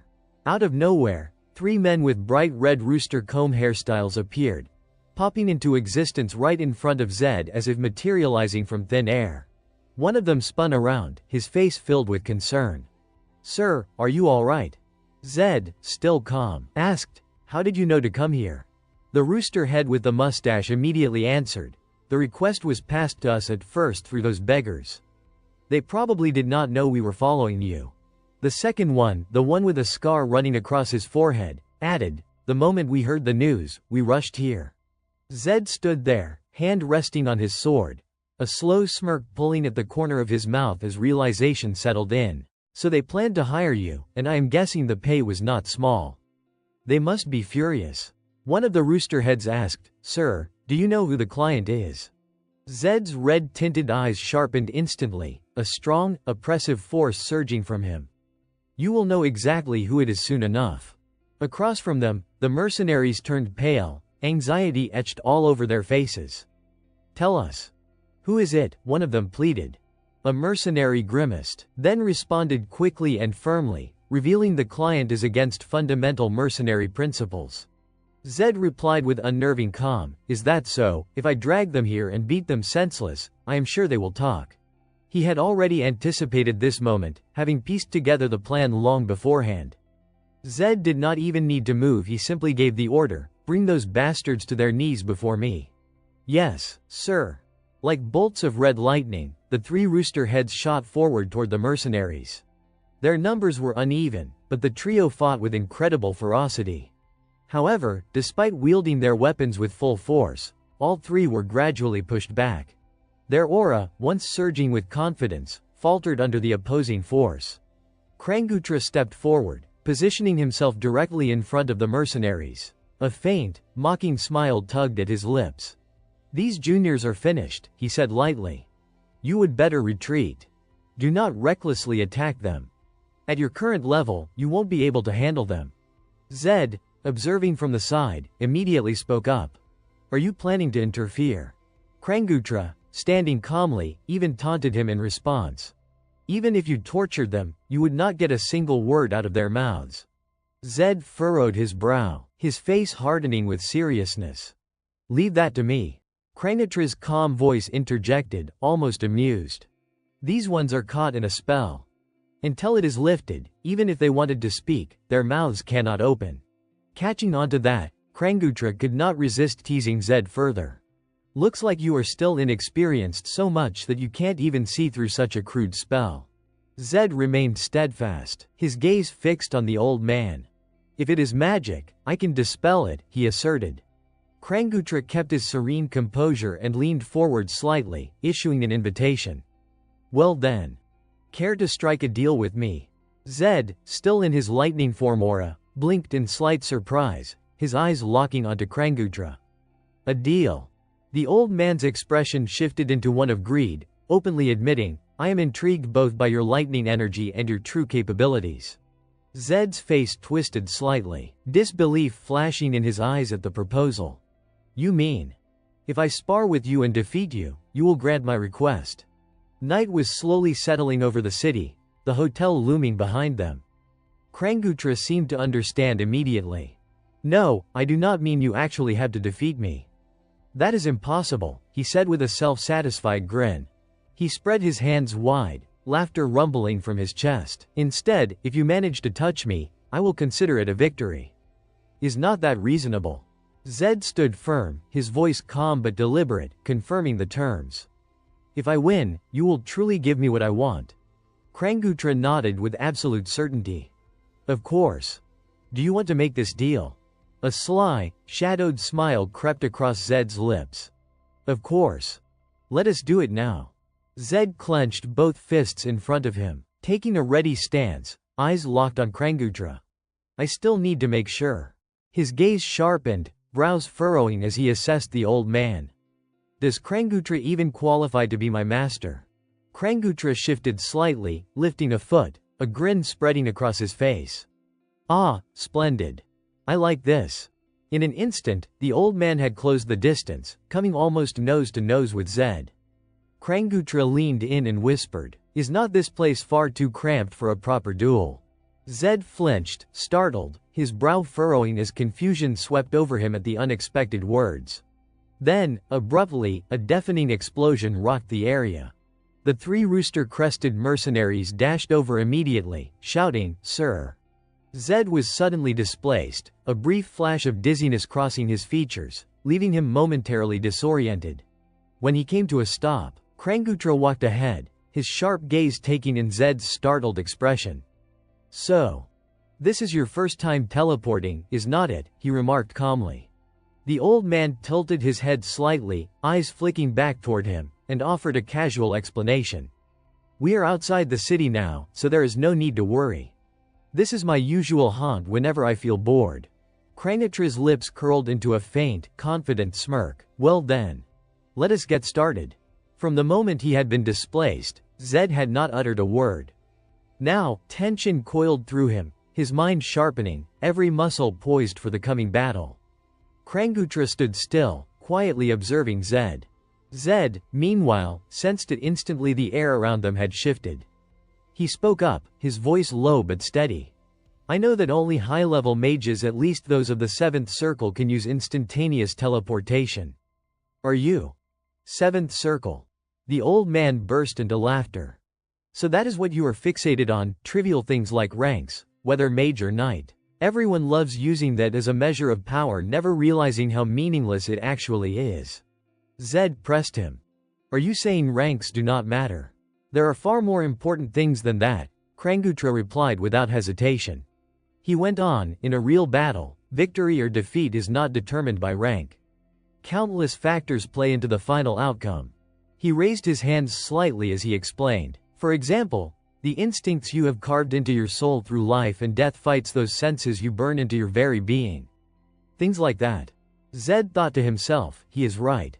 He reflected on it. Both Clark and the youngest knight of Bahal had far higher ranks than he did. And yet, thinking back on those fights, he realized that circles were nothing more than classifications. They could never serve as an absolute measure of strength. A crooked smile tugged at his lips. Did not expect him to think the same way I do. He is the first person in this world to recognize there is something beyond circles. Krangootra narrowed his eyes. What are you staring at? Do you disagree with what I have said? He added, a mocking chuckle slipping out. Well, I suppose that is the limit of so-called orthodox fighters. They always think their way is the only correct one. No, Zed replied firmly. I agree. It is what I felt firsthand when fighting different opponents. Krangutra barked out a laugh. Different opponents, ha, you little brat sure talk big. Zed clenched his fists. Then I will show you. He raised his hands, taking his stance. I was not lying. Golden lightning erupted across his body, wrapping him in a radiant haze. The sheer pressure cracked the earth around his feet. Krangutra let out a surprised grunt. Well now. That is an impressive surge of energy. Fitting for a dream attribute. Zed locked eyes with him. You will need to go all out. I do not want to hear excuses afterward. Inside, he was already calculating. First, I will target his assumptions. He thinks mages prefer distance. If he believes that even if he is a formidable 7th circle mage, if I break that expectation and rush him the moment he leaves an opening, I can land a blow. Krangutra laughed. Do not worry. A predator always uses its full strength even when hunting a rabbit. Now then. Let us begin. And with that, Zed shot forward, launching himself directly at Krangutra. The ground shattered beneath the overwhelming force Zed unleashed, his brow furrowed as he aimed straight at the old man. I have got him within reach, he thought. Just as I predicted. Prejudices are not so easy to discard. Krangutra suddenly smiled. Zed swung his hand and an invisible wall abruptly intercepted his attack. He froze in place, eyes widening in shock. Suddenly, a flurry of radiant beams shot directly at him, forcing him to leap back and dodge. Landing at a distance, he remained silent, carefully observing Krangutra. The old man laughed heartily. Impressive. You have got keen senses. Hesitate even a single moment, and your body would have been pierced. Zed's eyes widened further. If I had delayed even by 1,000th of a second, that would have actually happened. He just mentioned a predator. Could he really be planning to unleash his full strength? Gritting his teeth, he thought, and yet, I did not see him chant any incantations. As if reading his mind, Krangutra laughed again. The more you use it, the more familiar it becomes. That is the natural way. Once it is second nature, you can wield it instantly at any time. He regarded Zed thoughtfully. Come to think of it, you once mentioned that lightning excels in bursts. So you have been exploiting the speed after analyzing the characteristics of my energy. Impressive. You are sharper than you look. Zed felt a flash of anger. Damn it. He hesitated, muttering under his breath. He does not seem surprised at all. Krangutra's laughter rang out. How could I be surprised? A mage throwing punches and kicks. It is just that I anticipated it. Zed's mind raced. He anticipated it. The old man extended a hand toward him. I am talking about the stance you have been using from the very beginning. He added, it is a stance I have never seen before, clearly designed for close quarters combat. Am I right? Zed's eyes widened in disbelief. How?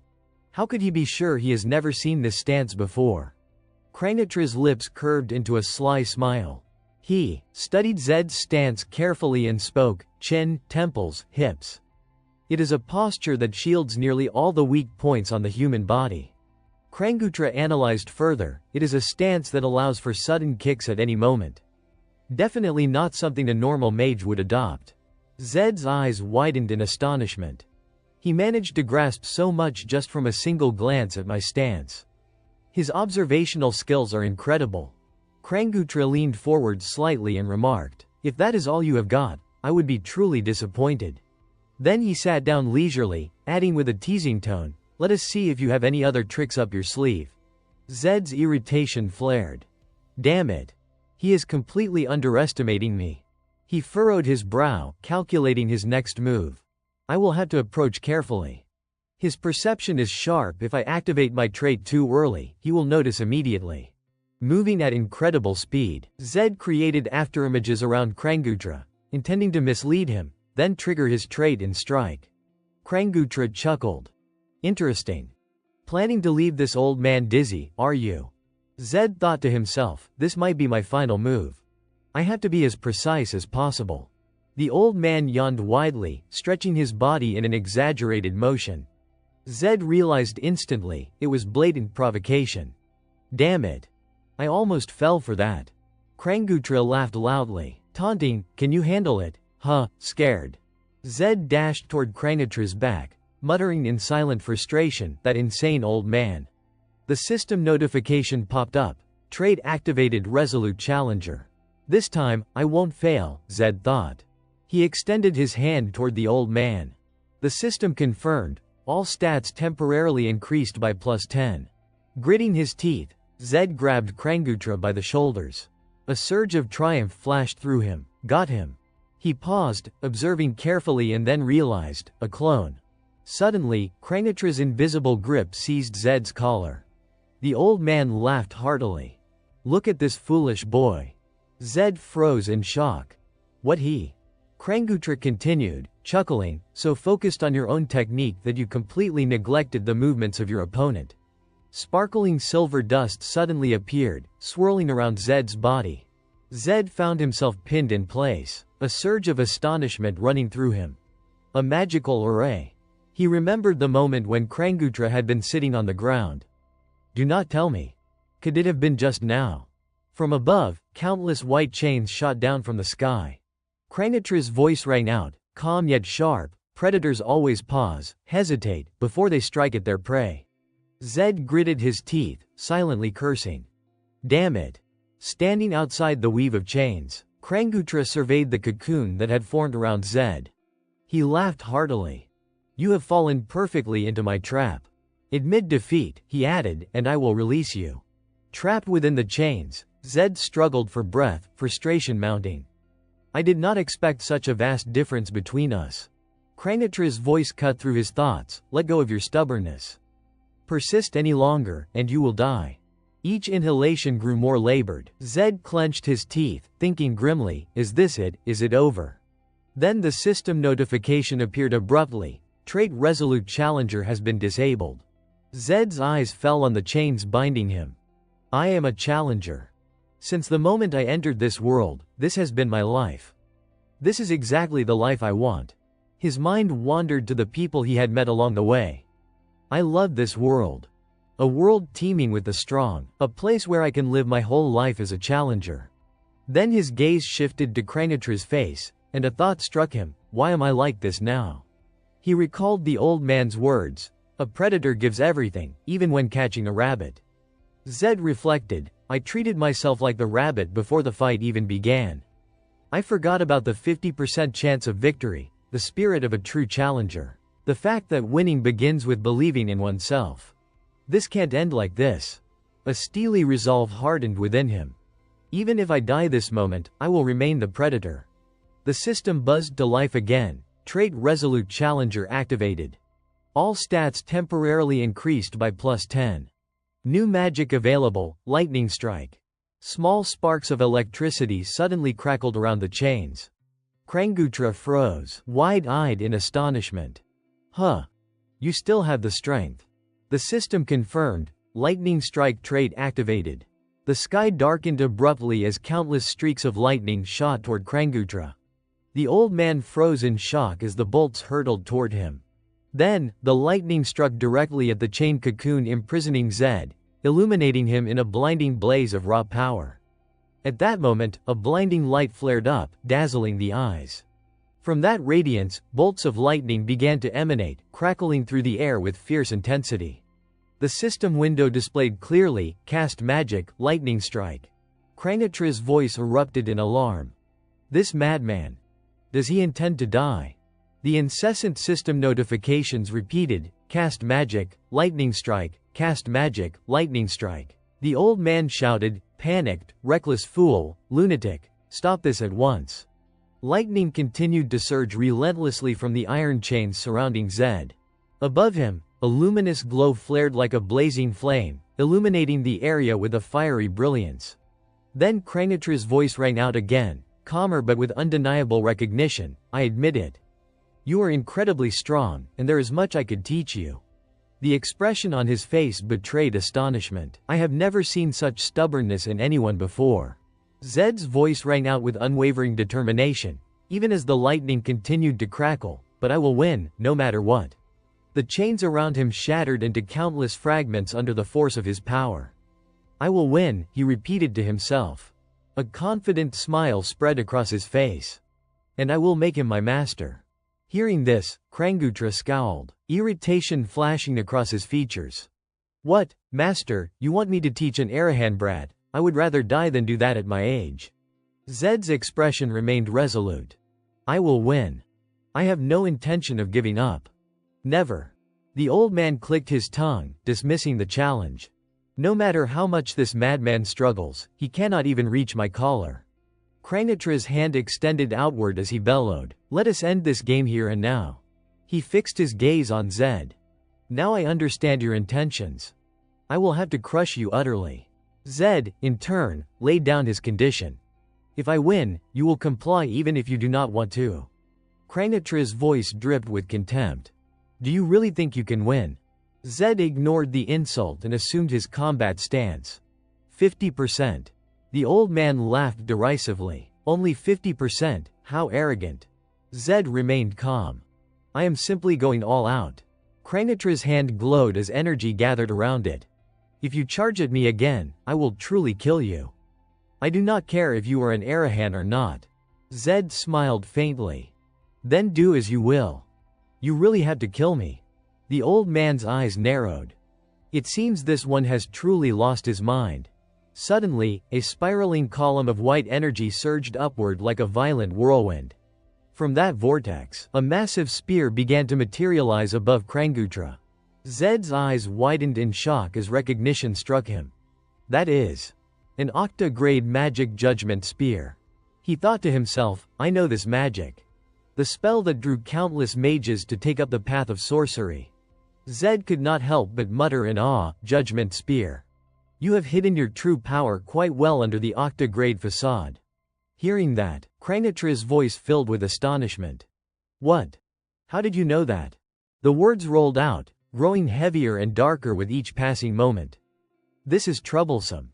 It seems you truly have to die here. Zed Arahan smiled faintly. Now there is no way I can give up. Come on, take my final strike. He tensed, eyes fixed ahead, thinking to himself whether he could survive a hit from the judgment spear. Yet, without speaking, Zed Arahan already had his answer. No, the odds of surviving are 0. But it is precisely that terrifying probability that becomes my opportunity. On the other side, Krangutra's voice cut through the air, grim and commanding, then die. Instantly, the massive spear surged forward, crashing toward him with overwhelming force. Krangutra muttered in exasperation, shaking his head. Fool! Sometimes you have to know when to give up. Suddenly, Zed's eyes flared with an unusual light, sharp and intense. His hand shot out, intercepting the overwhelming surge of magic. The system window chimed loudly, trade activated, immortal challenger, S rank. A blinding light erupted, so intense that nothing could be seen clearly. Krangutra shouted in shock, his voice trembling. What is this? As the light faded, Zed Arahan had unexpectedly closed the distance. Almost upon him. Krangutra's eyes widened in disbelief. How is this possible? Zed Arahan was right in front of him, smiling as he lunged. He gritted his teeth and positioned himself beside Krangutra. The old man's face froze in stunned amazement. Zed Arahan's grip had pinned Krangutra's arm firmly in place. Then came a deafening, earth-shaking crash. When the dust settled moments later, Krangutra lay motionless on the ground, eyes wide with shock. He lay there next to Zed Arahan, letting out a long sigh of disbelief. I have lived long enough to witness all kinds of things. But I have been defeated by a brat like this. Meanwhile, Zed Arahan rested calmly beside him, a small, victorious smile on his face. At his age, to endure such humiliation. A laugh rang out, teasing, so you thought things would be different. How do you plan to deal with a stubborn brat like this? Krangutra looked over, dragging a hand across his tattered clothes. My robes are ruined. It has been 7 years since I abandoned that dull life of a mercenary. I thought I had no purpose left. He recalled a past long gone, a mysterious power capable of nullifying magic, and an indomitable will to win with every ounce of strength. Krangutra slowly sat up, gazing at Zed Arahan lying on the ground beside him, letting out a quiet sigh. They really left a child like this in the prison camp. Zenodin, that damn fool, has truly gone senile. Watching him sleep soundly, Krangutra pondered further. He had heard that Zed's mana had only recently been awakened, and yet, the rate at which he had matured. Kranggutra silently affirmed to himself, in just a few years, this boy could dominate the entire empire. No, he could become a new absolute ruler, much like that Talmud fellow. If someone like that were to appear in the world, the empire would undoubtedly face a massive upheaval. A small smile crept across his face. If this kid could be persuaded to follow willingly, it might not be entirely impossible. Then, with a brusque motion, Kranggutra kicked Zed Arahan. Stop lying there, get up already. Every minute counts. But Zed was utterly exhausted, unconscious. How much of his strength had he poured out just now? Kranggutra placed his hand on Zed's body, sensing for any disruption in his mana flow, hoping that the boy's channels had not been twisted or damaged. As he did, his eyes widened in astonishment. He probed deeper. What? He has not even reached first completion yet. Looking down at the boy sleeping before him, Kranggutra muttered in disbelief. The quality of his mana is extraordinary, undeniably that of a genius. But his channels, they are like a fool's. Unbelievable. How can this be, whether he is brilliant or insane? Then he suddenly lifted his head, mouth agape in shock. From the distance, Kranggutra sensed approaching figures. Who is there? This is supposed to be a secret place only I know. Then it dawned on him, the lightning from this kid, combined with the judgment spear, had likely drawn far too much attention. Looking up, armored figures appeared, calling out, Lord. Kranggutra's face shifted, a mix of fear and astonishment. Lord. The soldiers hurried forward, eyes wide in horror as they glared at Zed Arahan. Damn old man. What have you done to our lord? Kranggutra snapped, scolding them sharply. Shut your mouths, unless you want to die. Get out of here. The soldiers, anger and shock warring on their faces, recoiled. What? That old man. Suddenly, from a distance, darkly clad figures appeared, the mysterious Black Glass Army, emerging from every direction, their presence menacing and absolute. Their faces were completely concealed, their entire bodies radiating a gloomy, oppressive mana. How troublesome. One of them spoke, its voice muffled behind the mask. You are Kranggutra. Kranggutra huffed and replied, so you know of me. That must mean you hold a fairly high rank. The man stepped forward. I am Robin, he said, introducing himself with a calm, measured tone. Commander of the Black Glass Army. It is an honor to meet the hero of the Great Magic War. Kranggutra kept his expression steady, offering no response. Robin continued, we were ordered to watch over young Master Zed. May we check on his condition? Instantly, a surge of powerful magic erupted from Kranggutra's body, the air rippling with pressure. If you wish. He growled, then go ahead, try to take him from me. Kranggutra stood firm, unleashing a raging whirlwind of force straight ahead. The man facing him, his face hidden behind a black scarf, slowly narrowed his eyes. So this is the heir of the Arahan line. Are you telling me you intend to oppose Arahan himself? Muscles tightened beneath Kranggutra's weathered skin as fury flared in his eyes. I am not about to kill my own disciple, he snarled. The kid just passed out for a moment. Do not bother me and get out. The Black Glass soldiers braced together against the torrent of pressure. Disciple, one of them muttered, stunned. Kranggutra's temper only worsened. I said get out. Behind the shimmering violet barrier, the commander struggled to keep his footing. His gaze sharpened with strain. He is surpassing what the Black Glass Army can handle. At the very least, we would need Commander Callus of the Magic Corps to match him. He narrowed his eyes further, the wrinkles across his forehead deepening. But we can't just return like this. The Black Glass Army retaliated with force, launching a powerful strike toward Kranggutra. I only need to check his condition, the commander shouted. I will be gone the moment I am done. So cooperate. But the old man did not budge. No. The commander poured every ounce of strength into resisting him. No matter how great you are, Kranggy barked, jaws clenched, you can't hope to survive if you make an enemy of Arahan. You know that better than anyone. So why suddenly appear here, why interfere? He tilted his head, eyes locked onto the old man. I thought you were satisfied living your secluded little life. Kranggutra's brow twitched, and his eyes widened with rage. I have found a purpose in my old age, he barked. You are the ones interfering. Before the words had fully settled, both sides lunged, slamming their power into each other in a blinding clash of light. The soldiers exchanged strained looks. Captain. At the front, the commander fought desperately to stay upright. The patriarch has ordered a temporary retreat.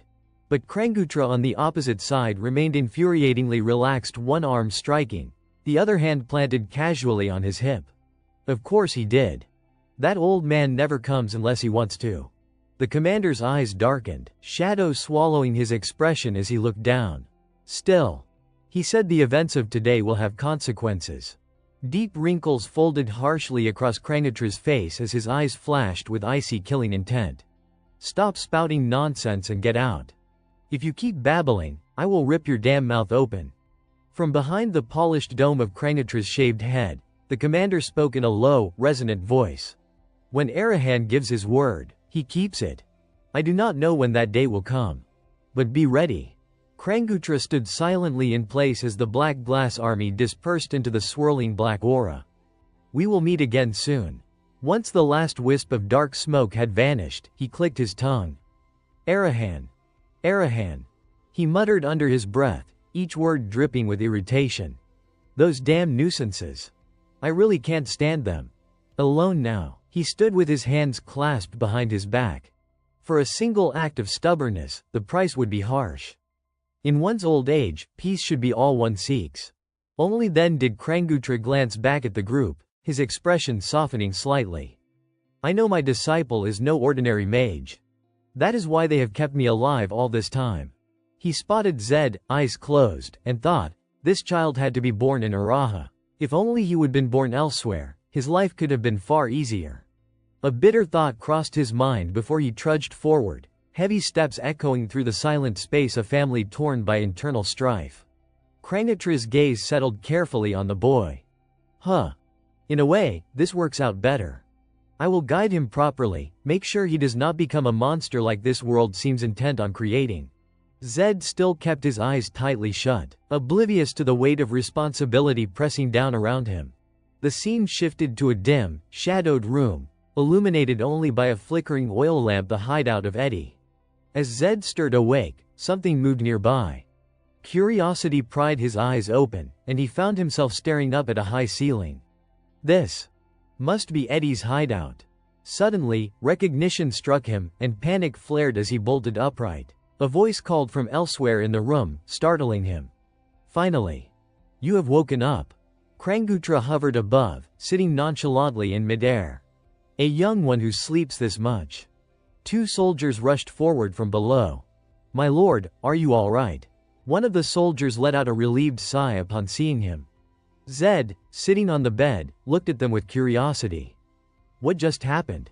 Kranggutra waved a hand lazily from his perch, while the two soldiers practically argued over who should speak first.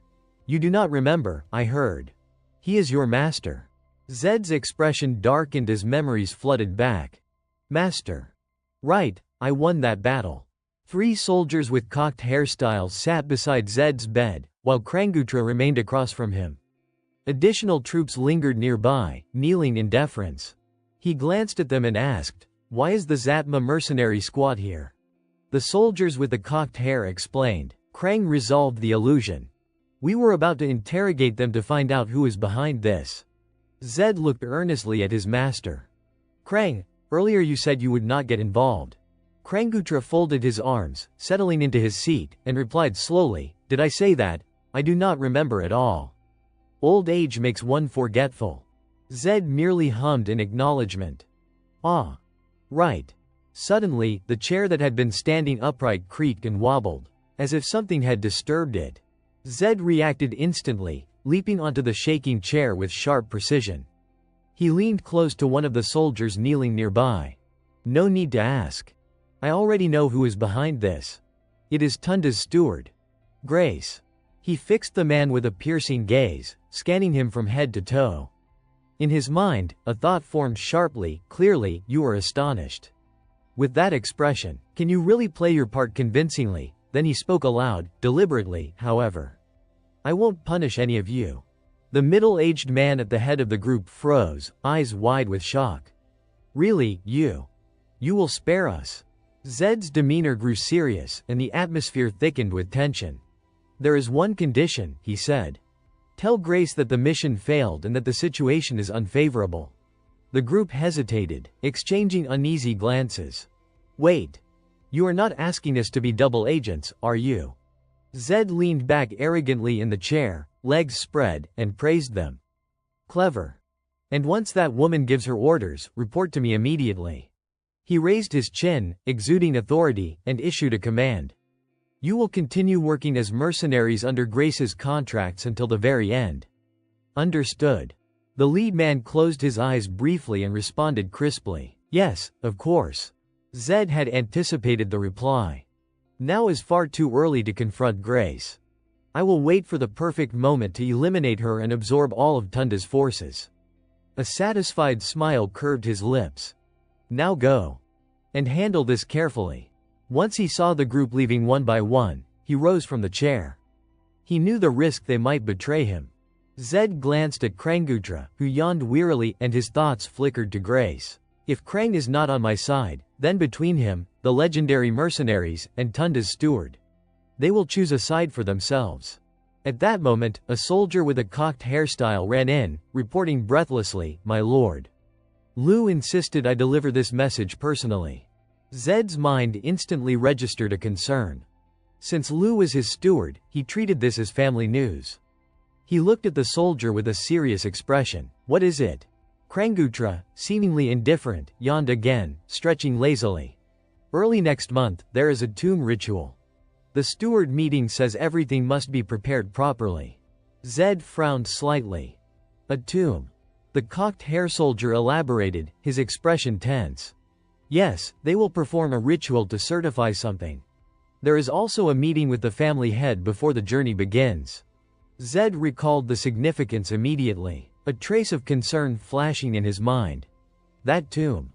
It is for confirming pure bloodline, and for the ceremony granting inheritance rights. But I am not even 20 yet. Why so early? Who is it for me and Tunda?" The three soldiers with rooster crest helmets lined up in a neat vertical row and answered in unison, "Yes, sir." That was exactly how they said it. Zed's expression tightened, his brows sinking as his thoughts grew heavier. Just what is the patriarch planning? On a throne towering above a crowd of people sat an old man with blood-red eyes. Becoming an heir brought its advantages, but it certainly carried dangers as well. The benefit was obvious: the right to leave the clan's territory and travel anywhere within the empire. Just like the Torres affair, heirs were often assigned tasks that required resolving matters on behalf of the family. But hidden behind that privilege was a darker implication: beasts in human form lurking within the shadows. As soon as the journey began, interference from other brothers would follow, and the internal struggle would ignite. Sheets of paper on the desk were being slowly torn apart, and tiny sparks of ash drifted in the air. Failure to complete a mission meant one thing: incompetence. And incompetent children would lose the patriarch's and the elders' favor. Standing there, Zed rested his hand on his chin, deep in thought. The beginning of next month.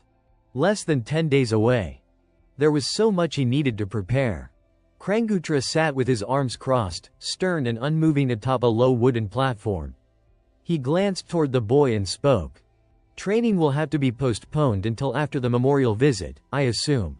Zed flinched slightly but answered carefully. "Ah. Yes. I will be extremely busy for a while." The old man suddenly turned to him with a bright grin, brimming with energy and optimism. "Good. I will teach you as promised, but on one condition." Without the slightest hesitation, he stated his price. "You will pay 100 gold coins each month. In return, I will permit you to call me Master." Zed blinked in surprise, but he had no room to argue. "I have heard you are quite wealthy," the old man added smugly. Time shifted. 2 days later, in Eddie's hideout, the curly-haired man who led the group was now kneeling with his head bowed, shoulders trembling as he wept. "That lunatic. She slaughtered 5 of my men. Said it was the price for failing the mission." Standing beside Eddie, Zed's face darkened with grief as he listened to the man's broken recounting. "Our legionnaires were protecting you, young master. We had no choice but to retreat. We only needed a little more time." Eddie murmured. Zed stepped forward, his voice earnest and heavy. I am sorry. I truly am. But the man still on his knees shook violently, insisting, no young master, you did nothing wrong. The dark-skinned man suddenly raised his head and cried out with raw anguish. Lord Gutra was right. That crazy woman toyed with us. Young master, please help us avenge them. Seeing the man collapsing in despair, Zed gently placed a hand on his shoulder in an attempt to steady him. He lowered himself onto one knee so their eyes met directly, then declared with unshakable resolve. Grace will die by your hand. I swear it on the name of Arahan and on my own name. The dark-skinned man's face crumpled, his cheeks hollowed from grief, tears still clinging to the corners of his eyes as he sobbed uncontrollably. After that, the man bowed so deeply that his forehead nearly touched the ground, his voice trembling with gratitude. Thank you, sir. Truly thank you. The dungeon was dimly lit by a few oil lamps when a voice suddenly echoed through the chamber. Eddie. How many Tunda forces do we have left? Seated comfortably with one leg crossed over the other, Eddie reported the situation with a casual tone. 2 buildings on the outskirts of the city. And one pathetic excuse for an intelligence organization. Arahan, listening from nearby, raised an eyebrow, clearly intrigued. An intelligence organization, huh? Adjusting his clear-framed glasses, Eddie spoke with full confidence and elaborated further. Yes. They are a group disguised as a trade guild. They seem to move freely throughout the city, collecting all sorts of information. Zed took this in with a cold, impassive response. I understand. A calculated smile pulled at his lips before he spoke again. Eddie, Kinzera. I have something I want to ask of you. The 2 men perked up instantly at the mention of their names. Oh, anything at all. Yes, please leave it to us, sir. Zed, still seated beside the dark-skinned man from earlier, turned to him to arrange things properly. As for the Zatma mercenaries, I will take care of you all for now. Stay at Eddie's building. Do not worry about the cost. The dark-skinned man looked at Zed with eyes shimmering with emotion. Truly. Thank you, sir. I do not know how we will ever repay this. His gaze dropped for a moment, and then something suddenly came to him. He quickly turned back to Zed, his expression growing urgent. Young Master Zed. Please be careful of that woman. Those are not the eyes of a human. Hearing that, Zed narrowed his eyes and asked directly, you mean Grace? The memory flashed vividly in the man's mind, Grace's eyes widening as a surge of purple killing intent radiated from her. Yes, he whispered, voice trembling. Her aura was overflowing with pure malice. She felt like someone who could bring disaster at any moment. Zed's expression darkened completely at the man's final warning. So please. Be extremely careful, sir. Krangutra stood there, relaxed and unhurried, gazing up at the night sky beside Zed. So. It is tomorrow, is not it, the tomb rite ceremony? Zed answered respectfully, yes, master. His eyes sharpened, his expression turning grave. Preparing this, preparing that. Time really does fly. His brows drew together as he lifted his chin, staring into the darkness above. A faint tension stirred inside him. The item I asked Lacto to craft was only completed today. And I have been keeping constant watch on Grace's movements. She is definitely going to cause trouble during tomorrow's ritual. Krangutra suddenly turned toward him with a bright, pleased expression. So, how's my new cave? From here you can see the entire city of Nika in a single glance, right? Standing beside him, Zed replied with a polite but teasing tone. You did not ask me here just to show off the night view, did you? I am really busy. You know. The old man clicked his tongue and shot back with a grin. This brat has no aesthetic sense at all. What exactly is inside that head of yours? Deeper in the forest, several target posts were lined up neatly, perfect for arrow practice. On the ground nearby lay a small dagger, a coiled rope, and a red pouch tossed carelessly aside. Under the dark canopy of the night, 4 tables had been arranged. Each was covered with a white cloth, and atop each one sat a sphere, each a different color. Zed and his master stood before the 4 tables.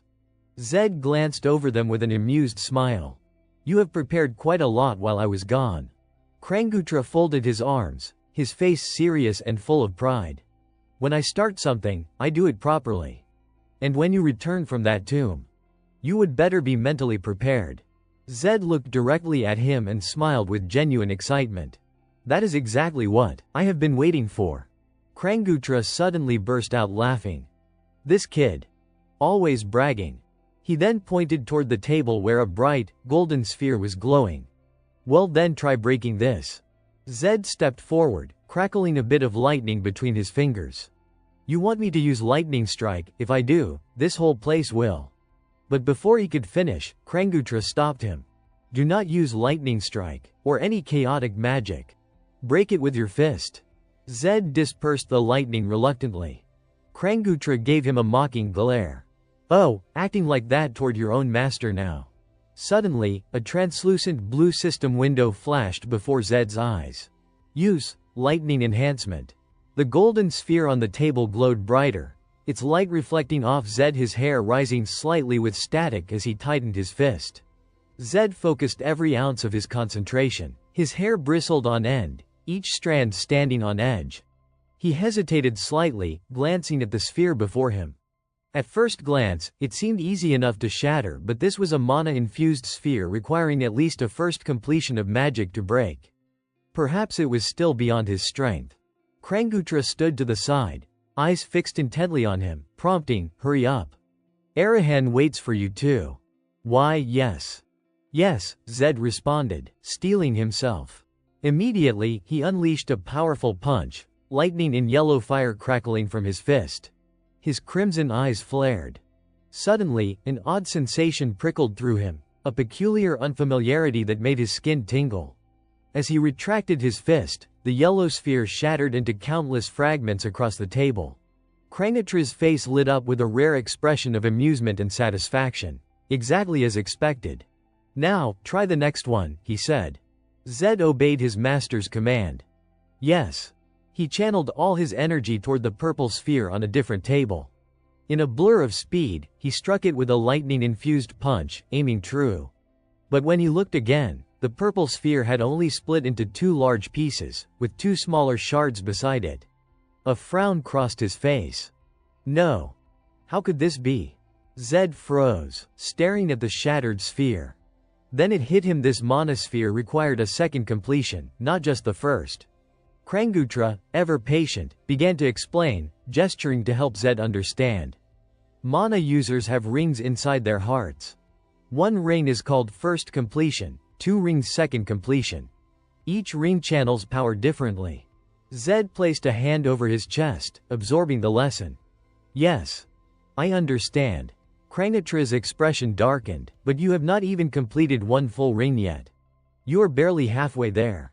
Zed stood there, hand on his chest, eyes closed, feeling the pulse of his own mana. The maximum measure of the laser index is 100.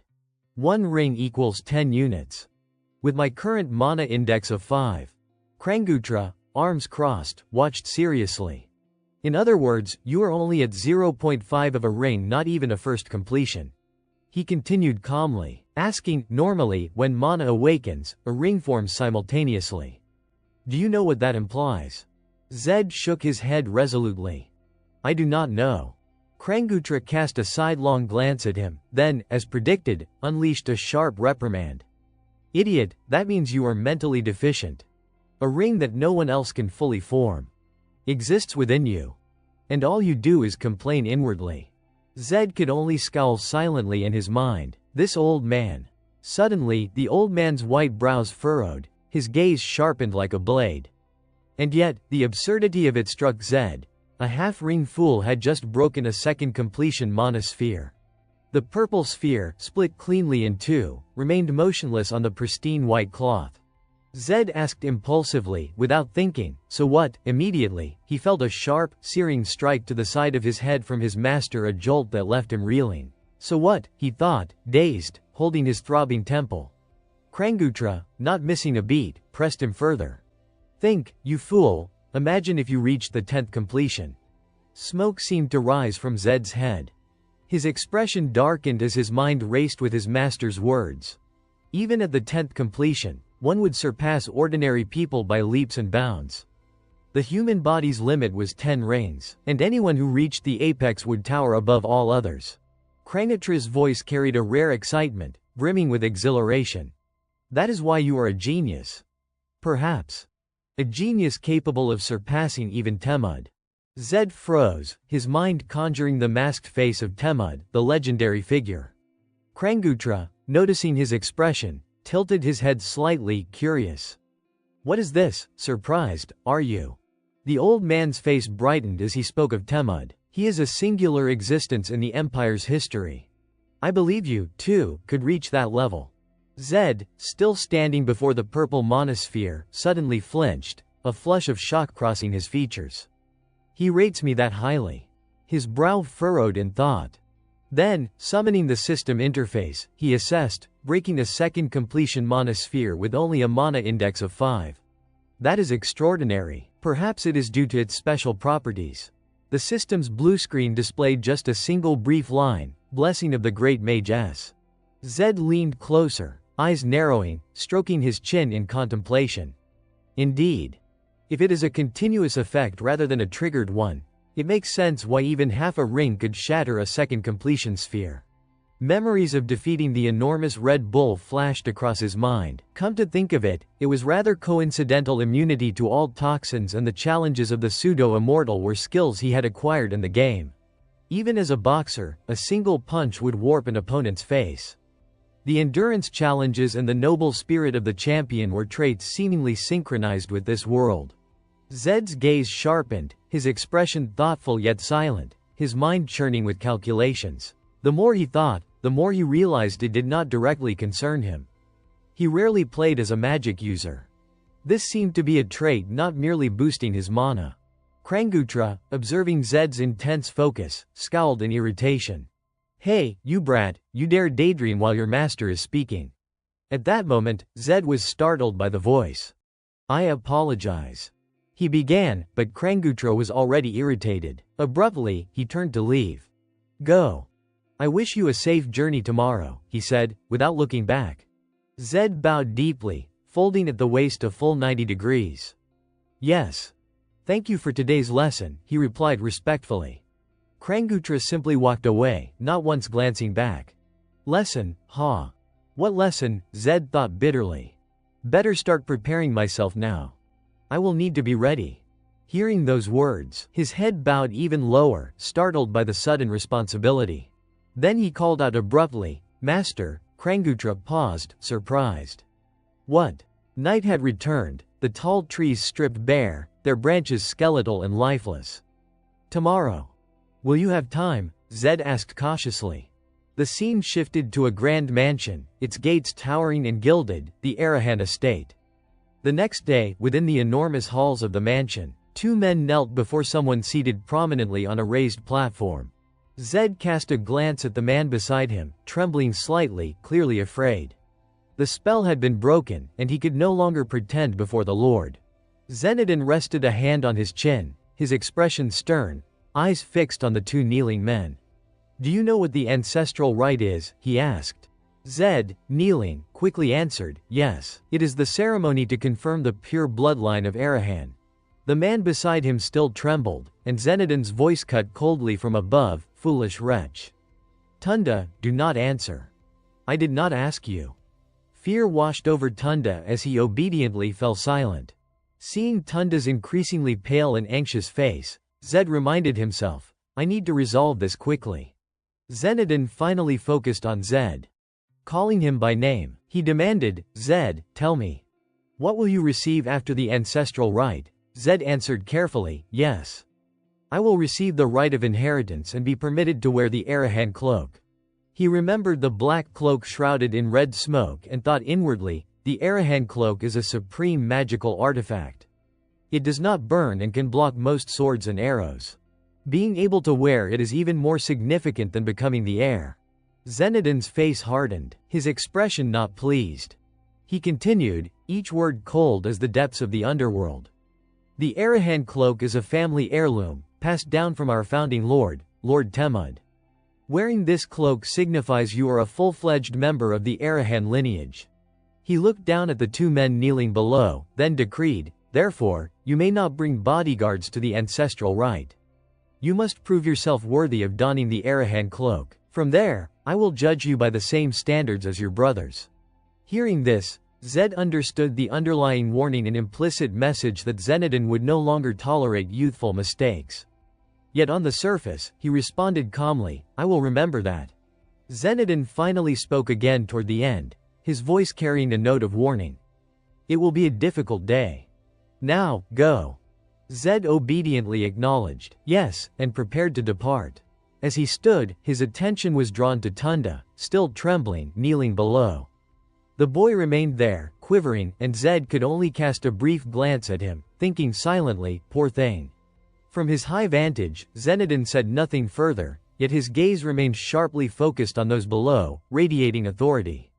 Observing as Zed slowly helped Tunda limp toward the doorway, he noted to himself, so this boy does not even regard Tunda as a rival. Truly an interesting one. Suddenly, within the room, a swirl of black and red smoke appeared, carrying a voice, "Master." Callus materialized next to him, looming quietly, one hand pressed to his chest as he carefully reported, "We have detected Grace's movements. Please give your orders, sir." Zenodin immediately stepped back, raising a hand to halt him. "Do not deploy the black glass soldiers. I want to see how the youngest one reacts." Callus's eyes widened in sudden alarm. "Then the youngest will not survive to return." Yet he tilted his head, perplexed, and murmured quietly to Zenodin, "But do you not care for the youngest one?" The room fell silent, a chill settling over the air. Zenodin's voice cut low, sharp enough to raise goosebumps. "If he does not survive today, then this is the full measure of his ability. We will wait and see." Callus, hearing this, could only nod in obedience. "Yes, master. I will follow your orders." In front of the Arahan estate, the male and female soldiers were already assembled in orderly formation. The moment Zed approached, Michael stepped forward to greet him. Standing at attention, he offered a polite and formal introduction. "I am Michael Keaton, captain of the escort unit assigned to this mission. It is an honor to serve you, young master." Zed stared at Michael for a brief moment, thinking to himself that all escorts chosen for the tomb rite were individuals incapable of wielding mana. They were only strong enough to deal with third-rate mercenaries or at worst, common bandits. Pushing that thought aside, he returned the courtesy with respect. "Yes. Hello. I am Zed Arahan. I look forward to your support." Then, with a serious tone, he added, "This journey won't be easy. We should depart at once." Michael simply nodded. "Yes, understood." Just then, a pitiful wailing sound drew their attention. Not far away, Tunda clung desperately to Grace, sniffling as he cried, "Grace. I am terrified." Grace patted him soothingly while trying to comfort him through conversation. "It is all right. The questioning is over now, is not it?" Watching the scene, Zed could not hold back a helpless sigh of exasperation. Then he marched straight toward them, his voice raised in frustration. "Hey, are not you coming? Can't you see everyone's waiting? You are supposed to be leading the escort team," he added sharply, prying Tunda's arms off of Grace. Alarmed, Grace raised her voice at him, "What do you think you are doing?" Zed lowered his tone but kept his seriousness. "Do you not see how many people are waiting because of the two of you? Are not you ashamed of causing all this trouble? Climbing Mount Triman will take at least half a day. No matter how fast we move, the sun will set before we reach the top." Like an overprotective mother hen, Grace yanked Tunda back, glaring furiously at Zed. "You think I do not know that? Even so, acting like this in front of the servants is hardly appropriate." Zed's expression remained unchanged as he replied, half sincere, half mocking, "Servants, they are not servants. They are officially hired Arahan personnel. Who would ever think you are the heir of House Arahan acting like this?" The moment they understood the implication of his last remark, both Tunda and Grace darkened with anger, ready to argue. But Zed did not bother indulging them. He turned away, leaving them with a curt reminder. "That is enough. If you understand, then get up and move. We are leaving now." Grace's face twisted with fury, her thoughts boiling with curses. "That bastard. We will see how long your arrogance lasts." She glared daggers at his back as he walked away, her heart filling with venom. "I will make you kneel and beg for your life." And only then will I let you die a slow, agonizing death. At Mount Triman, the path wound sharply through jagged rocks and uneven terrain. The clear blue sky contrasted sharply with the desolate landscape below, leafless, lifeless branches, and dry, cracked stone stretching endlessly. Zed led the way, his steps steady and firm as he pressed down on the rugged ground.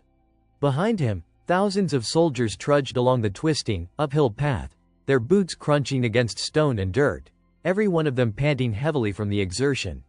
By now, Tunda, with his frail strength, had barely managed a short distance over the ridges and streams. Exhausted, he clung to the rocky cliff, gasping and muttering under his breath.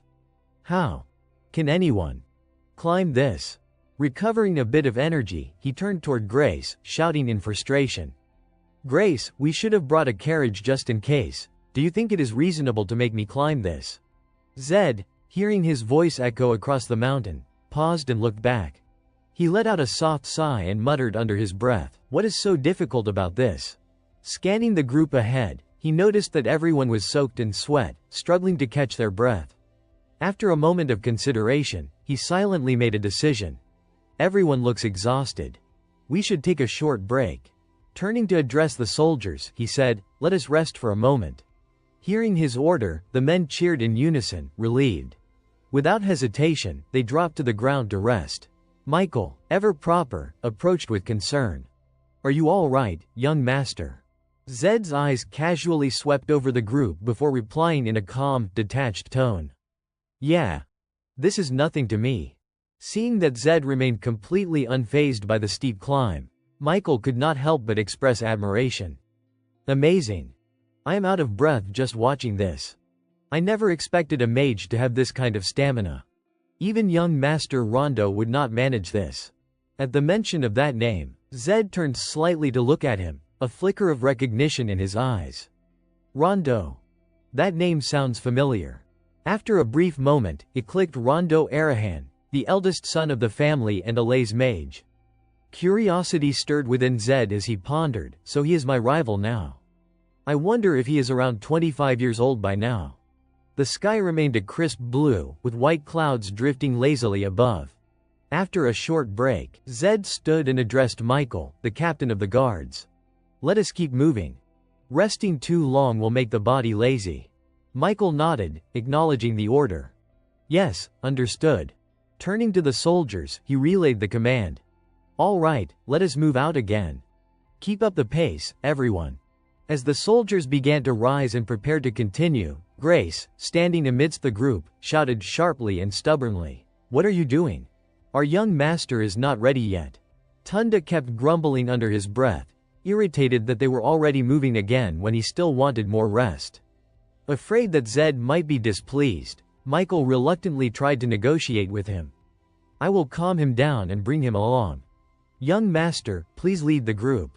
With that said, he forced himself to squeeze through the column of soldiers, heading back toward Tunda. Inwardly, however, he could not stop sighing. Just one immature brat is already enough to wear all of us out. The sun gradually softened as it dipped behind the mountains.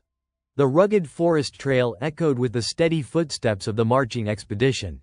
At this stretch of the journey, Zed was starting to feel a hint of fatigue himself, but he still kept a lively pace, motivating his own spirit. "Maybe it is because I have not done cardio in a long time," he thought, "but my body actually feels full of energy." Then another thought crossed his mind. Come to think of it, we have climbed pretty high already. So why is it this quiet? Following his intuition, Zed turned around to look. What he saw made him pause with a slight scowl. The moment he spotted Michael carrying Tunda on his back, Zed's expression hardened with fury. He shouted angrily, "That thoughtless bastard!" Spinning on his heel, he bolted back toward them, closing the distance in seconds. Once he reached Michael and Tunda, he immediately grabbed Tunda and yanked him off Michael's back without hesitation. Then he snapped coldly at him, "Even if you can't contribute anything, the least you could do is not cause trouble, you idiot." "Is that really so hard?" he barked, his eyes blazing as he glared directly at Tunda. The intensity of Zed's stare sent a chill down Tunda's spine, but he still tried to act tough, snapping back, Why are you doing this to me? He volunteered to carry me first." Zed shot back with the same ferocity, half scolding, half interrogating. He probably had no other choice because you kept whining like a child. Do you not understand you are supposed to climb the tomb yourself? Tunda shoved Zed's hand away and lashed out in arrogance. Whether I get carried or not is none of your business. Mind your own damn affairs. Zed did not bother arguing further. Instead, he turned to the others and spoke with an icy warning. From this moment on, if anyone helps Tunda, I will hold that person responsible. His words made several soldiers glance back in alarm. Zed raised his voice even more, declaring, climbing to the tomb on your own is part of the certification ritual. Anyone who interferes will be putting themselves at risk. Hearing this blatant threat, Tunda froze for a moment, blurting out instinctively, what? Zed did not respond. He simply resumed walking, taking the lead again. Then he issued a new rule for the entire group. From here on out, we move according to the leader's pace. Anyone who falls behind will be left behind. Is that clear? All the soldiers shouted in unison, yes, sir, before quickening their steps to follow Zed, leaving Tunda and Grace stewing in frustration at the rear. By the time they reached the peak of Mount Triman, the sun was already on the verge of setting. Everyone was completely exhausted. Some collapsed flat on the ground. Others stood doubled over, trying to catch their breath while complaining. We finally made it. I really thought I was going to die from exhaustion, one of them groaned. Another marveled, we climbed incredibly fast, faster than I could have imagined. The women's division had also arrived not long after. Zed stood with his arms crossed, calmly watching Ryu and the soldiers resting. A faint smile tugged at his lips. The sky darkened into dusk. The head butler spoke in a worried, quiet voice. Young master, Tunda is too slow. Zed, noticing it as well, frowned slightly. Tunda, Grace, and the captain of his guard still have not shown up. The sun is about to set. We can't just keep waiting here, he said, glancing at the last rays of light slipping behind the mountain ridge, the horizon teetering between day and night. Zed let out a long, weary sigh. A few seconds later, he turned to the head butler. Begin the certification ritual with me first. She hesitated, conflicted, but young Master Tunda is the sixth heir. And you are the youngest. Zed responded with steady seriousness, is there a rule about the order? We proceed with whoever arrives first. There is no point wasting time for no reason. Even then, the head butler still looked uncertain. She glanced back down the path they had climbed, but no silhouette appeared. Only then did she reluctantly relent. You are right. Seeing her hesitation had not fully faded, Zed spoke again to reassure her. This is also your first time participating in a joint certification, is not it? There is no law stating Tunda must perform it first. In the end, with no argument left, the head butler conceded with a resigned sigh. I understand. Please follow me. Arahan's tomb lay within a dark cavern, so well hidden that one could easily miss it altogether. She pointed toward the cave entrance and gave him a strict warning. Once you enter, you will find a large altar inside. You are forbidden from using mana, and you must not touch anything except the altar itself. After finishing her explanation, she bowed slightly. Please proceed inside, young master. Zed stared into the pitch-black hollow of the cave, a knot of unease forming in his stomach. Now that I am standing here, I am suddenly getting nervous. Even so, he stepped forward decisively. His arm passed through a thin, shimmering barrier, first one hand, then the other. Feeling the energy radiating from the barrier, Zed could not help but think to himself, it is warm. Once his entire body passed through the veil, he expected darkness, but what greeted him was far from it. Instead, a profound sense of tranquility unfolded before him. Zed's eyes widened in astonishment as he took in the scene. This is the Arahan tomb. The sky was a clear, deep blue, and the grass beneath him was lush and vibrant. Strange pillars floated weightlessly in the air, defying gravity. Standing in the middle of this vast, serene expanse, Zed reflected inwardly, it is enormous. Almost like this place connects to another dimension. At that moment, the head butler stepped in. Seeing her, Zed felt a flicker of confusion. She immediately offered an explanation. Only those with Arahan bloodlines or those chosen are permitted to enter here. Among the attendants, I am the only one allowed inside. Then she pointed toward a nearby box and spoke with solemnity. Do you see the altar ahead? That is where you will receive the certification of your pure bloodline." The two of them approached the altar. Zed's nerves tightened, and he slowly extended his hand. Touching the surface of the altar, anxiety surged through him. Wait. What if they discover that I am not truly Zed Arahan? The thought made sweat bead on his forehead. Yet when the sigil on the altar glowed, a new wave of apprehension struck him. After all, this is Temud's tomb. Anything could happen. Lost in thought, he recalled the true form of his own body and quietly warned himself.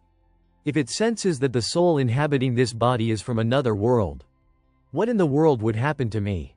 The idea sent a subtle shiver through his entire body. His eyes, vacant yet burning with intensity, reflected both fear and anticipation.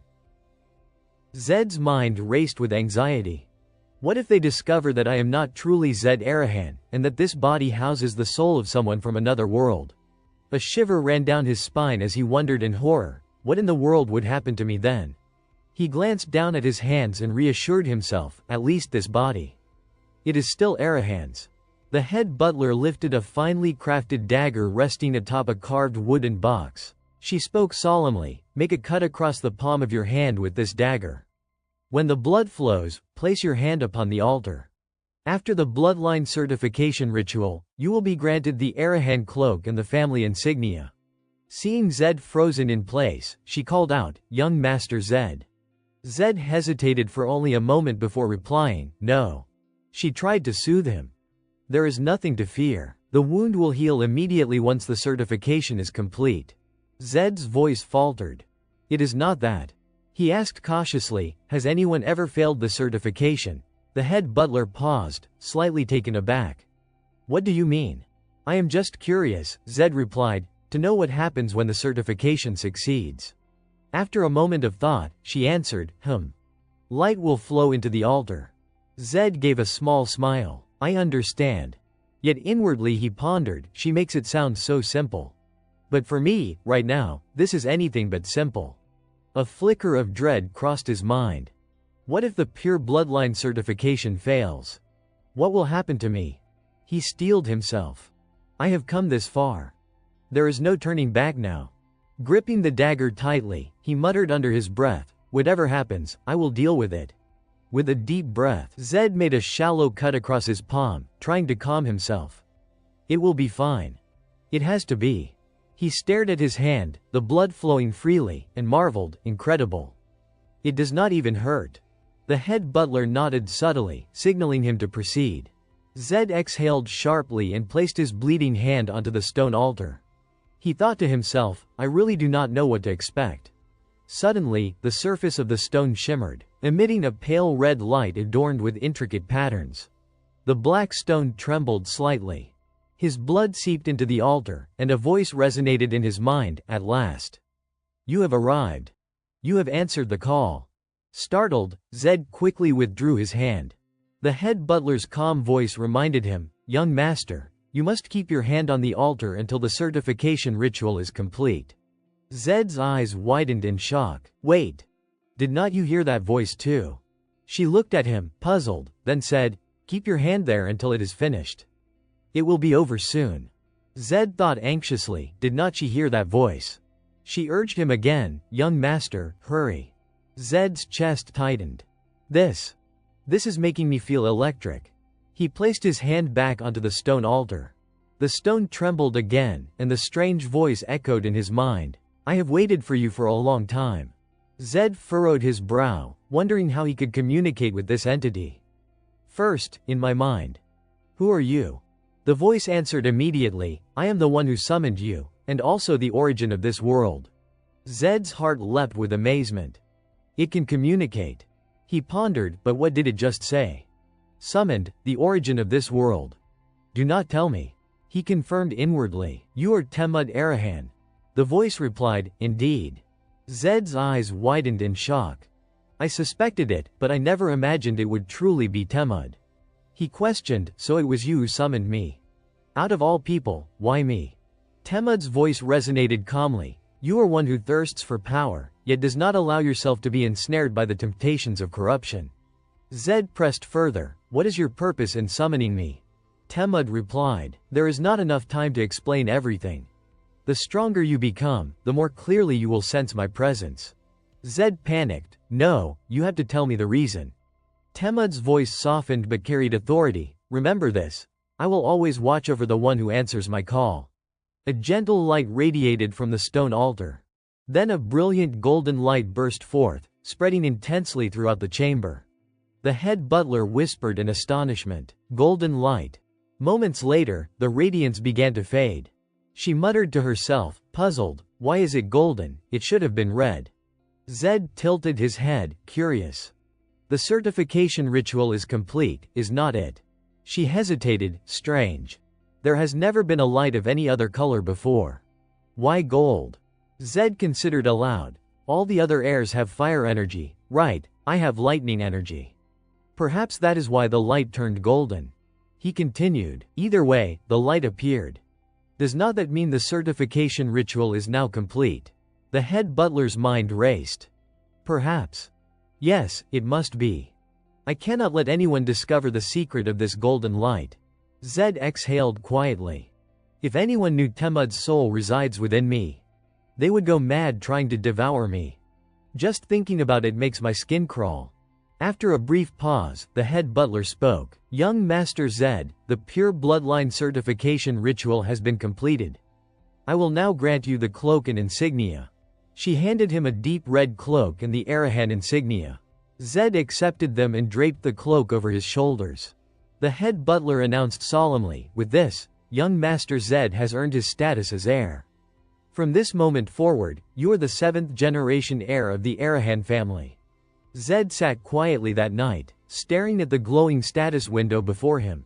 His brows knitted as he studied it, sinking into thought. None of his stats or skills had changed.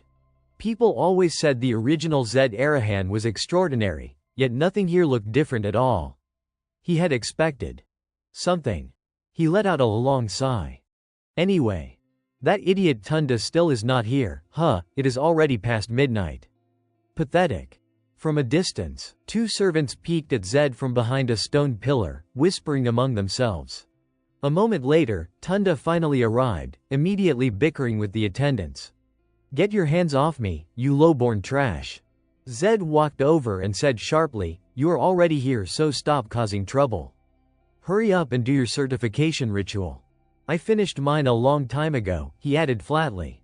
Tunda froze mid-motion, staring at him in disbelief. Your cloak. His expression twisted with outrage. You are done already. How dare you go ahead of me? Zed shot back, of course I did. Did you think I would sit around and wait for you? Tunda puffed up in arrogance, shouting, you insolent brat. I am the 6th heir. Naturally, I am supposed to go first, Zed countered. You sure talk big. If you wanted to go first, then maybe you should have climbed faster. He added coldly, keep annoying me and I will just leave you behind. So shut up and go do your damn ritual. Spotting the chief butler from afar, Tunda immediately redirected his anger, screaming, how could you let this happen? Why did the youngest get his certification first? You lowly butler, how dare you act on your own? She sighed quietly. Very well. I will now conduct the certification ritual in my capacity as the chief butler. She continued calmly, and afterward, I must report everything that happened today to the patriarch. Nothing will be omitted. Tunda paled instantly. The patriarch. He hurried after her in a panic. Wait, I am sorry, please do not report this to the patriarch, but the chief butler only said coolly, please go inside quickly. We are on a mountain, the temperature will continue to drop. Zed watched the 2 of them disappear into the temple chamber in silence. Michael approached from behind, bowing his head. Forgive me, 7th heir. There is something I must tell you. Please follow me for a moment. A short distance away, Michael's voice dropped. I sensed a strange presence halfway up the mountain. Mount Triman is supposed to be completely uninhabited. He hesitated, then added, but what concerns me more is Chief Butler Grace's reaction. She did not show the slightest response. A 6th circle mage should never fail to detect something like that. Michael exhaled heavily. I believe she is pretending she did not sense it.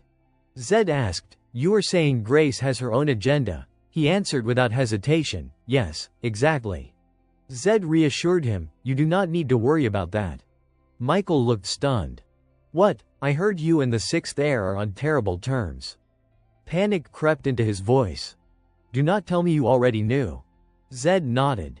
Yes. I planned to report it to the captain of the royal guard anyway. He recalled Grace's sinister expression and said, quietly, there will be an ambush on the way down the mountain. Zed continued calmly, prepare for the attack. In a quiet corner of the forest, a hushed voice instructed, take this. The man receiving it frowned in curiosity. What is this? Zed explained patiently, it is a barrier generator. As you can see, there are 4 of them. Once all 4 are set in place, a barrier will form. At the same time, he spoke inwardly to himself, this is the invisible ward I asked Lacto to craft. The invisible ward disables any use of mana from within. It is poison to mages but an advantage for me. It is considered the highest tier of barrier technology, and yet he made one so easily. Zed continued aloud, I also made the stakes easy to drive into the ground. When the battle begins, deploy them as far apart as possible. That way, the barrier will cover a wider area. The man nodded in understanding. Yes, I understand. Just then, a commotion rose from the distance. He guessed the certification ritual must have come to an end. Meanwhile, in another part of the forest, Ryu hugged himself and muttered miserably, it is freezing. The tension in the air felt suffocating. That woman. Does she really intend to kill Zed? Feeling someone's gaze on him, the pink-haired woman turned sharply, her eyes like icy blades. She snapped, annoyed, why have you been staring at me this whole time? Ryu jolted in panic. Nothing, sorry. When she turned away, he let out a shaky breath. He tried to reassure himself, everything will be fine. Right, I hope Zed prepared for this. After spacing out for a moment, he lifted his head only to freeze in confusion. He looked around frantically. What? Where did she go? She vanished just like that. Panic surged in him. The ambush is about to start, I need to warn Zed. At that exact moment, the man standing in front of him was struck by an arrow and collapsed. A loud warning shout followed, we are under attack. The captain barked orders instantly. Scatter, guards, prepare to counter the ambush. Ryu bolted, scrambling to find cover.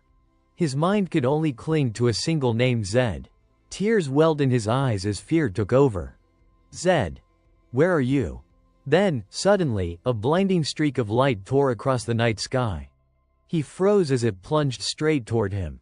A single thought filled his mind, Is this how I am going to die? In just an instant, the projectile was right before him. But at the very last moment, an arrow shot in from the side and intercepted it. He scolded sharply, tense with worry. I told you to stay in the rear lines, why are you running all the way up here? Ryu's eyes brimmed with tears as he called out, Zed, now's not the time to.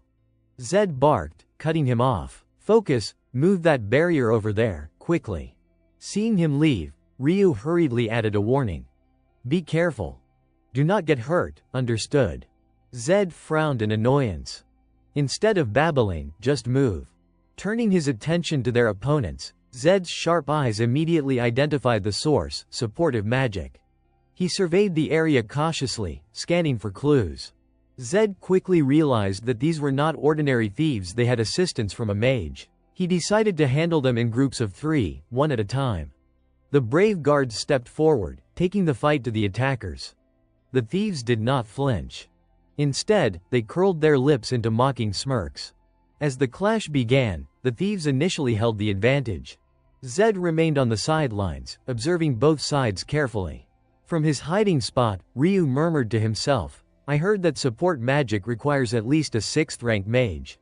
He recalled Zed's earlier speculation. Could it really mean another family is meddling here? Meanwhile, the thieves focused their attacks on Zed. He moved with agile precision, evading the first strike. Ryu cheered quietly, yes, dodge that first attack. Not stopping there, he shouted in excitement, right there, use his fist. One thief spun a flail rapidly in his hands, aiming it directly at Zed. Zed's focus sharpened, predicting the weapon's trajectory. With lightning-fast reflexes, he dodged and repositioned himself, then struck straight at his opponent's face, knocking him out instantly. Ryu could not contain his excitement, great, once more. The thief fell within seconds. Sensing danger, the remaining attackers surged forward en masse. Still, Zed did not flinch. A calm smile played on his lips as he waited. They poured all their energy into their support magic attacks. Yet Zed felled each attacker with a single punch. He watched with satisfaction as every one of them collapsed. Witnessing the scene, the female attendant whispered in disbelief, "Is the young master Zed always this strong?" Standing beside the head steward, she was reprimanded sharply. "Young master, remember, he is now the 7th heir of the Arahan family. Use the proper title." Panicked, the attendant stammered, I apologize, head steward." With the thieves dealt with, the night returned to silence. Below the mountain, the wind whistled eerily through the trees. The captain of the guards stepped forward, gratitude clear in his voice. "Thanks to the young heir, we survived the ambush without a single casualty. We owe you our thanks, sir." He expressed his admiration, voice filled with awe. "You are truly incredible, sir. When did you learn this martial art? I am really impressed." "Perhaps when you have some free time." But Zed signaled for silence. At the same time, he gave a clear warning to everyone. "The critical part is about to begin. Everyone, get out of the way." He added a caution, "The mages are about to strike. Move toward that slope over there." The guards were stunned.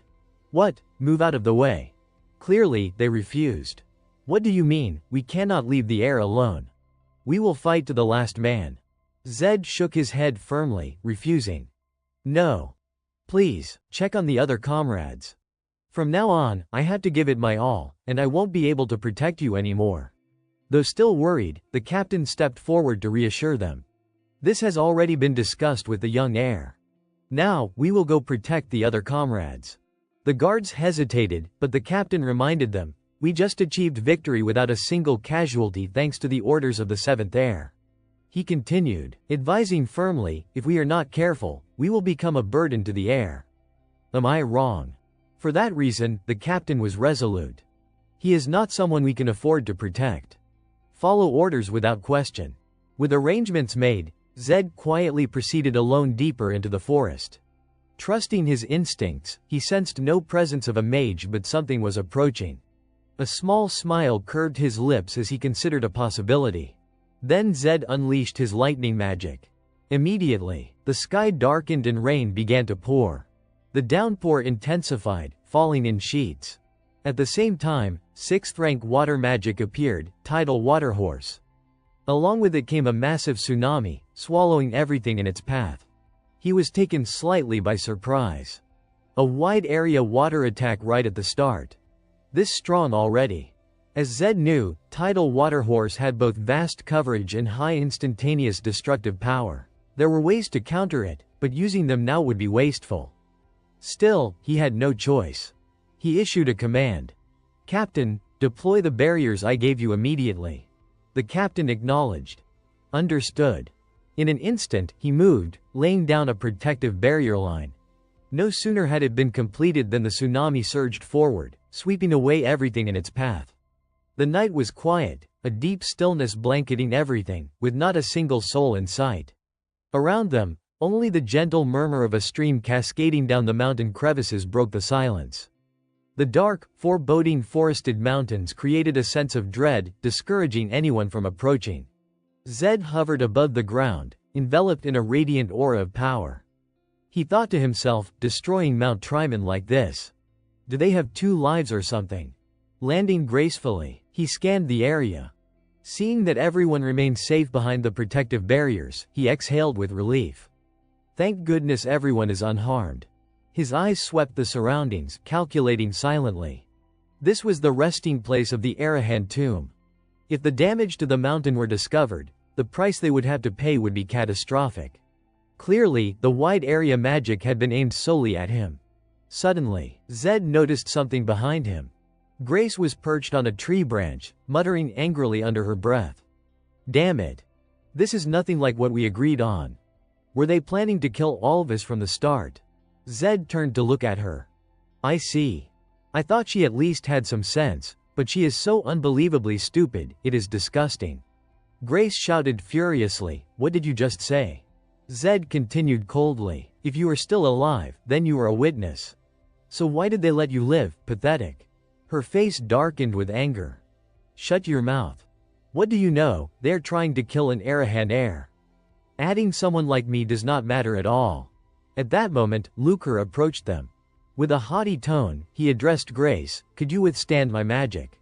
His voice dripping with challenge, he added, seems like you have trained quite a bit. Have not you? Grace's expression immediately soured. That bastard. You dare betray me. She attempted to scold him, but all she received was a mocking smirk. You are my sister, are not you, Lucre Monet? Lucre's voice was icy. Since when did we care about that? Our sibling bond ended the moment you joined Arahan. Grace tried to reason with him. I already told you. I joined Arahan to destroy this entire family. He cut her off coldly. This conversation ends here. Once I kill you, the rest will be mere insignificant pests. With that, Lucre raised his hand. A crystalline shard of ice condensed in his palm. Do not hate me too much.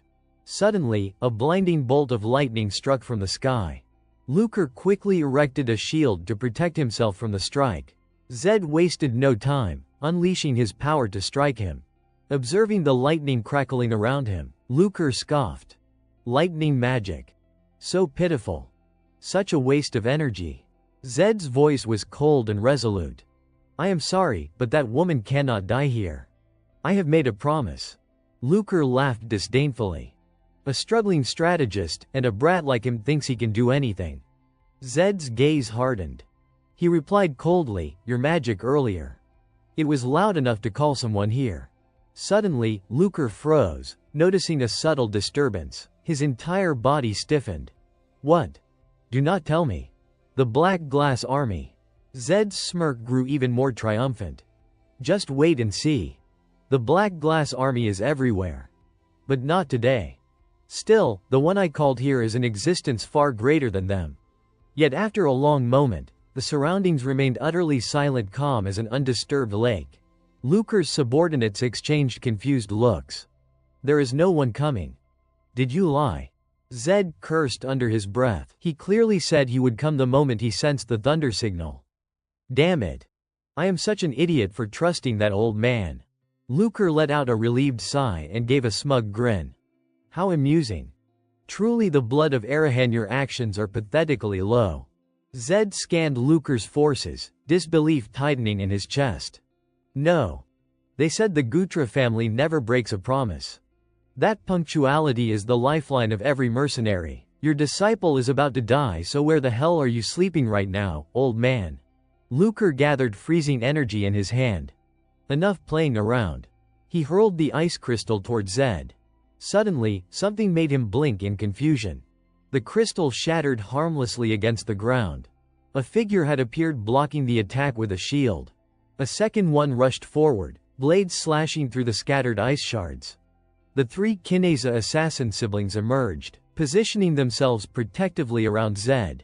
My lord, are you unharmed? They spoke in a flurry of anxious voices, while Zed's expression remained flat, unshaken. Good thing we were not late. We will guard you, do not worry, my lord. It is freezing out here, but we will do everything we can to protect you. Zed thought silently, yes. At least you all made it. Lucre sighed in irritation at the sight. Grace immediately spun around and bolted. Lucre rose into the air, preparing to confront Zed. Before leaving, he barked an order to his subordinates, cowards to the core. Handle those useless pests. I will take Grace. With that, he shot toward Zed, wearing his signature mocking smile. Zed did not flinch. In misfortune, there is always opportunity. While Lucre is gone, I must thin out their numbers. A mage's weakness is distance, disrupt their spells, break their chance. And I can get close. The assassin trio shouted, yes, my lord. Zed summoned his power, lightning erupting across his entire body. Golden bolts struck the ground again and again.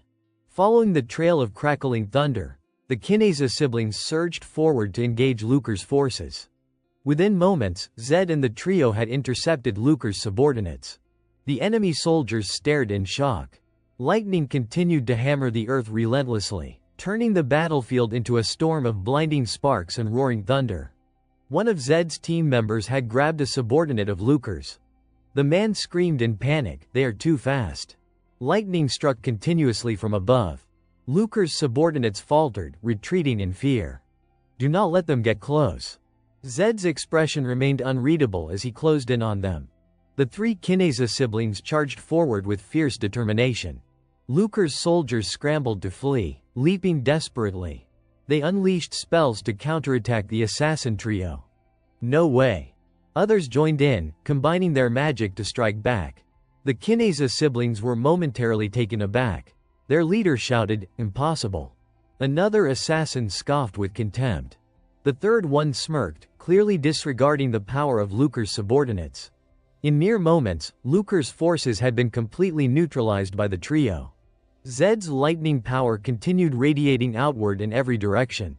He curled his lips into a smirk. Then, Zed clenched his fist tightly. He leapt into the air, hands poised for attack. His eyes glowed red, radiating unwavering determination. Following his movement, a massive bolt of lightning descended. Luker's subordinates were immediately crushed, scattered by Zed's devastating strike. The more Zed fought, the fiercer his lightning erupted, intensifying with each blow. Suddenly, he paused for a moment. The leader of the assassins reported, "My lord, they are being overwhelmed to the point of helplessness." He smiled with satisfaction. "The strategy is working perfectly. As expected of our lord, truly extraordinary." Zed said nothing, exuding his authority outward. Instantly, Luker's army was thrown back. Then something caught his attention. Luker's forces suddenly all began casting spells in unison. Could it be a combined magic technique? Zed rose into the air. Combined magic was a method allowing lower-level mages to channel the spells of higher-level ones. Most of the enemy were only 4th circle mages, but with enough coordination and training, they could even reach the 9th circle. The three Kineza siblings lunged forward, knives aimed at breaking the barrier. They suddenly looked up at Zed in shock. "Damn it! My lord, the barrier is not breaking." After the three assassin siblings launched their attack, the barrier remained intact, glowing a brilliant gold without a single crack. Zed suddenly panicked. He shouted, "Move, get as far away as possible." "What?" Ignoring everything, he bellowed again, "Just dodge, hurry." Suddenly, Luker's subordinate's barrier exploded. A surge of blue energy poured down like a waterfall. Luker's minions laughed in delight upon seeing it. Too late now. They spoke with arrogant confidence, "This is the weapon honed to defeat Araham. You absolutely cannot dodge it." Suddenly, a sharp claw emerged from the thick dust. A pair of sky-blue wings flapped wildly amid the smoke and haze. Zed's eyes widened in shock. That is. Without him noticing, a massive blue dragon had appeared behind the cascading torrent of blue energy.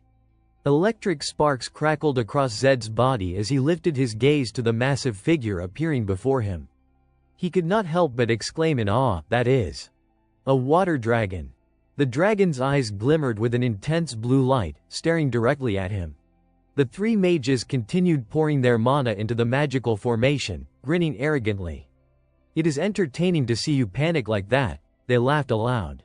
Blue streams of energy swirled endlessly around the dragon's body, coiling like living water. Zed spun to face the three Kinzera assassin siblings.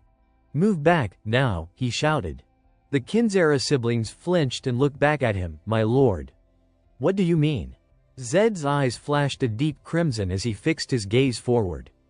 "The dragon's target is me. Do not get close or you will die for nothing. Move as far away as possible." They watched anxiously as Zed advanced toward the dragon. "My lord," they cried out, concerned. The electric sparks on Zed's body surged to counter the dragon's watery energy. He stepped forward with caution, calculating. "With an immortal challenger, I could withstand one hit, but a summoned dragon will keep attacking as long as the mages maintain their mana flow." In his mind, Zed ran the calculations relentlessly. The immortal challenger's cooldown is 5 seconds. The critical point, if I get hit again before those 5 seconds are up, I die. The electricity on his body coalesced as he made a decision. The best approach is to break that chained magic formation, but with the barrier in place, it won't be easy. Zed focused on the water dragon, thinking, still, these are only 4th level mages who dared summon a 9th level dragon. Even if it does not show, their mana must be dangerously low. Meanwhile, the mages kept pouring their mana into the formation. Zed frowned, eyes locked on them. If I can hold for 5 seconds each time and prolong the battle, there is still a chance. The system interface flashed a reminder, Immortal Challenger trait activated. Zed's expression turned grave. He clenched his fists, letting lightning flare across his body. First, use Lightning Strike. He unleashed a bolt of electric energy directly at the dragon's head. Take this. Zed stood his ground, watching the dragon thrash and writhe as the bolt struck. The water dragon opened its jaws wide and let out a deafening roar toward him. Then, it lunged forward at incredible speed. Zed's eyes widened in shock. Too fast. Right in front of him, the dragon snapped its jaws toward Zed. He braced himself and took the hit. Instantly, the system interface flashed again. Initial combat trait activated. Immortality reduced. The mages stared in disbelief, their faces pale. What? How is he unharmed? That was a critical strike, one of them shouted. Attack again, stay alert, everyone. The water dragon's eyes flashed with intense light as it opened its jaws wide, fixating on Zed. Without hesitation, Zed leapt forward at incredible speed. The system's voice rang in his ears, use lightning magic. Electric sparks coursed over Zed's body in a brilliant display. I won't get hit by the same attack twice, he thought firmly. A deafening explosion followed, and a blinding white light obscured everything. Zed touched down lightly on the ground, his eyes scanning the blue flashes of energy around him. He raised a hand to shield himself from the swirling dust, thinking, where did it go? Suddenly, he realized just as the water dragon lunged from behind the system alerted. Immortal Challenger trait activated. The interface flashed repeatedly. Lightning magic surged forth as Zed jumped back, muttering under his breath, damn it. I predicted this but still could not dodge in time. He looked up at the water dragon. Use lightning magic, the system intoned again. Zed raised both arms to shield himself. More dust clouds. Great. As the water dragon dove in for another strike, the system announced again, Immortal Challenger post-combat trait activated. Lightning magic erupted around him once more. Zed clicked his tongue, thinking, at least this attack took some time to charge. He furrowed his brows. If I keep this up, I might have a chance. The system chimed, use lightning magic. The water dragon surged forward relentlessly, attacking Zed again and again. The system reminded him, Super Immortal Challenger trait activated. The mages grew furious, shouting in frustration. Damn it, what is wrong with him? He is unharmed again, this won't do. Finish him already. Immediately, they poured every ounce of their mana into the magical formation. The water dragon's emerald eyes flashed, and a blinding radiance erupted from its body. It threw its head back, concentrating its magical energy. A brilliant blue beam erupted from the dragon's open mouth. Within its emerald eyes, Zed's figure was reflected. He gasped, astonished at the colossal blue energy surging from the dragon. The powerful gusts of wind blasted sideways, making Zed flinch. Damn it! He cursed silently. The blue energy swirled around him, and he shouted in alarm, no way. Is that its breath attack? Zed raised his hands, blocking the continuous onslaught. These bastards. How far have they trained this thing? He thought, astonished by their preparation. His eyes widened as he looked up in that direction, thinking to himself, indeed, the Billy clan has been sharpening their blades. When Zed noticed it turning its gaze toward him, he thought, a blade aimed straight for the heart of Araham.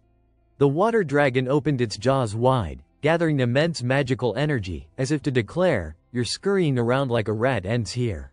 The mages frowned, whispering among themselves, this is not a spell that can be dodged. If it hits, I am dead. Meanwhile, Zed looked up at the water dragon, which continued amassing energy. He observed the rocks and soil being swept away by gusts of magical wind, thinking, the Immortal Challenger trait can block a single attack, but it can't withstand continuous damage. Frowning, he stared at the dragon and muttered, could this really be the end? The water dragon continued concentrating its magical power, glancing at him briefly with its piercing eyes. Zed clenched his teeth in determination. Then he raised both hands, gathering a surge of lightning energy, shouting, "Damn it!" Lightning surged violently from Zed's body, relentlessly striking the water dragon. The system kept alerting him, "Use lightning magic." After a prolonged assault, his mana reserves finally drained. He slammed both knees onto the ground, gripping them tightly with his hands, muttering, "Damn it! I can't feel any mana left. I can't continue." He lowered his head to the ground, thinking, casting spell after spell. I can start to sense the rhythm of dual incantations, but realizing it now, right before death, is useless. Zed raised his head to see the water dragon opening its jaws again, gathering a massive water sphere. He wondered, if I die, what will happen? Can I return to the original world? He opened his eyes wide as the blinding light approached, thinking, or will I simply vanish? The dazzling light flared violently, exploding repeatedly with immense force. Ryu looked up at the scene and screamed, crying out, "Zed!" The three Kinzera assassin brothers immediately raised their hands to hold him back. "Do not go." Tears streamed down Ryu's cheeks as she shouted in desperation, "Let go. Zed, you are." The knight beside her gasped and yelled, "The successor is still alive." Hearing this, Ryu froze and lifted her head, looking in that direction. She immediately saw Zed's figure. Rondo's presence appeared, arms wrapping around Zed from behind, his entire body radiating a vivid crimson light like flowing blood. In the pitch-dark space, Zed's entire body suddenly erupted with a powerful surge of magical energy. His face was emotionless, blank, while the aura around him continued to radiate relentlessly. Suddenly, a massive water dragon appeared before Zed, its bright green eyes fixed on him without blinking. It moved its head slightly closer to him, yet its gaze remained locked onto Zed, unwavering. The dragon quietly drifted beside him, neither attacking nor making any physical contact. The sight left those standing behind the protective barrier in complete confusion. What is happening? Why is not it moving? They began murmuring nervously among themselves, questioning one another. Are you focusing your mana at all? Are you even concentrating? I am. Yet hesitation lingered. Meanwhile, Zed maintained his impassive expression, the magical energy around him continuing to hum and pulse. The water dragon now seemed puzzled, glancing at Zed as if waiting for some signal or command. Suddenly, Zed spoke, issuing an order, "Turn back." The dragon's eyes widened in shock at the two words. In the very next instant, it whirled sharply, its gaze snapping toward the group hiding behind the protective barrier. What? The massive creature charged toward the barrier, a forceful surge emanating from its every scale. It plunged its head into the layers of magical circles below, disrupting the summoning rituals. The spells began unraveling, dissipating before completion. Amid the furious shouts from the mages, Zed raised a hand calmly. "What are you doing? How could you possibly break the chain of our spells?" He looked down at his own hand and muttered in admiration, "Impressive physical power." At that moment, a barrage of spells with diverse elemental properties shot toward him. Even as they closed in, Zed stood perfectly still, unmoving. Then, in the blink of an eye, a streak of lightning tore through the air, shattering the entire assault instantly. What the? Those hiding behind the barrier stared wide-eyed. Neutralizing the magic. Impossible, we just awakened our mana. Wake up, this is just luck. Without hesitation, they unleashed another volley of spells toward Zed, pressing their attack relentlessly. Zed narrowed his eyes slightly, muttering under his breath, "Filthy pests." In the next instant, all of their attacks were neutralized in the blink of an eye. The mages behind the barrier panicked utterly. It is completely useless. Impossible. How could this even happen? One of them widened his eyes in sheer shock. Is this the power of Araham? But when he looked at the figure standing before him, doubt crept in. No. It can't be. It is not possible. If this is truly the bloodline's power, then our family's target was just an illusion. Even if all of us attack at once, not even the youngest among us could hope to win. Then the blonde-haired man spun around, barking orders. There must be some trick. Attack again, push your mana to the limit. Without hesitation, all of them simultaneously extended their hands, forming the magic circles, pouring every ounce of energy into the assault. Suddenly, a vortex of water appeared directly above Zed's head. He looked at them calmly and whispered under his breath, "Pathetic insects, utterly desperate." The water above him swirled and thickened, growing heavier, as if ready to crash down at any moment. Zed merely raised his head, gazing indifferently at the magical array above. The attack had not even been unleashed when, in an instant, he nullified it once again. Droplets of water splashed in all directions, leaving the attackers staring in disbelief. What is happening? They panicked, shouting to one another, "Damn it! That is mana disruption, it is not a trick. That is a type of mana far beyond simple spell negation, we will never win." Without waiting, they turned and fled in terror. "Run, we have to get out of here right now." At that moment, Zed's voice rang out, calm yet chilling. Pitiful. Suddenly, a powerful surge of pressure shot toward them from behind. All of them froze mid-stride, even as they had been running moments ago. One of them trembled, raising his hands. "My mana. I can't control my mana." Another immediately agreed, "Me too. How is this happening?" A third's eyes widened in horror. All three spun around, staring behind them. Zed's figure, surrounded entirely by his radiating magical energy, was slowly advancing toward them. His emotionless face was encased in a relentless aura. This is Araham's power. Have we really targeted a family of this magnitude? A gray cloaked figure fell to his knees, overcome with fear. All of them screamed in terror, "Spare us, please, spare us." They all fell to their knees before Zed, pleading in unison. "Please. Spare us just this once. We will never oppose Araham again. I beg you. At least leave our mana streams." Our mana streams. Zed glanced down at them, his expression icy and unwavering. Araham does not know mercy. The moment the words left his lips, a magical circle instantly appeared within the hearts of each of them. They screamed in pain, clutching their chests as their bodies trembled violently. A few seconds later, one of them suddenly raised his hands. "My mana." Staring at his own hands in disbelief, he whispered, "My mana. I can't feel it anymore." Screams of agony erupted one after another. Somewhere in the depths of their bodies, the mana streams that had once flowed freely were twisted, severed, and disrupted. Mana disruption, intentionally manipulating the flow of another's mana, could bend, cut, or even destroy the channels entirely. And once a mana stream was broken, it left an absolute void. For those whose lives were tied to magic, those gray-cloaked figures collapsed one by one, their pain surpassing the loss of any physical limb they had been born with. Moments later, someone appeared, stepping into a puddle of water. "What is this?" Lucre, walking toward the scene, muttered to himself, "What happened while I was gone?" Surveying the devastating scene, he guessed silently, "A large-scale illusion, how could this be?" Lucre's eyes widened in shock as he looked forward. He saw the imposing back of Zed and realized with dread, it is him. It has to be. He thrust a hand forward, unleashing a spell. "If I take care of him now." In the next instant, he extended his arm fully, launching a barrage of magic toward Zed.